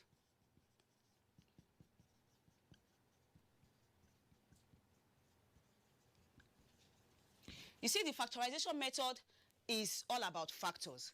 That is, if you have 2x squared minus x minus 6 all equals to 0, you will use the coefficient of x squared to multiply the constants like this. You multiply them together. That is 2 times minus 6 will give you minus 12x squared. Now, it is this minus 12x squared that will look for the factors of this 12. Like, write out the factors of 12. Let me quickly write out the factors of 12. I know 12, we have 2. We have 3. 3 is a factor of 12. We have 4. We have 6. And we have 12 itself. which is, we know that 1 is a common factor. Now, if we are looking for 2 factors out of these factors, such that if we multiply the 2 factors together, it gives minus 12. And if you add or subtract, it gives this coefficient of x here, which is minus 1. So now, if I pick 4 and 3, I want to try it out before you can put it in. Let's try it to confirm that these factors you are picking will actually fit in. That's if I pick 3 and 4. 3 and 4 as the factors I want to use. You check 3 times 4 will give you 12. It's not giving minus 12. Then if I say 3 plus 4, or let me say 4 minus 3, I will have 1, not minus 1. So I need to look at the sign. I mean, either I put a positive or the negative sign, such that if I put this sign, it will fit into this. If I put minus to this 3 and I put plus to this 4, let me try and check. If I have minus 3 times plus 4, that will give me minus 12, right? Okay, that one is correct. Now, minus 3 plus 4. Will it give me minus 1? No, it will not give me minus 1. So it means this, my sign is not correctly done. Let me interchange. If I put plus here and I put minus here, you also check that. Plus 3 times minus 4 will give minus 12. That's correct. Now, plus 3 minus 4. Plus 3 minus 4, you know it will give minus 1. Now, this is the factors that we are looking for. Now, we go ahead and replace these factors. That's the plus 3 and minus 4 with the middle number here. So, doing that, I have 2x squared plus 3x minus 4x, then minus 6 equals to 0. All we did is just replacing these factors with the middle number here. Now, we can now pair this, like you can pair them so that you can factor out the common factors. As we have paired them now, look at this. This is the first pair. Let's check what are the common factors here. I mean, when they say common factors, what can you see in this and also see here? Okay, this is 2, but this 3 here is not a factor of 2. 2 cannot go in 3. So we cannot factor out any number here, but there's a common factor which is x. You can see x here, you can see x here. So let me factor out x. So if I factor out x, you open a bracket. Use this x to divide this 2x. That means x, you cancel 1x. You are left with 1 of the x. So you have 2x left here. I have my plus. Use this 3. If the 3x divide this x, that's the x, you cancel this x. You are left with what? 3. So you have 3. So you have factor out this. Now you come to this side. What is the common factor? We have minus, minus. You can even factor out minus is common there. This is 4, this is 6. What number can divide 4 and also divide 6? Is 2. So if you factor out 2. But you see this x here is not common because there's no x in this 6. So we cannot bring out that x. So rather that means our common factor here is just minus 2. So you open the bracket. Now use the minus 2 to divide this minus 4x. The minus and minus we go and it turns to plus. 2 in 4 will give you 2 and your x. So here you are left with 2x. Now, minus 2 divided by minus 6. Also, minus, we cancel minus to turn to plus. Then you have 2 in 6 will give you 3. So here will be plus 3. All equals to 0. Now, you pick the numbers outside, which is x and minus 3. You put them in the bracket. X and minus 2. Sorry, it's x and minus 2. Then you notice that this bracket, they are the same thing. They are common. So you just pick one out of it. You cannot use the 2. Just pick one.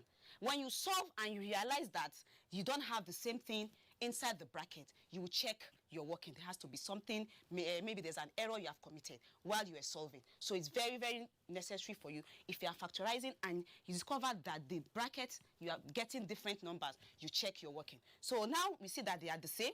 Just pick one of it, which is 2x plus 3.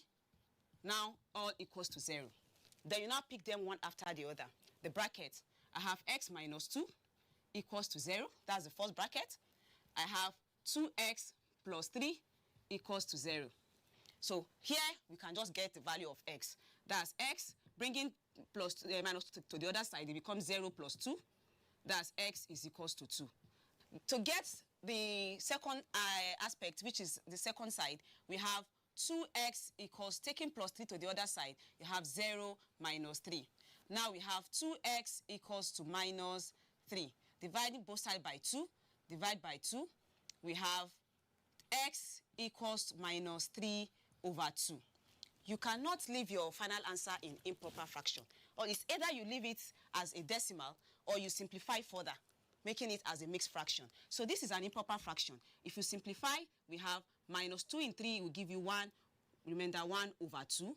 Or you write your answer in decimal, which is minus 1.5.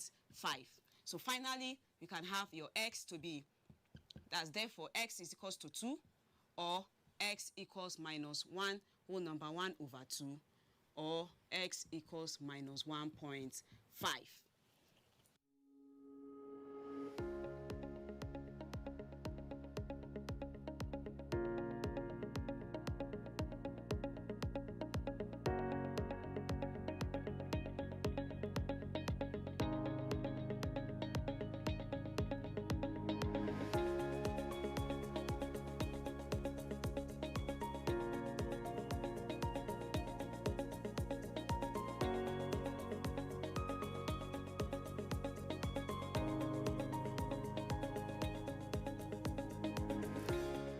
So question number 3, we have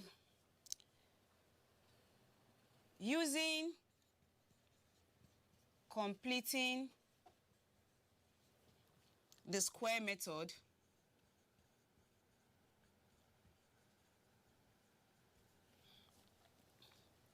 solve correct to 2 decimal places the equation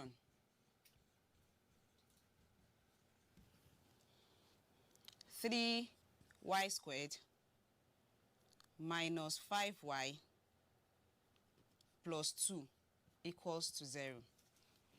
So this is a quadratic equation we are asked to solve. But remember that it has been specified here to use completing the square. Please take note. If you have been given a particular method to use, do not differ, because if you differ, nobody will mark this for you. It strictly said use completing the square. So please, you must use completing the square. Now, using completing the square method, we have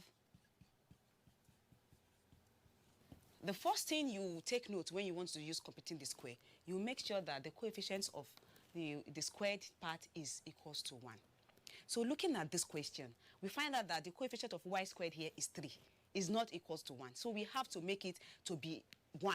So that is, to make that to be 1, we divide all through by this coefficient, which is 3. So dividing all through by 3, we have minus 5 over 3y plus 2 over 3, all equals to 0. If you do 0 divide by 3, will still give you 0. So this will now cancel. Now we have the coefficient of y squared to be 1. This cannot go. We leave it as a fraction there, 5 over 3y, then plus 2 over 3, all equals to 0. The next thing is taking your constants to the right-hand side. Taking your constant to the right-hand side, this is our constant, the 2 over 3. We have y squared minus 5 over 3y equals, this is y, equals, taking this becomes minus 2 over 3. Now the next step is where you apply the real completing the square we're talking about.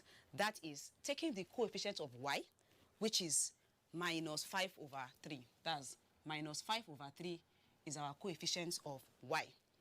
You will multiply it by half, then you square it and add it to both sides. So this is the coefficient of y, which is minus 5 over 3. You multiply by half. This gives me 5 times 1, I have 5. 3 times 2, I have 6. You see, I've multiplied by half. Then I will square it, like put it square, then add it to both sides. So this is what I'm going to be adding to these two sides here. I have y squared minus 5y over 3. Then I have plus, I'm adding, plus, then the bracket now is minus 5 over 6, all squared, equals, you also add it to the constants on the other side. Your constant is minus 2 over 3. Then you add the minus 5 over 6 squared. That is it. So having done that, you pick the square. That's the y. You see this y and this minus 5 over 6 are the square. So you put minus 5 over 6. Now put it in squared. You have equals, I have minus 2 over 3. then plus. If you take the square of minus 5, it means minus 5 times minus 5, which will give you minus times minus is plus. 5 times 5 is 25.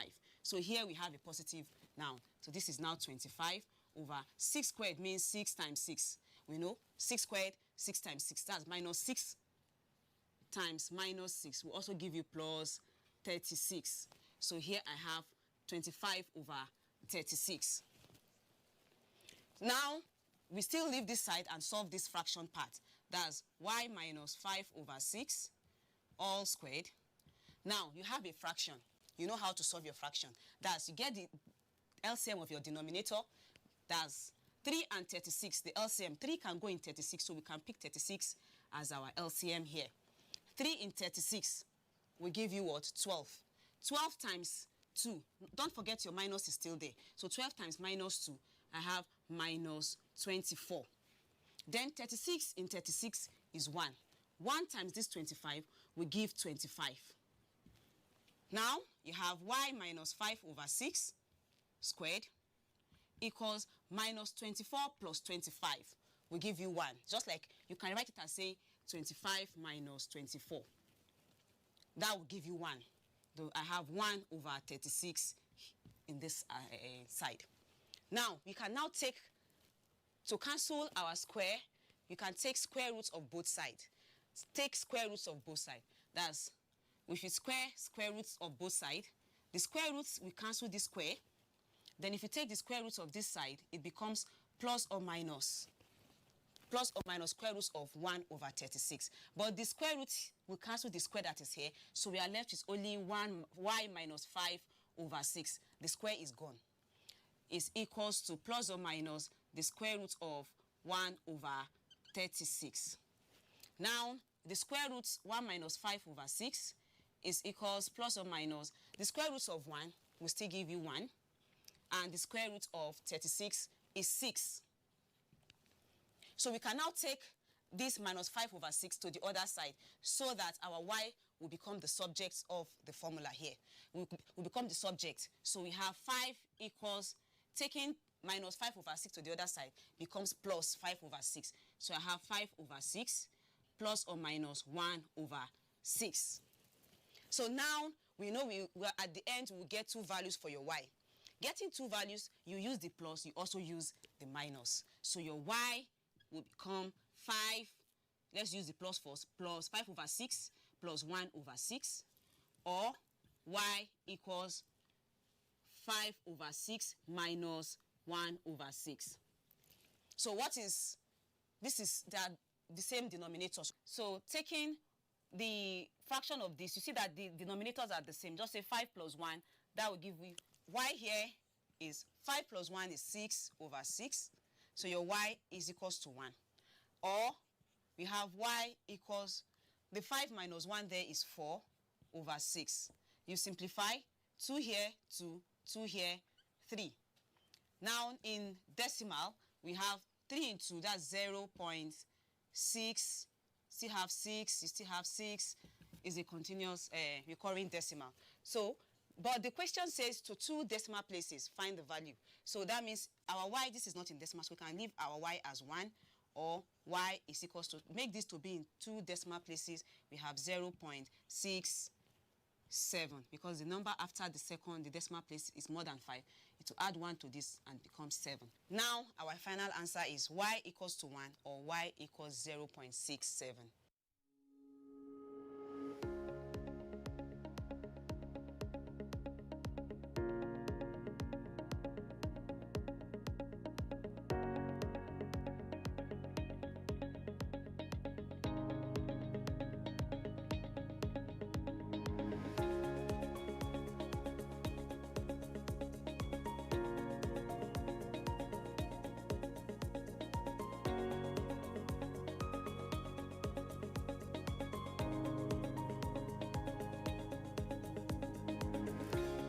Question 4. Factorize completely the expression. The expression x plus 2 squared minus 2x plus 1 squared. This is not really a quadratic, it's not an equation because it is not equals to anything, it's not equals to 0, but you can say it's a quadratic expression. So, to factorize this, let us try to open up the bracket. This is x plus 2 squared, which will give you x plus 2 and another x plus 2. When you have a power of 2, it means you write it twice. With this, minus 2x plus 1, 2x plus 1. I'm putting it in bracket because this negative sign belongs to this 2 bracket. Now, let's try to open up the bracket. X times x, we have x squared. X times 2, we have 2x. 2 times x, we have 2x. Then 2 times 2, we have 4. We have opened this bracket. Opening the second bracket, 2x times 2x, we have 4x squared. 2x times 1, we have 2x. 1 times 2x, we have 2x. Then 1 times 1, we have 1. Then we still have a bracket to open with this negative sign, which will give x squared. You can evaluate this. 2x plus 2x will give 4x plus 4. Then use the negative to open up this bracket. Minus 4 times 4x will give minus 4x squared. Minus times plus will give minus 2x. Minus, minus 2x. Then minus plus is minus. Then minus plus is minus 1. With this, we continue evaluating. We have x squared plus 4x plus 4 minus 4x squared minus 2x will give minus 4x, then minus 1. We can collect like terms from here, which is x squared. Which one has x squared again? The minus 4x. So I have minus 4x squared. Then I have plus 4x. This other one is minus 4x. Then we have plus 4 and minus 1. We have collected like terms. Now from here, x squared minus 4x squared we give minus 3x squared. We have plus 4x minus 4x. Plus 4x minus 4x becomes 0. Then that means our x, this x is gone. We have plus 4 minus 1, which will give you plus 3. We can rewrite this, bringing the positive to the front as 3 minus 3x squared. Then we can factor out what is common. That's what is common here is 3. In brackets, we are left with 3 in 3. We have 1. This 3, we cancel this 3. We are left with minus x squared. We can further simplify using our difference of 2 squared. When you have a perfect square with another perfect square, you will use difference of 2 squared. So this, we know 1 is our first perfect square. So we have 3. This now becomes 1 minus x and 1 plus x. If you open up this, you should get this back. So this gives us our final answer. We have factorized completely.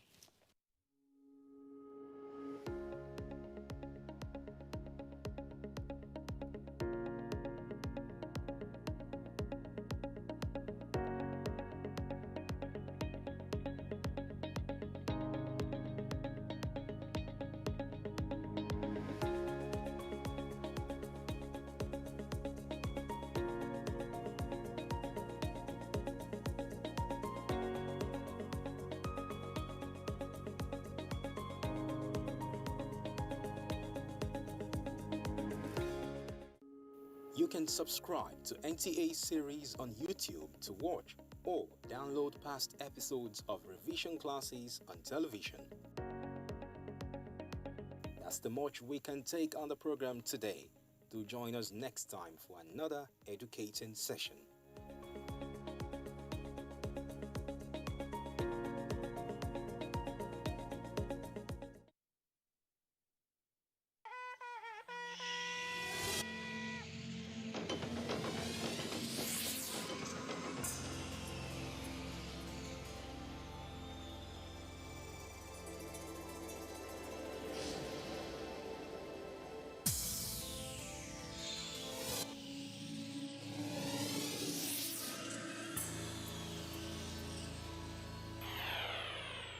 NTA, you can't beat the rich.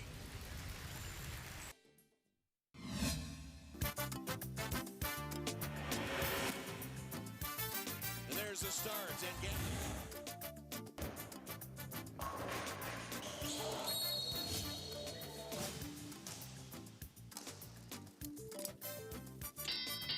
Promises to Shara. Winds up that right hand.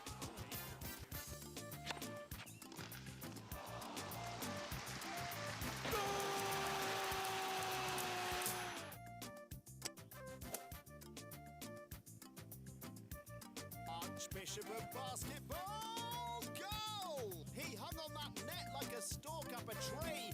NTA Sports 24 brings you all sports, all time and all day. Tune in to watch NTA Sports 24 on Star Times Channel 270, Star Sat on Channel 434 and Free TV on Channel 731. NTA Sports 24, where sports thrive.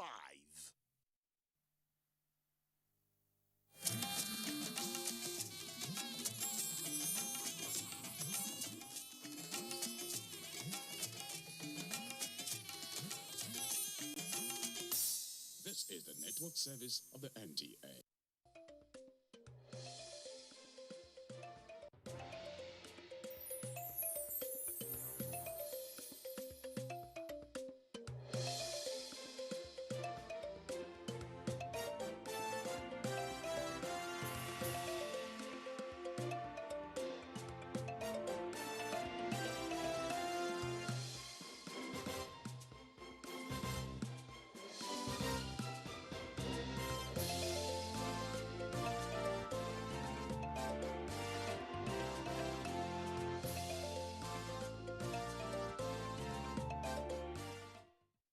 Beneficiaries of the National Social Investment Program in Akwa Ibom count their blessings as more than 800 public schools benefit from the National Homegrown School Feeding Program.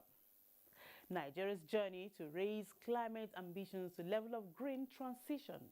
Correspondent assesses progress so far. Plus, an ugly trend that is fast becoming a way of life among the youths. It is my pleasure to welcome you on this edition of The Correspondence. It promises to be educating and interesting as usual. I am Tessio Miri. You're welcome.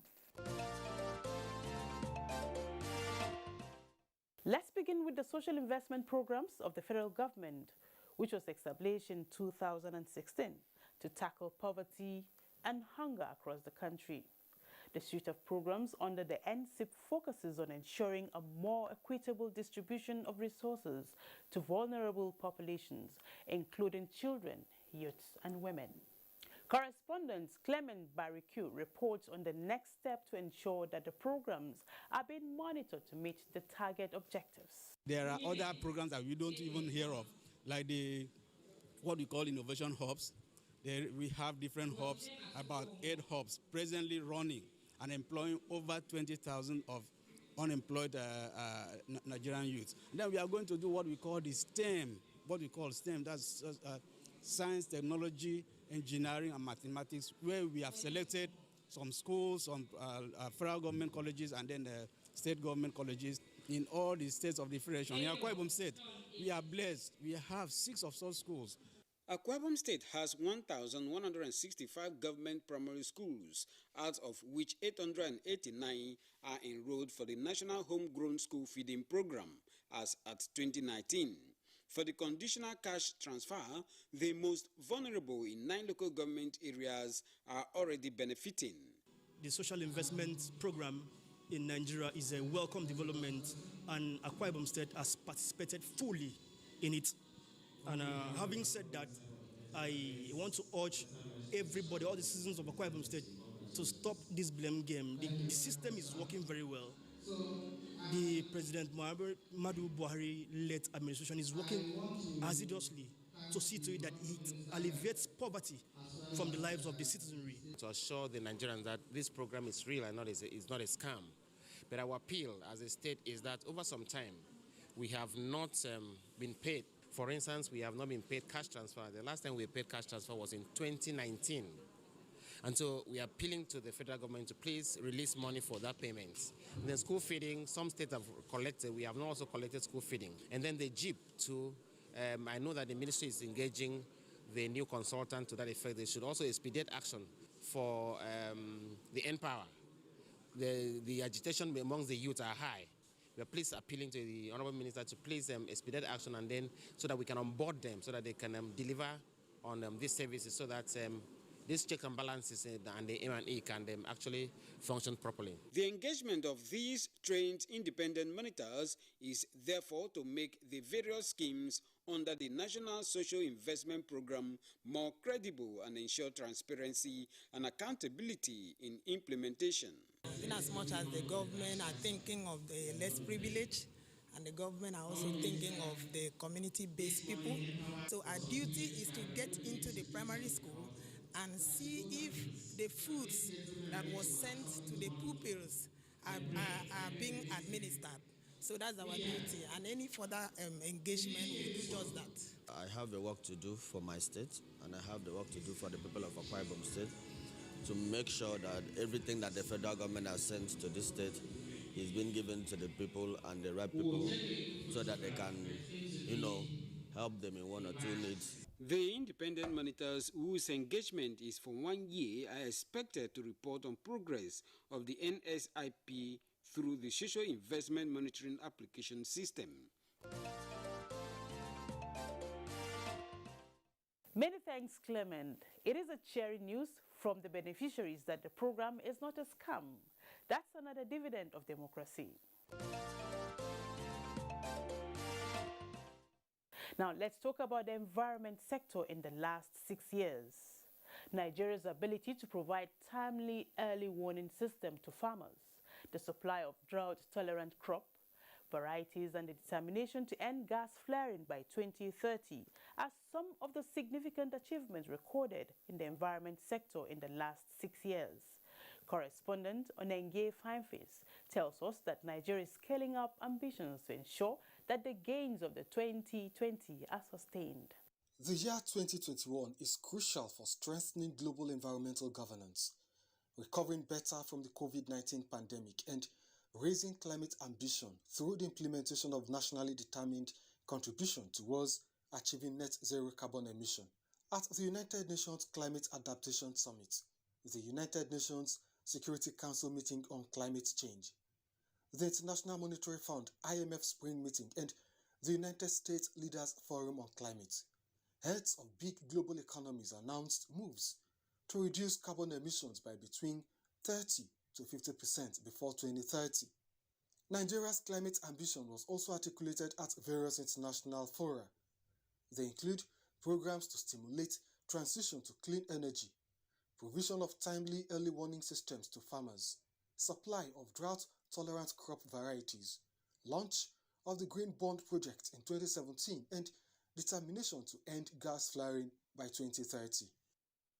Since ratifying the Paris Agreement in 2016, Nigeria has rolled out several policy enablers, set up institutional frameworks to cut emission by 20% unconditionally and 45% conditionally, with international support by 2030. The United Nations Environment Programme, UNEP, released a report titled Making Peace with Nature, laying out the gravity of Earth's triple environmental emergencies of climate, biodiversity loss, and pollution.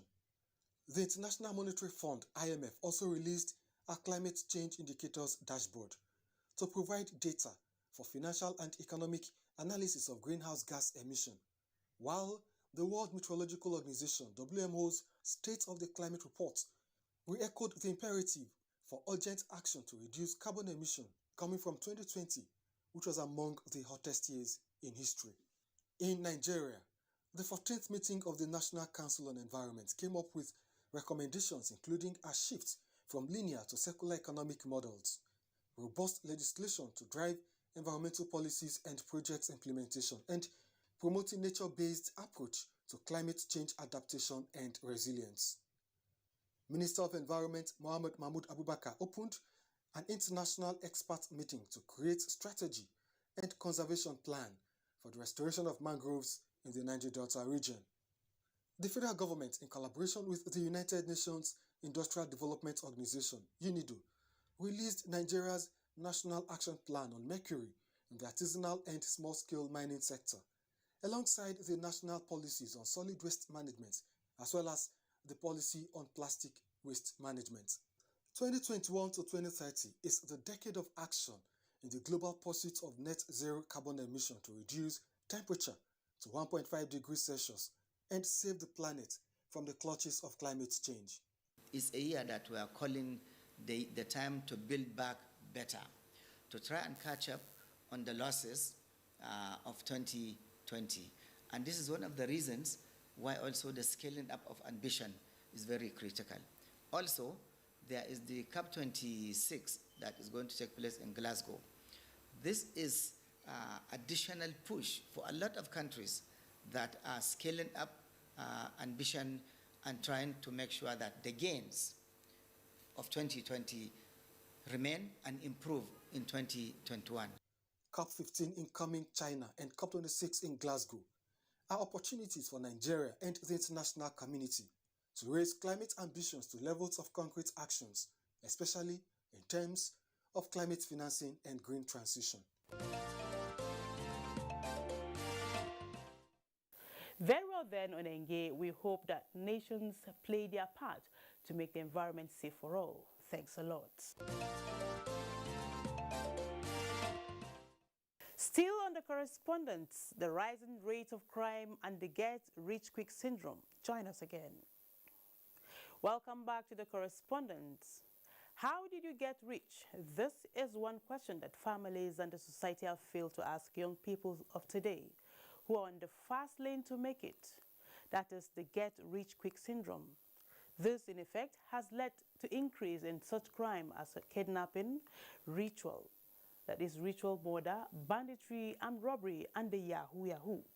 The spirit of ritual killing for quick money has left many with more questions than answers. Correspondent Tekla Wilkie examines the issues at stake. How many are you with that they kidnap? Is anybody inside here? Come. They say everybody silent, if not they will kill you. The next thing they open one cooler, human being pass, breast, everything they inside with ice block. People they come there, they drive motor, they come buy human pass, put for fufla cooler, carry go their house. When they dial that number on loudspeaker, they said, Alaji, fresh meat today, I'll go take one. Which part you need?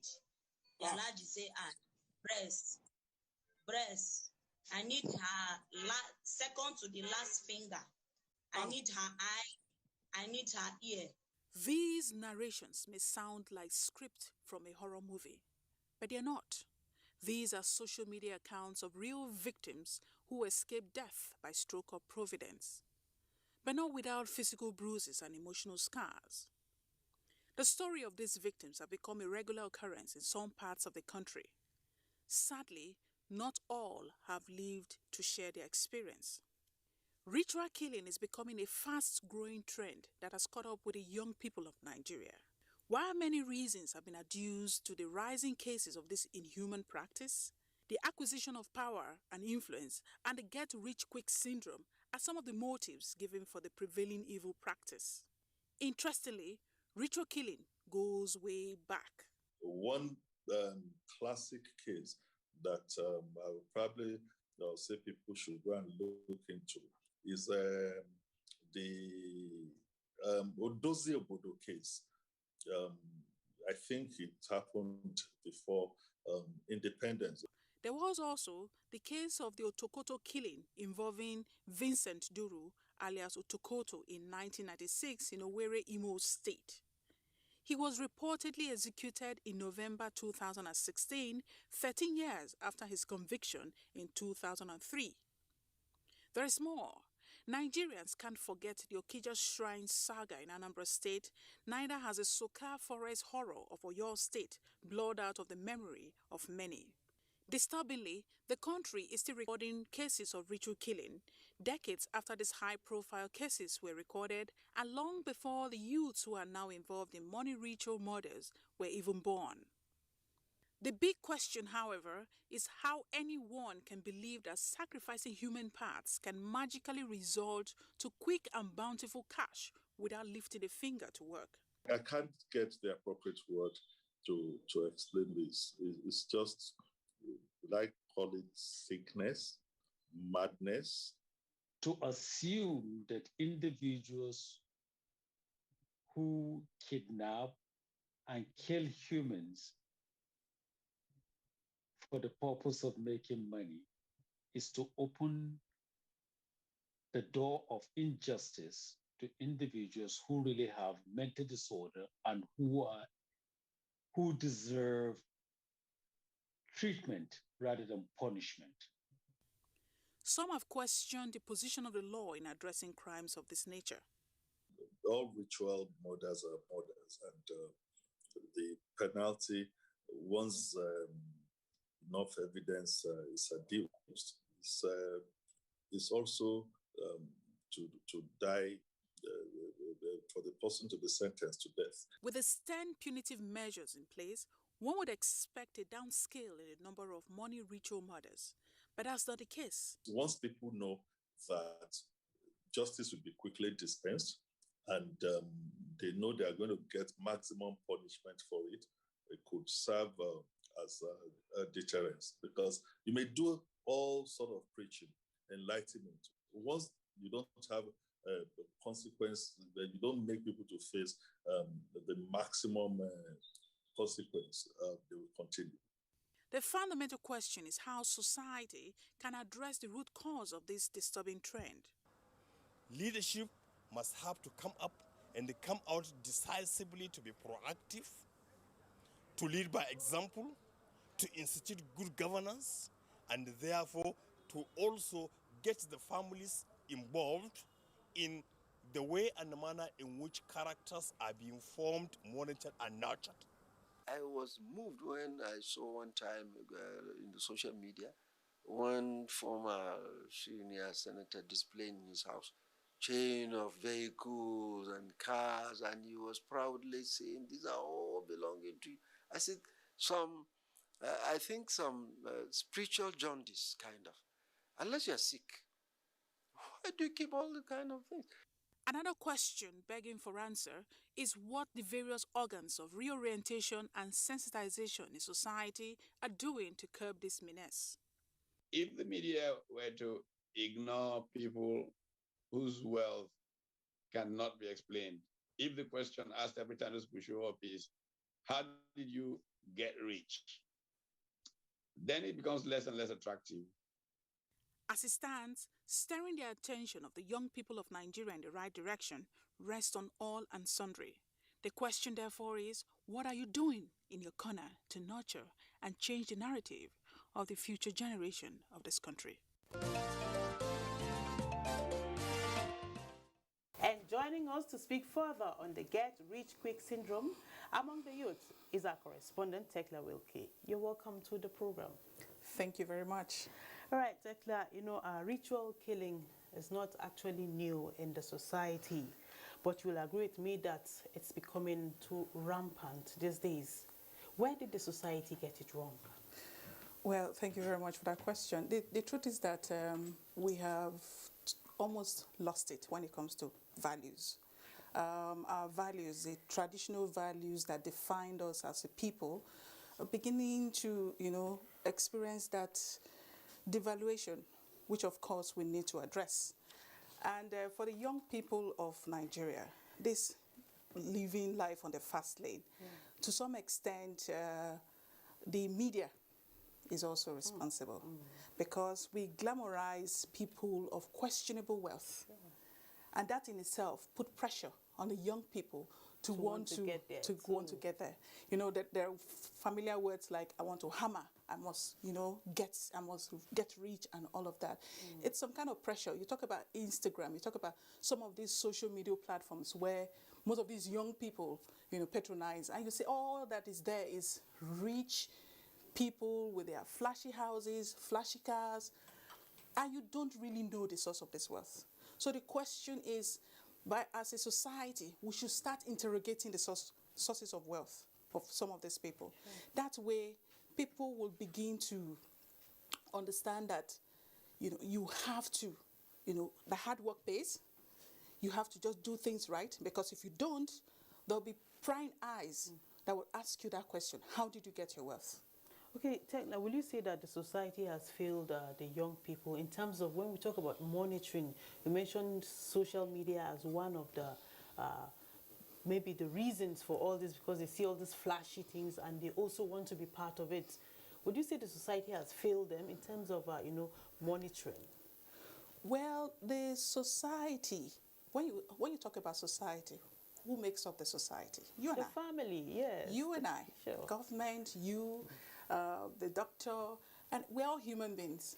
And as such, it's a collective effort. If we don't, as a people, make that deliberate effort to correct the ills of society, and it starts from each one teach one. Sure. Back in the day, when you were growing up, it wasn't just your parents that brought you up. It was a communal nurturing of the future generation. We have to go back to those values that defined us. I said that before, and I will repeat it again.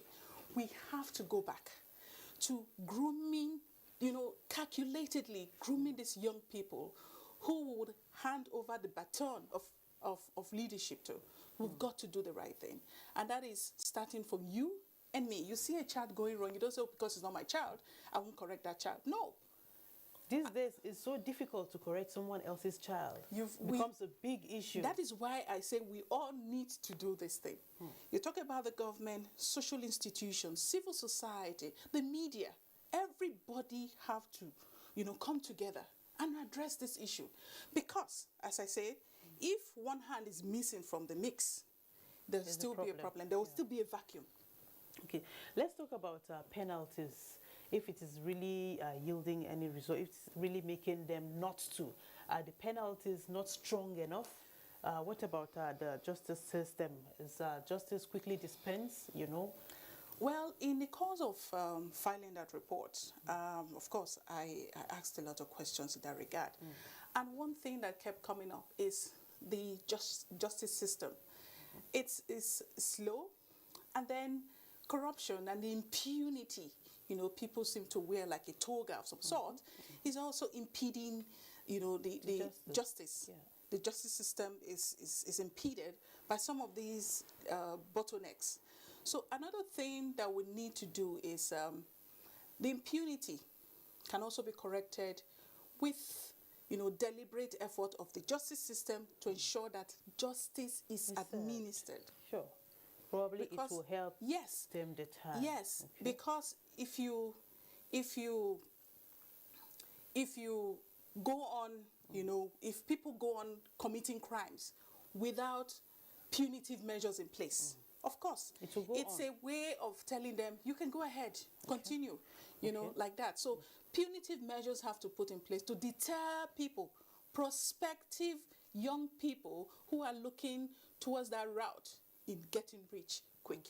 Okay. Yes. Can you just finally, re-echo what our society needs to do? The society is me and you, starts from the family, which is the smallest unit. What do you think the society should do to end this menace, or at least reduce it? Like I said before, glamorizing people of questionable wealth. You talk about the faith institutions. This doctrine of sitting at home, fasting for 21 days or 40 days, as they call it, this has to stop. The faith institutions, these are bedrocks, where young people form their orientation, their ideologies of life, and we have to correct. As faith institutions, these things have to be corrected. The idea of, okay, you fast 21 days, you wake up the next morning and you become rich. That ideology should be trashed. We should now start promoting hard work pays. Okay. And of course, this each one teach one. If you see a child or you see somebody who is going astray, always It will take nothing from you. Bringing back those good old days, yes, those values, bringing back those values, way of training communal children. way of Africa used to have it. We can Africa go used to on. have I know it. this is a very important topic, but time is really, really not our friend at the moment. Thank you so much for coming on The Correspondence this week. You're welcome. And that concludes The Correspondence this week. Thanks so much for being part of it. Join us again next week, same time on another edition. And a quick reminder that COVID-19 is still around us. Continue to abide by government regulations and safety protocols. And more importantly, get vaccinated. Take responsibility and stay safe. Bye for now.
NTA, you can't beat the rich.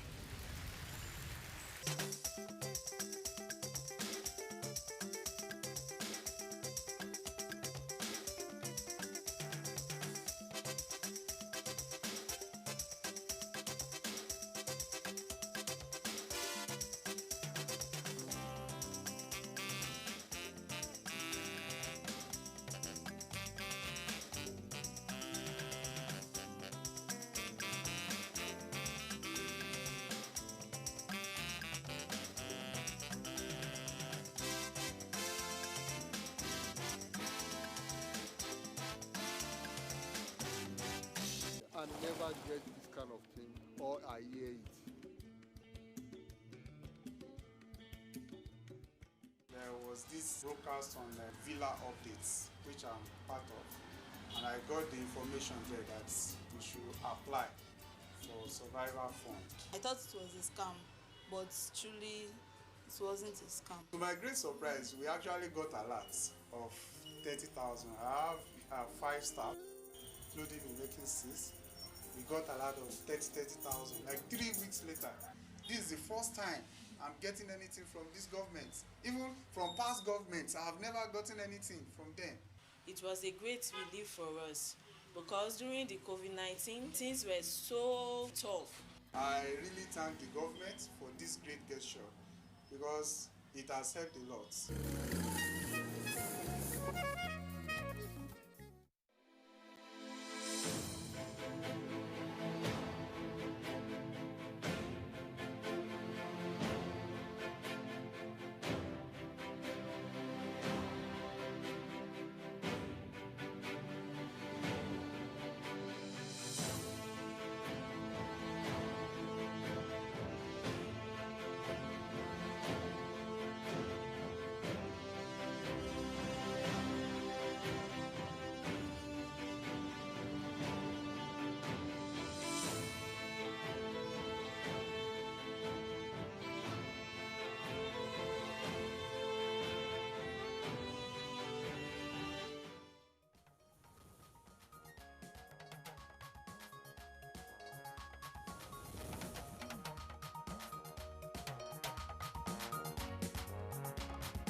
President Muhammadu Buhari congratulates Governor Rotimi Akeredolu on Supreme Court judgment.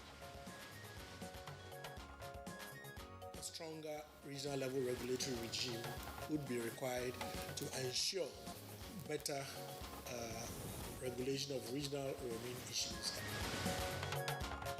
ECOWAS Parliament addresses cost-effective regional roaming for telecommunications.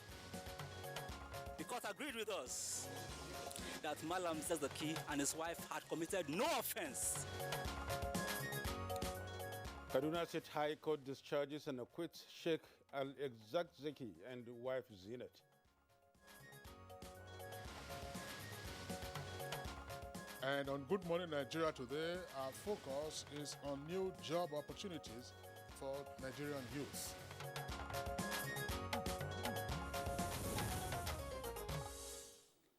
And good tidings indeed, Kisley. In line with federal government's job creation agenda, it has over the past few months engaged multilateral agencies and the private sector in creating special opportunities for young Nigerians.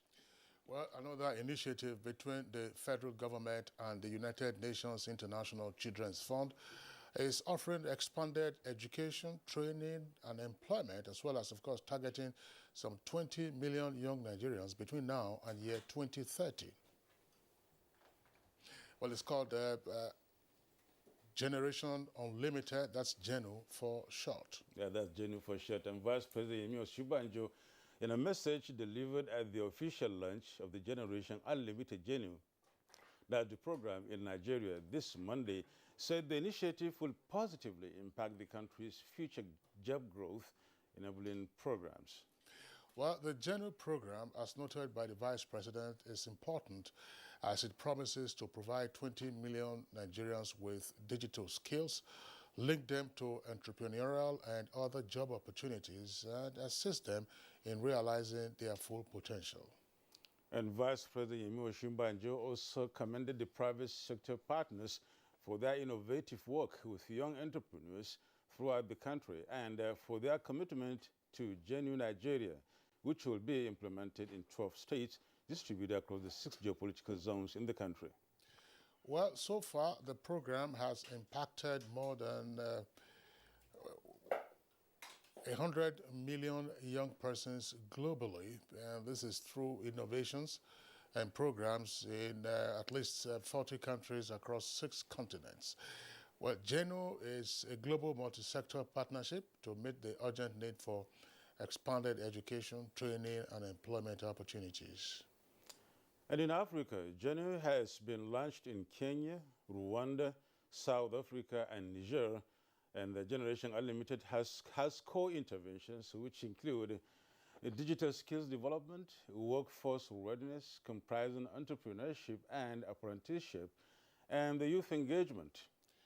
That's right, Nadabo. Well, in close collaboration with the Federal Ministry of Education, GENU is partnering with UNICEF, USAID, and other notable organizations through various platforms to connect primary and secondary school-age children, including out-of-school youth.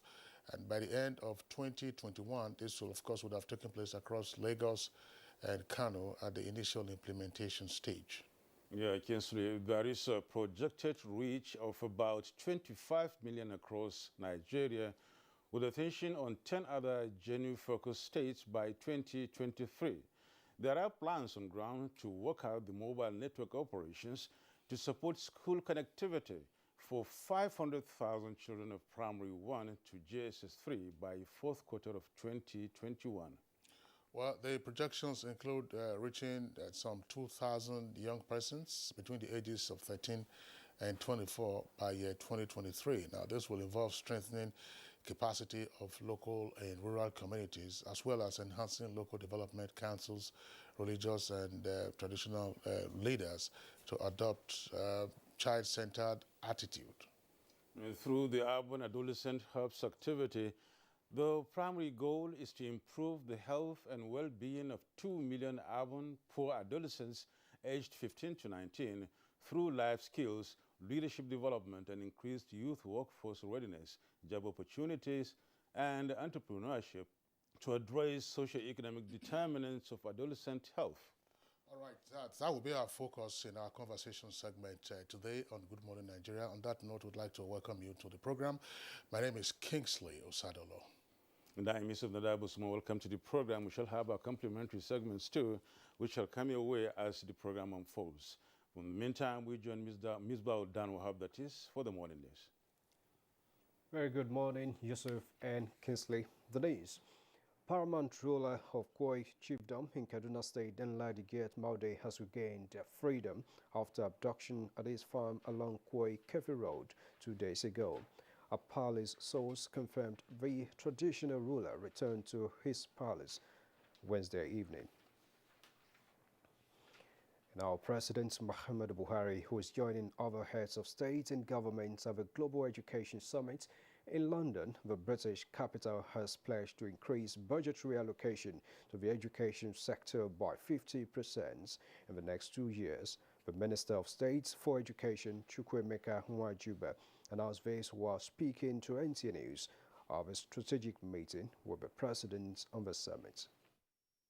There are donor countries working towards raising about $5 billion to commit to education around the globe. Nigeria has been a strong partner and one of the biggest spenders for education at the moment, and it is in that light that the Federal Ministry of Education, acting on the directive of the President, committed towards being part of this conference.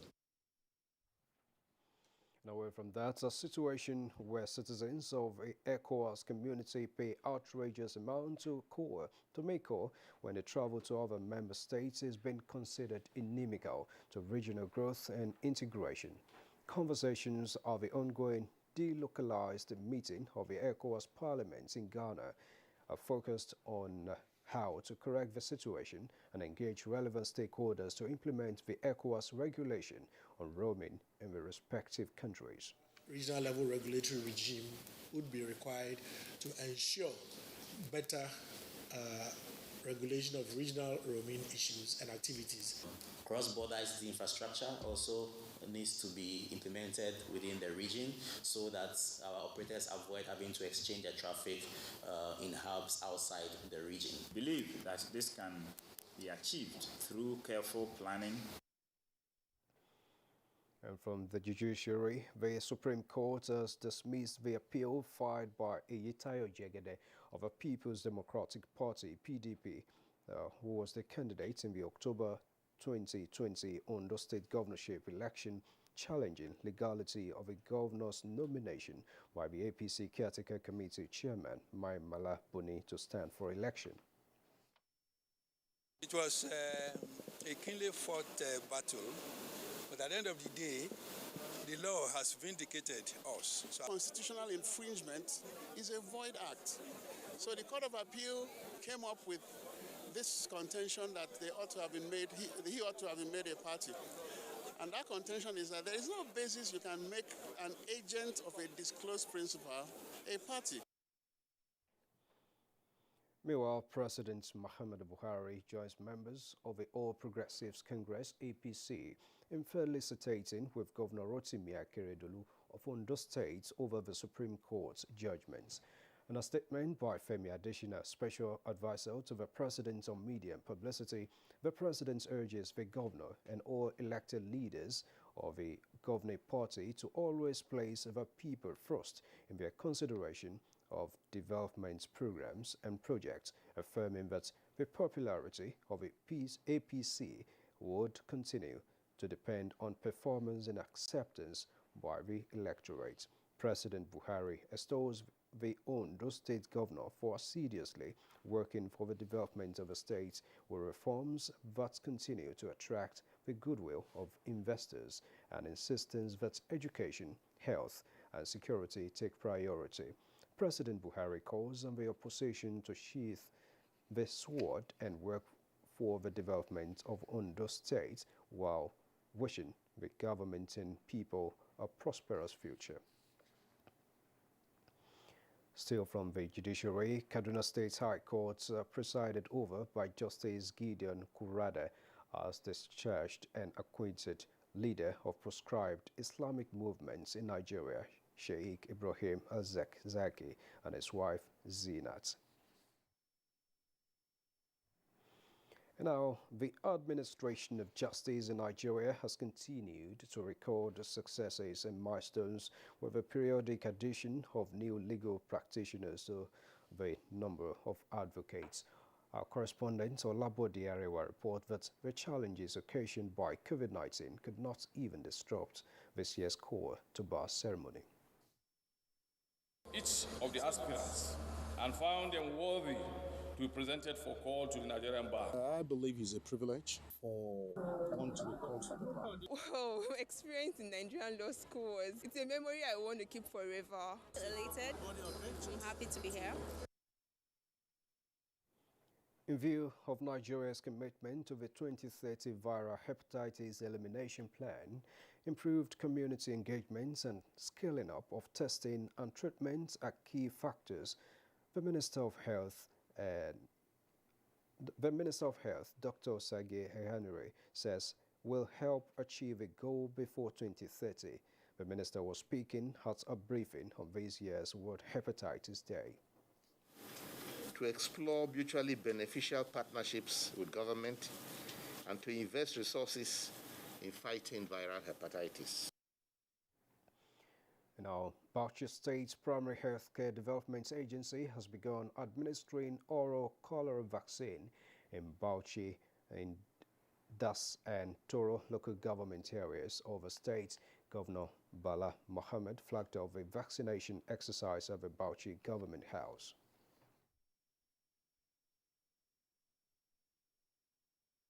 The cholera outbreak has so far spread to 19 LGA in Bauchi State. Only Ogoro local government has no cholera.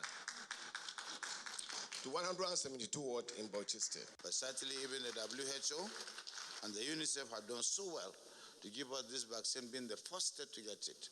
We will definitely do whatever that is required within the best established global practice to make sure we collaborate with you.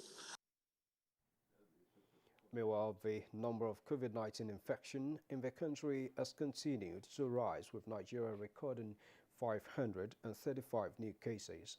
The latest figures released by the Nigeria Center for Disease Control, NCDC, Lagos has the highest confirmed cases of 219, followed by Akwa Ibom with 142, Oyo 47, Rivers 17, and Jigawa 13 new cases.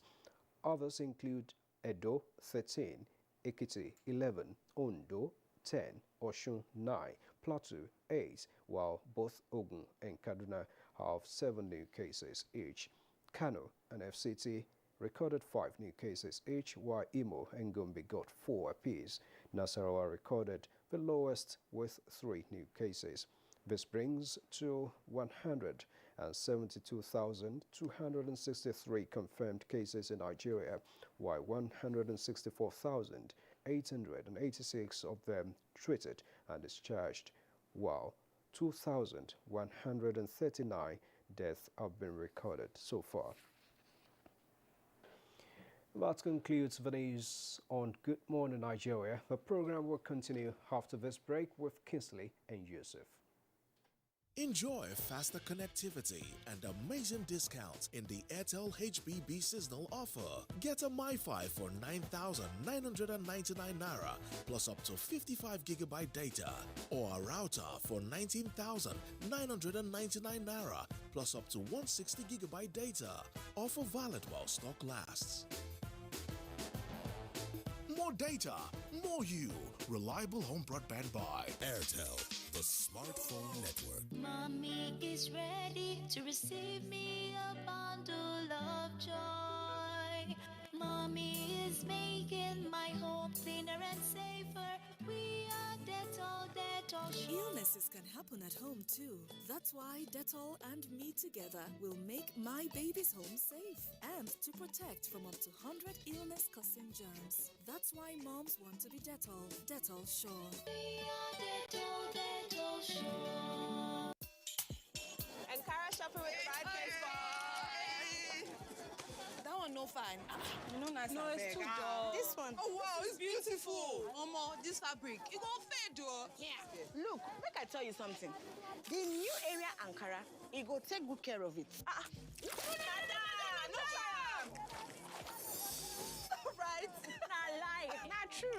price. Cheap. Try new Ariel on your Ankara and colors now. The broadcast media ecosystem is dynamic and requires continuous training for practitioners to perform optimally. NTA TV College Jos invites relevant officers to the following specially packaged training programs. Basic Directing Techniques, date 2nd August to 27th August 2021, 4 weeks. New Technologies, Optical Fiber, IP Technologies, Automation Storage Management and Wireless Technology, date 9th August to 13th August 2021, 1 week. Transmitter Operation and Maintenance, date 23rd August to 27th August 2021, 1 week. Advanced Broadcast Accounting and Auditing, date 30th August to 24th September 2021, 4 weeks. Emotional Intelligence for Workplace Efficiency, date 6th September to 17th September 2021, 2 weeks. The course fee for the 4-week course is 100,000 naira per participant. The fee for the 2-week course is 80,000 naira, while the course fee for the 1-week course is 60,000 naira only, accommodation inclusive. The venue for all courses is the serene and secure environment of NTA TV College near Old Government House, Rayfield, Jos. For more inquiries, please call 0803-079-53335 or 0806-980-9807. NTA TV College, Jos, training you to be the best you want to be. A new edition of TV Guide is out, exclusively with Governor Simon Lalong of Plateau State. Since assuming office, our rescue administration has pursued the path of peace and reconciliation and restored confidence among people of different ethnic, religious, and political persuasions. Peace is back on the plateau. We are building world-class infrastructure in roads and opening up opportunities for innovation. The edition is a compendium of mind-blowing stories for your reading pleasure, ranging from entertainment, economy, sports, media, politics, family, and lots more. Pick up a copy and keep abreast with issues and trending features within our space. TV Guide, very incisive, very educative and compelling. Grab a copy at the vendor near you or any NTA station nationwide. TV Guide, your indispensable companion.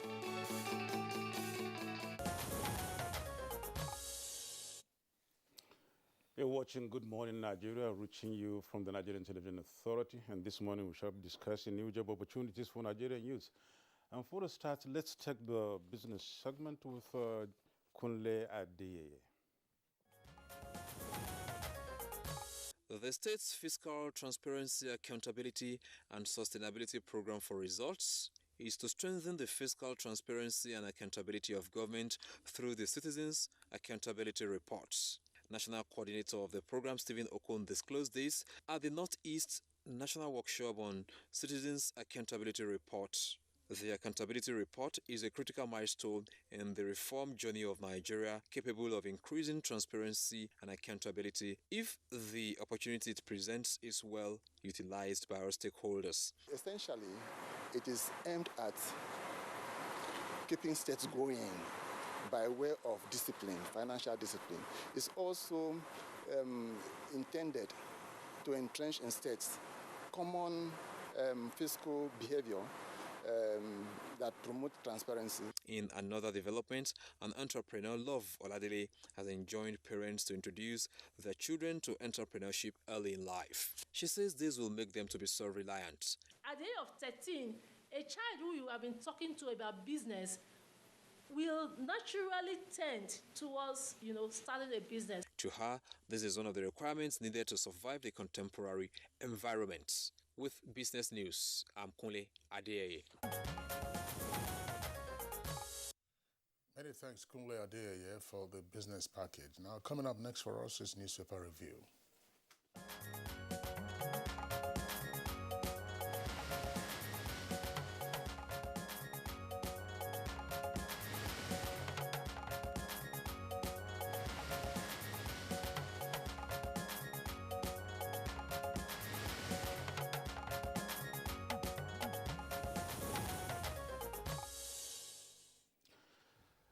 Well, Bayo Atuebi is already in the house. Good morning, Bayo.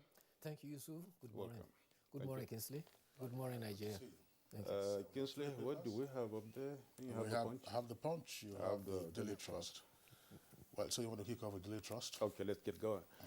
Now, on the Daily Trust today, on the front page, we have some few beautiful stories here, one of which is Keredulu in narrow escape at Supreme Court judgment warning to APC, says Kiyamo.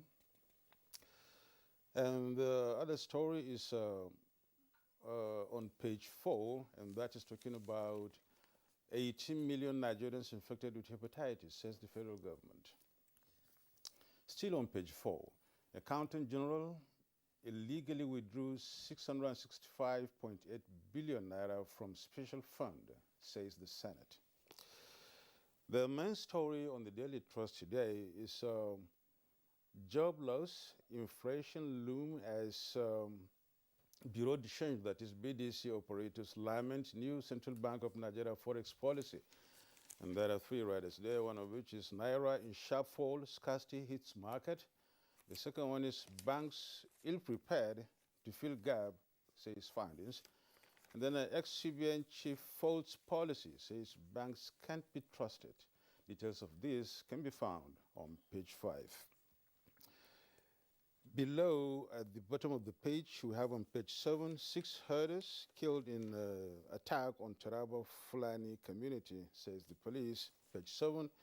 On page 33, EFCC quizzes ex-Nasarawa governor, Al-Makura, wife over alleged fraud. And on page 4, U.S. lawmaker holds $875 million arms sales to Nigeria. But the photo story there is the one trending today, I believe, and that's talking about El-Zakzaki's release alongside his wife.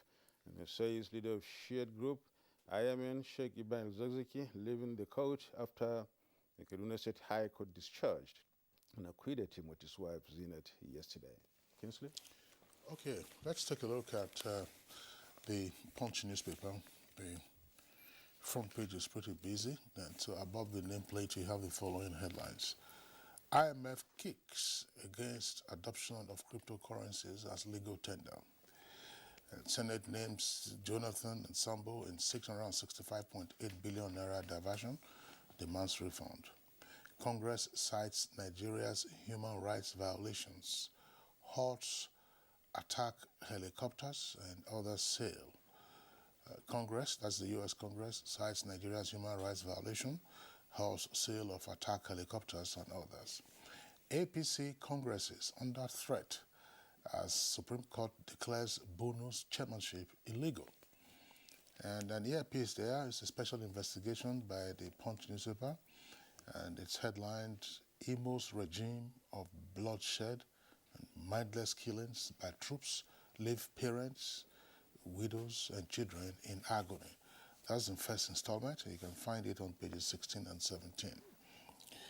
The lead story comes with a double-decker headline. It says, federal government lines up 36 billion naira for COVID-19 third wave and 4,261 cases recorded in 30 days. 2 riders. Federal government told us each state will receive 1 billion naira before end of July. That's according to Benue Commissioner. Federal government and state officials meet next week, plan how coronavirus cash will be spent. Now, the photographs there on the front page, of course, go with the headline, IMN celebrates as court frees El-Zakzaki and wife after 6-year detention. And federal government moves to avert fresh strike, meets ASU Friday. Majority leader and commissioner escape attack as Nasarawa APC supporters clash. NYC mourns as 5 camp-bound corps members die in crash. We're in talks with bandits on 83 Kaduna Baptist students. That's according to the Christian Association of Nigeria. Wanted Randy bandit held in Sokoto, patronizing sex worker. Pages 4 and 5. EFCC grills Al-Makura and wife over alleged fraud as Nasarawa governor. Bayo. Thank you, Chris. Let's start with the running story. The traditional ruler of Jaba, the Kopham, who was abducted from his farm within the Princet of Nasarawa State, has been released. Dr. Danladi Gietmode was forcefully taken away from his farm at Dantiti, Gitata, which was around Panda in Nasarawa State. He was reported to have been released yesterday at about 9:30 p.m. And in Sokoto, the report which Kingsley read indicate that a suspected bandit identified as Bello Galadima, was arrested by the Nigerian Civil and Defense Corps. He was found in the place where he was purchasing sex-enhancing drug at Aliu Jodi, a base, and the NCDC on the tip of scooped on him and arrested him. A motorist kidnapped in Katsina recently also confessed that a housewife who was within their custody was almost raped daily for the period of the 5 months she was there. There have been 2 decisions from the courts. First is the Supreme Court upholding the victory of Governor Rotimi Akeredolu for the October 2020 governorship election.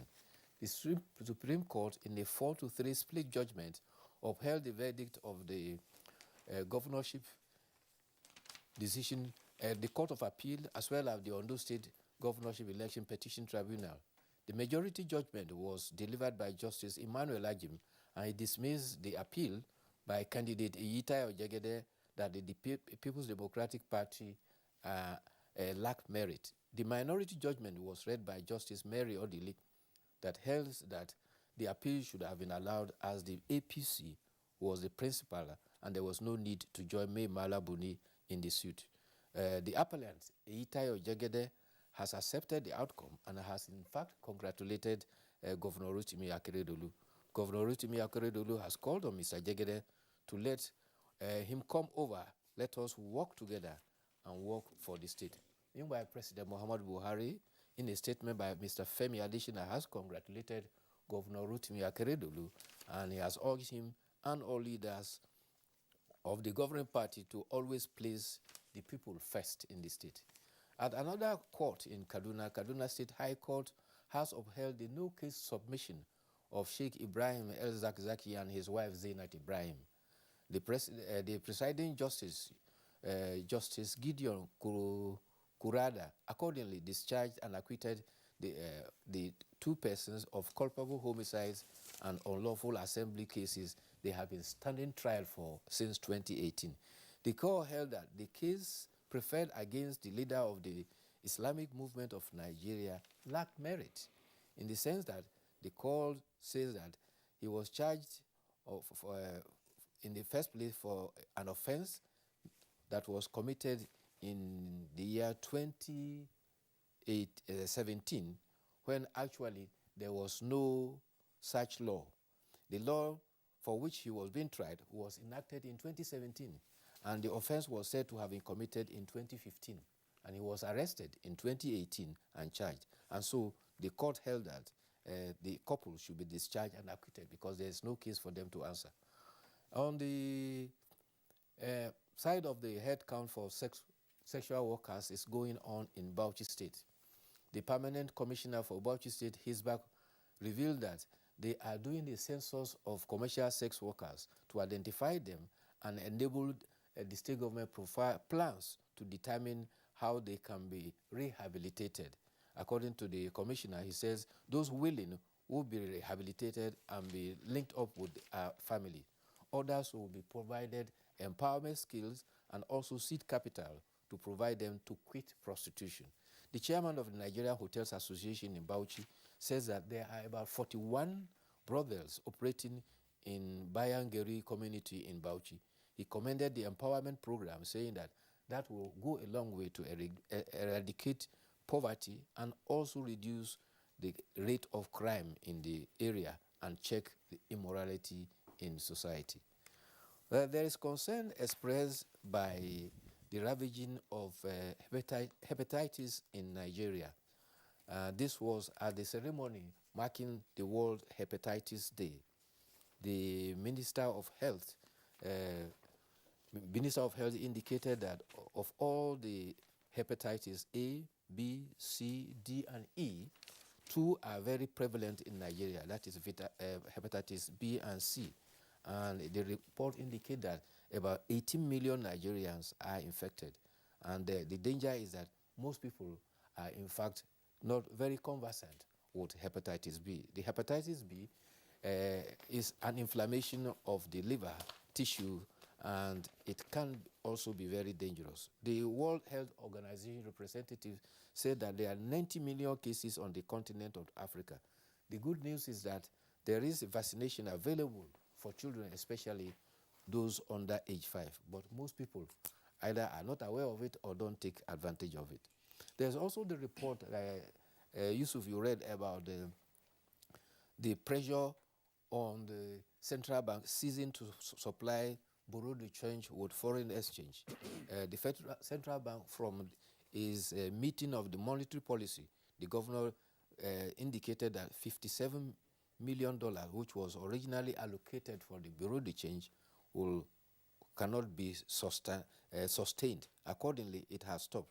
And there are indications that it is having repercussions, loss of job in the BDC, and also the Naira-dollar exchange rate is continually shooting up. Well, I think that this is an issue that we have discussed on Good Morning Nigeria this week. We started on Monday, took it on Tuesday, and also took it again yesterday, being Wednesday. What I think is that the central bank itself needs to step up its advocacy on the issue of Forex, because the central bank governor has repeatedly indicated, and experts will also tell you, that the parallel market rate is not the correct rate for the Naira, that is the rate for speculation. And that indeed, you have just a tiny percentage of Forex transactions that take place at the parallel market. That most of the transactions are through the official window, I&E, that's the import and export window. And of course, any person who needs to transact Forex business should go to his or her bank to make that transaction. The current rate is around about 400, it's under 415 Naira to $1 US. But why there is always public attention focused on the parallel rate is something that the CBN has to address through increased public advocacy. Now, in announcing that there will be no more supply of Forex to the BDCs, the Central Bank has made it clear after its monetary policy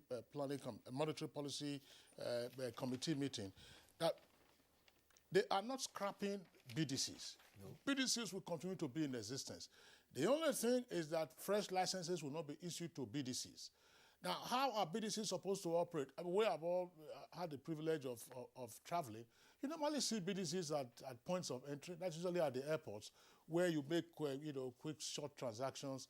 And, of course, they collect money from you, and then, of course, they have a little commission on it. Not for you to engage in huge transactions for the purposes of either money laundering or otherwise. If you are an importer and you are a genuine importer, or you are an exporter, you go to your financial institution, which is a bank, which is what the CBN is saying at this time. Even though there are concerns as to the role that banks might play, because in the past, some banks were accused of round-tripping. You take money from your vault. People come to you and say that they want Forex. You say there's no Forex. In the meantime, you take the money out and you bring it back and exchange on the parallel market. So the parallel market is booming. The other issue was that parallel market and BDCs are not actually, they are not one and the same thing. So parallel market then became, of course, the hottest point for people to be doing their illegal transactions. So it's for the BDCs and the parallel market operators to, first of all, sort themselves out, because as the saying goes, I mean, if one finger, of course, is stained with oil, of course, it has a tendency of soiling the others. To the ordinary Nigerian or to the ordinary patron, there's no distinction between parallel market operators and the BDCs, which is wrong. Yes. So that is part of what needs to be cured. But if you now say you want to transact your business, go to the accredited commercial institutions. They are supposed to have tellers now. If you're having problems, Central Bank says, call me. But question to ask is, how effective will their complaints desk be in taking complaints and then dealing with these issues from time to time? I think you're right. If go back, I remember as far back as 1985, with your Naira on the street of London, you will have exchange for pound sterling. That was when the black market was operating. But the moment they established Bureau de Change, everything was limited at entry points. And so unless that control is put there, you will have the idea of black market being abused and undermining the bureau de change, and especially also our currency being seriously undermined. The measure the central bank has taken is to protect the naira and also undermine the black market trade that is seriously undermining the value of the naira. Of course, there are economic challenges which, of course, is responsible for the depreciation of the naira. But those other black market transactions is very inimical to the economy. Well, we think it's a good idea, Kingsley, but I think the central bank has to really step up its effort in trying to have more branches if they like, and then more enlightenment on this issue so that more Nigerians get to know what exactly the topic at hand is. And indeed, more outlets, you know, in order to get the bureau de change out and then have it operate properly. Yeah, one point to also note about what you have just said.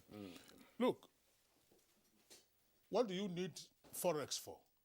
One of two things. PTA, which is personal travel allowance, BTA, which is business travel allowance. There are provisions for how you can get such allowances when you approach your banking institution. If it is to pay school fees, there is also an allowance for it. If it is for medical expenses, there is also an allowance for it. So why are you going to the parallel market? And why do we, because, you know, the obsession, and this is part of the reason why we are dealing with runaway inflation in Nigeria today. Again, a topic that we discussed, you know, Monday, Tuesday, and Wednesday. People will tell you, oh, exchange rate is not 500 or something. So you want to go and buy one orange, they will tell you that the rate of dollar has gone up. The exchange rate, the true exchange rate of the naira is not 500 and something. That is the point to note. If I want to travel today and I approach my bank and my bank says that they don't have money, they will tell me why they don't have Forex for me. If they have not been supplied. And of course, I've been a regular customer. In other words, I maintain an account with you, and so on and so forth. It is, as somebody has also indicated on our program, hot money that is chasing US dollar, that you are having this parallel exchange rate. If you need dollars for pound sterling or any other convertible currency for journey purposes, go back. And we should stop giving publicity. It's like the oxygen you give to terrorists. Yes. To this parallel rate, that this is the rate of the naira now, whether in your WhatsApp or other chat groups, forget it. If you want to transact business, let us see how the official commercial banks will work. If they are not working well, then they get a regulator, which is the central bank, to make them function effectively in dealing with our Forex matters. Well, Kingsley, I think there are so many issues there, and I think Nigerians are listening. The central bank is listening to all money, institutional regulators, and everybody is just there. So we thank you so much. Continue to manipulate it for iPad. You're watching Good Morning Nigeria. We're reaching you from the NTA. We shall now take a break. The program continues in a moment. Stay with us. Encroachments of the 122 kilovolts power transmission line right due to court injunction. Help us serve you better. Verify the land before you buy it. That's why Dettol and Me Together will Members make of the my Power baby's Grid home Code safe Review and Panel to have protect had from up their to 21st 100 meeting. illness-causing germs. At That's the why meeting moms held want to be lengthy Dettol. distance Dettol of Sure. on a wave. You.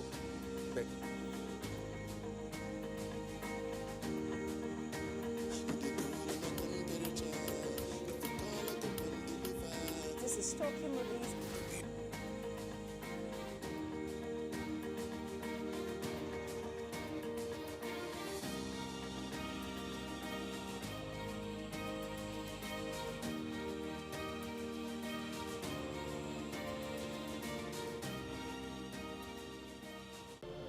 These days, people get their news and information from more media sources than ever before. Some of the news and information given are fake, unverified, doctored, and manufactured to create confusion, stir disaffection, and cause disunity. Before you believe or share any news, ask yourself, is this real? Is it from a credible source? Is it verified or verifiable? Fake news is dangerous. Whether you do it for fun or for political gains, real people can get hurt. Fake news, don't create it, don't spread it. This is a public service announcement from NTA. Unite and stay as one. In our expansive landmass, human and material resources, and plurality lies our strength. Let our challenges lead us to rediscover our common ground, and together, let's find solutions. This will take some time, so it requires patience, tolerance, and forgiveness from every one of us. Let all hands come on deck to protect and transform our country. Let us unite and see each other not as adversaries, but as brothers and sisters. Together, we can build a better Nigeria for ourselves and for the next generations. This message is brought to you by the National Orientation Agency, NOA, with support from Nigerian Television Authority, NTA.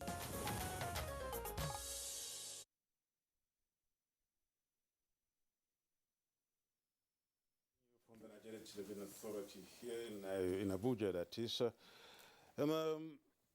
We'll now take a background on the new job opportunities for Nigerian youths, and that's been packaged by Joseph Watson.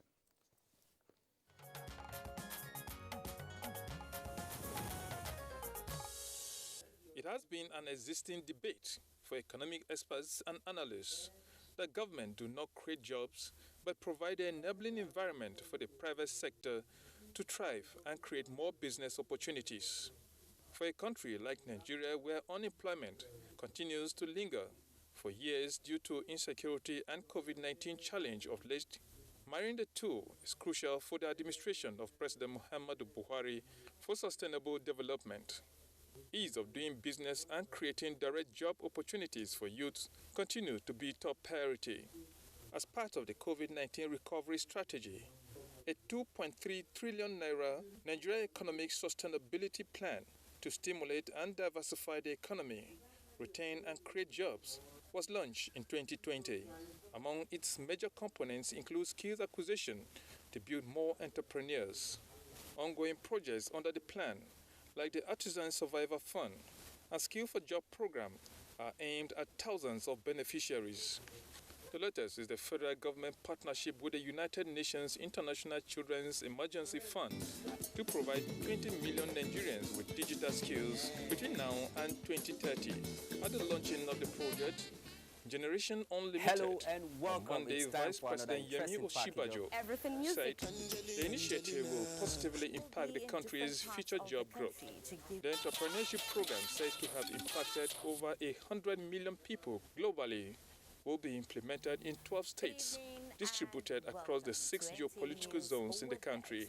But will the new window attract the youth? What will be the recruitment process and its sustainability within the time frame for economic viability?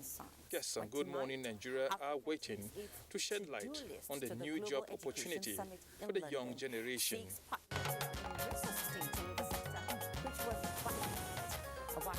Coronavirus pandemic. Thank you very much, Joseph Olsen, there for that background. With us in the studios now to discuss the questions you have raised and more, let's welcome Obafela Bankolemo, as the Senior Special Assistant to the President on Education Intervention. Mr. Bankolemo, I'd like to have you. Thanks, nice to be here. Also here with us in the studios is Rushnan Utaza, Deputy Rep of UNICEF in Nigeria. Rushnan, delighted to have you this morning. Good morning. It's lovely to be here. And I also have in the studio with us here Dr. Nagi Albino, Senior Advisor, Partnership Generation Unlimited. Welcome to the program, Dr. Nagi. On the number 0, not the score, but the number. All right, once again, our pleasure to have you. Let's just hear from, as it were, the horse's mouth, the generation U, that's Generation Unlimited or GENU. That's the new buzz with regard to fresh job opportunities for Nigerian youths. What is this all about in the first instance, Bankolemo? I mean, GENU, Generation Unlimited, United Nations backed program that was launched in 2018, targeted at the youth. You know, it's in Abuja.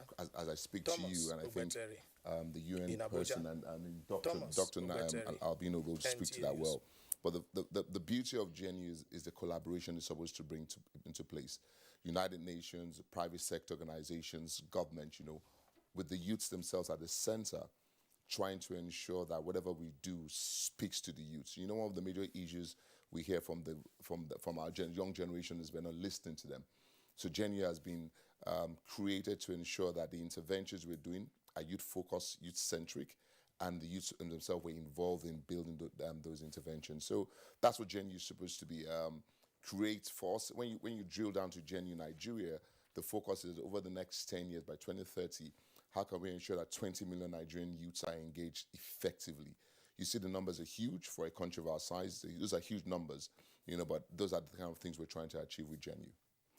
Well, Dr. Nadia Albino, tell us more about Generation Unlimited. You've been on ground since 2018, and of course in so many countries.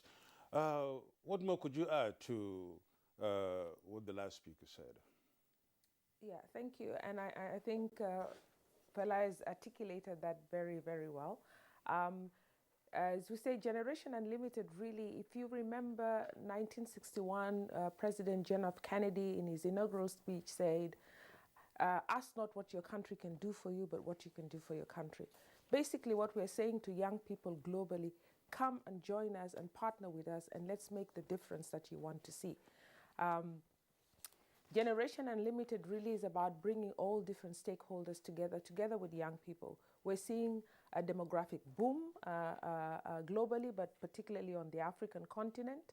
And it's really imperative that we begin to bring young people on board to engage with us and to be partners in this journey to transform and develop sustainably. Okay, thank you very much, Dr. Albino, for your opening comments. Rushnan of UNICEF, what's the role of UNICEF in all of this? Well, thank you very much. As was mentioned also from my colleague from New York, the embassies, international organizations, opportunities inherent as in a the secretariat for the Generation Unlimited, and it was a recognition, as was mentioned 2-3 years back, looking at the youth bulge, the young people who have potential, who have aspiration, how to make it work. So that is where it started, as UNICEF being the secretariat of the Generation Unlimited, and which from global level has been translated to many countries, and now Nigeria has launched it. So UNICEF, as you know, that are about children, and children we define as 18, but UNICEF would like to look at young people, because the transition from 18 to 24 and to the employment field is much wider. So that's where UNICEF has taken a lead with other UN agencies, and particularly what is mentioned, this is the first time a platform that is created where young people are equal partners with private sector, government, and the UN. Let's have a background to this very issue at stake. Rushnan, UNICEF came up with this thing in 2018, and it's all over. Maybe some few countries have really launched it. In Africa, we have some few countries, some have started benefiting, like Niger, and it's all over the world. Give us a global background, to this very Generation Unlimited before we narrow it down to Nigeria now and get the whole topic, discussed. No, the global background is, I think we are all familiar with the statistics of the young people, and it is the right thing to do at the right time. If we are not addressing the young people globally across the continent, across every continent, then we would not make headway. We are in a different area of digital learning, new ways of looking at things. We have to be partners with them to make the reality of young people what they want, what they are good at, not thinking from the adult's point of view. So the challenges, young people are facing nowadays, of course, one that comes out very much everywhere is employment, having the skills, how they can become entrepreneurs, how they can learn better. So from global level, it has been a recognition that one needs to put their energy together in a platform where we can have a concrete narrative about what we are investing for young people around the world. What is the content of the Generation U? The Generation Unlimited, of course, it depends on, and my colleague from headquarters can say more, but it depends on the context specific, what is the need of young people. So if I come back to Nigeria, in Nigeria, we have not decided what is needed by young people, but young people decided what is needed for them. And then what came out on their aspiration on top was of course, they want opportunities, because the entire Nigeria, all young people are not accessing the same opportunities. They want quality education, they want skills so that they can be employable. We had done a survey with young people and these areas came out. So Generation Unlimited Nigeria is looking at 4 pillars, if I may say. It is more around education and skills, entrepreneurship, employability, and empowerment. So it's the 4 E's that we are addressing, and the 4 E's are being addressed by, primarily by digital learning and by workforce employment and empowerment, which is participation of young people having their voice heard. Dr. Nadi, this background is very much elaborate. Let's look at the 4 E's now, and the education, entrepreneurship, empowerment, and employment. That has been, the Generation Unlimited has been launched in Nigeria just some 3-4 days ago. And you're right here with us. We really want to get the details of these 4 E's. How are they going to go through to the youth? The Solar Power Nigeria design the 4 E's to deliver 5 million Nigeria. off-grid solar connection to Nigerian households as part of the Economic Sustainability Program of the Buhari administration, as well as the gas to power infrastructure, skilling for employment, skilling for entrepreneurship, customers and skilling for social impact, and that's about engagement with young people. At country level, every country then defines their framework based on the needs and the consultations that they have with young people. So Kenya, for instance, would have a different framework that they have defined. Their focus is very much on skilling for employment, ensuring that young people are prepared for the workforce. They have huge numbers that are getting into the job market every year, and they are not finding jobs. India, on the other hand, also focuses on skilling, but also a lot on engagement for young people, particularly through volunteerism, etc. And that was really hyped up in the recent COVID crisis in India. So the frameworks are defined differently based on how the countries make their decision in terms of the consultations that they have with young people. Okay, Dr. Nadia, I still want to stay with you before we bring in Bankalemo, so that you clarify one other point. It appears that job opportunities solely would not be the end of this whole program. In other words, you want to create a total youth, as it were, so that it's not just in terms of having jobs or having employment. Once you are empowered, you're also in a position to function effectively in your society and also be a change agent. I'm saying this in relation to the caption that we have, which says new job opportunities for Nigerian youth. Might as well just say Generation U or Generation Unlimited, new opportunities for young persons. What is the expected role of the partners in this whole program? Because earlier Bankalemo was talking about, say, you have the United Nations, of course, through the instrumentality of UNICEF. You have government, which is to say the national government, and then you have the private sector. What is the expected role of these 3 partners in the program? Okay, so first of all, UNICEF, as Rushnan explained, is the secretariat. The entire UN body comes together under the Generation Unlimited umbrella. Different organizations, UNFPA, UNDP, etc., play different roles in terms of the mandates that they hold. They, of course, bring expertise. They bring resources that can match with government resources in discharging their and responsibilities. With private sector resources, and above all, help their us loyalty to get scale should and be impact. to the party. Now, the private sector Abuja, and public sector, government and private sector both NTA create opportunities. Public sector in particular, looking at sustainable environments or looking at policies, etc., that will enable some of these opportunities to take place. Private sector bring in resources, but they also create jobs because they contribute to economic growth, and within that, you create jobs. Young people themselves have a very important role to play, not only in defining what the agenda should be, but because they have solutions. They live the challenges, they live the problems. They're able to sit down at the table with an equal voice with these partners and say, these are some of the solutions that we think you should invest in because it will actually make a difference in our lives. So when we talk about quality education, what do we mean by quality education? How do we then engage with government curriculum developers and improve the pedagogy so that we provide the kind of education that actually helps young people, just as you say, to become productive and engaged members of society. So it's not always about being employed by somebody else, but also being able to be entrepreneurial enough to create employment opportunities for yourself and your peers. And above all, so what we're looking at is a holistic, comprehensive development of young people, but with young people on the table with an equal voice. We tend to say in Generation Unlimited, talent is universal, opportunities are not.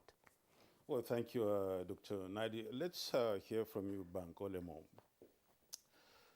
This very initiative could be a response to the youth speaking to Nigerians and Nigerian authorities, and we could see that in the NSAS issue that took place some few months ago. And it seems as if the government is now listening and listening not only it alone, but even the global community is watching and listening to what Nigerian youths are saying. At the launch, there were so many of stakeholders, in this very enterprise when it was launched on Monday. Tell us, is it true to assume that Generation Unlimited, it's a response to youths in Nigeria talking? Definitely. I think any country that doesn't take its youth population serious is not going anywhere.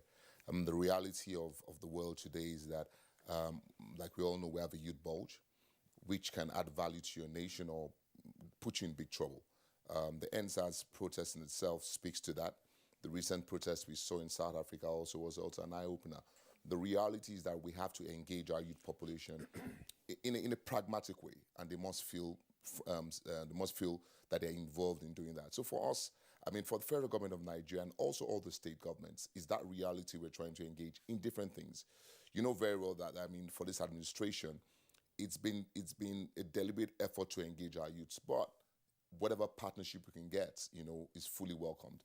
We've always believed that government must think big, and one of the things that we're as a country that excites us about GNU when we're crafting all this is the numbers we're targeting.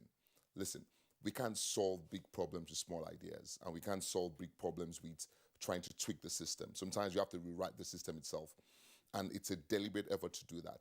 One of the strong things for us as a nation, we have the largest economy in Africa, so we have a corporate Nigeria that is strong enough to partner with us to make these things happen. And like you said, one of the key things that excites me is the commitment of corporate Nigeria, to ensuring GNU is a success. We can't make it a success without them. And we have firm commitments from Airtel, from Jobberman, from Microsoft, from both international and locally, to ensure that these numbers are not just numbers, but you see the average Nigerian's life gets better, and that's what we must do. Implement in such a way, discipline of execution, to ensure that the average Nigerian gets these skills, and becomes a better person. In Nigeria today, there is a plethora of schemes and programs targeting young persons. All kinds of skill acquisition, pet projects being undertaken by state governments and all that. And you also have, side by side with it, the social investment programs of the federal government. How does Generation U, that's unlimited, fit into all of this or displace pre-existing programs? It doesn't displace, it complements. Listen, like I said, our reality is the numbers. The numbers are huge. Like you said, what we need to do is not to say that we don't want more interventions. Our key thing is to ensure that we're implementing them well and they're complementing themselves. I think that's the key challenge we have here. And that's one of the reasons one of the beauties about GNU are the collaborators coming to make it happen. We have huge numbers in our country. We have a youth dividend we must engage, and we must engage them deliberately. So for me, the more interventions we have, I'm excited about them. Our job as a federal government also is to ensure that we work with the key stakeholders to ensure they're well implemented at different levels. And like I said at the launch, when we're speaking to it, I mean, we're excited to start Genuine Nigeria, but beyond the excitement, the key thing for everybody, and yourself, myself, every key stakeholder, is the implementation to ensure that we get it done, to ensure that the average Nigerian gets the skills and impacts our economy, positively. When you talk about implementation, Nadabo, one of the key challenges that we have is implementation of policies and programs. So that's why I'm asking this question, to say that, look, we keep hearing about these things. I mean, since the advent of the Fourth Republic, for instance, governors' wives have made skill acquisition. They are focal point. Nadabo, you are familiar with that. You go to some states. Today, you see abandoned structures with the signboard that is rotting away and say something skill acquisition center. So that's why I say, how does this fit in, or how does this displace or complement? Yes. Let me answer that. I mean, I speak with a lot of experience. I mean, my last 4 years, I was special advisor to Governor Lagos on education. So I understand government. I understand the challenges. For me, the best way to implement anything is a private sector-driven implementation. Primarily because the private sector is, in some areas, more efficient than us government in getting things done. And more often than not, if well monitored, they'll do it cheaper. It's very important. GenU, as we see today, is private sector-driven. We're working with private sector organizations to get these interventions done. So, for example, Airtel's primary job is to connect to our schools. Our pilot is in Lagos and in Kano. The plan is to connect schools and give them free data in those schools. That's one of the things Airtel has committed to doing. So we're working with Airtel at that level. So you can track that. That's easy. When we do that, you see the schools have been connected, and we can tell you this number of students are being impacted. We're working with Jobberman, that the biggest job site, probably in Africa or sub-Saharan Africa. The skills, what are we doing with Jobberman? Simple and straightforward. Jobberman, expand your portal to ensure we are able to reach another 500,000 people. We give them job skills over the next 2-3 years. So the intervention we're having is specific, directed, and we're working through private sector to ensure it works. So that way, like you said, it's not just a signboard that doesn't impact anybody, but you can see the lives of the average Nigerian getting better. Rushdan Murtaza. And we had to I'm excited about this topic because at the beginning, Kinsley, when you say new job opportunities for Nigerian youth, if Nigerian youth have been watching NTA and of course hearing this, they must have said that, here we are, we're going to get it now. Murtaza, Nigeria has a very big population, and that's mainly talking about the youth who've made about maybe over 50% of it. They are the ones talking. We need jobs, we need jobs, we need jobs. And I believe that could be why Generation Unlimited, came to Nigeria and it was launched. How do you see this, talking to Nigerian youths? Those watching and listening to us now might have been so much excited.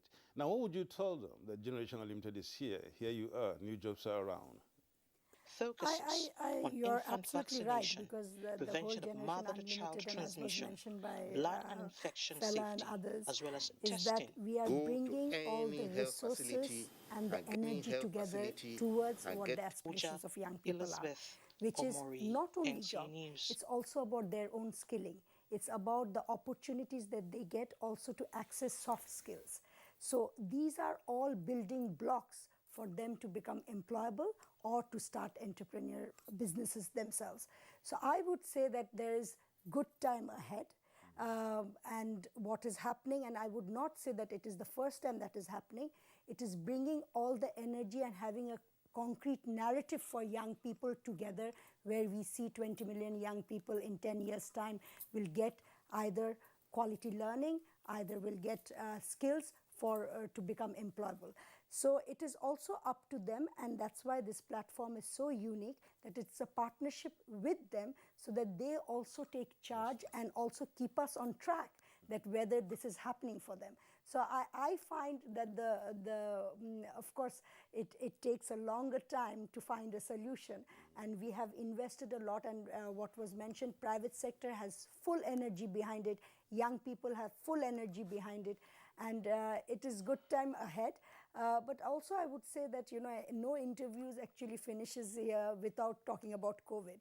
COVID had also given us a lot of challenges, but also opportunities to look at things differently, which particularly is education is one of them.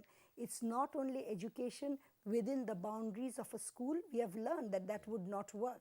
We have to have other opportunities, and this is where young people are coming. Young people are much more savvier than all of us sitting here in using digital, in using their phones. So how do we also take these kind of curriculum into a platform, different skill sets where they don't have to be physically in a training to do the skills, but can acquire skills by online different programs. This is what different opportunities are there. It's up to also them to take up this opportunity, and it's also up to us how we connect them for a better future for them. Bank Olemo is saying that a lot of partners, you even give specific example with the Airtel, the Joberman, all these are coming in with their own, you know, expertise and resources to see how Gen U can really employ the youth. UNICEF, this is an idea of UNICEF, United Nations through the UNICEF. It came up with this idea. Is UNICEF just coming in with idea? Well, UNICEF is creating a platform because many a time you don't have that platform to know what is happening where. So if you look at UNICEF has already, we have a program called the U Report, and we already have 3.7 million young people registered on that, where we constantly hear what is happening in the community, what is their need, and how can they also access all these skills that are out there. This was not there. So UNICEF is providing opportunities, I would say, and platforms where young people can connect and see a coherent development by acquiring skills and UNICEF is helping through this platform, UNICEF and the UN and everyone. I think we are equal partners in this platform.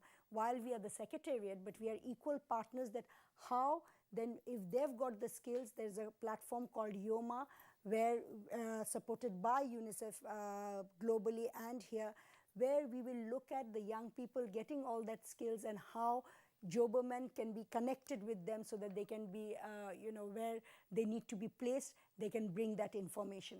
So I think we are more playing as a facilitating partner, creating that opportunity where everybody can come together. All right, thank you very much, Rushnan Mutaza. Let's bring in again Dr. Nadi. Dr.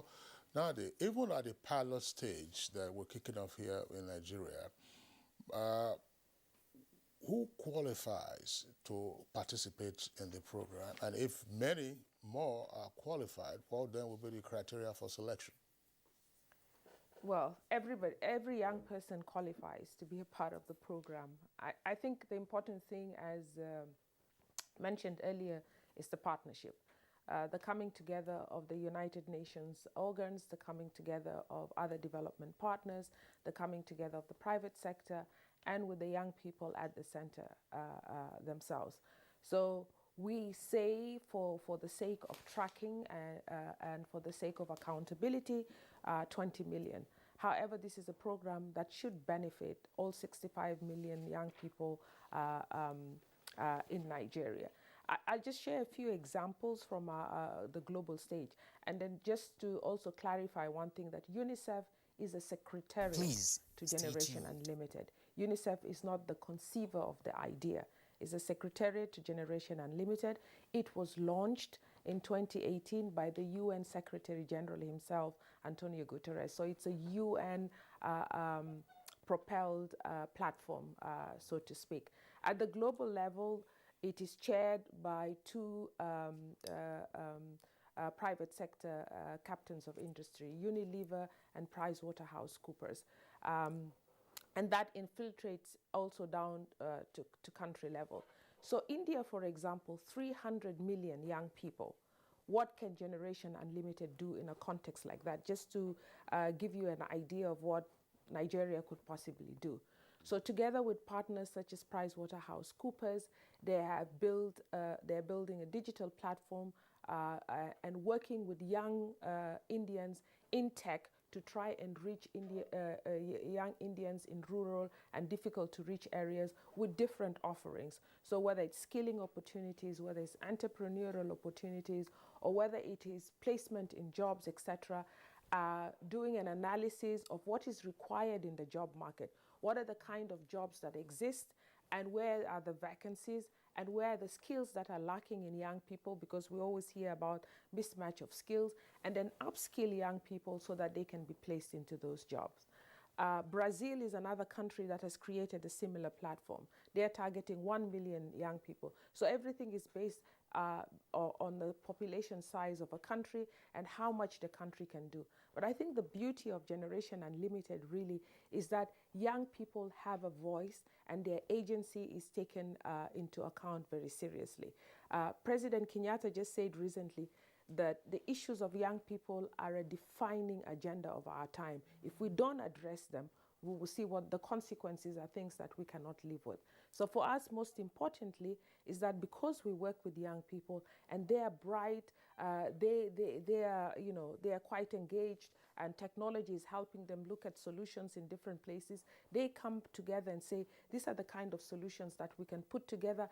Can the private sector invest? Can government invest? I think that's the most important thing. And then they also, young people, can now hold the actors within Generation Unlimited accountable for those things that may not be delivered. But accountability is for every single one of us, whether it's the private sector, whether it's the UN agencies, whether it's the government agencies, whether it's the young people themselves.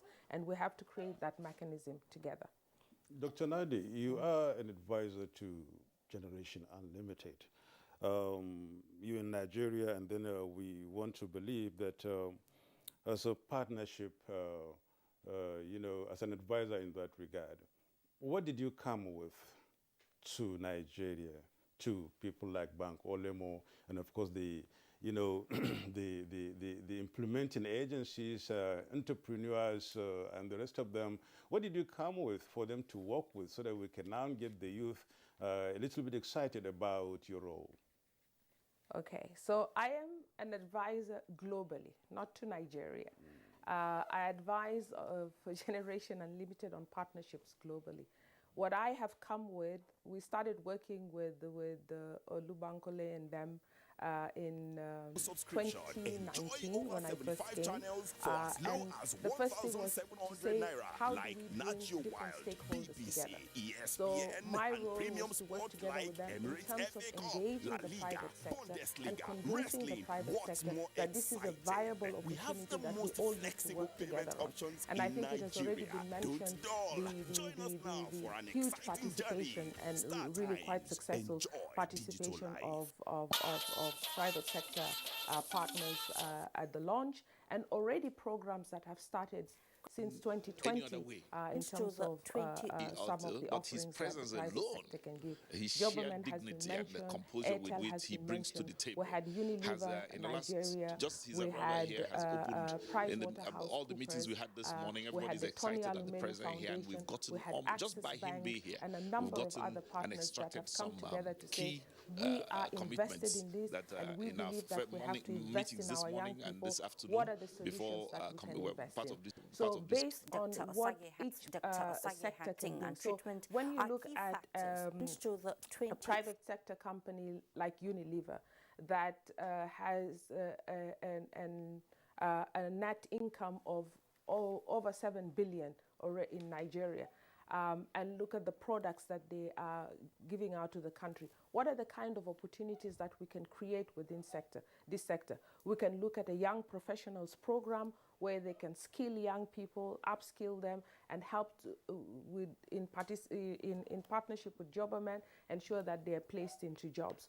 We can begin to work with young people to create entrepreneurial opportunities for them, and work with the Tony Elumelu Foundation to train them and give them the seed capital that they require to begin to set up their businesses.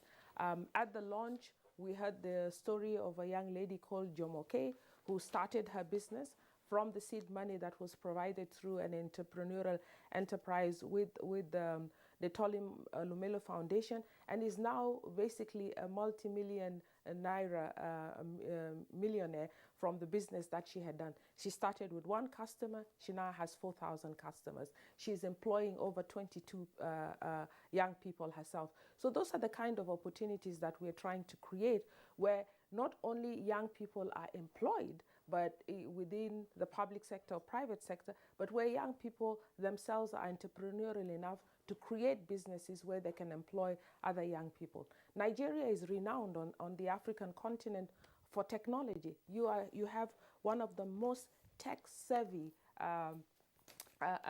youth on the continent. Fintechs, agri-techs, your entertainment industry has exploded, competing even with Nollywood. Your music industry is one of the best in Africa. So there is a lot that Africa is also looking to from Nigeria to learn, so that we can get young people across the continent all working and contributing. So you don't have to just be an actor or a singer. Look at the value chain. Videographers, retail, logistics, etc. So those are the kind of opportunities that we want young people to see, even within the sports industry, that there are various other opportunities you can get into, and you can have jobs, and you can create a sustainable livelihood for yourself and for the community that you live within. All right, thank you very much for your explanation, Dr. Nadi. But I still would like some clarification on, and the question is going to Banker Lemo. Who qualifies for participation in the program? It couldn't just possibly, I imagine, be every youth who is out there. And if every youth out there is qualified to participate in the program, there should be some eligibility criteria. So, I think, thank you very much.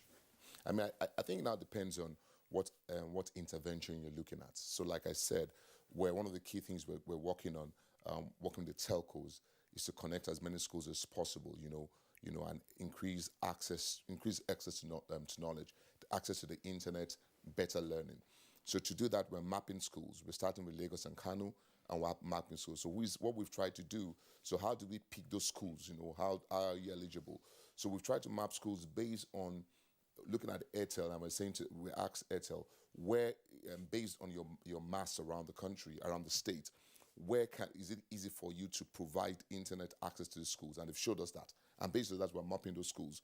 So those schools, based on the numbers they can take, are eligible for that. And that's how we've done that. So if you look at the entrepreneurial skills we're going to be providing, we're going to be providing a lot of entrepreneurial skills. So if you're an entrepreneur and you feel that we're going to provide training maybe in financial literacy, in all those things. So it's now up to you to decide, this is what we can do. Now, based on access, initially, we might say, at this first phase, we're only able to take 100,000 people in that number. Based on that, at that time, we're not going to drill down and say, based on that, first come, first serve basis. The first people to register for this are eligible, and that training goes. So ultimately, based on the interventions we're doing and what each private sector organization is bringing on board, we're able to take them in. There's going to be a strong internship placement in this also. So we want to place you in interns. So people like PwC have said that they are going to take interns. Airtel are going to take interns. So based on the numbers they're giving us, we're able to now drill down and say these are the criteria for the people we want, or we're going to do some assessments before you can come into this, get those opportunities that will come on. So as we drill down in different areas, we're able to engage that. But like you said, and I understand, and I totally understand where you're coming from. Because of my private sector background and also my experience in government, I totally understand that. And that's why, like I said earlier, for us in government, the key thing has always been private sector government partnership. And that